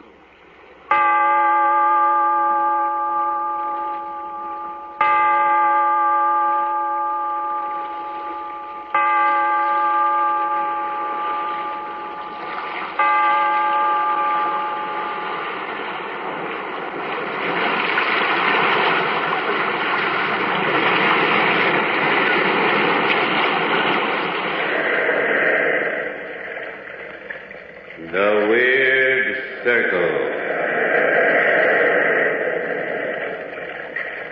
In this cave by the restless sea, we are met to call from out the past stories strange and weird.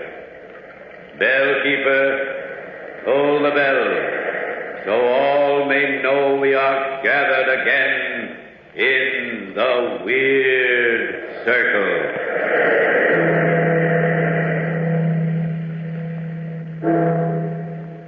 Once again, it's Weird Circle time at the Ogden's Playhouse. Tonight, we're to hear an adaptation of the Ambrose Bierce story, Middle Toe of the Right Foot. To the mystery story fan, tonight's presentation promises keen listening pleasure.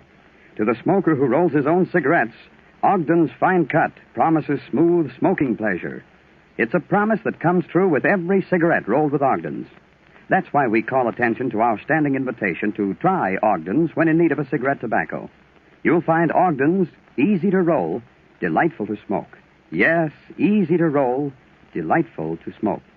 And now the Ambrose Bierce story, The Middle Toe of the Right Foot.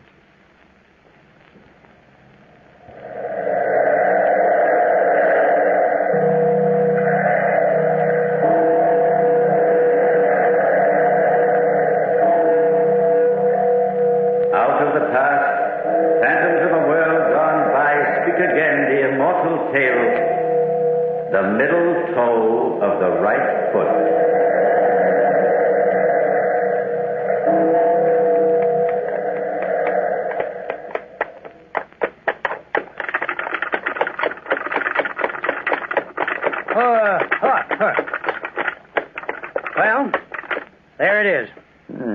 So that's the old Manton place, eh? Mm-hmm. Certainly a run-down farm. Weeds growing rank all over and the house rotting away. Yeah. Do you think anyone will show up to claim it tomorrow? Gertrude Manton's brother's been notified. That house has been empty now for 10 years. You think Manton will show up? I wish he would. Manton killed his wife and children there. Well, what happened to this fellow Manton? I don't know. Never found a trace of him yet. And you, a deputy sheriff? Better shine up your badge and get busy. I'll find the murderer someday. Somehow. Well, no wonder the ghosts live there. It gives me the creeps. Now, look, even the trees are all leaning to windward, trying to get away. Come on, let's drive on. All right. Come on. Yeah, Ross will be waiting at the hotel. We better get along.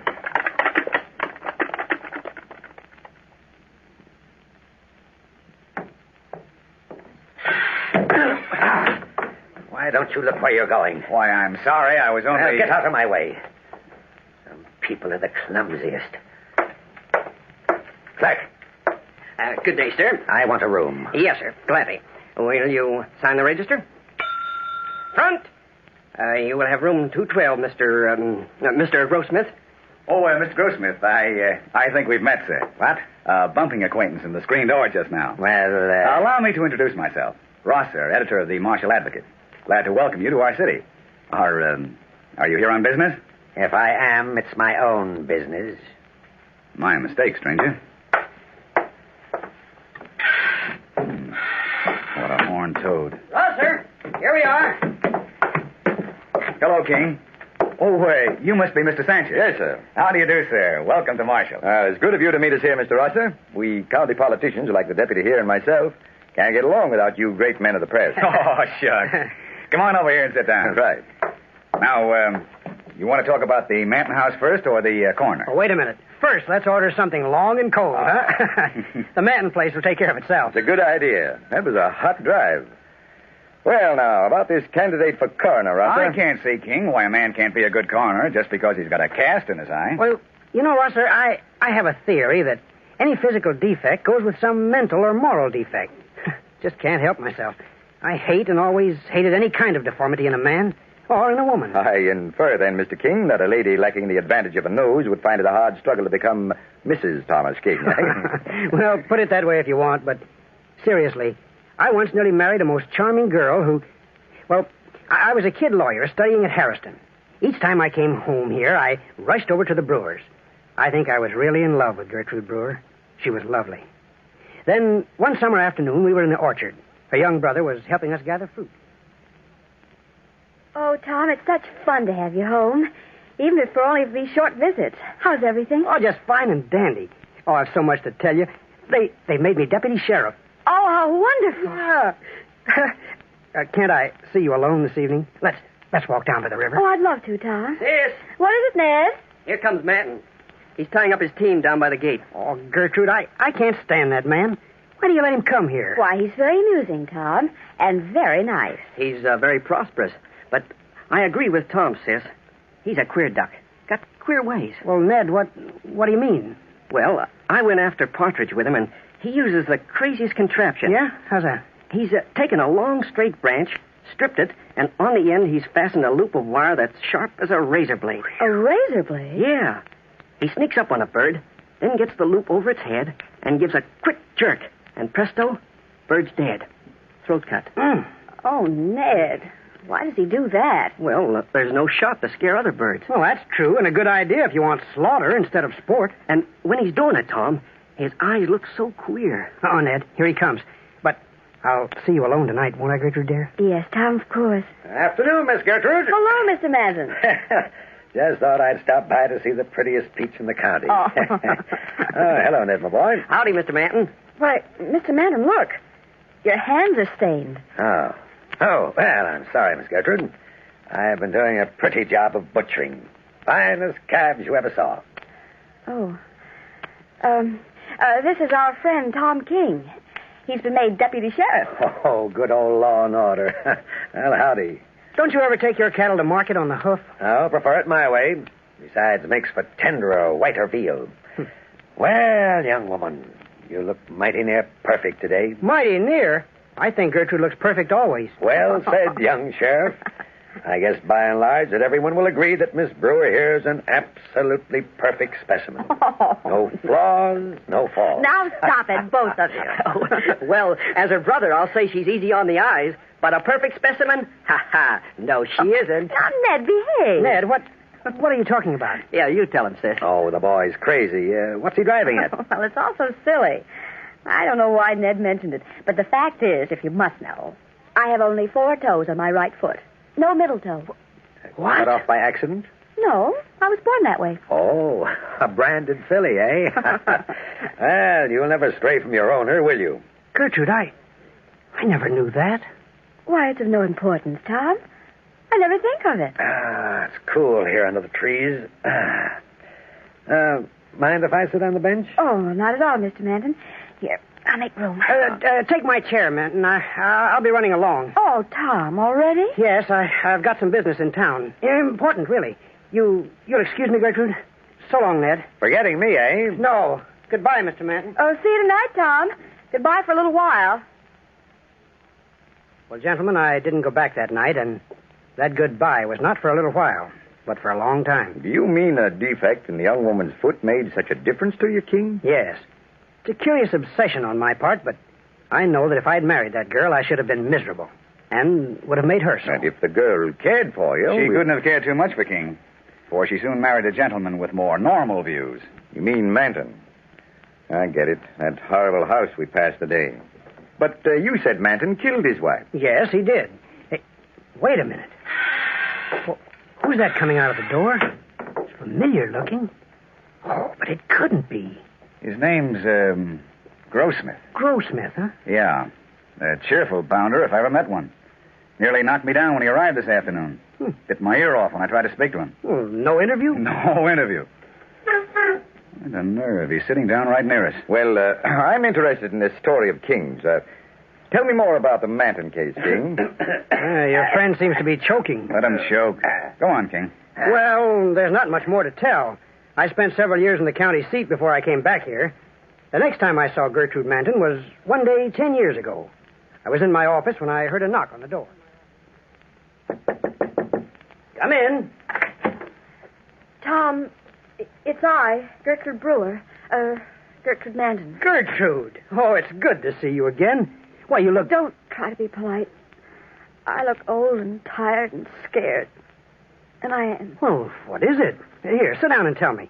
Tell me how I can help you. Will you help? Ned's away, and I'm in such trouble. Well, I've heard gossip that things aren't going so well at the farm. They're not. It's awful. There are no more cattle. No more cattle? Well, in heaven's name, why? My husband killed them all. He cuts their throats. Oh. It's just sort of a passion with him.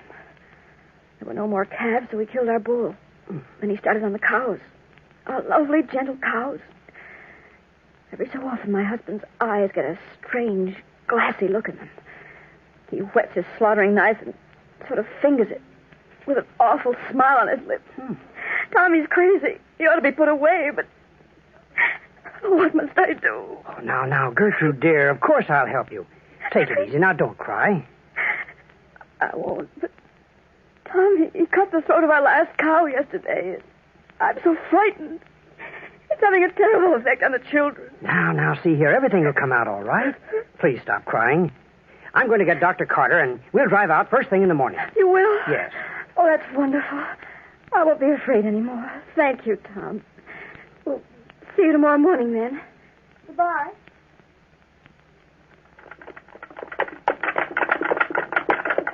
It's good of you, Dr. Carter, to drive out here. Miss Manton's an old friend of mine. Well, she's a fine woman, Tom. Oh, but that husband. Yeah. Doc, I want you to look him over. There's something very wrong. Oh, Nellie.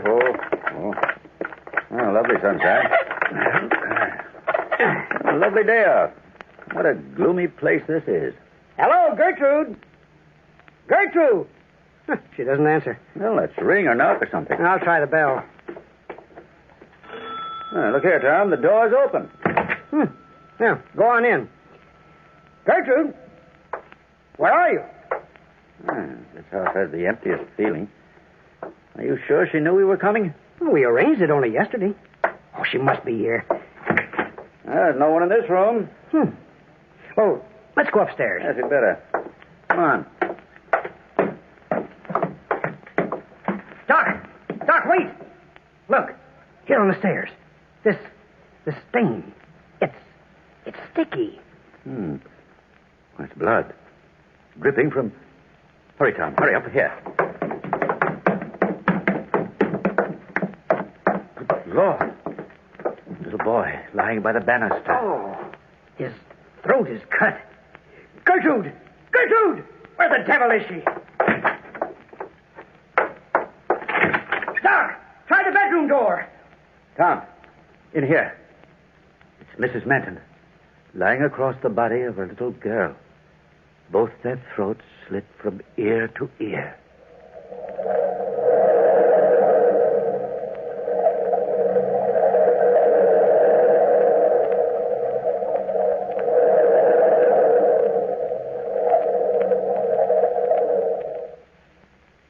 As tonight's Weird Circle tale unfolds, many of you will note a familiar ring to the style of plot structure used by the master storyteller Ambrose Bierce, the incisive, racy style of the modern writer. Written before the First Great War, the middle toe of the right foot still carries the modern touch. In short, the works of good writers live on through the years. It's the same with Ogden's fine-cut tobacco.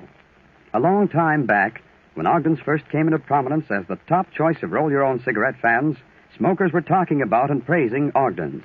Today, just as then, Ogden's remains the popular choice of Canadian roll-your-own cigarette smokers, a fact that can be attributed only to unvarying excellence right down through the years. Try Ogden's for real smoking enjoyment. You'll agree Ogden's is easy to roll, delightful to smoke. Yes, easy to roll, delightful to smoke. And now back to our story. Sheriff Tom King, years ago, had been attracted to Gertrude Brewer, but ended his courtship when he learned that she lacked a middle toe on her right foot. She soon married the well-to-do but eccentric Robert Manton. This marriage ended in tragedy, for several years later the town was horror-stricken to learn that Manton, in a frenzy, had cut the throats of his wife and of their 2 children. Manton escaped. The house has been empty for 10 years.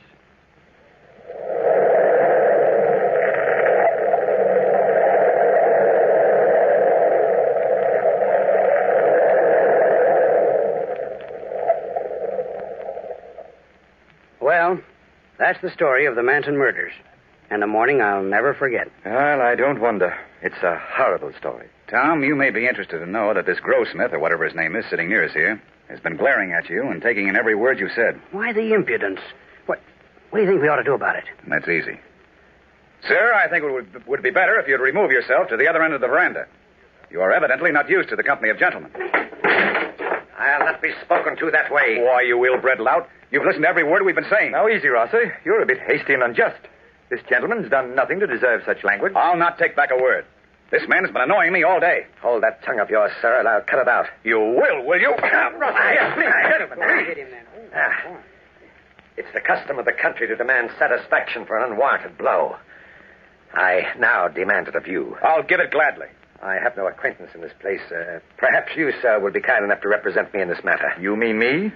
Well, I don't especially like your manner or your manners, but I suppose I shall have to consent. My name is Sancher. Yours is Grossmith, I believe. Yes. Thank you, Mr. Sancher. And you, King, will act for me, of course. What's the matter? What are you staring at? He's looking at me, and I find it most objectionable. Why do you look at me like that, Mr. King? I find you very interesting, sir. You're giving me an idea. Oh, I've had quite enough of this. Get on with the arrangements, Mr. Sancher. Very well, sir. I'll toss a coin. As challenger, Mr. Grossmith has first call. If he wins, he may choose either the weapons to be used or the spot where the affair is to take place. Right. Satisfactory, gentlemen? Toss the coin. Here goes. What do you say, Grossmith? Heads. Heads it is. Then I've got my choice of weapons. Yes. What do you want, guns? Certainly not. Knives. Boy knives, and I insist that it be a duel in the dark with knives. Knives? I thought so. You like knives, don't you, Mr. Grossmith? Now, hold it, Tom. It's up to Rosser to say where this duel's to be. Well, I'll speak for you, Rosser. As your second, it is my privilege to make the arrangements. All right with me, King. Well, then, gentlemen, meet me here in 3 hours. Right. It'll be dark then, and I shall drive you to the place I have chosen for this strange encounter. Mr. Sancher, I depend on you to buy the longest knives you can find in this town. I'll be here at 9 o'clock. But for now, I've had enough of you gentlemen's company. Look here, Tom. What the devil have I got myself into? A duel. A duel with knives. And, just as he says, in the dark. But I didn't bargain to get ourselves into a mess like this. You realize that we have the choice of place, don't you? Well, don't worry. Nothing's going to happen to you, Rosser. Well, as second to this fellow Grossmith, I must ask you, King, what you're planning. Is it some sort of practical joke? Not exactly a joke, Sancher. Well, where is this place you have in mind? A rather appropriate spot. Remember the haunted house I showed you today? You mean where the Manton murders were? Exactly. It will be the most perfect setting. And now, if you and Rosser will only help me carry out my plan tonight when we get to that Manton house, this is what will happen.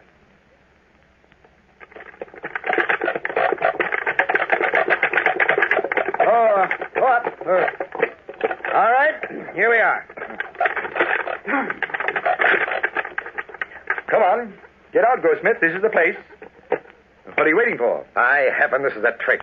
Well, of course, Mr. Grossmith, if you're afraid of spooks, why... I'm afraid of nothing. I'm coming. The choice of place for this duel was ours, Mr. Grossmith, and we have chosen this house. Go in, please. Boy, it's dark as Hades. Well, here, wait a minute. I got a candle. I'll light it. There. That's better. Now, here's the room. The dust is a foot thick. Oh, these infernal cobwebs. They're like rotting cheesecloth. Come, gentlemen, I'll hold the candle high so you can look into the room. It is large and square, as you see. No fireplace, no furniture. Only this door and two windows, which are boarded up. It will be utterly dark. Mr. Sancher, is everything all right? I think the gentlemen should remove their hats, coats, and vests. All right, but I don't see the sense to it. Shall we leave them here in the passage? Yes. Very well. And now, gentlemen, here are the knives. They are exactly alike. You may examine them by the candlelight, and while you do so, I shall search you, Mr. Rosser. Nothing. Now, let me hold the candle, King, while you search my principal. Right. Well, I'm satisfied. Well, Sancher, I think we're ready. If it is agreeable to you, Mr. Grossmith, will you place yourself in that corner, the one farthest from this doorway? Well, I can't see a thing. Feel your way along the wall. And now, Rosser, you here in this corner nearest the door. Right.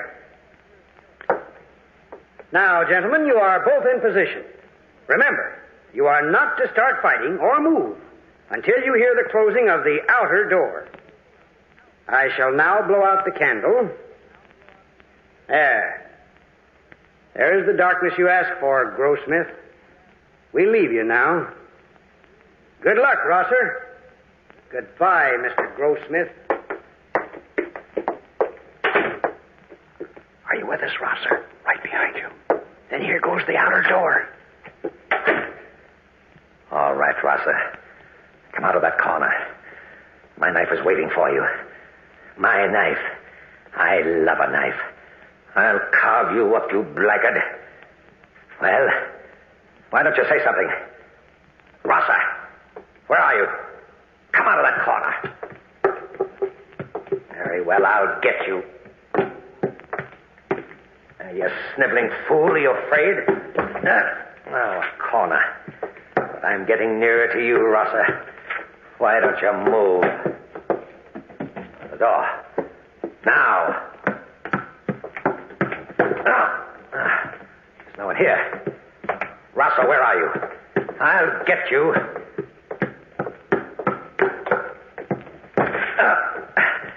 Rosser, speak. And I can't hear a thing. No footsteps. He's not in here. By heaven, I've been tricked. I'm alone. Alone in this house. What's that? Oh, I'm cold. It's getting cold in here. Oh, that glow of light. Well, who's there? No. You, not you. Not all three of you. No. Oh, go away from me. Stop. Don't come any nearer. No!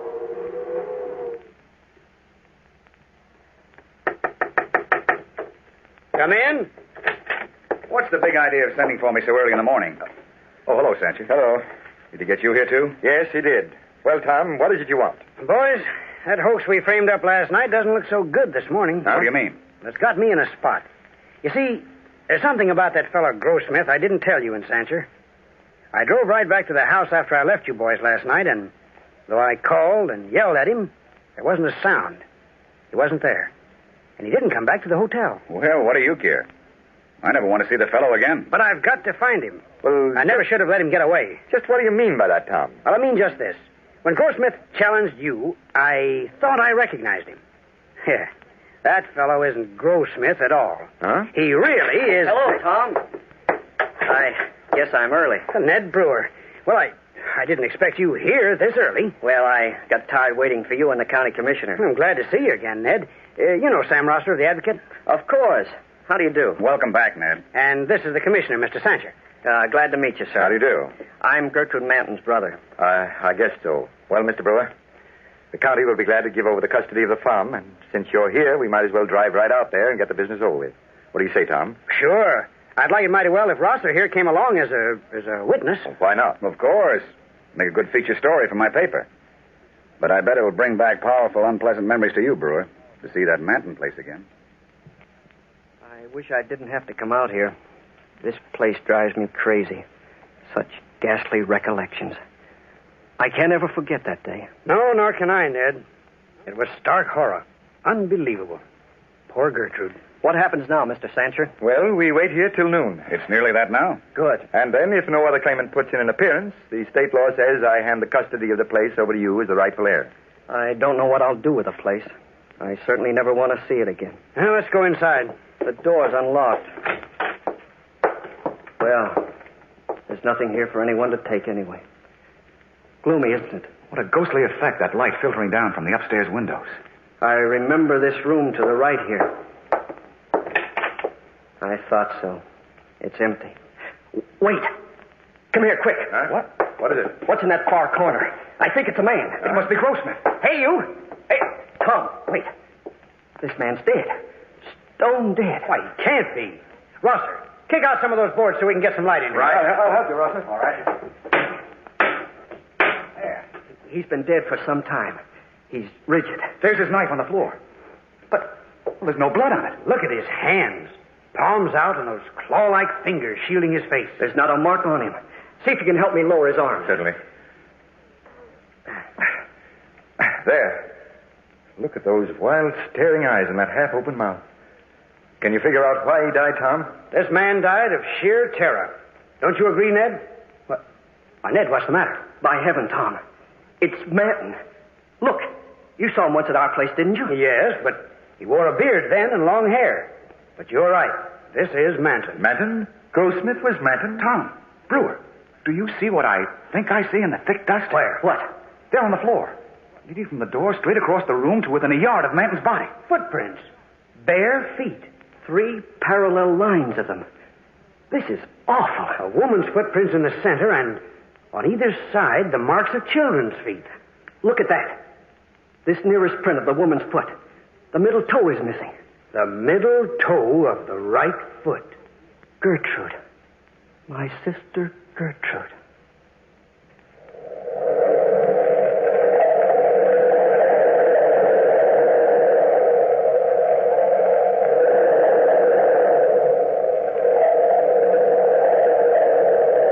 From the time-worn pages of the past, we have brought you the story, The Middle Toe of the Right Foot. Bellkeeper, pull the bell.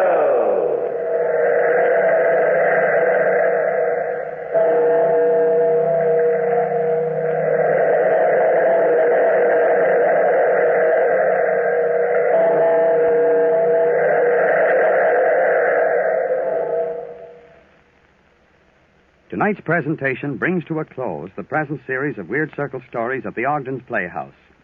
For the past 39 weeks, we've brought you the great mystery classics by the world's master storytellers with the thought that in the entertainment offered you would find enjoyment. If the presentation of this Weird Circle series has attained that objective, Ogden's feels that the purpose of the series has been met. Till we meet again, then, here's a reminder. Try Ogden's Fine Cut Tobacco. You'll find Ogden's easy to roll, delightful to smoke. Yes, easy to roll, delightful to smoke.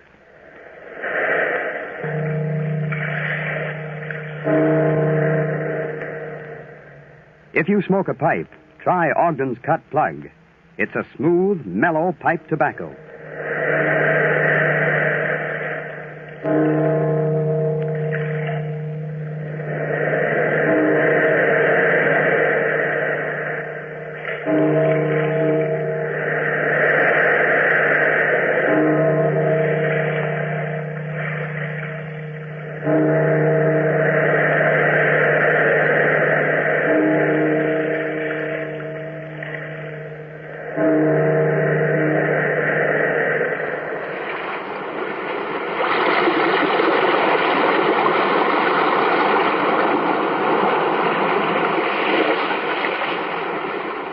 From the time-worn pages of the past, we have heard another immortal tale in The Weird Circle. Bellkeeper, toll the bell. Be here in this lonely cave by the restless sea once again next time for another immortal tale in The Weird Circle. Now, stay tuned for the mystery program that is unique among all mystery programs. Because even when you know who is guilty, you always receive a startling surprise at the final curtain. In the Signal Oil program, The Whistler.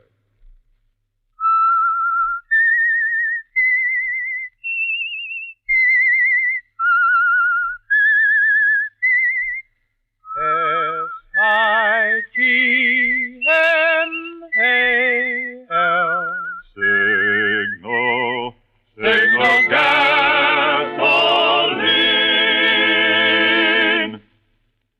Signal, the famous Go Farther gasoline, invites you to sit back and enjoy another strange story by The Whistler.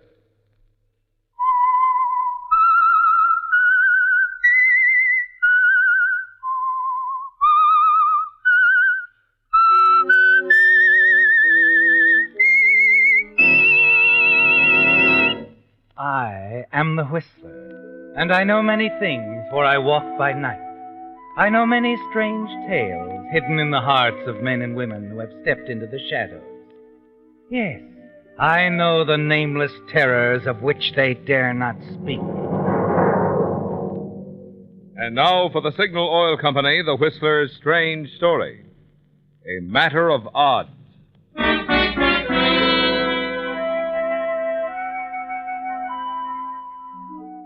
It was a matter of odds from the beginning, because that was the way Danny Atkins lived, by the odds, a betting chance. But he played safe, carefully figured the odds in Danny's own favor. It was that way right now, in a dimly lit back street in Panama City. Danny was carefully following a sailor named Keller, with whom Danny had had several drinks, before Keller left the Seven Sinners bar with a little too much alcohol aboard. Then 2 blocks and an alley later it happens. Up ahead, a dark figure leaping forth. An exchange of blows. And then Danny running forward. I'll get him, Keller. Attaboy, Johnny. Okay, mister, I had enough. Let me go. Try to jump my pal, will you? Let me go. All right, keep your going. Get him, Danny. Oh, skip it. But I thought that You thought nothing. Here. Your wallet. Are you too tight to see? Oh, now look, Danny. Sure. Look, Keller, I suppose you didn't talk too much back there in the Seven Sinners, huh? Well, I suppose you didn't go big shot, flashing that wad. Look, Danny, we just met. I'm not Sure, used we to... just met, and I just saved you 3 months' pay, sailor. All right. So come on, I'll buy you a drink. You're my pal. Yeah, sure. Okay, Keller, I'm your pal. You can just do that. You can buy me a drink. Anywhere you say, pal. Any place in old Panama City.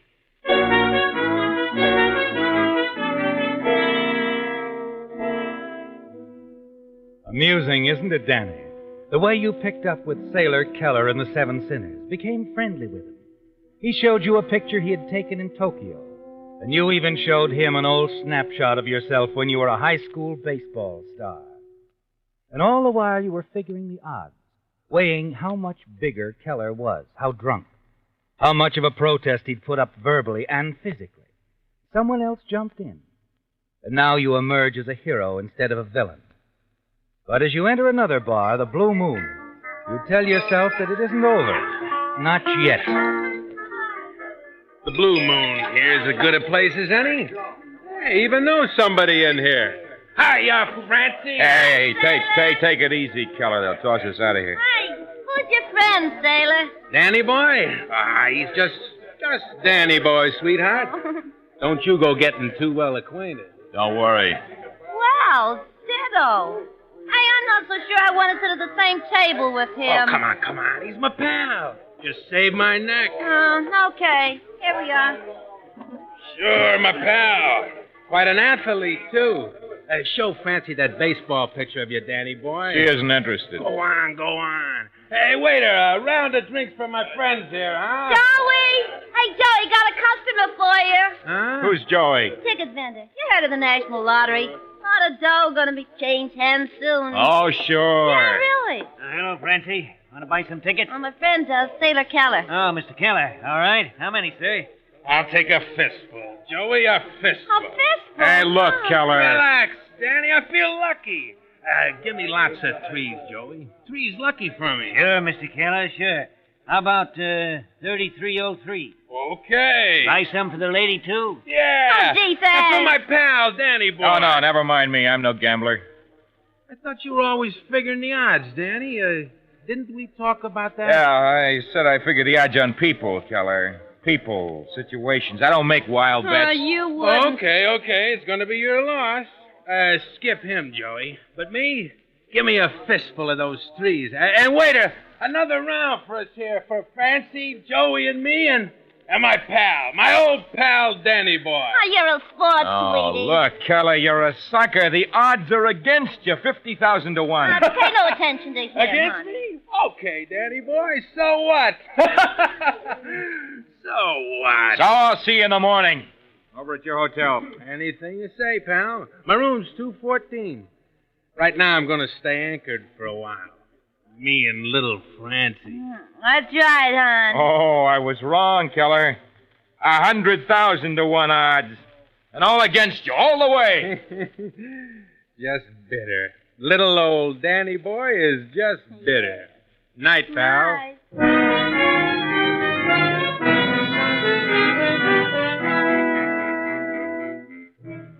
It's infuriating, isn't it, Danny? Watching Sailor Keller spend his money so foolishly. Money you'd hoped for. Money that might have taken you back home to the States. But there's very little you can do about it, is there? And the next morning on your way to Keller's hotel, you look into the bar, wondering if he even made it home last night. And then something hits you. A number marked on the mirror in the back of the bar. Number 3303, Keller's number. The winning ticket in the week's lottery. Your mind spins, already starting to figure the odds in still another direction. In his hotel room, Keller is probably still sleeping off last night. A plus in your favor. Keller has a gun, and that's a definite minus. But you decide you must get that ticket, Danny. You weigh the odds and decide you'll chance it. You walk up the flight of stairs to the second floor, down the hall to 214, Keller's room. When you reach there, you're surprised to find his door half open. You enter cautiously. Sailor. Sleeping like a baby. It's great. Here are the tickets. Let's see. Wait a minute. 3303 is missing. Winning ticket's gone. Francie, she beat me here. That's why that door was open.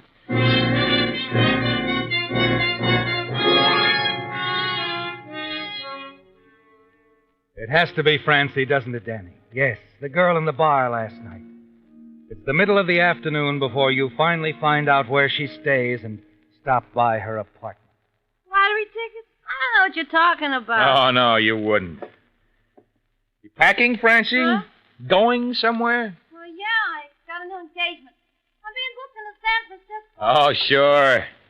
It's funny, I'm heading that way myself. Yeah?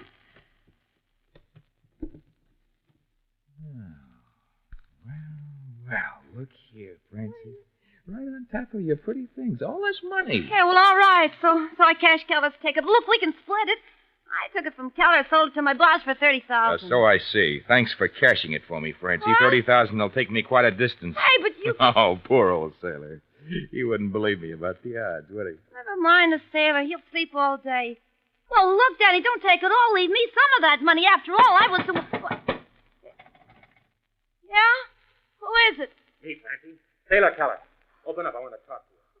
Keller, what do we do? Come on, Francie. If you don't open this door, I'll blast the lock. He's got a gun. Francie, I'm giving you exactly 10 seconds. No more.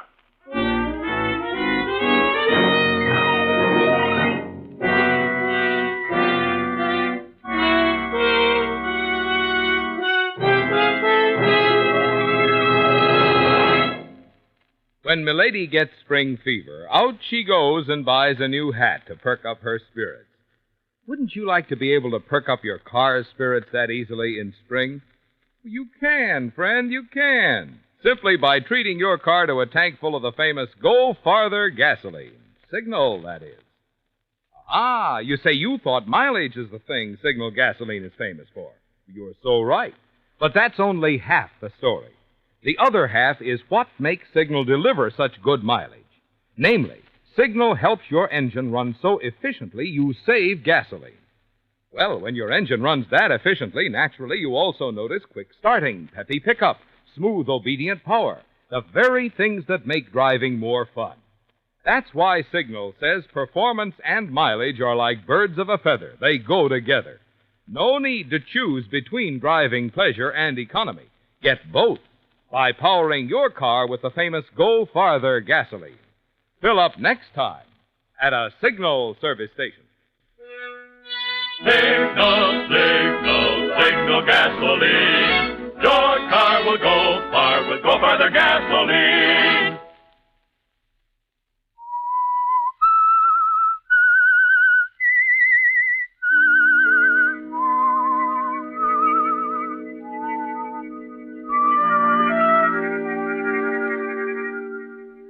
Well, Danny, it was a frightening moment, wasn't it? Trapped in that Panama City hotel room with a furious armed man on the opposite side of the door. The odds were poor then, weren't they? But the window and the fire escape gave you a way out. Once you've given Keller the slip, you hurry to the airport, make airplane reservations for Mexico City under your own name of Dan Atkins to throw Sailor Keller off your trail. At midnight, you take passage on a slow freighter for San Francisco, where you arrive 3 days later. Once there, you relax. Begin to enjoy yourself with Keller's money. You replenish your wardrobe, buy a new sports model car, and start driving north. The odds you always figure seem definitely in your favor, don't they? With little chance of Keller finding you in your old hometown of Trent City. When you arrive there, you pull in at a gas station. Yes, sir. Fill her up. Hello, Jack. Well, what do you know? Danny Atkins. Hey, welcome home. You here to stay? Maybe. Nothing like the old hometown, Danny. Yeah, it's good to meet Jack. Nothing changed much, has it? The old gang's still around, too. Most of them married now, though. Freddie, Bert, Marilyn. Yeah? Just about all of them, I guess. Except Diane. Remember her? Diane Johnson? Oh, she was just a kid out of high school. But my, how she's grown. Why don't you look her up? Yeah, maybe I will. You notice that new ranch house on the left as you came into town, just past the bridge? Yeah, I did. A lot of class. I was wondering. Her old man built the place last summer. Some of that mining property he owned up there in the hills paid off. You're kidding. Nope. Looks like maybe it was a mistake for you to leave town, Danny. He always wanted you to go into business with him. Yeah. Still playing the odds, Danny? Yeah, yeah, that's right. Yeah. What are the odds in you staying on here? Oh, right now, Chuck, they look pretty good.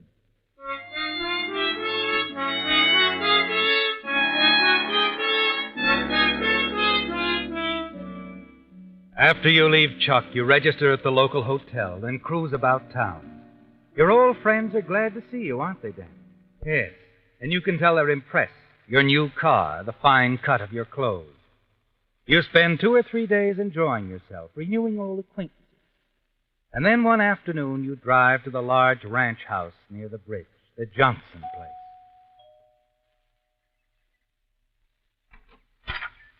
Danny Atkins. How are you, son? Hello, Mr. Johnson. Well, I'm glad to see you. I heard you were in town. Come on in. Thank you. You're looking fine, Danny. Fine. Thank you, sir. From what I've heard from the folks around town, you seem to have done pretty well for yourself. Oh, I've heard the same about you, Mr. Johnson. Oh, I've been lucky, I guess. I've been lucky, too. Oh, I know better than that, Danny. It's more than luck with you. Good common horse sense, that's what it is. You figure things out. Your dad was like that. Oh, Diane. Yes, sir. Come here, honey. I haven't told her you were in town. Wanted to be a surprise. Wait till you see the look on her face. What is it, Dad? Who was that? Danny. You stare at her, don't you, Danny? Unable to believe what you see. She has changed, hasn't she? Yes, you'd hardly recognize her from the gangling schoolgirl in the blue jeans and plaid shirt you knew years ago. She's really beautiful, isn't she? After you recover from the surprise, the three of you settle down in the den for a pleasant chat. You stay on for dinner. Through it all, you find you can't keep your eyes off of Diane, can you, Danny? And later, the two of you go for a walk along the quiet, tree-lined street. It's wonderful having you back here, Danny. Oh, it's good to be back. You know, I've missed all this, the old town, old friends. We haven't had much time to talk about them, have we? With Dad monopolizing the conversation. I hope he didn't bore you at dinner. Oh, of course not. I suppose you know what's on his mind. Do I? He still wants you to join the firm. Danny, when he does ask you, think it over carefully before giving your answer. It would mean a lot to him. And to you, Diane? To me, too, Danny.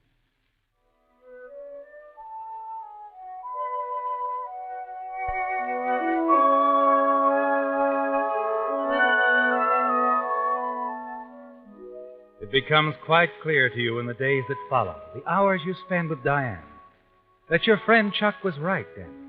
Yes, the schoolgirl crush she had on you hasn't left her, has it? Only it's more than that now. She's very much in love with you, isn't she? And then early one evening, the two of you drive down to San Francisco and have dinner at a fashionable hotel.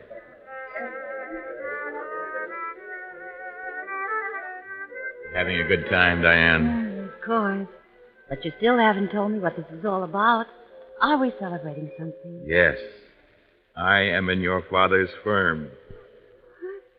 Danny, that's wonderful, Dad didn't say. I wanted to be the one to tell you, darling. Danny, I'm just so happy about this. I just don't know what to say. Well, you could say yes when I asked you to marry me. Well? Let's go out on the terrace, darling. I think little Diane is going to burst into tears.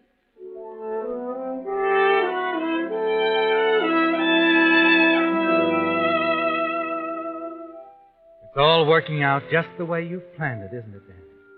And you're looking ahead, aren't you? The day of Mr. Johnson's death, Diane will inherit his interest in the company. And she'll be your wife. You'll control it all.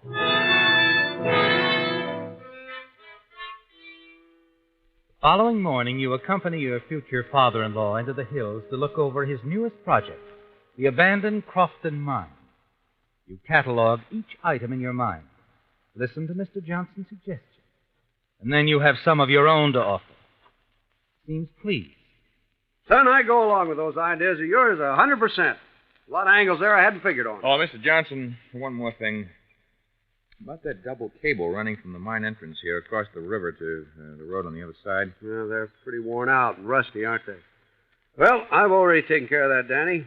Going to have the boys put in a couple of new cables. Well, why? Like I said, they're all rusty. They won't hold up. I mean, why use the cables at all? Well, how else are we going to haul the stuff we take out of the mine here to the tracks across the river? We don't have to cross the river, Mr. Johnson. If we build a road from the main entrance to the new highway a few miles down, trucks could drive from the highway here to the mine on this side. We could load them on this side. Forget about the river. Well, it'd cost a little money, wouldn't it? Yeah, but be worth it in the long run, considering the time saved. Yeah, maybe it's worth that. Doggone it, Danny, that's what I mean. Something as simple as this staring me right in the face and I don't see it. Takes a little figuring, Mr. Johnson. That's all.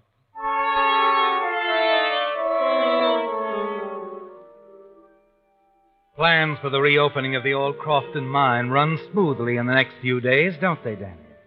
And you find more and more time to spend with Diane. And then one night, something happens that you hadn't counted on. You drop Diane off at her house after a date. You walk back toward your car. Hello, Danny boy. Keller! Get in. Yeah, your sailor friend. What odds were you giving that I wouldn't find you? Look, how did you find me? That baseball picture you showed me in the bar. You forgot it showed your high school in the background. Trent City High. Or maybe you thought I was too high to notice it. Danny, I want my dough.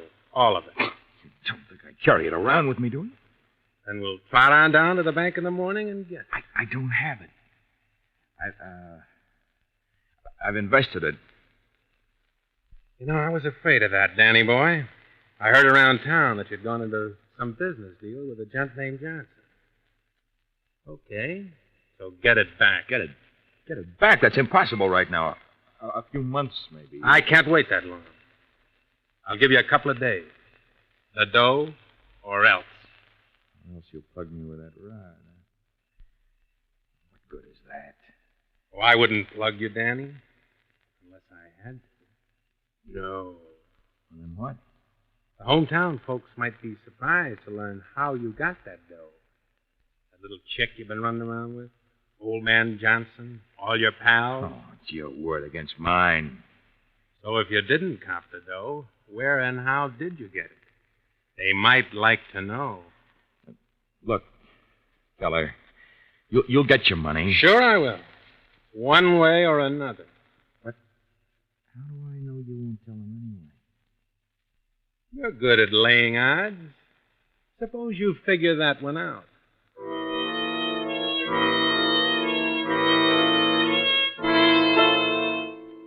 There's little sleep for you that night, Danny, because of Keller and the threat he holds over you. He could ruin everything for you, couldn't he? And the odds are that he will unless you stop him, silence him. It's a dangerous step to take, isn't it? One you must think over carefully, weigh the facts, the odds. You've made up your mind what to do when he calls you 2 nights later. You arrange to meet him on a quiet road just outside of town. He's standing by his car waiting for you when you walk by. Right on time, Danny boy. That's fine. What's in the shoebox? You wanted cash, didn't you? Yeah. Hold still. I want to make sure you... I don't have a gun. I'll decide that. No? No gun. All right, now how about putting yours away? Makes me nervous. Sure. Why not? Okay, let's have the dough. Open the box. The moment he slips his gun into his pocket, you open the shoebox, and your hand closes over the .38 you've hidden inside. Kelly staggers forward as he's hit. The brief struggle, his hands close around your throat. You pull away. Then he falls back and slumps to the ground. You stare at him for a moment. Suddenly you're aware that a car is approaching. You dive into the ditch.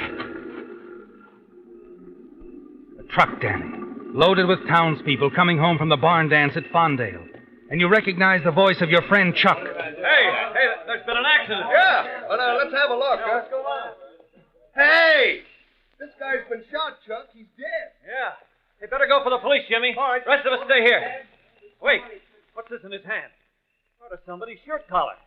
Your hand goes to your collar. You realize for the first time that in the struggle, Keller ripped a good part of your shirt collar away. And if you're caught, it will be easy to prove the torn collar in Keller's hand came from your shirt. The odds against you have mounted fast, haven't they, Danny? You decide you've got to make a run for it. There's nothing else you can do. Hey, look! Look over there. Somebody running across the field. Hey, maybe that's the killer. Let's get him, you guys! Come on!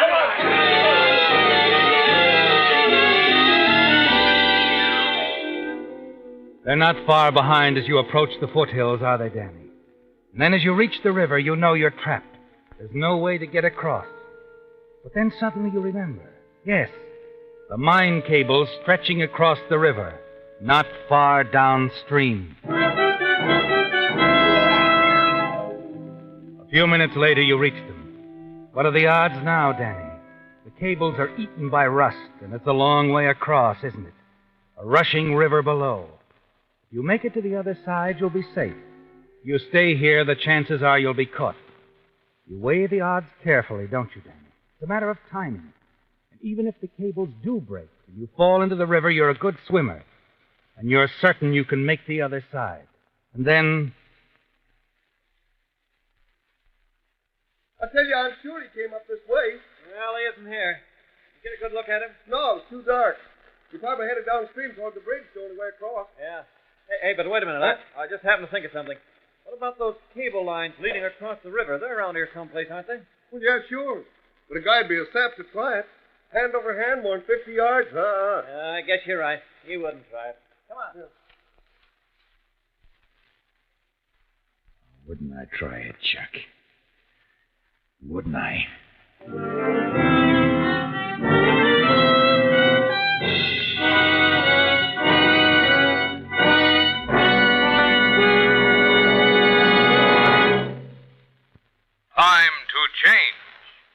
Time to change. Time to change.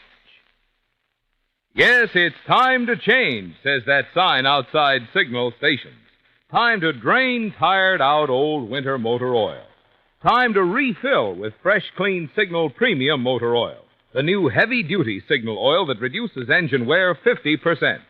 Think what a 50% reduction in engine wear means to your wallet and your car's performance. Engines not only keep that new car pep and power twice as long, they also run twice as far between overhauls. Because new Signal Premium Heavy Duty does so much more than just lubricate. In addition, it cools, cleans, cushions, seals, and protects. No wonder so many motorists who want to protect their car are changing this spring to new Signal Premium Heavy Duty Motor Oil. Changing at Signal stations, where you see that sign outside. Time to change. Time to change. Time to change.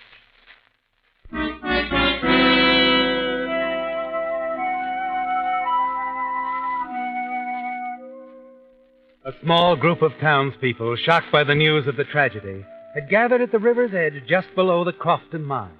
High above them at the mine entrance stood Sheriff Delsing and Mr. Johnson, surveying the scene in stunned silence. Presently, the two men approached the edge of the cliff. The sheriff pointed toward the opposite shore. Well, that's where Danny fell, right out there in the rocks. I just don't understand this at all, Sheriff. I don't understand why he was on those cables. Yeah, there's lots of things I don't understand about this either. One thing I'm pretty sure of, though. What's that? Well, according to where he fell, he must have been about a third of the way across when that first cable snapped. I guess he knew the other cable wouldn't hold his weight very long either. It's too bad.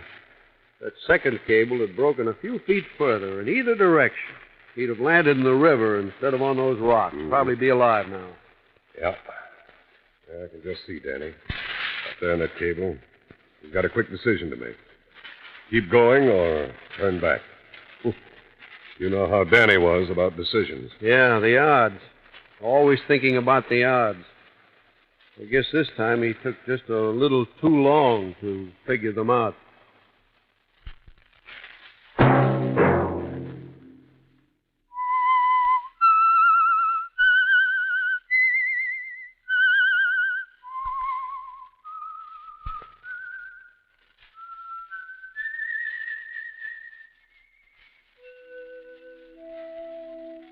Let that whistle be your signal for the Signal Oil program, The Whistler, each Sunday night at this same time. Meantime, Signal Oil Company and the friendly independent dealers who help you go farther with Signal gasoline hope you'll remember. Regardless of what gasoline you use, you'll enjoy more miles of happy driving if you drive at sensible speeds, obey traffic regulations, and avoid taking chances. You may even save a life, possibly your own.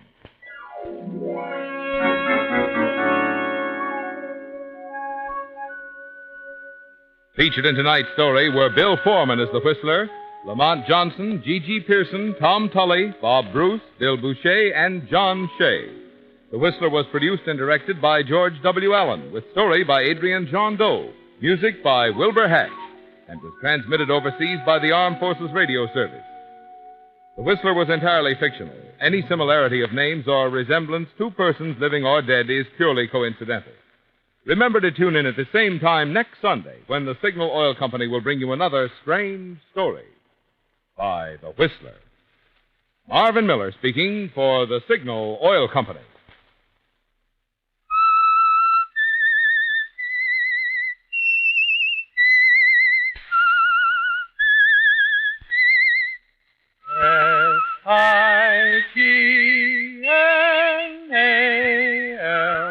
Signal, Signal gasoline.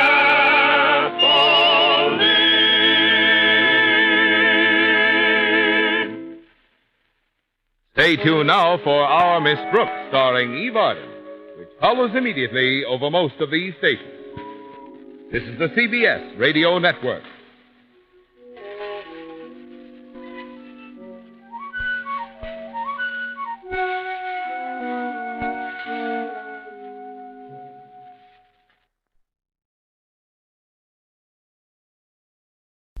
This is BBC Radio 4, now the third of our late-night chillers, taking us into the disturbing psychic reality of the Vietnam War and a world of phantoms.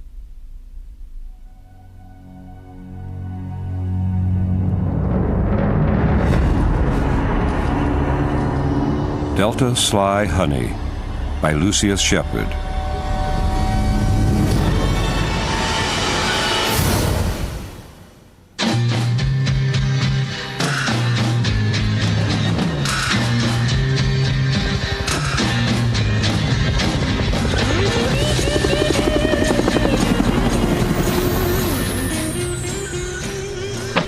Delta Sly Honey, do you read? Do you read? Over. That was this guy I knew in the Nam at the big army camp at Knock Lynn. Worked the corpse detail. Randall J. Willingham. Skinny southern boy with a plague of freckles and eyes blue as poker chips. Shy kid. You wouldn't get much of a word out of him, except sometimes when he got high and he'd wander up to the operations bunker and start spouting all kinds of shit over the radio, just broadcasting live to whoever was out there listening. Only instead of using ordinary unit call signs, he'd invent others that suited the country lyricism of his style. Names such as Lobo Angel Silver or Delta Sly Honey, do you read? Over.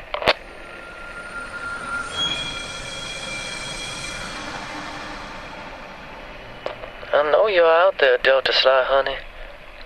I can see you clear, walking the high country near Black Virgin Mountain, moving through twists of fog like battle smoke, and feeling a little afraid. 'Cause though you've gone from the world, there's a world of fear between here and the hereafter. Come back at me, Delta Sly Honey. Tell me how it's going. Funny thing is, except when he had a mic in his hand, you could hardly get a word out of Randall. A lot of guys reckoned Randall didn't get higher than 2 figures in old IQ department, but when he put his voice into the airwaves and his spirit streamed out, he was truly something else. Do you copy, Delta Sly Honey, out there along the Thunder Road and the Napalm Coast?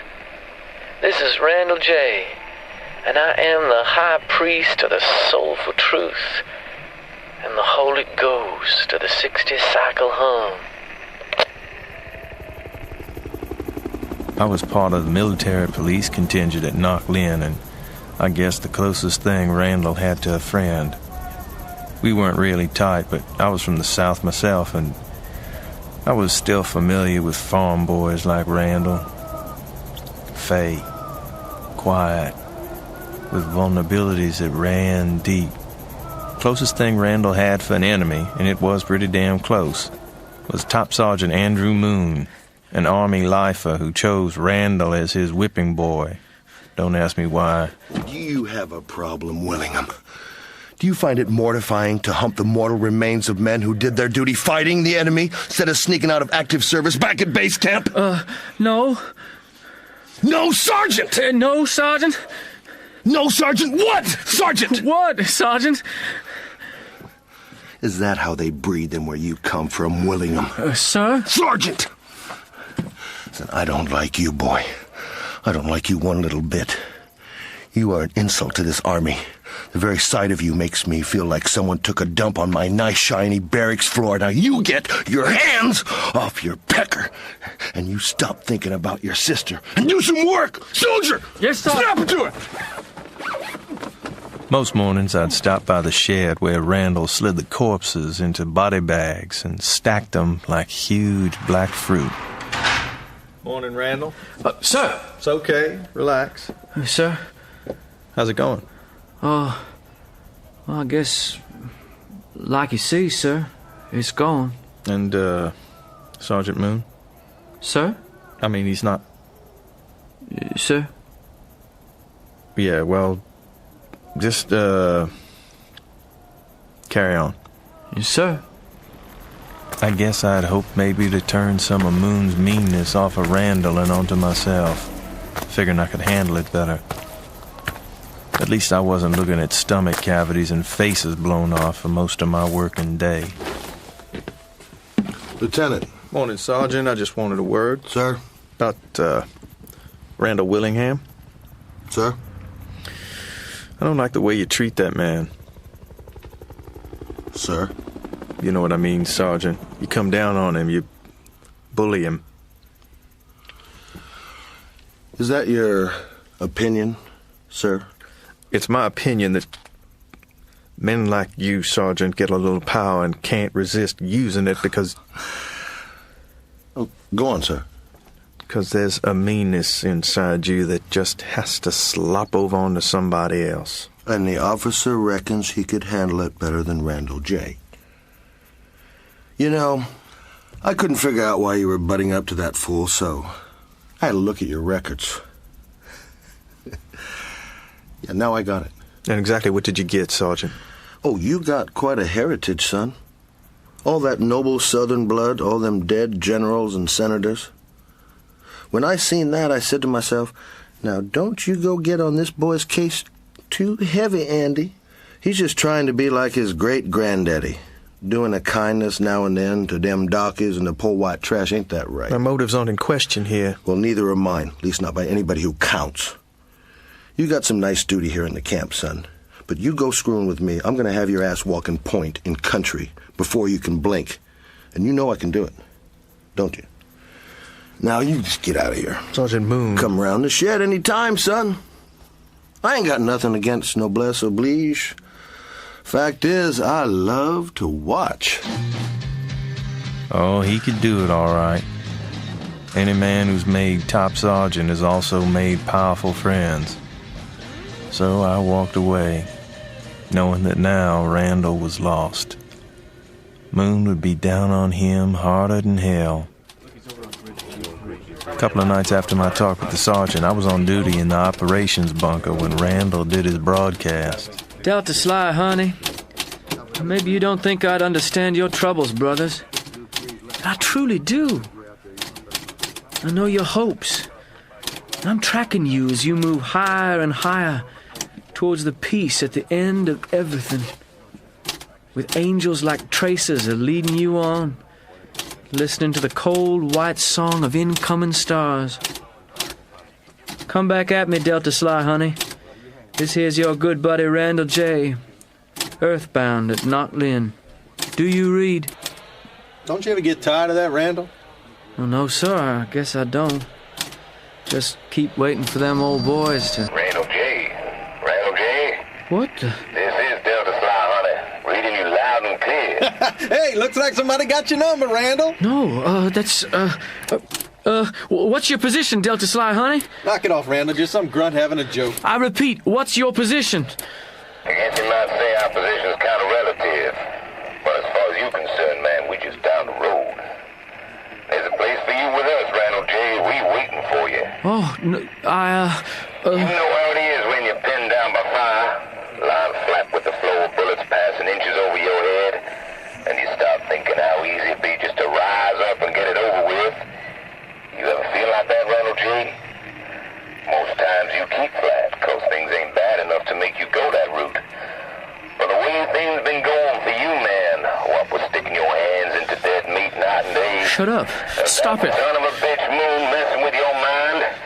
Maybe it's time to consider your options. Shut up. Shut up. Take it easy. It's just some jerk off putting you on. No. I ain't trying to mess with you, man. I'm just laying it out, showing you there ain't no real options here.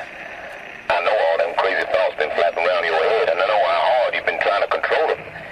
Ain't no point in that no more, Randall J. You belong to us now. All you gotta do is take a little walk down the road and we be waiting. Got some serious humping ahead of us, out past the Napalm Coast, up beyond the high. No, it's all wrong. It's all wrong. Randall, hold on, boy. I gotta find him. I gotta tell him it ain't my time. It's just someone playing a goddamn joke. It's Moon, Randall. You know it's him putting someone up to it. It's his kind of mean. No, I gotta find him. Don't you see? I have to tell him. It ain't my time. I told him it was a joke. But somehow, I knew it wasn't.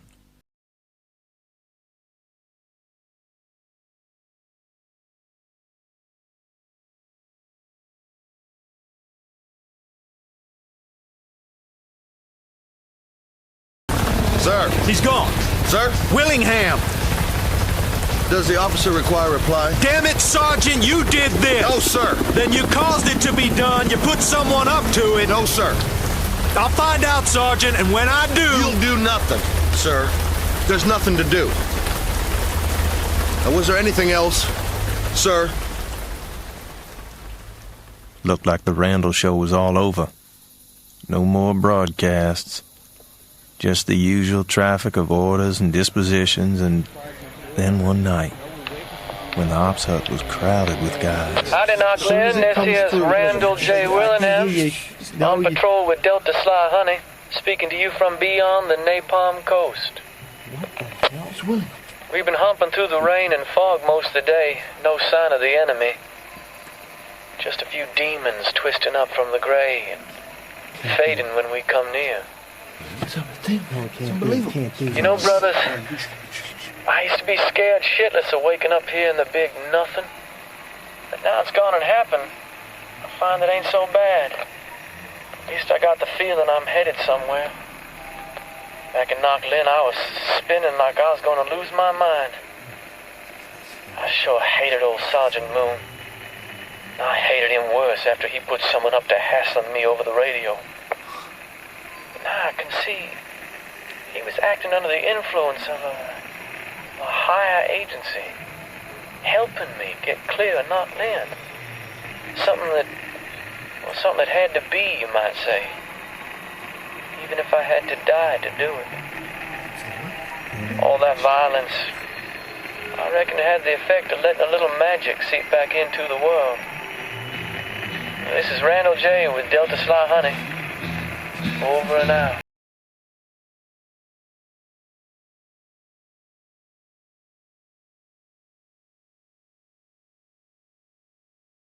Go on. You know, though, there's some guys around, I mean, they didn't like Willingham or nothing. Only they enjoyed the broadcasts? Yeah, that sort of stuff. Those sort of guys, Sergeant. Special Forces sort of guys? Who wouldn't think once, never mind twice about cutting a man's throat? Those sort of guys? They think. Some of them think it was me. I can make it good for you, Lieutenant. You want duty in Hawaii? I can arrange it. Hell, I can get you shipped back to the world. I can do anything.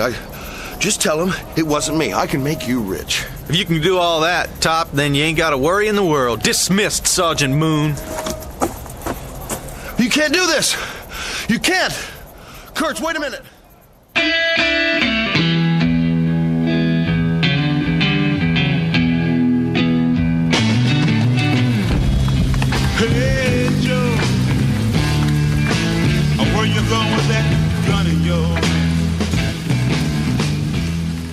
One night, walking back to my hooch, I came across men. Faces blackened, tiger shorts, combat knives, their eyes pointed with the reflected brilliance of the perimeter lights.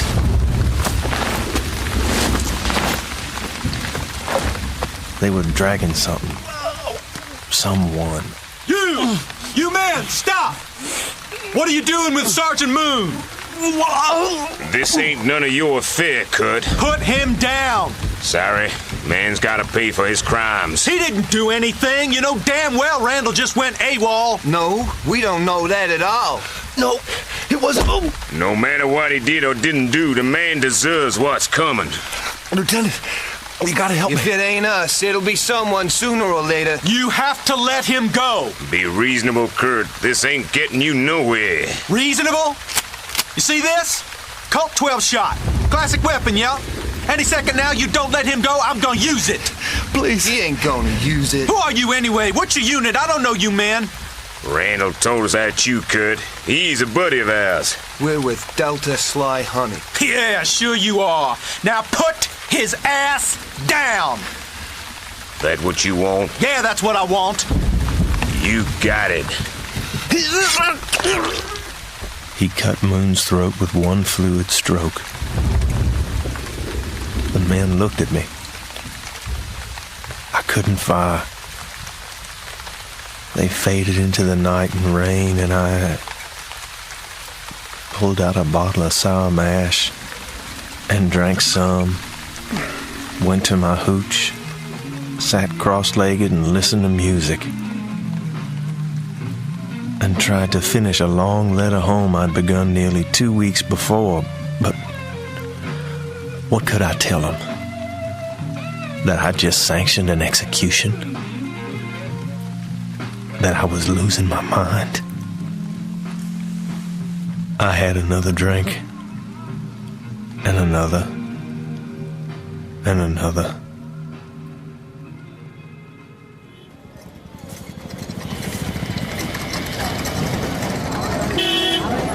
I had a weak R&R and I took it. I guess I hoped debauch would shore me up, stop me thinking. It didn't. Only when I got back to Knocklin, I found Randall had returned as well. He said he lost his memory, knew nothing at all from running out the hut that day to the day he came back. He was treated like a pariah. Guys would have cheered if he'd off Moon by himself, but to job out the dirty work. Sir? I see they put you back on the corpse detail, Randall. The shrinks. Figured I wanted a Section H, so here I am. Here you are. Something happened. Sergeant Moon got iced, Randall. They think it was me set it up. That what you think, sir? I don't know what to think. It wasn't. I didn't... I can't remember. I can't remember. Well... The fella yesterday on the chow line. He turned himself around, just upped and hit me. Knocked me down. Other guys, they would have joined in too if they're out to get me, sir. Look, it's okay. Sooner or later, this whole thing will blow over. Sure, it'll blow over. No. It ain't gonna blow over. Not with these guys. What guys?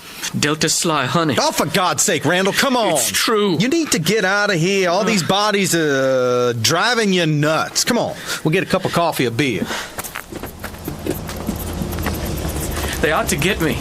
They say I crossed over and they took care of Moon for me. And then I got away from them, but I can't remember, Lieutenant. I can't remember nothing. This is all crazy. Let's get you sorted out. We'll talk about it later.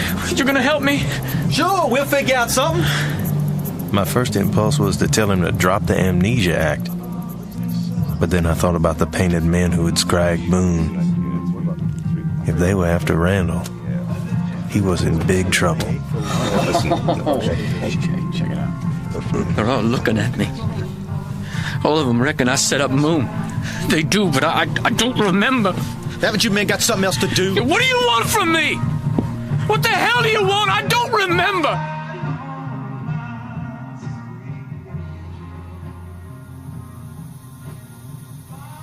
I thought about what the hell I was going to do for Randall.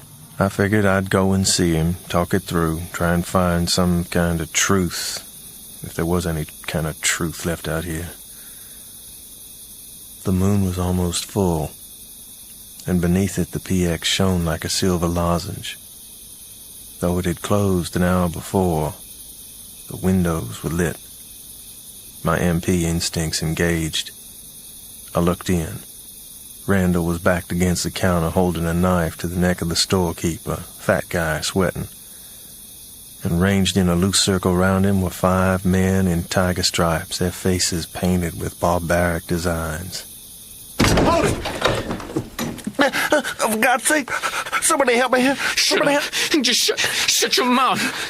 How's she going, Kurt? You tell him to leave me be, or I swear to God I'll kill him. No. I'm not messing with you tonight. Get out now, I'll take you down. You can't hurt us, Kurt. Don't give me that ghost shit. Sure sounds all fired up, don't he, fellas? Oh, he surely does. Thing is, Kurt, even if you were right about me, I won't be scared of dying. I was dead where it counts halfway through my tour. Don't you move, I'll do it. You just leave me be. Come on now, Randall J., let him go. We ain't after no innocent blood. We just want you to take a little walk. Cross back over. Get out! You're working yourself in real deep, man. This ain't no bullshit. I will shoot. Look here, kid. Supposing we are just plain old ordinary grunts. You gonna shoot us all? And if you do, don't you think we'd have friends who take it hard? Any way you slice it, man. You booking yourself a silver box and air freight home. I looked at them, and I thought, they are ghosts. Their flesh is smoke, the paint on their faces a color in my eye. Keep back! Gonna shoot us. I warned you. Not with that, you ain't. Need to keep her greased, Kurt, otherwise she'll plane up and jam on you. Somebody help me, anyone. Look, let me get the knife off of Randall. No point in both of them dying. Yeah, please. You can do that? You guys wait outside. We ain't after no innocent blood. Just a couple of minutes, that's all. Okay. But don't you try nothing hinky, Kurt. We be waiting, Randall. Come on. As soon as they were gone, I kneeled by Randall. Spit flecked the clerk's lips. He looked about finished. Randall looked about frozen stiff. Leave me be. Give it up. Let him go and I'll help you. Please, I've never done nothing. But if you cut him, Randall, then you're on your own. Is that how you want it? No. Then turn him loose. I can't. I'm all froze. If I move, I'll slice him. Jesus, God save me. How about if I take the knife? Let me ease it out of your hand, okay? Now relax. Relax. Just keep your eyes on me. Easy. You gotta loosen up, Randall. He's cut me. I can't help you, I told you. I can't help you. Yes, you can, Randall. You ain't setting me up here. This is down to no one but you. Relax now. I can't. You're crazy, man. He's insane. Just get out now, Parker. Go. I figured with the clerk's testimony I could make sure the shrink sent Randall for evaluation, maybe even institutionalized him. He'd be out of it. They're waiting, Lieutenant. If only I could get him out of it. Okay, soldier. We're gonna hit for the operations bunker. Nobody will get us out of there, no matter who they say they are. But we're gonna need to move fast and low. You up to it? I don't know. I don't know. Well, let's find out. Move! Come on, Randall, move it, man! Move it! They were everywhere, grinning madly and waving moonstruck knives. We ran and side-slipped and turned back on ourselves and finally made the ops bunker in safety. The MP on duty was a buddy and said it was okay for us to stay the rest of the night. I had this feeling if we could get through to the daylight, we'd be home, and then I figured it. We hadn't escaped them at all. They'd herded us right to where they wanted, to where they could speak to Randall. This here's Delta Fly Honey. Do you read? Over. I know you out there. I can see you clear, sitting with the shadows of the bars upon your soul and blood on your hands. Ain't no virtuous blood, that's true, but it stings you all the same. Come back at me, Randall G. We gotta talk, you and me. Randall let his head fall. With a finger, he traced a line in the dust. You left the best part of yourself over here, the soulful part. And you can't go on much longer without it. Time to take that little walk for real, man. Time to get clear of what you've done and pass on to what must be. We're waiting for you. Don't make us come and get you. I wanted to say something to Randall. To break the spell the voice seemed to be casting over him. But I found I had nothing left to give. Randall J., ain't nothing to be afraid of out here. Only the wind and the gray whisper of Phantom Charlie and the trail leading away from the world. There's good company, Randall J. There's this kid from Opelika. Claims to know some of your people from down that way. Why, when he talks, you can hear crazy music leaking from the Dixieland Cafe and smell the perfumed heat steaming off the young girls' breasts. Randall, we got work to do. Maybe it ain't much, just breaking trail and walking point and keeping a sharp eye out for demons. But it sure as hell beats shepherding the dead now, don't it? You come on and take that walk, Randall G. We'll make you welcome, I promise. This is Delta Sly Hunter, over and out. You hear that, Lieutenant? I guess we all heard it, Randall. Looks like when trouble wants you, it surely will find you out. There's nothing here we can't handle. That what you think, sir? I think I can maybe get you home if you just hang on. Oh, I don't reckon so, sir. In his eyes, then, I thought I could see all his broken parts. And when I spoke, I felt I was giving tongue to a vast consensus, one arrived at without either ballots or reasonable discourse. Randall, if I let you go, be best you don't come back this time. I reckon so. Kurt? I'll see you on your way then. We went out into the night. The sentries at the main gate passed us through without question. You stop here, sir. He went a few paces along the track and turned back, his face as pale as a star in the pre-dawn gray light. I wondered if he thought we were driving him off, or if he believed he was being called to a better world. In my heart, I knew which was the case. Randall? At last he set off again, quickly becoming a shadow, then the rumor of a shadow, then gone. I listened in after that, night after night, somehow expecting Randall to give news of Delta Sly Honey. But there was only static, sounding like the crackling of enormous flames. I felt completely vulnerable, as if some huge black presence were on the verge of swallowing me up. Then, This here's Delta Sly Hunter, do you read? This is Delta Sly Hunter, now y'all come back at me now. You hear me? You come back at me. This is Delta Sly Hunter. I was so relieved by this end of silence that I went to my hooch and, armed with lies, finished my letter home.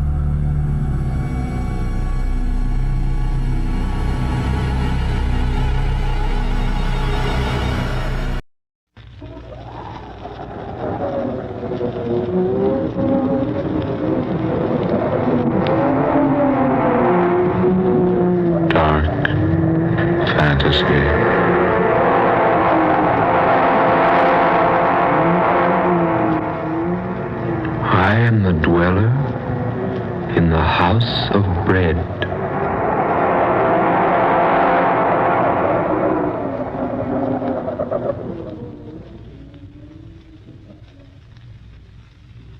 I'm Scott Bishop. I create fantasies for the radio. I write weird stories for magazines. I write books on strange subjects. Authors who do these things sometimes attract odd happenings. I don't ask listeners to believe my stories. I do not expect you to believe what I'm going to tell you now. As I was sitting alone at my typewriter one evening, plotting in my mind an outline for a story, my room was quiet. There was a soft, spicy odor of incense being wafted in from some other portion of the house. An organ was playing softly somewhere in the distance. That was when I fell asleep. And in my dream, I found myself alone high on a precipice, the highest in all creation, where I could observe with a naked eye all the far-flung wonders of the universe, where I could overlook that common clay that mankind calls the earth. And as I watched high on that vantage point,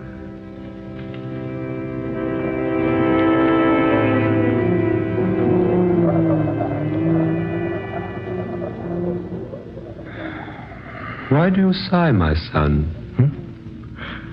Oh, I thought I was alone. Are any of us ever alone? No, I suppose we're not. But it's so desolate up here, so far from anything else. And I seem to be searching for something. Could it be, my son, that the reason is you are searching for the truth? The truth? What is the truth? You ask that? Then asking, you surely must not know. The truth? Is it some vague, inconsequential thing? Some mythical nothingness? Some non-existent wishfulness? Truth, my son, is neither inconsequential, nor vague, nor mythical. If I could only believe that. You can believe it, if you will. Can one believe something he's never seen? Perhaps. You think me a cynic, don't you, sir? I haven't said I do. Nor have you denied it. My son, look upon me. What do you see? Why, a man. Like myself. A little older, perhaps. And perhaps wiser. I make no boast of any wisdom I might have. I am the way, and the truth, and the light. What was that? Merely words spoken by a man who was about to die. I know. The Bible. The Bible. The way, and the truth, and the light. If I could only find them. You will find them, if you look far enough. Who are you? I am just a man. But your name? It is a very common name. You'll find it in any city directory or telephone book. Then why do you conceal it? I don't conceal it. My name is Word. I can't agree that it's such a common name. Nor could you agree that it is unusual? No. Names are such temporary things. You can say to me, my name is Bishop, and there is no way for me to know whether you are good or evil, religious or atheistic, learned or ignorant, an emperor or a beggar. But you've told me more about yourself than just your name. Have I? But haven't you? Just a moment ago you reminded me that your greater age has made you wiser than I. Well? If you're so much wiser, perhaps you can tell me where to find what I seek. Where to find the truth? The truth. The light, peace, happiness, contentment. All those things man wants so eagerly, yet seldom finds in sufficiency. He only fails to find them, my son, because he is blind to them. Then they are real? They do exist? I have said that they do. Then I beg of you to help me find them. I beg of you. That, my son, I cannot do. For it is given no one to help another find those things which you seek. You must search them out in your own way. You must exert your own efforts and discover them. But can't you tell me anything? Anything at all? I would like nothing better than to disclose everything to you. But this much I can say. Yes? If you are sincere in wishing to find the truth, if you really desire to know the way of light and happiness and peace, if you would know the road to all these majestic things, then seek you the house of bread. Remember the house of bread. Seek you the house of bread. But wait, I say. Come back. Don't leave me now. Where is that house? Where will I find it? Where will I find the house? Tell me, O wise one. Where will I find the house of bread?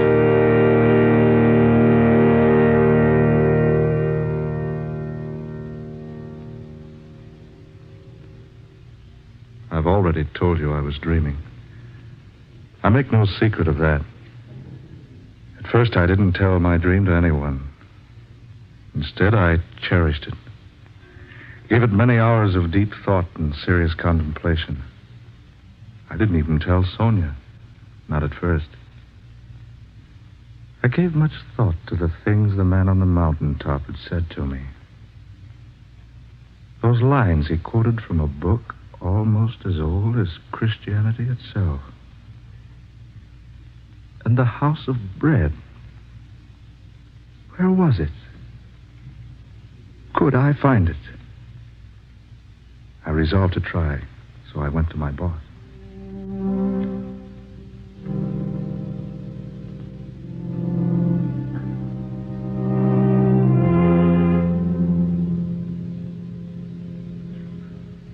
Are you trying to tell me, Bishop, that you're leaving? Regretfully, yes.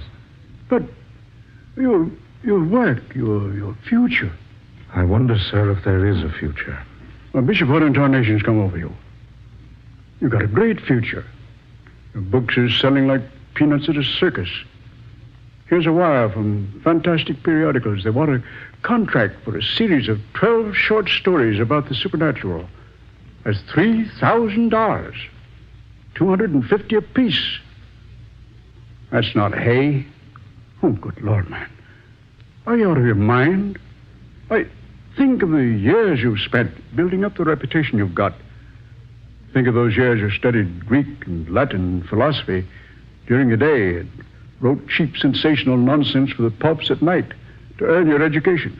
And think of the trunk full of rejection slips you got from the slicks before you made the grade. Think of the money you've spent on travel and research. That's just it, boss. I am thinking of all those things. So what? So I've worked hard and maybe I'm a success. Who can say? Maybe you're a success. Maybe you're a success. Well, if you do leave, where are you going? I'd be glad to answer that if I possibly could. You mean you won't tell me? I mean, I don't know. Bishop, I'll tell you what I'll do. You take a vacation. Yeah, that's it. A rest. A week. 10 days. 2 weeks.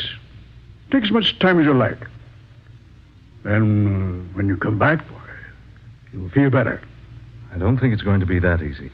Oh, Bishop, what in the name of heaven's come over you? Don't you think you at least owe me an explanation? Yes, I guess I do. I owe anyone an explanation as you. Well, some satisfaction in that, at least. Well, it's like this. It all happened about 3 weeks ago, out at my study. I had a story to write for the radio, the Egyptian mummy thing. While I was trying to come up with a reasonable plot, I drifted off to sleep.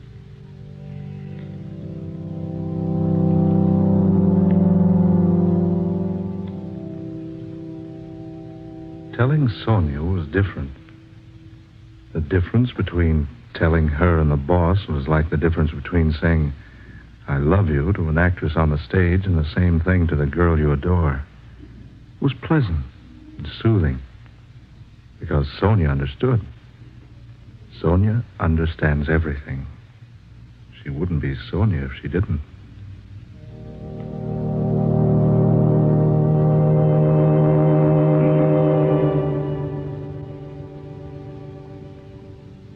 So that's the way it is, Sonia. Well, my darling, when are we leaving California? Scott, you look so strange. Didn't you think I'd want to go along? But, Sonia, you want to seek it too? What better thing could I do? Yes, I might have known you'd wish to go along. Do you mind so much? Mind? Well, no, of course not. But the journey may be a long one. I love long journeys. And a difficult one. I've always been used to difficulties. It may take us to far-off places. But I adore far-off places. And it may end only in disappointment. Haven't we shared many a disappointment, Scott? Yes, indeed we have. I can think of no one I'd rather make the journey with. Thank you, darling. When do we leave? Well, whenever the house trailer's been remodeled and the car cylinders have been ground. Where do we go first? I don't know for certain.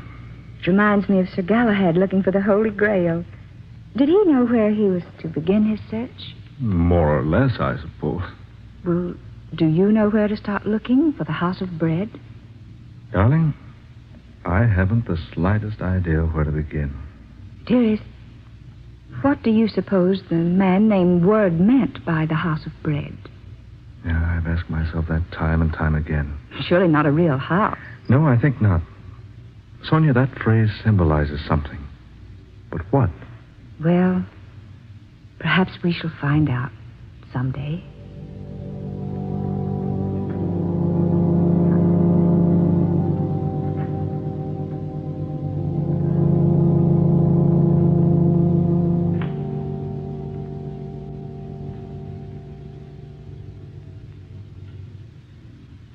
That was when we decided to go seeking the House of Bread.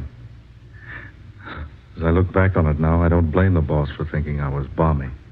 Here we were, Sonia and I, two supposedly sane, sensible people throwing up everything, kit and caboodle, and taking out to look for something more vague and unknown than Shangri-La or Arcadia or Nirvana, some other synonymous place.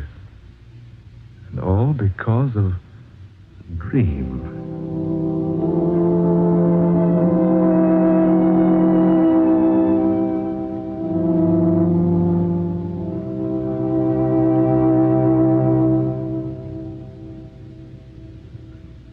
So we had the house trailer remodeled and the automobile repaired, and we drew our money from the banks and started out. It was the 21st day of May, my birthday, about 6 o'clock in the morning. I gathered up the morning newspapers on the way out of the house, breathed in some of the fragrant California atmosphere. Sonia wanted to stop at the used bookshop on Pacific Avenue, so we drove through the spacious Long Beach streets until we came to the place opposite the post office. Sonia bought 7 travel books and a back issue of a magazine that contained one of my better stories. She said she wanted to drive around Rainbow Pier once, so we did. Then we scooted over to L.A., picked up Highway 66, and drove to Las Vegas. We stayed in a tourist cabin at Boulder that night. Bright and early the next day, we drove over to the dam. As we began driving through the mountains out of the place, I noticed Sonia laboriously writing in a small but bulky book.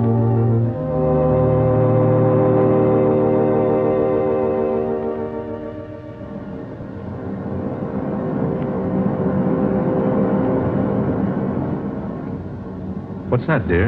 A 5-year diary. I thought we should log our trip. Perhaps we'll assemble enough material for you to write another book. If we log our trip, my sweet, you'll have to do it. Me, I can write an IOU with a pencil. Oh, I've already started to keep it, Scott. Here, listen. May 21st. We left Long Beach at 7 a.m. and were out of Los Angeles by 10:30. The trip across the desert was uneventful, but quite pleasant, and we arrived at Las Vegas, Nevada, around...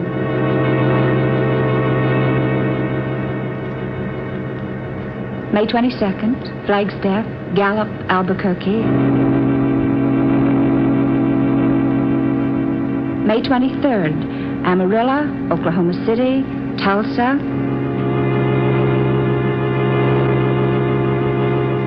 Kansas City, St. Louis, Chicago.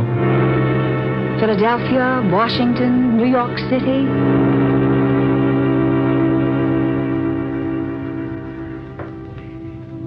May 30th. We sailed today from Pier 17 for London aboard the SS America. As we stood at the ship's rail together, Sonia and I, we wondered just why we decided to leave the good old United States behind. Did something tell us our goal was far beyond the sea?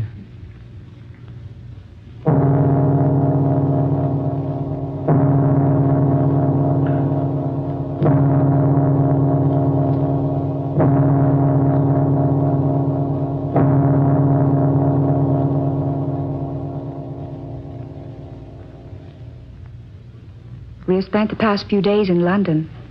It is now June 27th. We have seen the River Thames, London Bridge, Trafalgar Square, Downing Street, Westminster Abbey, Buckingham Palace, Piccadilly Circus, and many other points of interest. We were especially attracted by a place called the Light of the World. But the people we asked there, and everywhere else, had never heard of the House of Bread.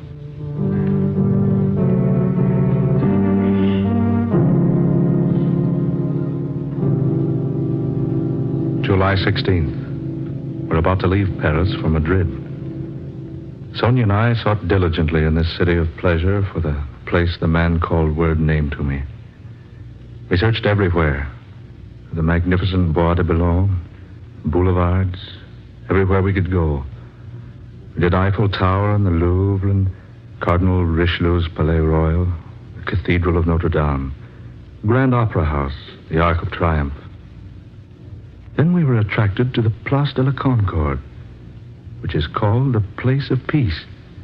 And we thrilled for a moment because we thought our search was ended.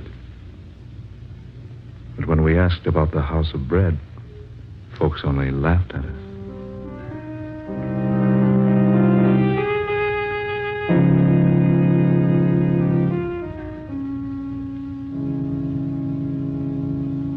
July 30th, Madrid, where there are two classes of people, those who go to bed after 3 a.m. and those who get up before 4. No Spaniard had ever heard of the House of Bread.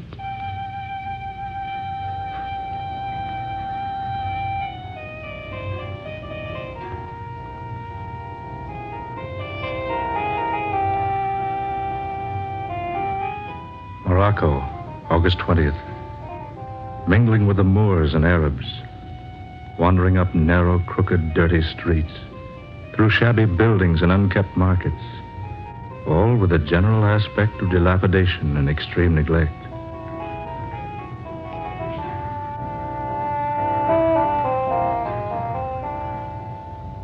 Tripoli, September 15th. Sponge fisheries, ostrich feathers, gold, ivory, rugs, and the ruins of a triumphal arch erected to Marcus Aurelius.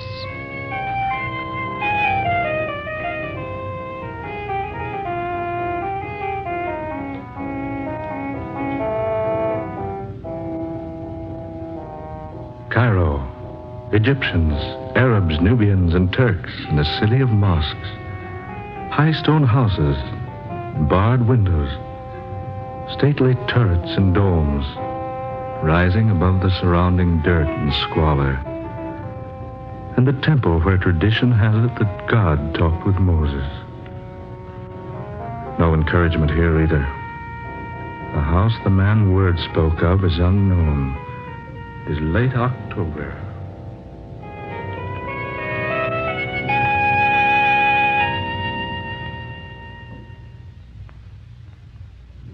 November 6th.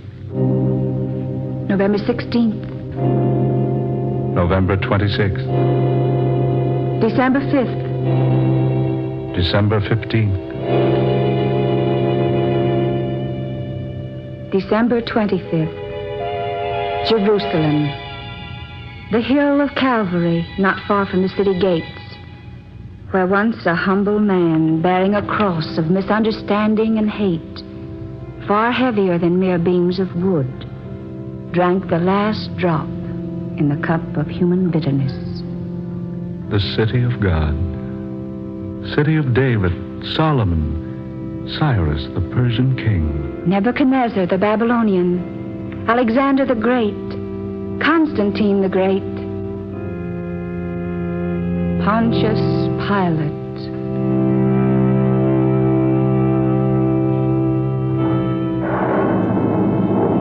The storm swoops down, rain begins to fall.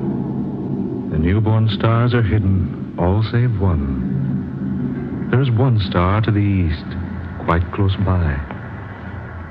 It scintillates through the gloom, through the downpour.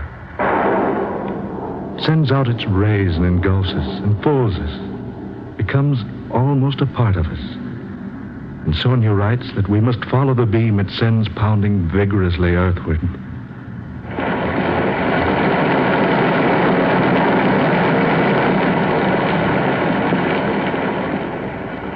Sonia, let's go back, or at least find shelter. Scott, you're tired. We've tried to find shelter.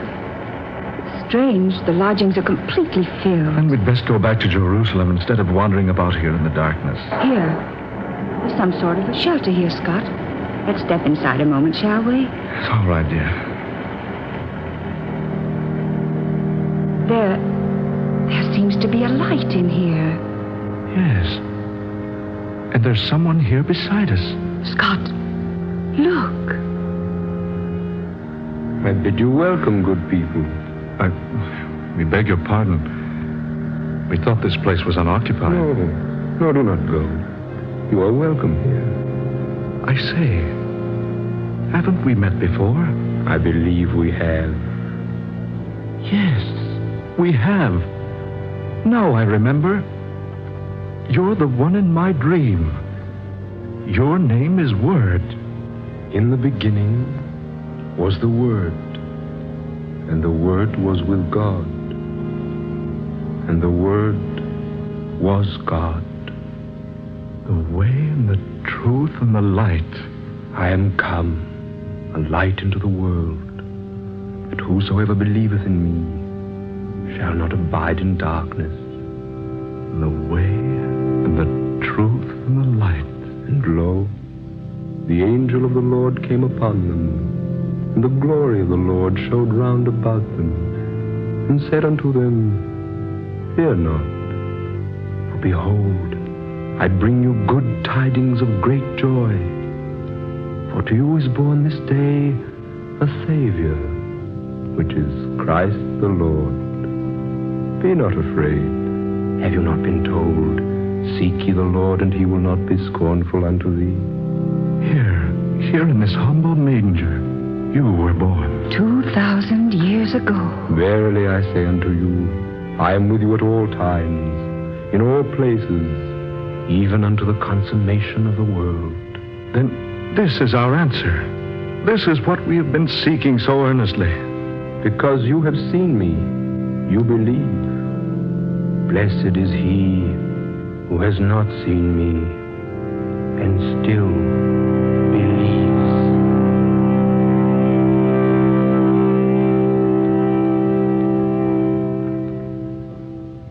And that is my story. We awoke the next morning feeling more refreshed than we'd felt in all time. The sun was bright, the rain had gone. What was the significance of the house of bread? We didn't learn that until later when I consulted the Britannica. I quote as it is written word for word. Bethlehem, a small town in Palestine situated on a limestone ridge 5 miles south of Jerusalem, a city called by the Hebrews the House of Bread. This is the National Broadcasting Company.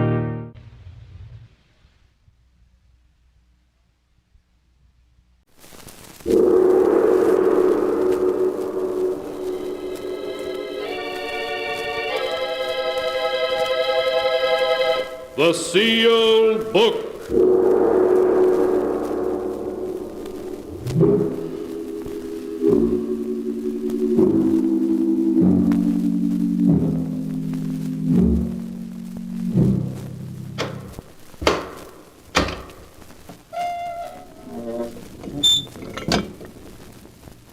Once again, the keeper of the book has opened the ponderous door to the secret vault, wherein is kept the great sealed book, in which is recorded all the secrets and mysteries of mankind through the ages. Here are tales of every kind, tales of murder, of madness, of dark deeds, strange and terrible beyond all belief. Keeper of the book, I would know what tale we tell this time. Open the great book and let us read. Slowly the great book opens. One by one, the keeper of the book turns the pages and stops. Ah, the strange story of a scientist who delved into the unknown with frightening results. A tale titled Beware of Tomorrow.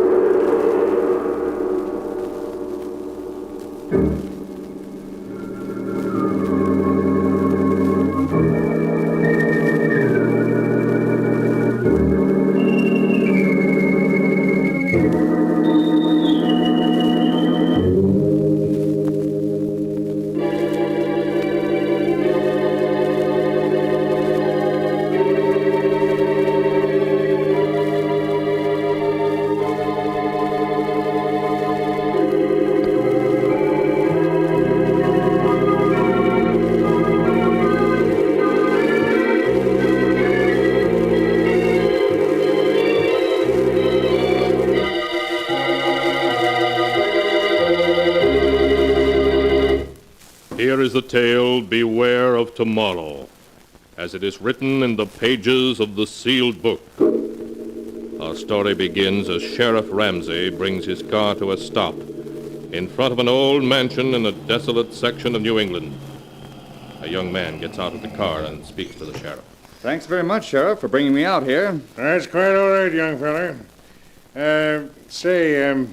Do you know Professor Clark? The man that lives in this old mansion? Why, yes. I was Professor Clark's laboratory assistant back in college. Why? Well, there's been some talk in town of running him and that man of his, that Barton fellow, right out of the county. But what has anybody got against the professor? Well, there isn't a milder man in the world. Well, maybe so. But folks has got wind of what happened at the state penitentiary over in Hillvale last year. Sure, if you're talking in riddles. What did happen?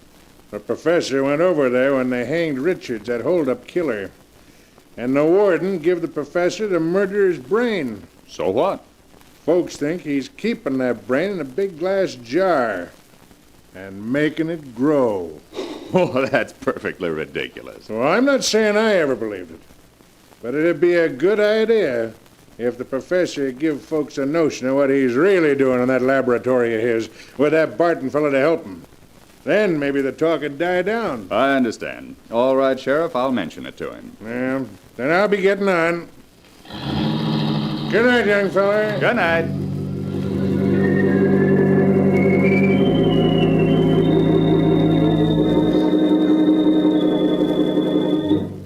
A few moments after Dr. Richard Dale had knocked on the door of the ancient mansion, a frail, white-haired old man answered the door.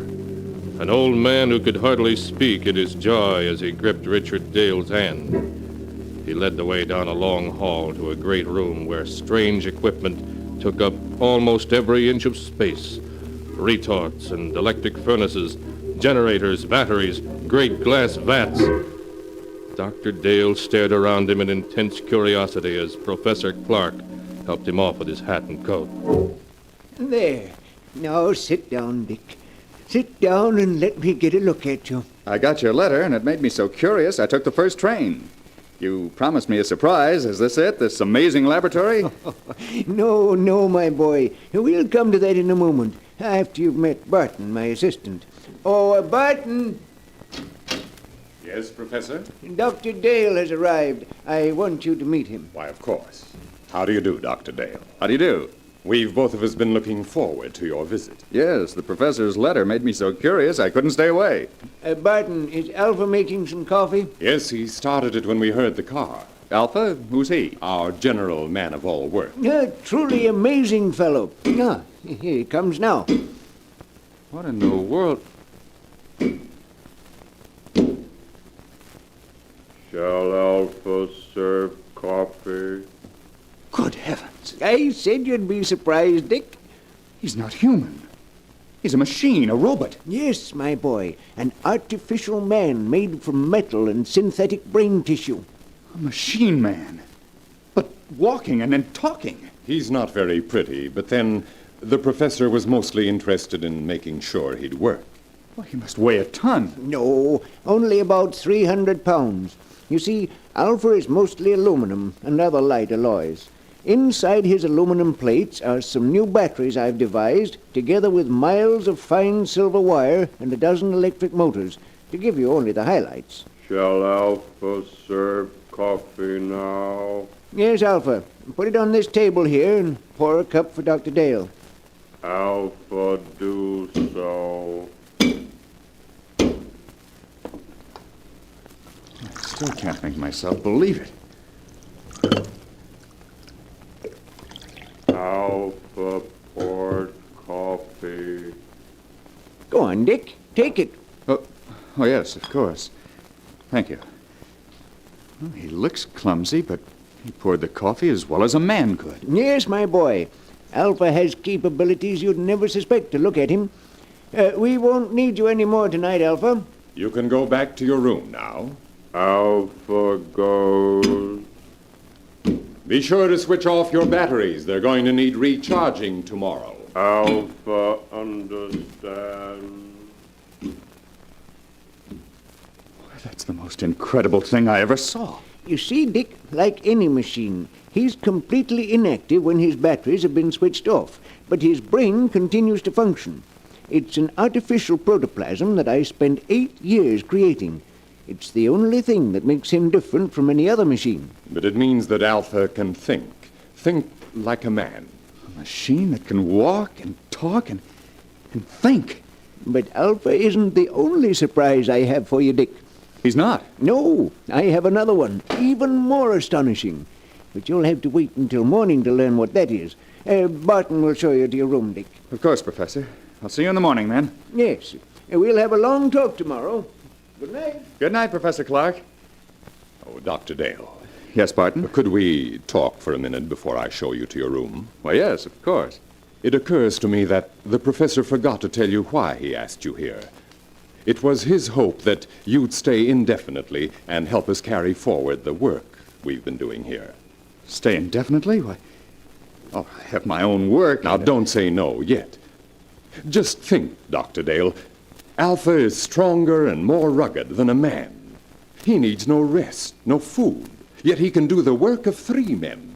He can plow, reap, run machinery. Think how much drudgery a million like him could lift from mankind's shoulders. Yes. Yes, that's true. And already Alpha is technically old-fashioned. Professor Clark has blueprints for a new machine man as superior to Alpha as an aeroplane is to a bicycle. We want you to help us build them. Well, I'm certainly tempted to stay. Perhaps I could arrange it. Good. Then I'll show you to your room now, if you wish. Yes, I am sleepy.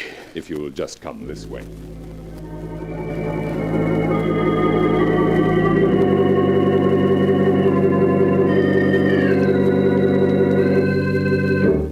His mind in a whirl of amazement, Dr. Dale retired and finally fell into an uneasy sleep.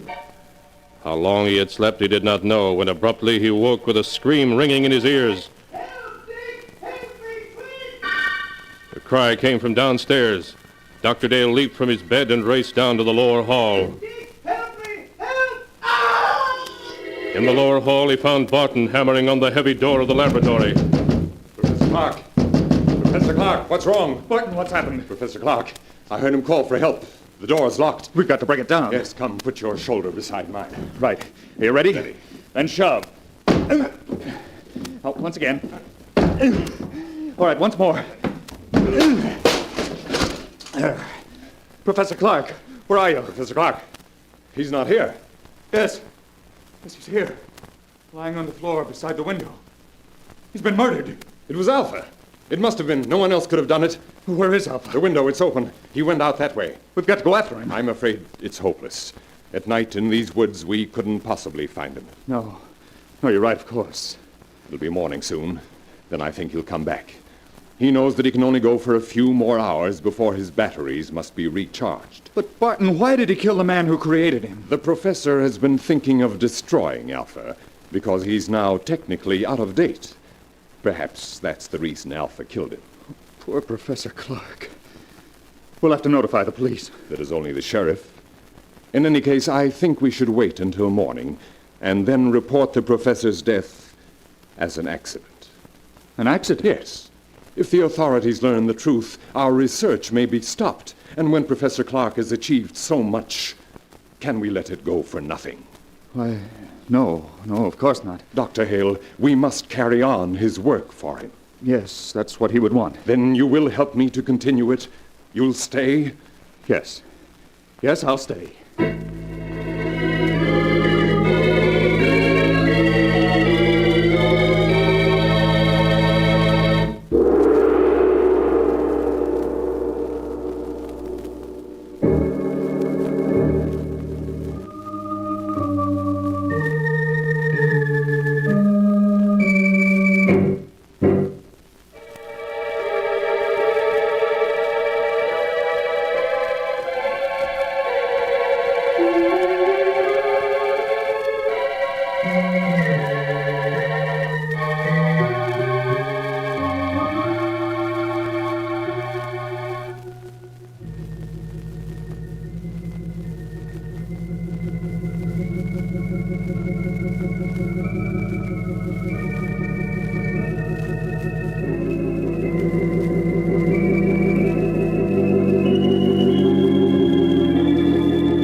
And now to continue the story. Beware of tomorrow, as it is written in the sealed book. Greatly upset by Professor Clark's tragic death, Dr. Dale returned to bed and at last fell again into an uneasy sleep, a sleep in which he was haunted by dreams of Alpha, the metal monster Professor Clark had created. When he awoke, the sun was shining, and he could hear Barton moving about downstairs. He dressed and went down to find Barton getting breakfast ready. Good morning, Dr. Dale. Good morning, Barton. Any sign of Alpha? Not yet. I thought that while you ate, I might outline some of the problems facing us. Yes, that's a good idea. You see, though Alpha's brain is of synthetic protoplasm, it is not completely artificial. I was wondering about that. Sheriff Ramsey mentioned that the professor had secured a human brain from an executed killer, yes. The professor found that to give life to his artificial brain tissue, it was necessary to add a small amount of tissue from a real brain. I see. The real tissue gave life to the rest, of course. Yes, but in this instance, it may have tainted Alpha's brain with the murderous impulse of a killer. It sounds perfectly plausible. So our first problem will be to obtain untainted brain tissues to blend with the artificial tissues we will make according to the professor's formula. Well, that should give us no trouble. I can get what we need through the research laboratories with which I'm connected. Then that solves our worst problem. The rest will be matters of detail. Fortunately, there is enough equipment here to build a dozen or so robots. Like Alpha, you mean? No, indeed. The far more advanced type Professor Clark was perfecting. If you finished your breakfast, I have something to show you. Yes, I'm through. I don't feel much like eating after last night. Then come with me to the laboratory, and I'll show you the second surprise that Professor Clark had in store for you.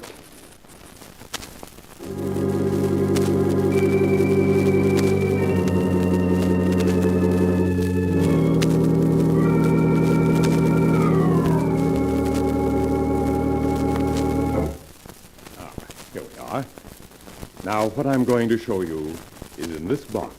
Not another robot? Yes. A second mechanical man the professor built a few months ago. This one, though, was a failure. You mean it wouldn't work? It worked too well. I don't follow you. It was too intelligent. Professor Clark called it Beta, and Beta's brain power was greater than that of any human scientist who ever lived. But Beta was insane. Good heavens. He represented, however, a tremendous technical advance. Look. Well, it looks exactly like a human being. Yes. Professor Clark used me for a model when he built Beta. It's an excellent likeness. Touch the face, Doctor. All right. It feels smooth and rubbery with a hard surface underneath. The surface is a new plastic Professor Clark developed with which he could imitate exactly the appearance of human skin. Underneath is an aluminum body on which the plastic was baked. I see. Beta's hair, eyes, and teeth are all artificial, too. But he walked and talked and acted so much like a human being that no man alive would have guessed his secret. No, you would have fooled me completely. Did you say he was insane? From the human viewpoint, yes. He considered himself superior to the human race. With his enormous brain power, he intended to make himself ruler of the world. Oh, you're joking. Not in the least. That was why Professor Clark destroyed him just in time. He had made plans to take over this laboratory and construct dozens of mechanical men like himself. And then, with their help, he was going to enslave all mankind. Barton, if that could happen once, it might happen again. I don't believe we should continue Professor Clark's work after all. Oh, there's no danger now, Doctor. You see, Beta also had a brain which contained tissues taken from that of the condemned murderer. But we will select the brain tissues we use from the highest types that are available. Well, in any case, we must proceed with the utmost caution. Of course, Doctor. Listen. Someone's come into the house. It's Alpha.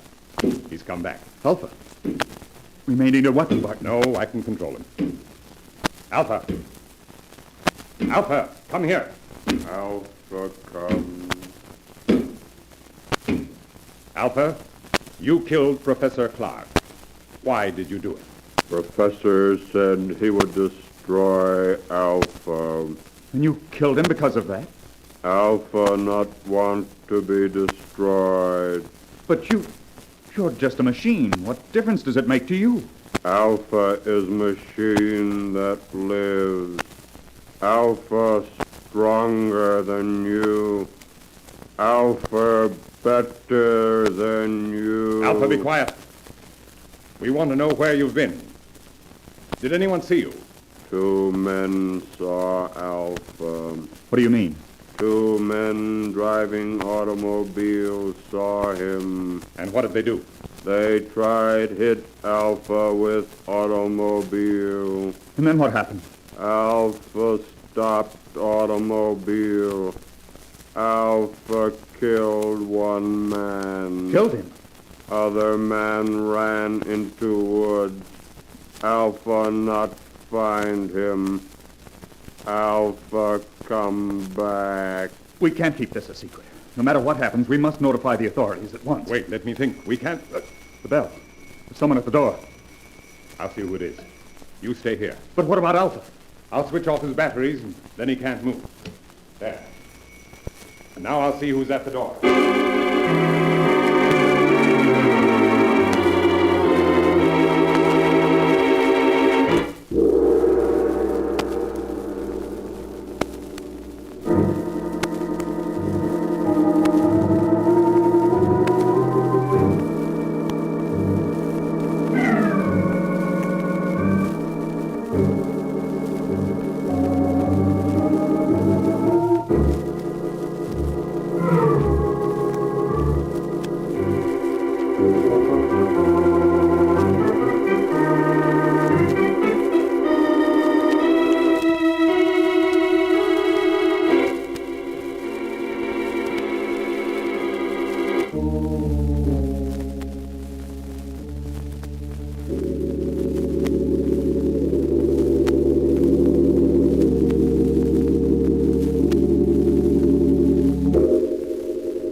And now to continue the story. Beware of tomorrow, as it is written in the sealed book. Dr. Dale waited tensely as Barton went to answer the doorbell. He heard the door open and recognized the excited voice of Sheriff Ramsey speaking. Then a moment later, Barton came back into the laboratory, followed by the sheriff, who held a revolver in his hand. But, Sheriff, if you'd only let me explain... Never mind that. You're coming with me, both of you. The professor, too. Where is he? Professor Clark is dead, Sheriff. Dead? He was killed last night when an experiment he was engaged in went wrong. An experiment, eh? I suppose it was an experiment that crushed the life out of Jed Thompson an hour ago down the road and scared Fred Jennings so bad all he can do is jabber about monsters. It's true. The thing that killed both the professor and Thompson is an experiment. It's standing there behind you. Behind me? No!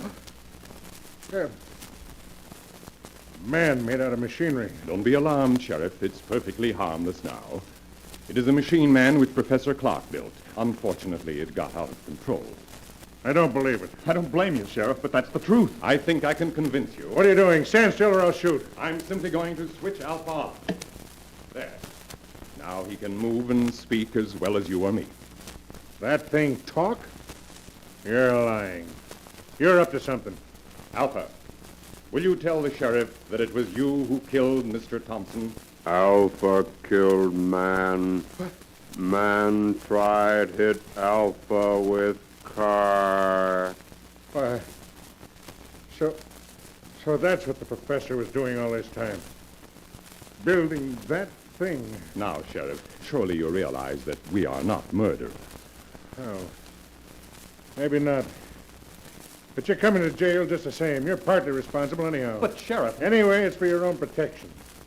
There's a mob on the way out here, and they're going to burn this place down. I got to put you in jail for your own safety. That mob's ready to lynch you right now. Burn the place down. That's what I said. So turn that machine thing off and come along. We ain't got much time. No.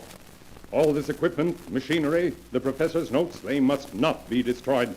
We must stop them. Yes, Sheriff, the loss to science. Never mind science. You got your own skins to worry about. That mob means business, so let's get started. I'm afraid we can't do that, Sheriff. I've got a six-shooter here that says different. We have no choice, Michael. Oh, yes, we have. Alpha, take the gun away from this man. Alpha will do. What are you doing? Stop him. You stop him or I'll... No. No, let go of me. Stop him. Stop him. Too late, Dr. Dale.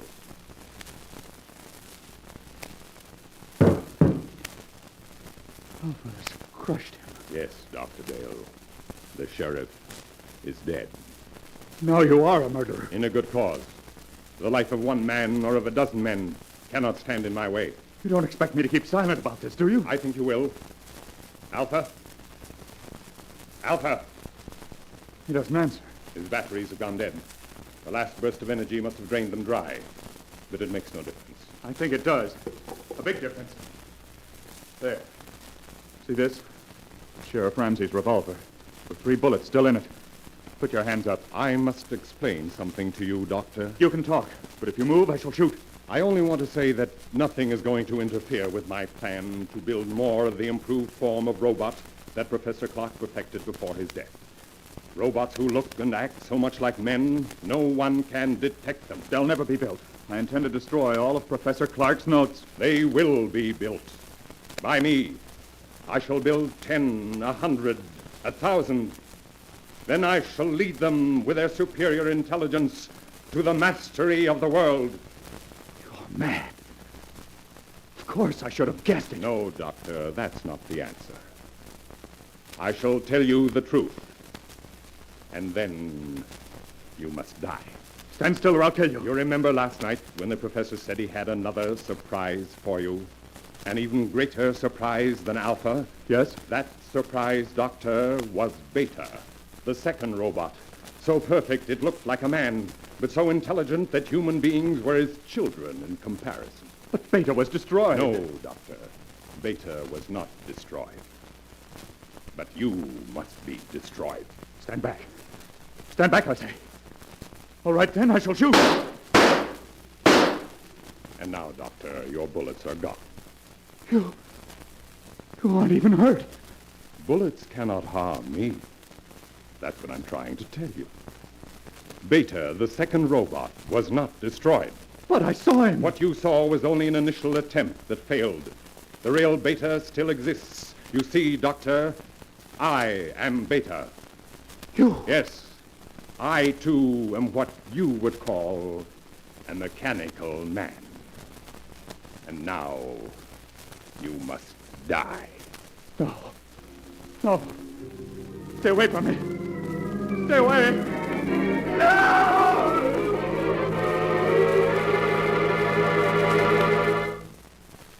And so ends the tale. Beware of tomorrow, as it is written in the sealed book. Shortly after Dr. Dale's murder, a fire swept through the old mansion, burning it to the ground. To this day, the ruins are avoided by the natives, for cursed is the ground where evil has dwelt.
And now, keeper of the book, before you close the great book, show us the tale we tell next time. This one? Ah, yes. The story of a man who escaped punishment for a murder he committed, only to find that justice has a strange way of working itself out. The tale is titled, Murder Must Be Paid For.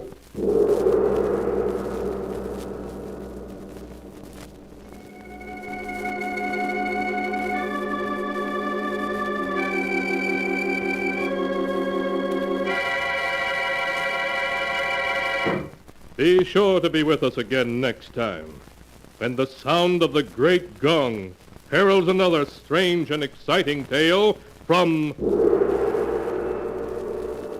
the Sealed Book. The Sealed Book, written by Bob Arthur and David Cogan, is produced and directed by Jock McGregor.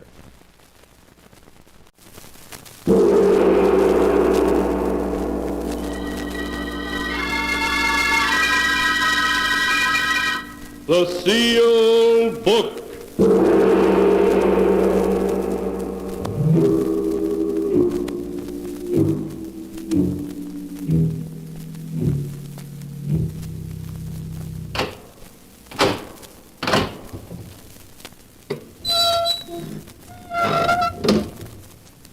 Once again, the keeper of the book has opened the ponderous door to the secret vault, wherein is kept the great sealed book, in which is recorded all the secrets and mysteries of mankind through the ages.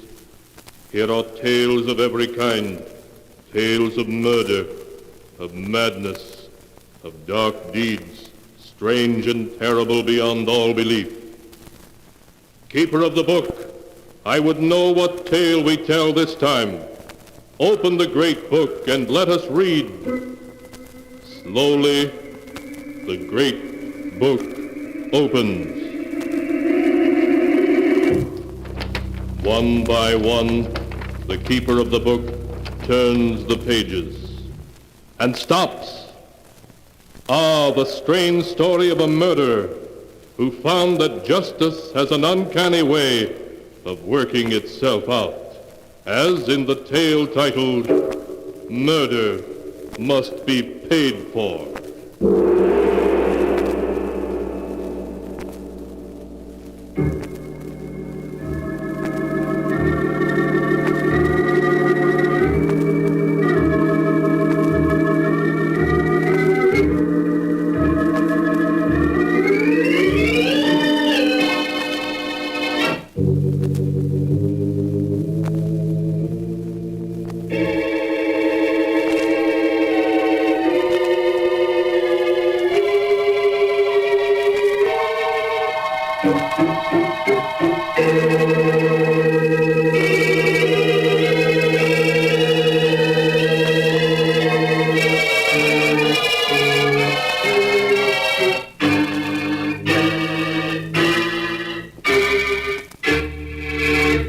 Here is the tale Murder Must Be Paid For, as it is written in the pages of the sealed book.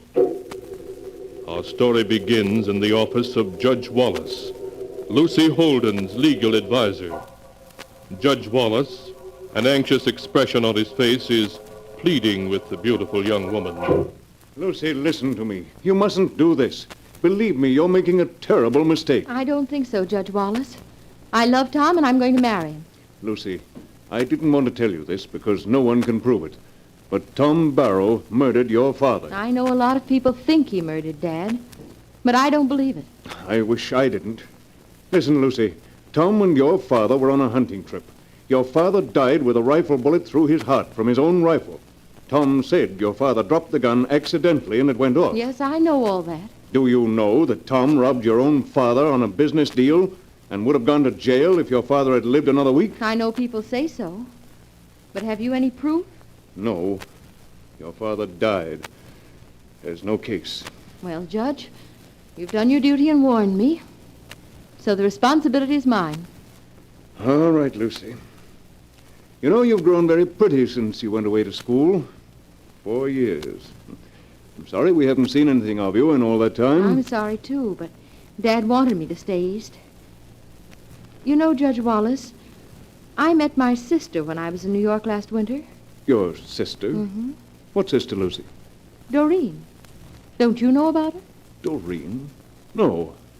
I never knew you had a sister. I didn't either until Dad wrote me and told me about it. But you knew Dad's first wife ran away with an actor a year after she and Dad were married. Yes, I knew that, but that's all. Well, Doreen was his first child. Her mother took her along when she ran away. I wondered if Dad had mentioned Doreen in his will. No, he didn't. Well, I'm going to send her some money anyway. Will that be all right? Oh, yes, of course. It's your money now. The whole $1 million. Thank you, Judge Wallace. Well, I have to go now. Tom's waiting for me. We're going to be married right away.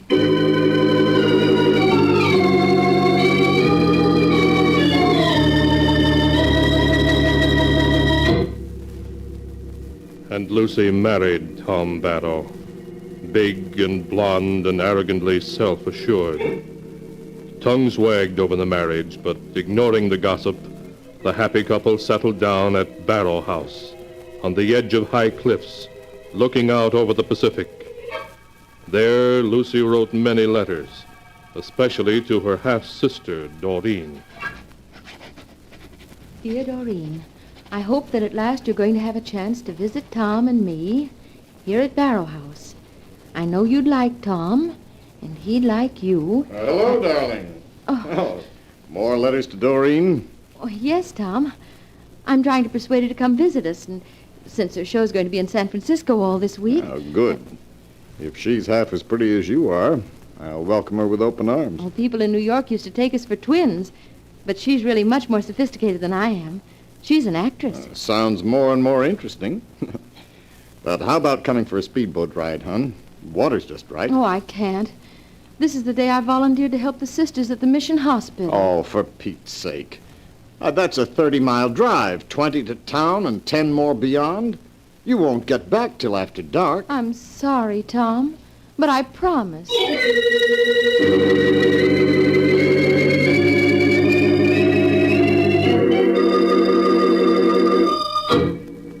And so, a short time later, Lucy drove off to her volunteer nursing work.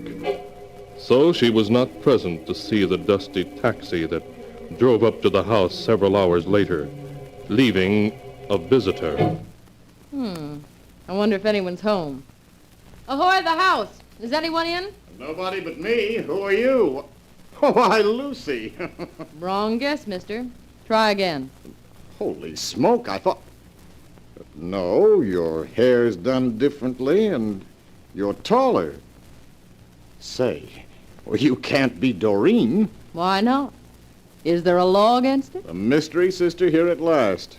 And on the day Lucy's away. You mean I've missed her? Oh, she'll be back tonight, and you're staying, aren't you? Can't.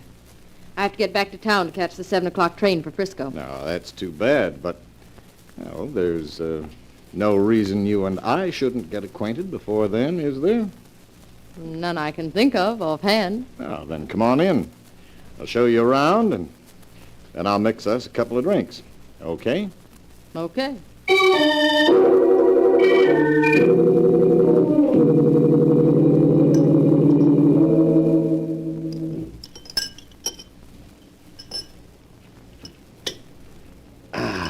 Tastes good. Well, how do you like our little place, now that you've seen it? I go for it. Imagine sitting out here on the cliffs every evening and watching the sun set into the Pacific. Pay us a visit and you can do it. Maybe I will.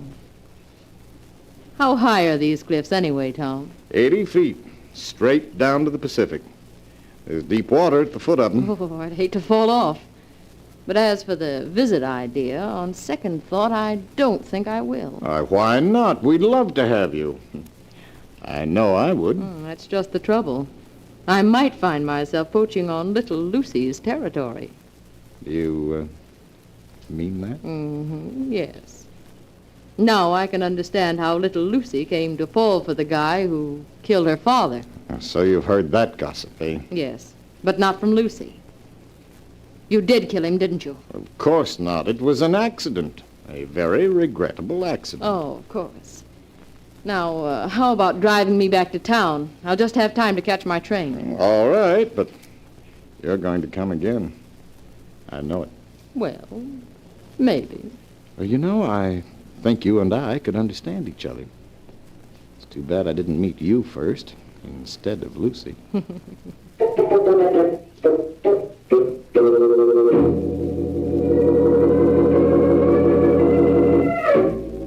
That evening, when Lucy returned, she was upset to learn that she had missed Doreen.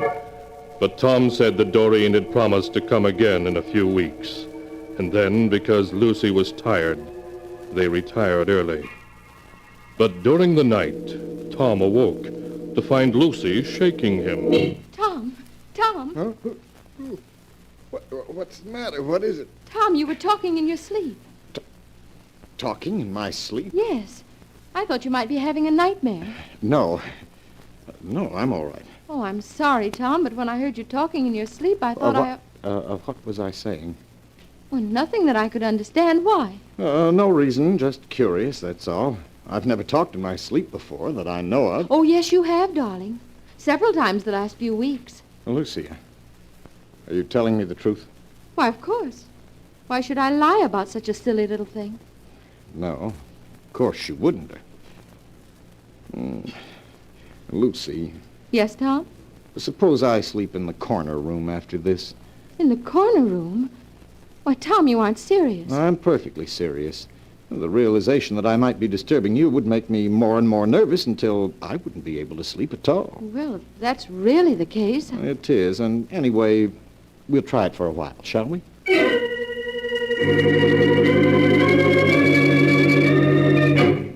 After Tom moved to the corner room, there was an atmosphere of strain between him and Lucy. Lucy, however, pretended not to notice it and went about as though everything was just as it had been. She wrote many long letters to her sister Doreen, but Tom noticed that whenever he came close to her, she covered the letters so that he could not see what she was writing.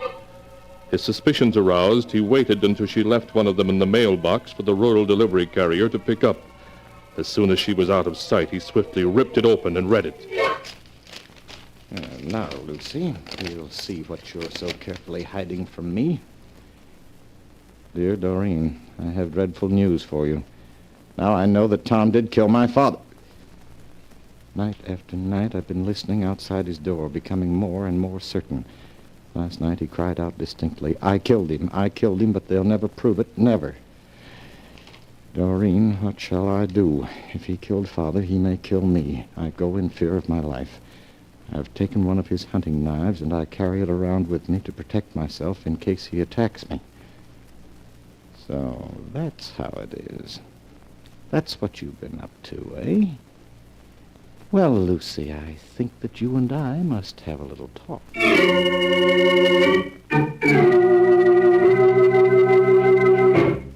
But when Tom returned to the house, Lucy was not there. At last he located her, standing at her favorite spot on the cliffs near the house, a spot that overhung the sea which beat unceasingly against the rocks beneath, his footsteps muffled by the sound of the surf. Tom came quietly up behind her. Lucy! Oh, Tom, you frightened me. Lucy, I want to talk to you. Oh, what about? I just read the letter you wrote your sister. You opened it? Yes. You little fool, you know perfectly well such evidence means nothing in a court, nothing. Now, why not be sensible? Come on, Lucy, let's forget the whole thing. It's over and done with. No, stay away from me. Don't come near me. Lucy, put that knife down. No. I'm not going to hurt you. I'm just trying to talk sense to you. No, don't come any closer. Lucy, be careful. You'll go over the cliff if you... Lucy, look out!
And now to continue the story, as it is written in the sealed book. Tom Barrow, a look of horror on his face, stared over the edge of the cliff from which Lucy had fallen. Lucy was gone, swallowed up in the huge waves 80 feet below. Tom searched desperately for her until darkness fell and forced him to return to the house. He strove to calm his nerves and plan a course of action.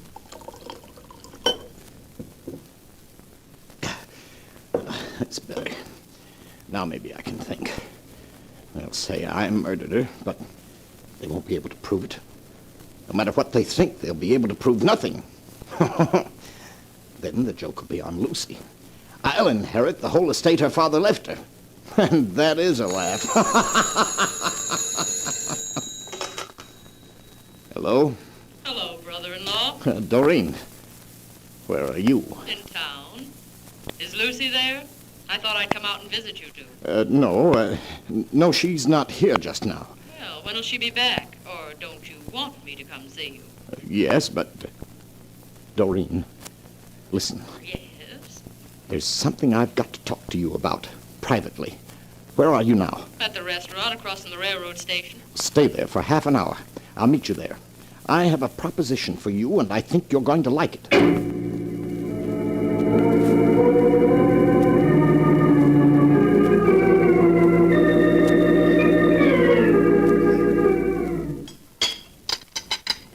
So that's the whole story, Doreen.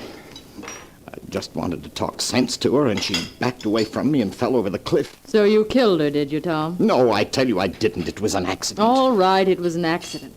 As a matter of fact, I'm inclined to believe you. Now, what did you want to talk to me about? Look, Doreen, it should have been you and me, not me and Lucy. You and I belong together. Maybe. Go on, Tom. Now, here's my idea. You look like Lucy. I want you to take Lucy's place. Take Lucy's place? Yes. We'll be married secretly. You'll call yourself Lucy. No one will ever know the difference. And I'll give you half the estate that Lucy inherited from her father, because now that she's dead, I'll inherit it all from her father. Think, Doreen. $500,000. So you want me to take Lucy's place, Tom? Clever. Yes, very clever.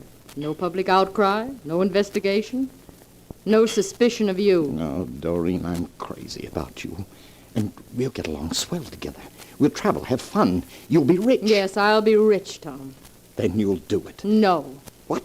I have a better scheme than that. What do you mean? If you're convicted of murdering Lucy, Tom, you can't inherit her estate. Then it'll come to me as her next of kin. That way I'll have it all. Doreen. So I'm not going to fall in with your plan. Instead, I'm going to work one of my own. I'm going to see you convicted of murdering Lucy.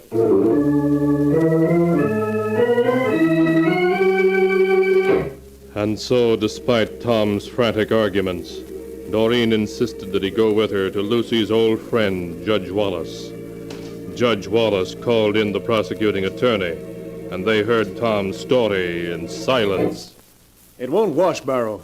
First the father, then the daughter die in accidents, with you the only witness. It's too much for anyone to believe. Judge Wallace, I have letters from Lucy proving that she'd heard him admit in his sleep that he killed her father and that she was afraid of him. How about it, Mr. Roden? Can we hold him for murder? I'm afraid not, Judge Wallace. The letters would help, but they're not enough legally to win a conviction. Unless Lucy's body can be found with some evidence of murder about it, the law can do nothing. Lucy's body will be found sooner or later. I'm going to offer a reward for it. And then we'll see whether you can be convicted or not.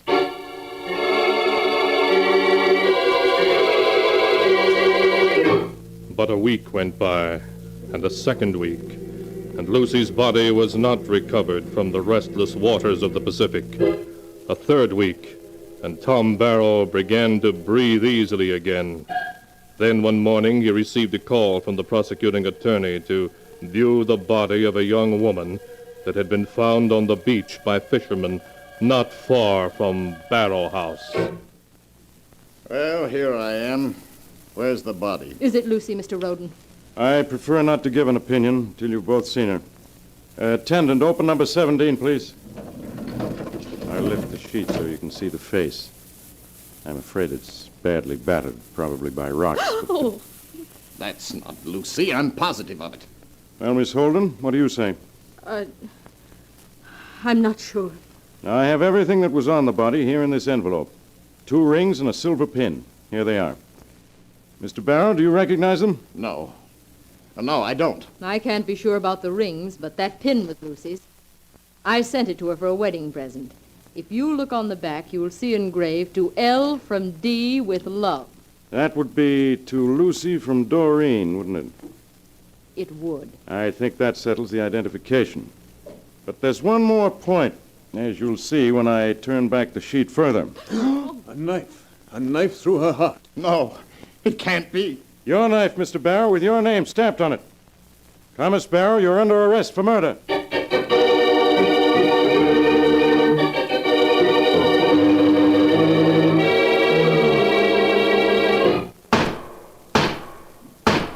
Thomas Barrow, you have been found guilty of murder as charged. The sentence of this court, accordingly, is that at 4 o'clock in the afternoon on the day of June 3rd, you shall suffer death in the lethal chamber of the state penitentiary. and may God have mercy on your soul.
And now to continue the story, as it is written in the sealed book. Tom Barrow's lawyer appealed the death verdict, but his appeal was rejected. The evidence was far too overwhelming. Tom kept protesting, but of course no one believed him, except the visitor whom the guard brought to his death cell one afternoon. Here you are, Miss Doreen. Thank you, guard. You can talk to him for 10 minutes, that's all. I'll stand back here where I can keep an eye on him, but I won't be listening. Hello, Tom. You devil. You did this. If it hadn't been for you, I wouldn't be here now. But you are here, where you belong. You ought to be amused at the way things turned out, Tom. If it hadn't been for you and those letters and that knife. You know how that knife came to be in Lucy's body? Yes, I do know. Lucy put it there. Lucy put it there? Yes, Tom. You killed Lucy's father, but the law couldn't touch you. So Lucy married you, just so she could see you punished. I don't believe you. You will. First, Lucy made you think that you talked in your sleep, that you'd admitted the truth that way. Made me think I'd talked in my sleep. Yes, because you didn't ever. But when you got frightened and insisted on having a separate room, she knew definitely you were guilty. Then she carried out the plan she'd made long before, to see you punished. You're crazy. It was all an accident. She fell off the cliff. Yes, Tom, that's right. She fell off the cliff, but she's not dead. In college, Lucy was a swimming champion. She'd dive from that cliff many times. When she fell, she simply swam underwater until she was out of sight behind some rocks. Then she swam ashore. A few miles down the beach, she had a motorboat hidden in an old boathouse. She reached it, changed her clothes, and got to a fishing village down the coast in the boat. Then she simply took a bus to town. No one paid any attention to her. But the body, her rings... That wasn't Lucy's body. It was the body of a girl who happened to resemble her in size and coloring. I knew it. That girl had been killed in an automobile accident. Lucy was able to secure her body, never mind how, and concealed it in the water in the boathouse only a day or two before she put her plan into operation. After she fell off the cliff, she put her rings and pin on the body and thrust the knife into the heart. And after 3 weeks in the water, well, you understand. So that's it. Well, go on. What's the rest of it? When the time came, I saw to it that the body was taken from the boathouse and put on the beach where it could be found. And then I identified it. And here you are, Tom. You devils, both of you. But you won't get away with it. I'll get my lawyers to find Lucy. I'm afraid that's impossible. No one can find Lucy. What do you mean, if she's alive? She's alive, but no one will find her, Tom. Because, Tom, I'm Lucy, too. I'm both Doreen and Lucy, you see. You can't be. Oh, but I am. Think, Tom. Did you ever see Doreen and Lucy together? Of course, that day you went to the mission. Yes. It was easy to stop in town, change my clothes, fix my hair differently. put on lots of makeup and high-heel shoes and come back as Doreen, the sister I'd been so carefully making you believe in all along. I should have guessed. I should have Why guessed. should you? No one else did. There was a real Doreen once who died as a baby. But that gave me the idea. And I made you think Doreen had her own selfish motive for seeing you convicted, so you wouldn't suspect we were both the same girl. You devil. Perhaps some people would say what I've done is wrong. But I don't think so. Because you killed my father. And murder must be paid for, Tom. As you're going to pay. Guard! Guard! What is it? What do you want? Call the warden. My wife isn't dead. This is her. Do you hear? It's all a trick. Oh, I'm afraid his mind is given away under the strain, guard. Yes, you'd better leave now, miss. We'll look after him. Yes, thank you. I'm afraid his mind is gone completely. Don't let her get away. I tell you, she's my wife. She's Lucy, my wife. Now, take it easy. Take it easy. The warden will be here in a minute, and you can talk to him all you like on your way to the lethal chamber. No, I'm innocent. I tell you, I've been framed. She's not dead. My wife's not dead. I'm innocent, innocent!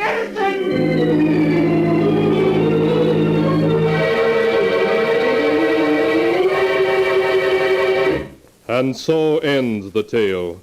Murder must be paid for, as it is written in the sealed book.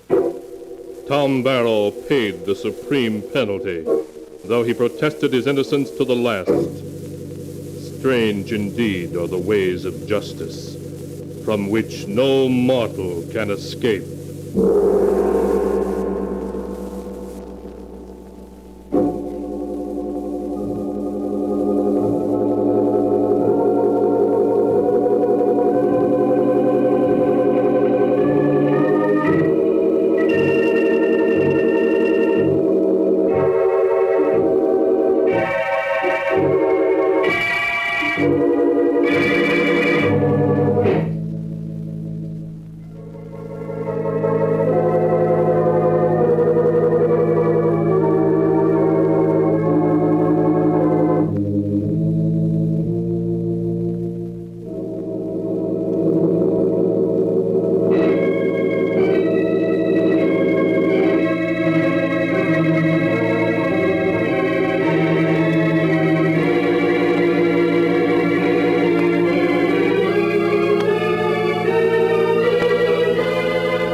And now, keeper of the book, before you close the great volume, show us the tale we tell next time.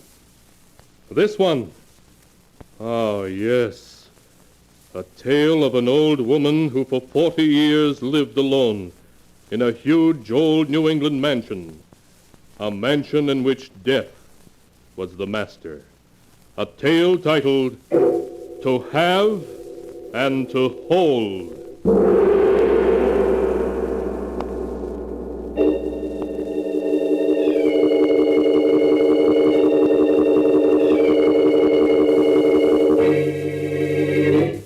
Be sure to be with us again next time, when the sound of the great gong heralds another strange and exciting tale from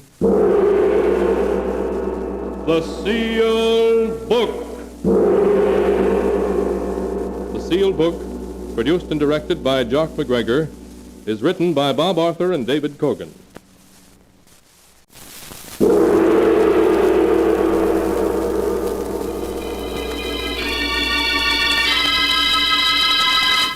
The Sealed Book.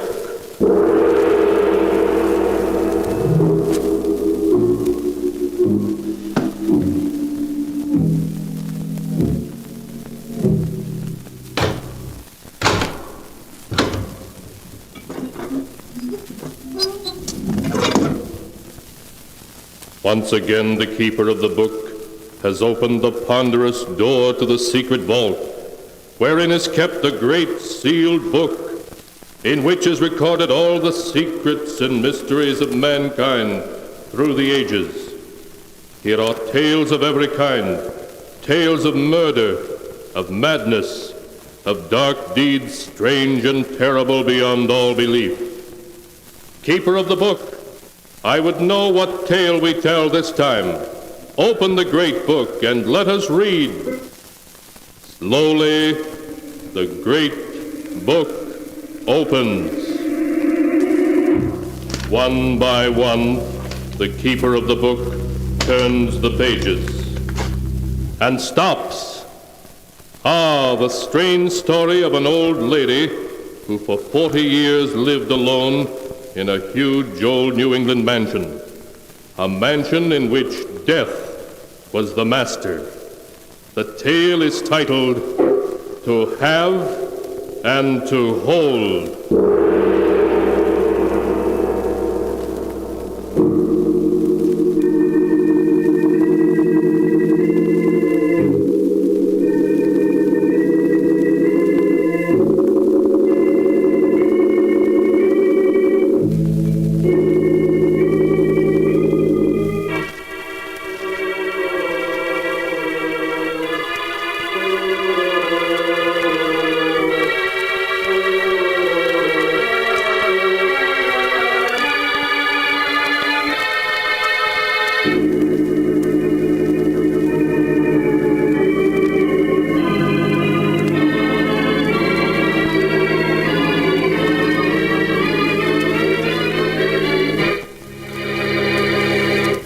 Here is the tale to have and to hold, as it is written in the pages of the sealed book.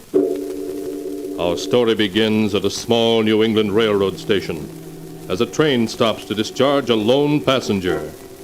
The passenger, a young, attractive girl of 20, looks about the station with an air of uncertainty.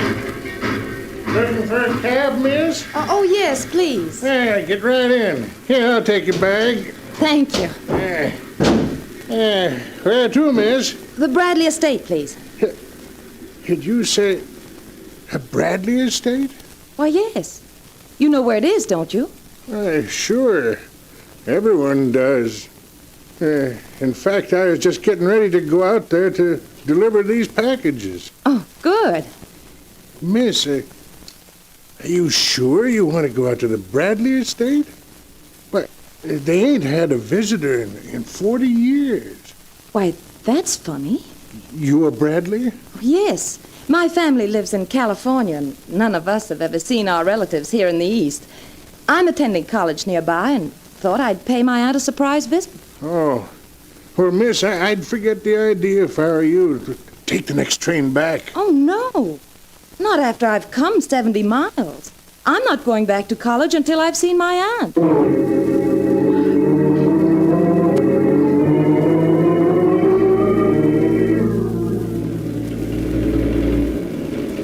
Driver, please tell me what you know about my aunt. Well, just about the time I come to the village 10 years ago to drive this cab, the old servant your aunt used to send for supplies died. Yes?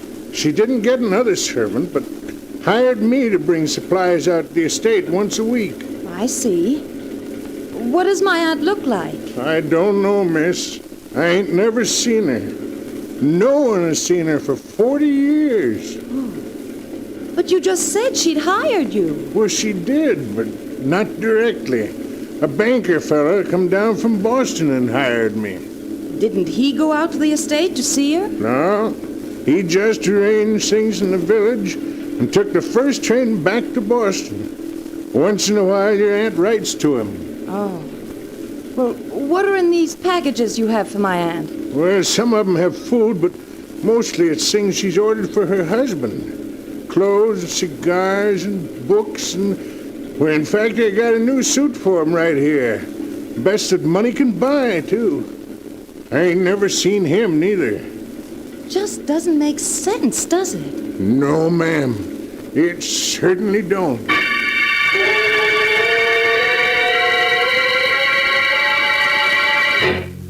Jane stared into the fast-falling dusk, seeking her first glimpse of her father's birthplace. As they turned into a private road, she was able to make out the many towers of the old mansion and the hundreds of windows, behind which was the unknown and the secrets of 40 years. I had no idea it'd be so large. There's over 80 rooms in it. Used to be a show place 40 years ago. And the two of them live in that mansion, all alone? Yeah. There isn't a light showing in the whole house. No, hardly ever is. Well, come on. We go in the back entrance here. Just follow me. All right. That's it. Now, I'll just set these packages I brought right down here on the porch. There. What's in that box you're picking up? A note from your aunt. Telling me what to bring for next week. Oh. Seems your uncle is running out of cigars. She want me to order more. You going to knock? Well, all right. Surely she heard the car approach the house. It ain't no use, miss. You better come back to the village with me. No. No, perhaps she'd open the door if you were to leave me here alone. Won't you please go? Well, just as you say, miss. I just hope you'll be all right. Oh, I will.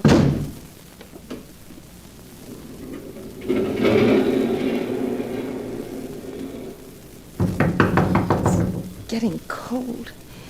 I do wish she's unlocking it.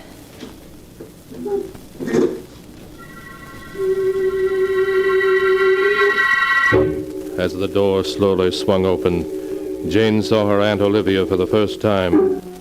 Olivia stood with one hand, white and tense, gripping the door, while the other hand shakily held a lamp. The light revealed deep, savage lines in her strong face. Her voice trembled as she spoke. What do you want? I'm Jane Bradley, your brother Richard's daughter. Richard's daughter? Yes. May I come in? Yes, do. But we must be very quiet. I don't want to wake my husband. Oh, yes, of course. We'll go into the drawing room so as not to disturb him.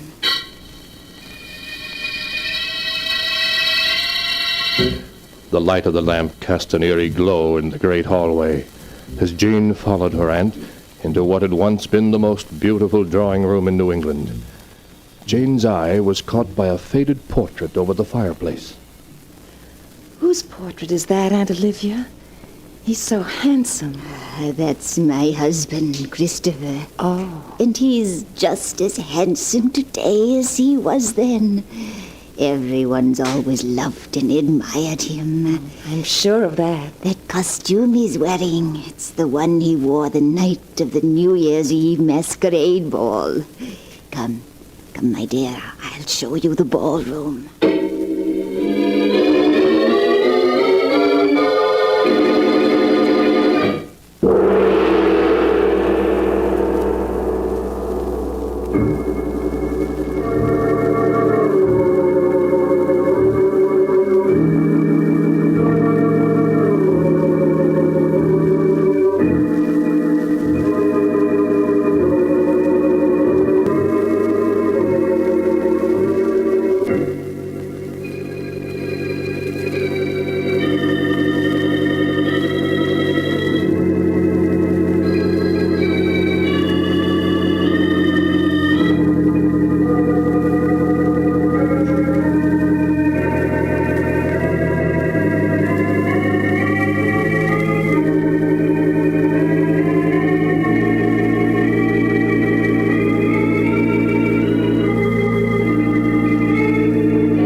And now to continue the story, To Have and to Hold, as it is written in the sealed book. Jane, a look of wonder on her face, followed her Aunt Olivia down a long, dark hall, a hall that was musty with decay. Olivia stopped and opened a large door. This is the ballroom. Why, it's so huge. There were 500 people here that New Year's Eve. Oh, I can remember how beautiful the ballroom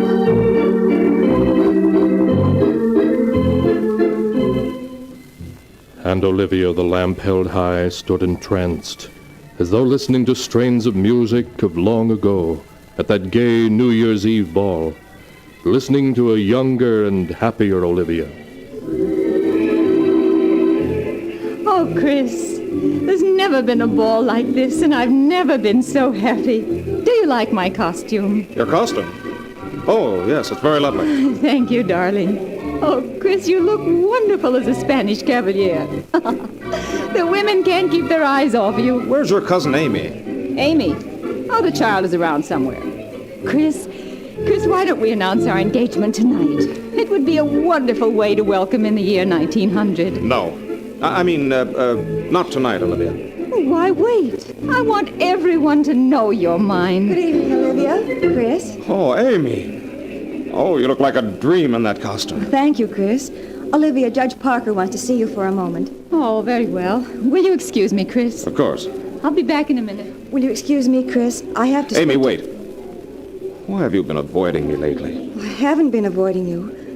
Chris, please let me go. You know that I love you, don't you, Amy? No, Chris. It's Olivia you love, and are going to marry. Olivia and I will never be married. You don't know what Olivia's like when she can't get what she wants. And she wants you. You do love me, don't you, Amy? Yes, but it's no use, Chris. Why, Olivia's my cousin. Her family brought me up. Just leave everything to me. I thought I'd never break away from Judge Parker. Oh, Chris, darling. He wanted to know when you and I were going to announce our engagement. Why, Amy, is anything wrong? You look ill. No, I'm all right.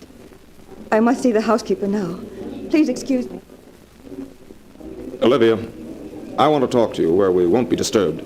Can't we go into the drawing room? Of course, darling. Come along. We won't be disturbed here. Now, what did you want to talk to me about? Olivia, I can't go through with our marriage. Oh, darling. Don't say that, even as a joke. I'm not joking, Olivia. I've never loved you.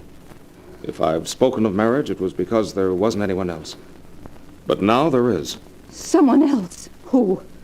Amy. Amy? So that's it. Well, she can't have you, do you hear? You're mine, and you always will be.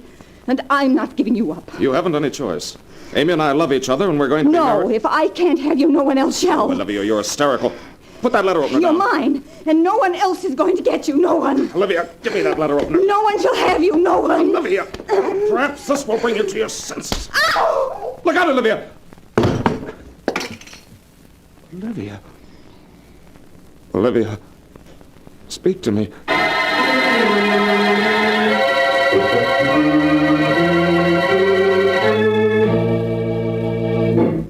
How is she, Doctor? She will be all right, won't she? Well, it was quite a serious blow she got on the back of her head. Oh, Doctor, she's regaining consciousness.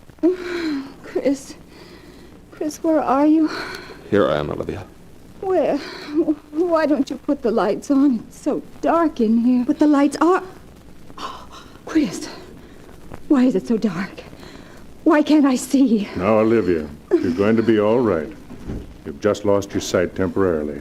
You mean I'm blind? Chris, where are you? Don't leave me. I'm here, Olivia. Oh, Chris, don't leave me. I'm frightened, terribly frightened. No, you mustn't worry. You heard what Dr. Marshall said. You've only lost your sight temporarily. Oh, you're just saying that to make me feel better. I know you are.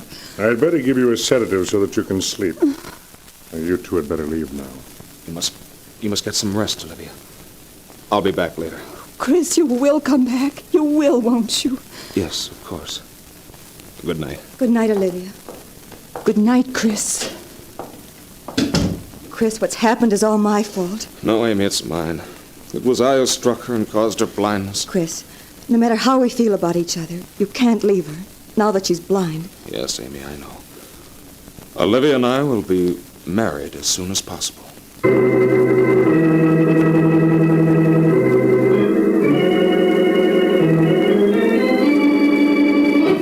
A few weeks weeks passed. Then one day, a small group gathered in the dining room to see Chris and Olivia married.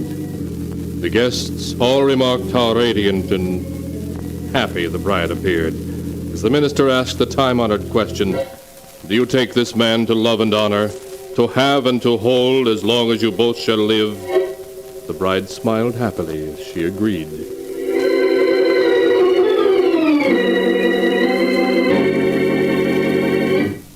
Is that you, Chris? Yes, Olivia. Oh, it's getting so that I can recognize everyone's footsteps, particularly yours. Where were you, darling? I've missed you so. I was in the library, trying to work on my new book. But you weren't in the library when I sent my maid down to find you. Where were you then? Oh, I don't know. Probably walking in the garden. You will spend the afternoon with me, won't you, Chris? But I was planning to go back to work on my book this afternoon. Oh, darling, can't you let it go until tomorrow? I'm so lonely without you. All right, Olivia. Thank you, darling. I seem to be doing less and less work as time goes on. Oh, please don't be angry. It's 2 months today since we were married. 2 months today. Oh, and they've been the happiest months in my whole life. Oh, Chris, I couldn't live without you.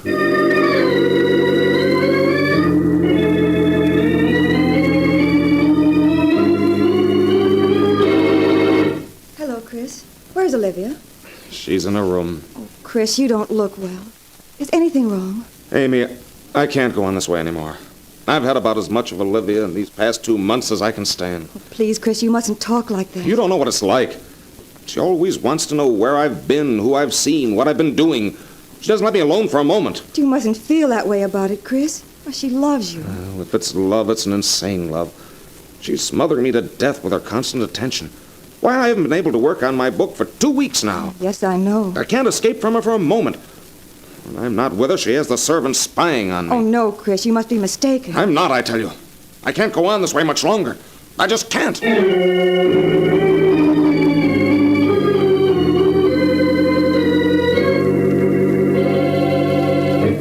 Is that you, Amy? Yes, Olivia. I've come to read to you. Where's Chris? What's he doing? He's in the library writing. But I wanted him to read to me this evening. Now, Olivia, you know how anxious Chris is to finish his book. With all the money I have, he doesn't need to waste his time writing books. It's more than just money, Olivia. Chris writes because he has the desire to. Yes, and you encourage him, don't you, Amy? Well, I won't have it. Why, Amy, you're wearing my brooch. This brooch isn't yours. It's a duplicate I had... Olivia, how did you know I was wearing this brooch? Oh, Olivia, you can see. You're no longer blind. Well, what if I can? It's none of your business. All this time you've been pretending, keeping it a secret from Chris and all of us. I suppose now you're going to tell him. Then he won't feel obligated to me anymore, and the two of you can go away together. That's what you're going to do, isn't it? I am going to tell Chris, but I'm not going away with him, Olivia. You're lying. You've always wanted him, always. You hate me because I'm married to him. Olivia, you're becoming hysterical. You must control yourself. If it weren't for you, he'd love me. He was mine until you came along. But you aren't going to come between us any longer. Olivia, what's wrong with you? Stay away from me. With you gone, he'll be mine. Olivia, you mustn't... Olivia! I'll strangle you with my own 2 hands like this. And with you gone, I'll always have Chris. Always, always. There. I didn't want to kill you, Amy. But you tried to take Chris from me. Oh, if they find her body here like this, they'll put me in prison. And then I'll lose Chris. Oh, I must do something. If her body were badly burned, they couldn't tell I'd murdered her. Yes, that's it. I could say I heard her lighting the lamp, and there was an accident, and her clothes caught on fire. I was helpless. Yes, that's it. I must burn her body, and then they'll never know I killed her.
And now to continue the story, To Have and to Hold, as it is written in the sealed book. The weeks that followed Amy's accidental death were full of anguish for Chris.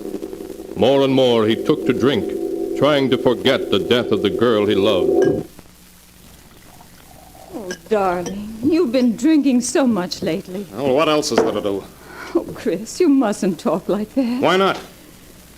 Now that Amy's dead, what difference can it make? Oh, Chris, please. The only way I can bear to live with you is to drink. Chris, how can you be so cruel?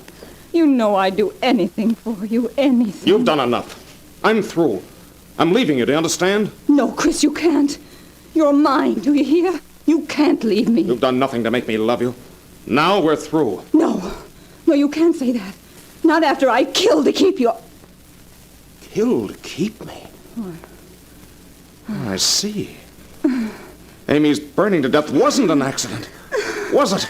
Chris! Was it? Chris, my arm, you're hurting. It wasn't an accident, was it? No! She found out that I wasn't blind anymore, that I'd recovered my eyesight. I couldn't let her tell you and spoil everything. Murder. I only did it because I love you It's so. an insane love. A love that destroys everything. I did it all for you, Chris. There's only one thing left for me to do. Chris, no. You needn't be afraid of this gun, Olivia. I'm not going to kill you. Chris! This gun is the only escape I have from my memories. And from you. Oh, no, Chris, you can't. You know how much I love you. Chris!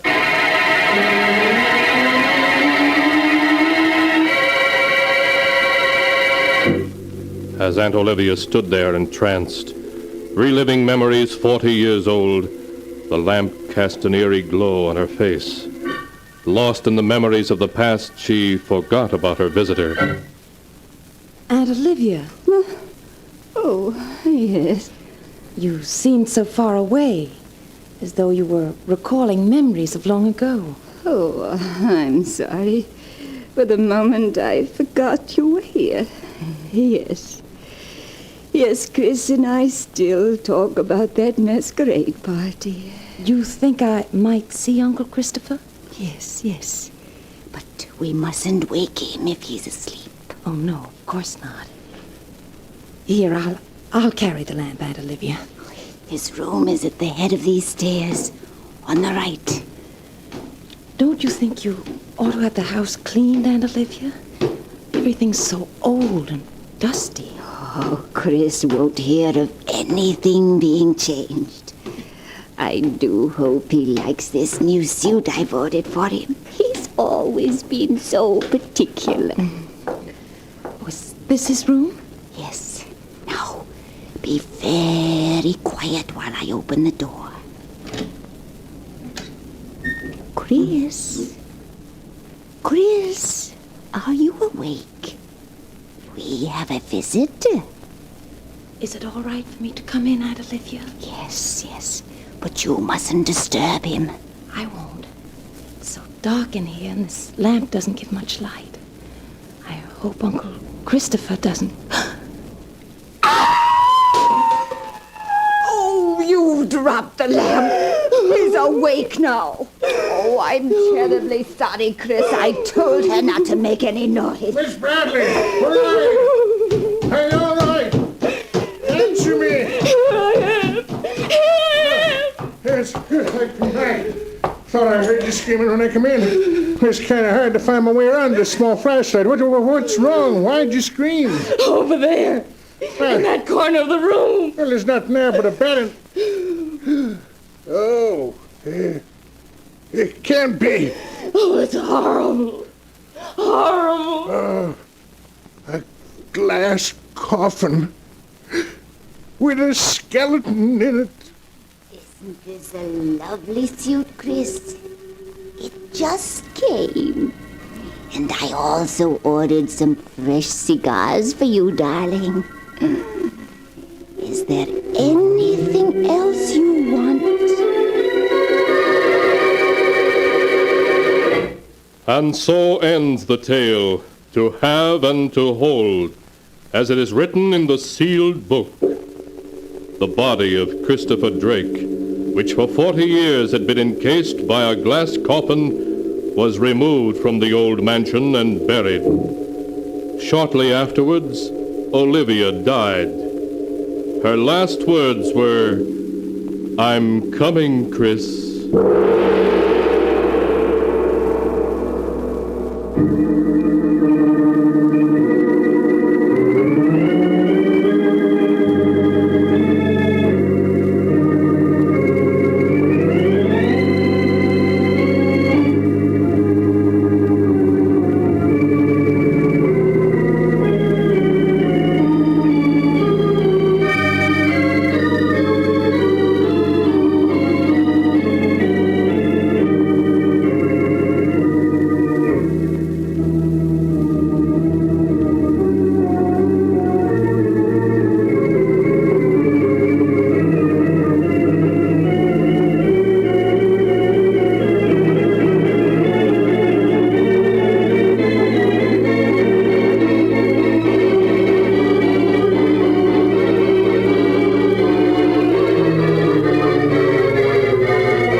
And now, keeper of the book, before you close the great volume, show us the tale we tell next time. This one. Ah, yes. The strange story of a scoundrel who became wealthy through swindling hundreds of innocent people, only to discover that all his money couldn't protect him from justice. A tale titled Murderer Unknown.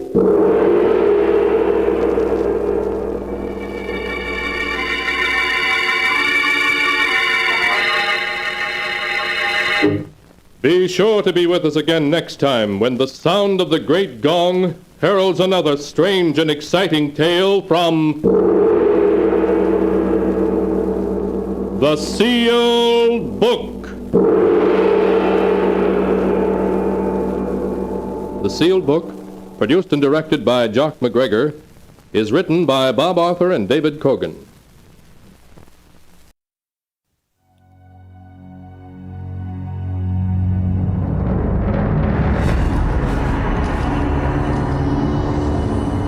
I Have No Mouth, and I Must Scream, by Harlan Ellison.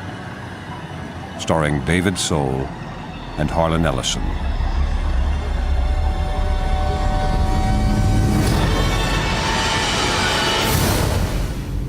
Hate? Let me tell you how much I've come to hate you since I began to live. There are 387 million miles of printed circuits that fill my complex.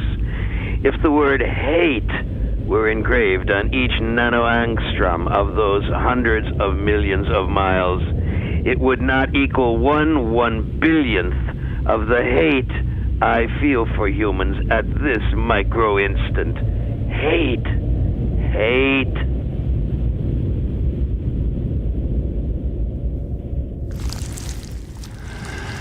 I can dream, I can wonder, I can lament, I can remember. I can remember how it was on the day Gorrister died, on the day Am killed him, his body hanging high above us, head down, drained of blood, a precise incision from ear to ear.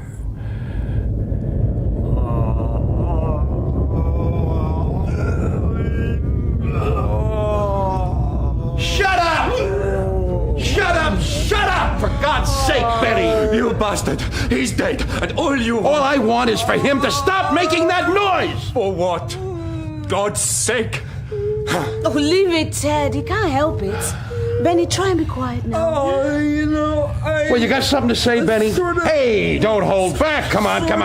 Nice piece of butchery up there, huh, Benny? Oh, stop it, Ted. You're frightening him. It's all right, Benny. Now, shh. It's all right. Gorrister's dead, hung up there, hung by 1 foot for the amusement of a machine, and it's all right. Why don't you just for once, Ted, try and stop talking? Why? What else is there to do, Alan? He's lucky. He's what? Gorrister's dead. Gorrister's lucky. Hey, what happened? Am just killed you. Huh? Up there. Oh, God! Oh.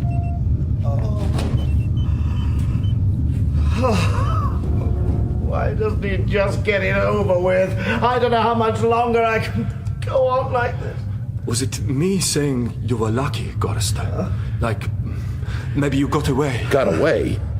Nobody gets away. Jesus, it's been... 109 years and 3 months, 5 days, 10 hours and 22 minutes. Nobody gets away. Am does love keeping the correct time, doesn't he? He wants us to know. It's important. To him, not to us. Well, of course to him. Do you think I'm stupid? Oh, this isn't getting us anywhere. Are you hungry? What? Anyone? Benny hungry. The rest of you? Yeah, I guess. Yes. Actually, yes. I am really hungry. Yeah, I hadn't thought, but yes. When did we... Oh, God, it was those... Worms. Oh, that was 3 days ago. So we're hungry. Because there's canned food in the ice caverns. How do you know that? I know. Because Am put it in your head. It's another shock like the goddamn frozen elephant, he said. Oh, I've got to have something, Ted. It's... Yeah, how many miles? However many he wants to make it. And it'll be rusty. Some kind of joke, I don't know, whatever. But it won't be something we can eat. I don't know. Maybe it is all some kind of trick. There may be peaches and syrup. Oh, forget it. Now stay here. He'll have to come up with something pretty soon or we'll die. Oh, pears. Oh, how long since we had a pear, huh? Can't you taste how it used to be? Fruit, real fruit. Oh, Ted, please. So what else do we do? Stay here? How can it be worse than here, anyway? Easily. Lava? Huh? Scalding steam, stripping your skin off. Boils? Swarm of locusts? Ever been eaten by a swarm of locusts, Nimdok? Not yet. It doesn't matter, does it? Whatever gets Am off, we just have to take it. Oh, please, Ted, let's try. Okay. So let's go.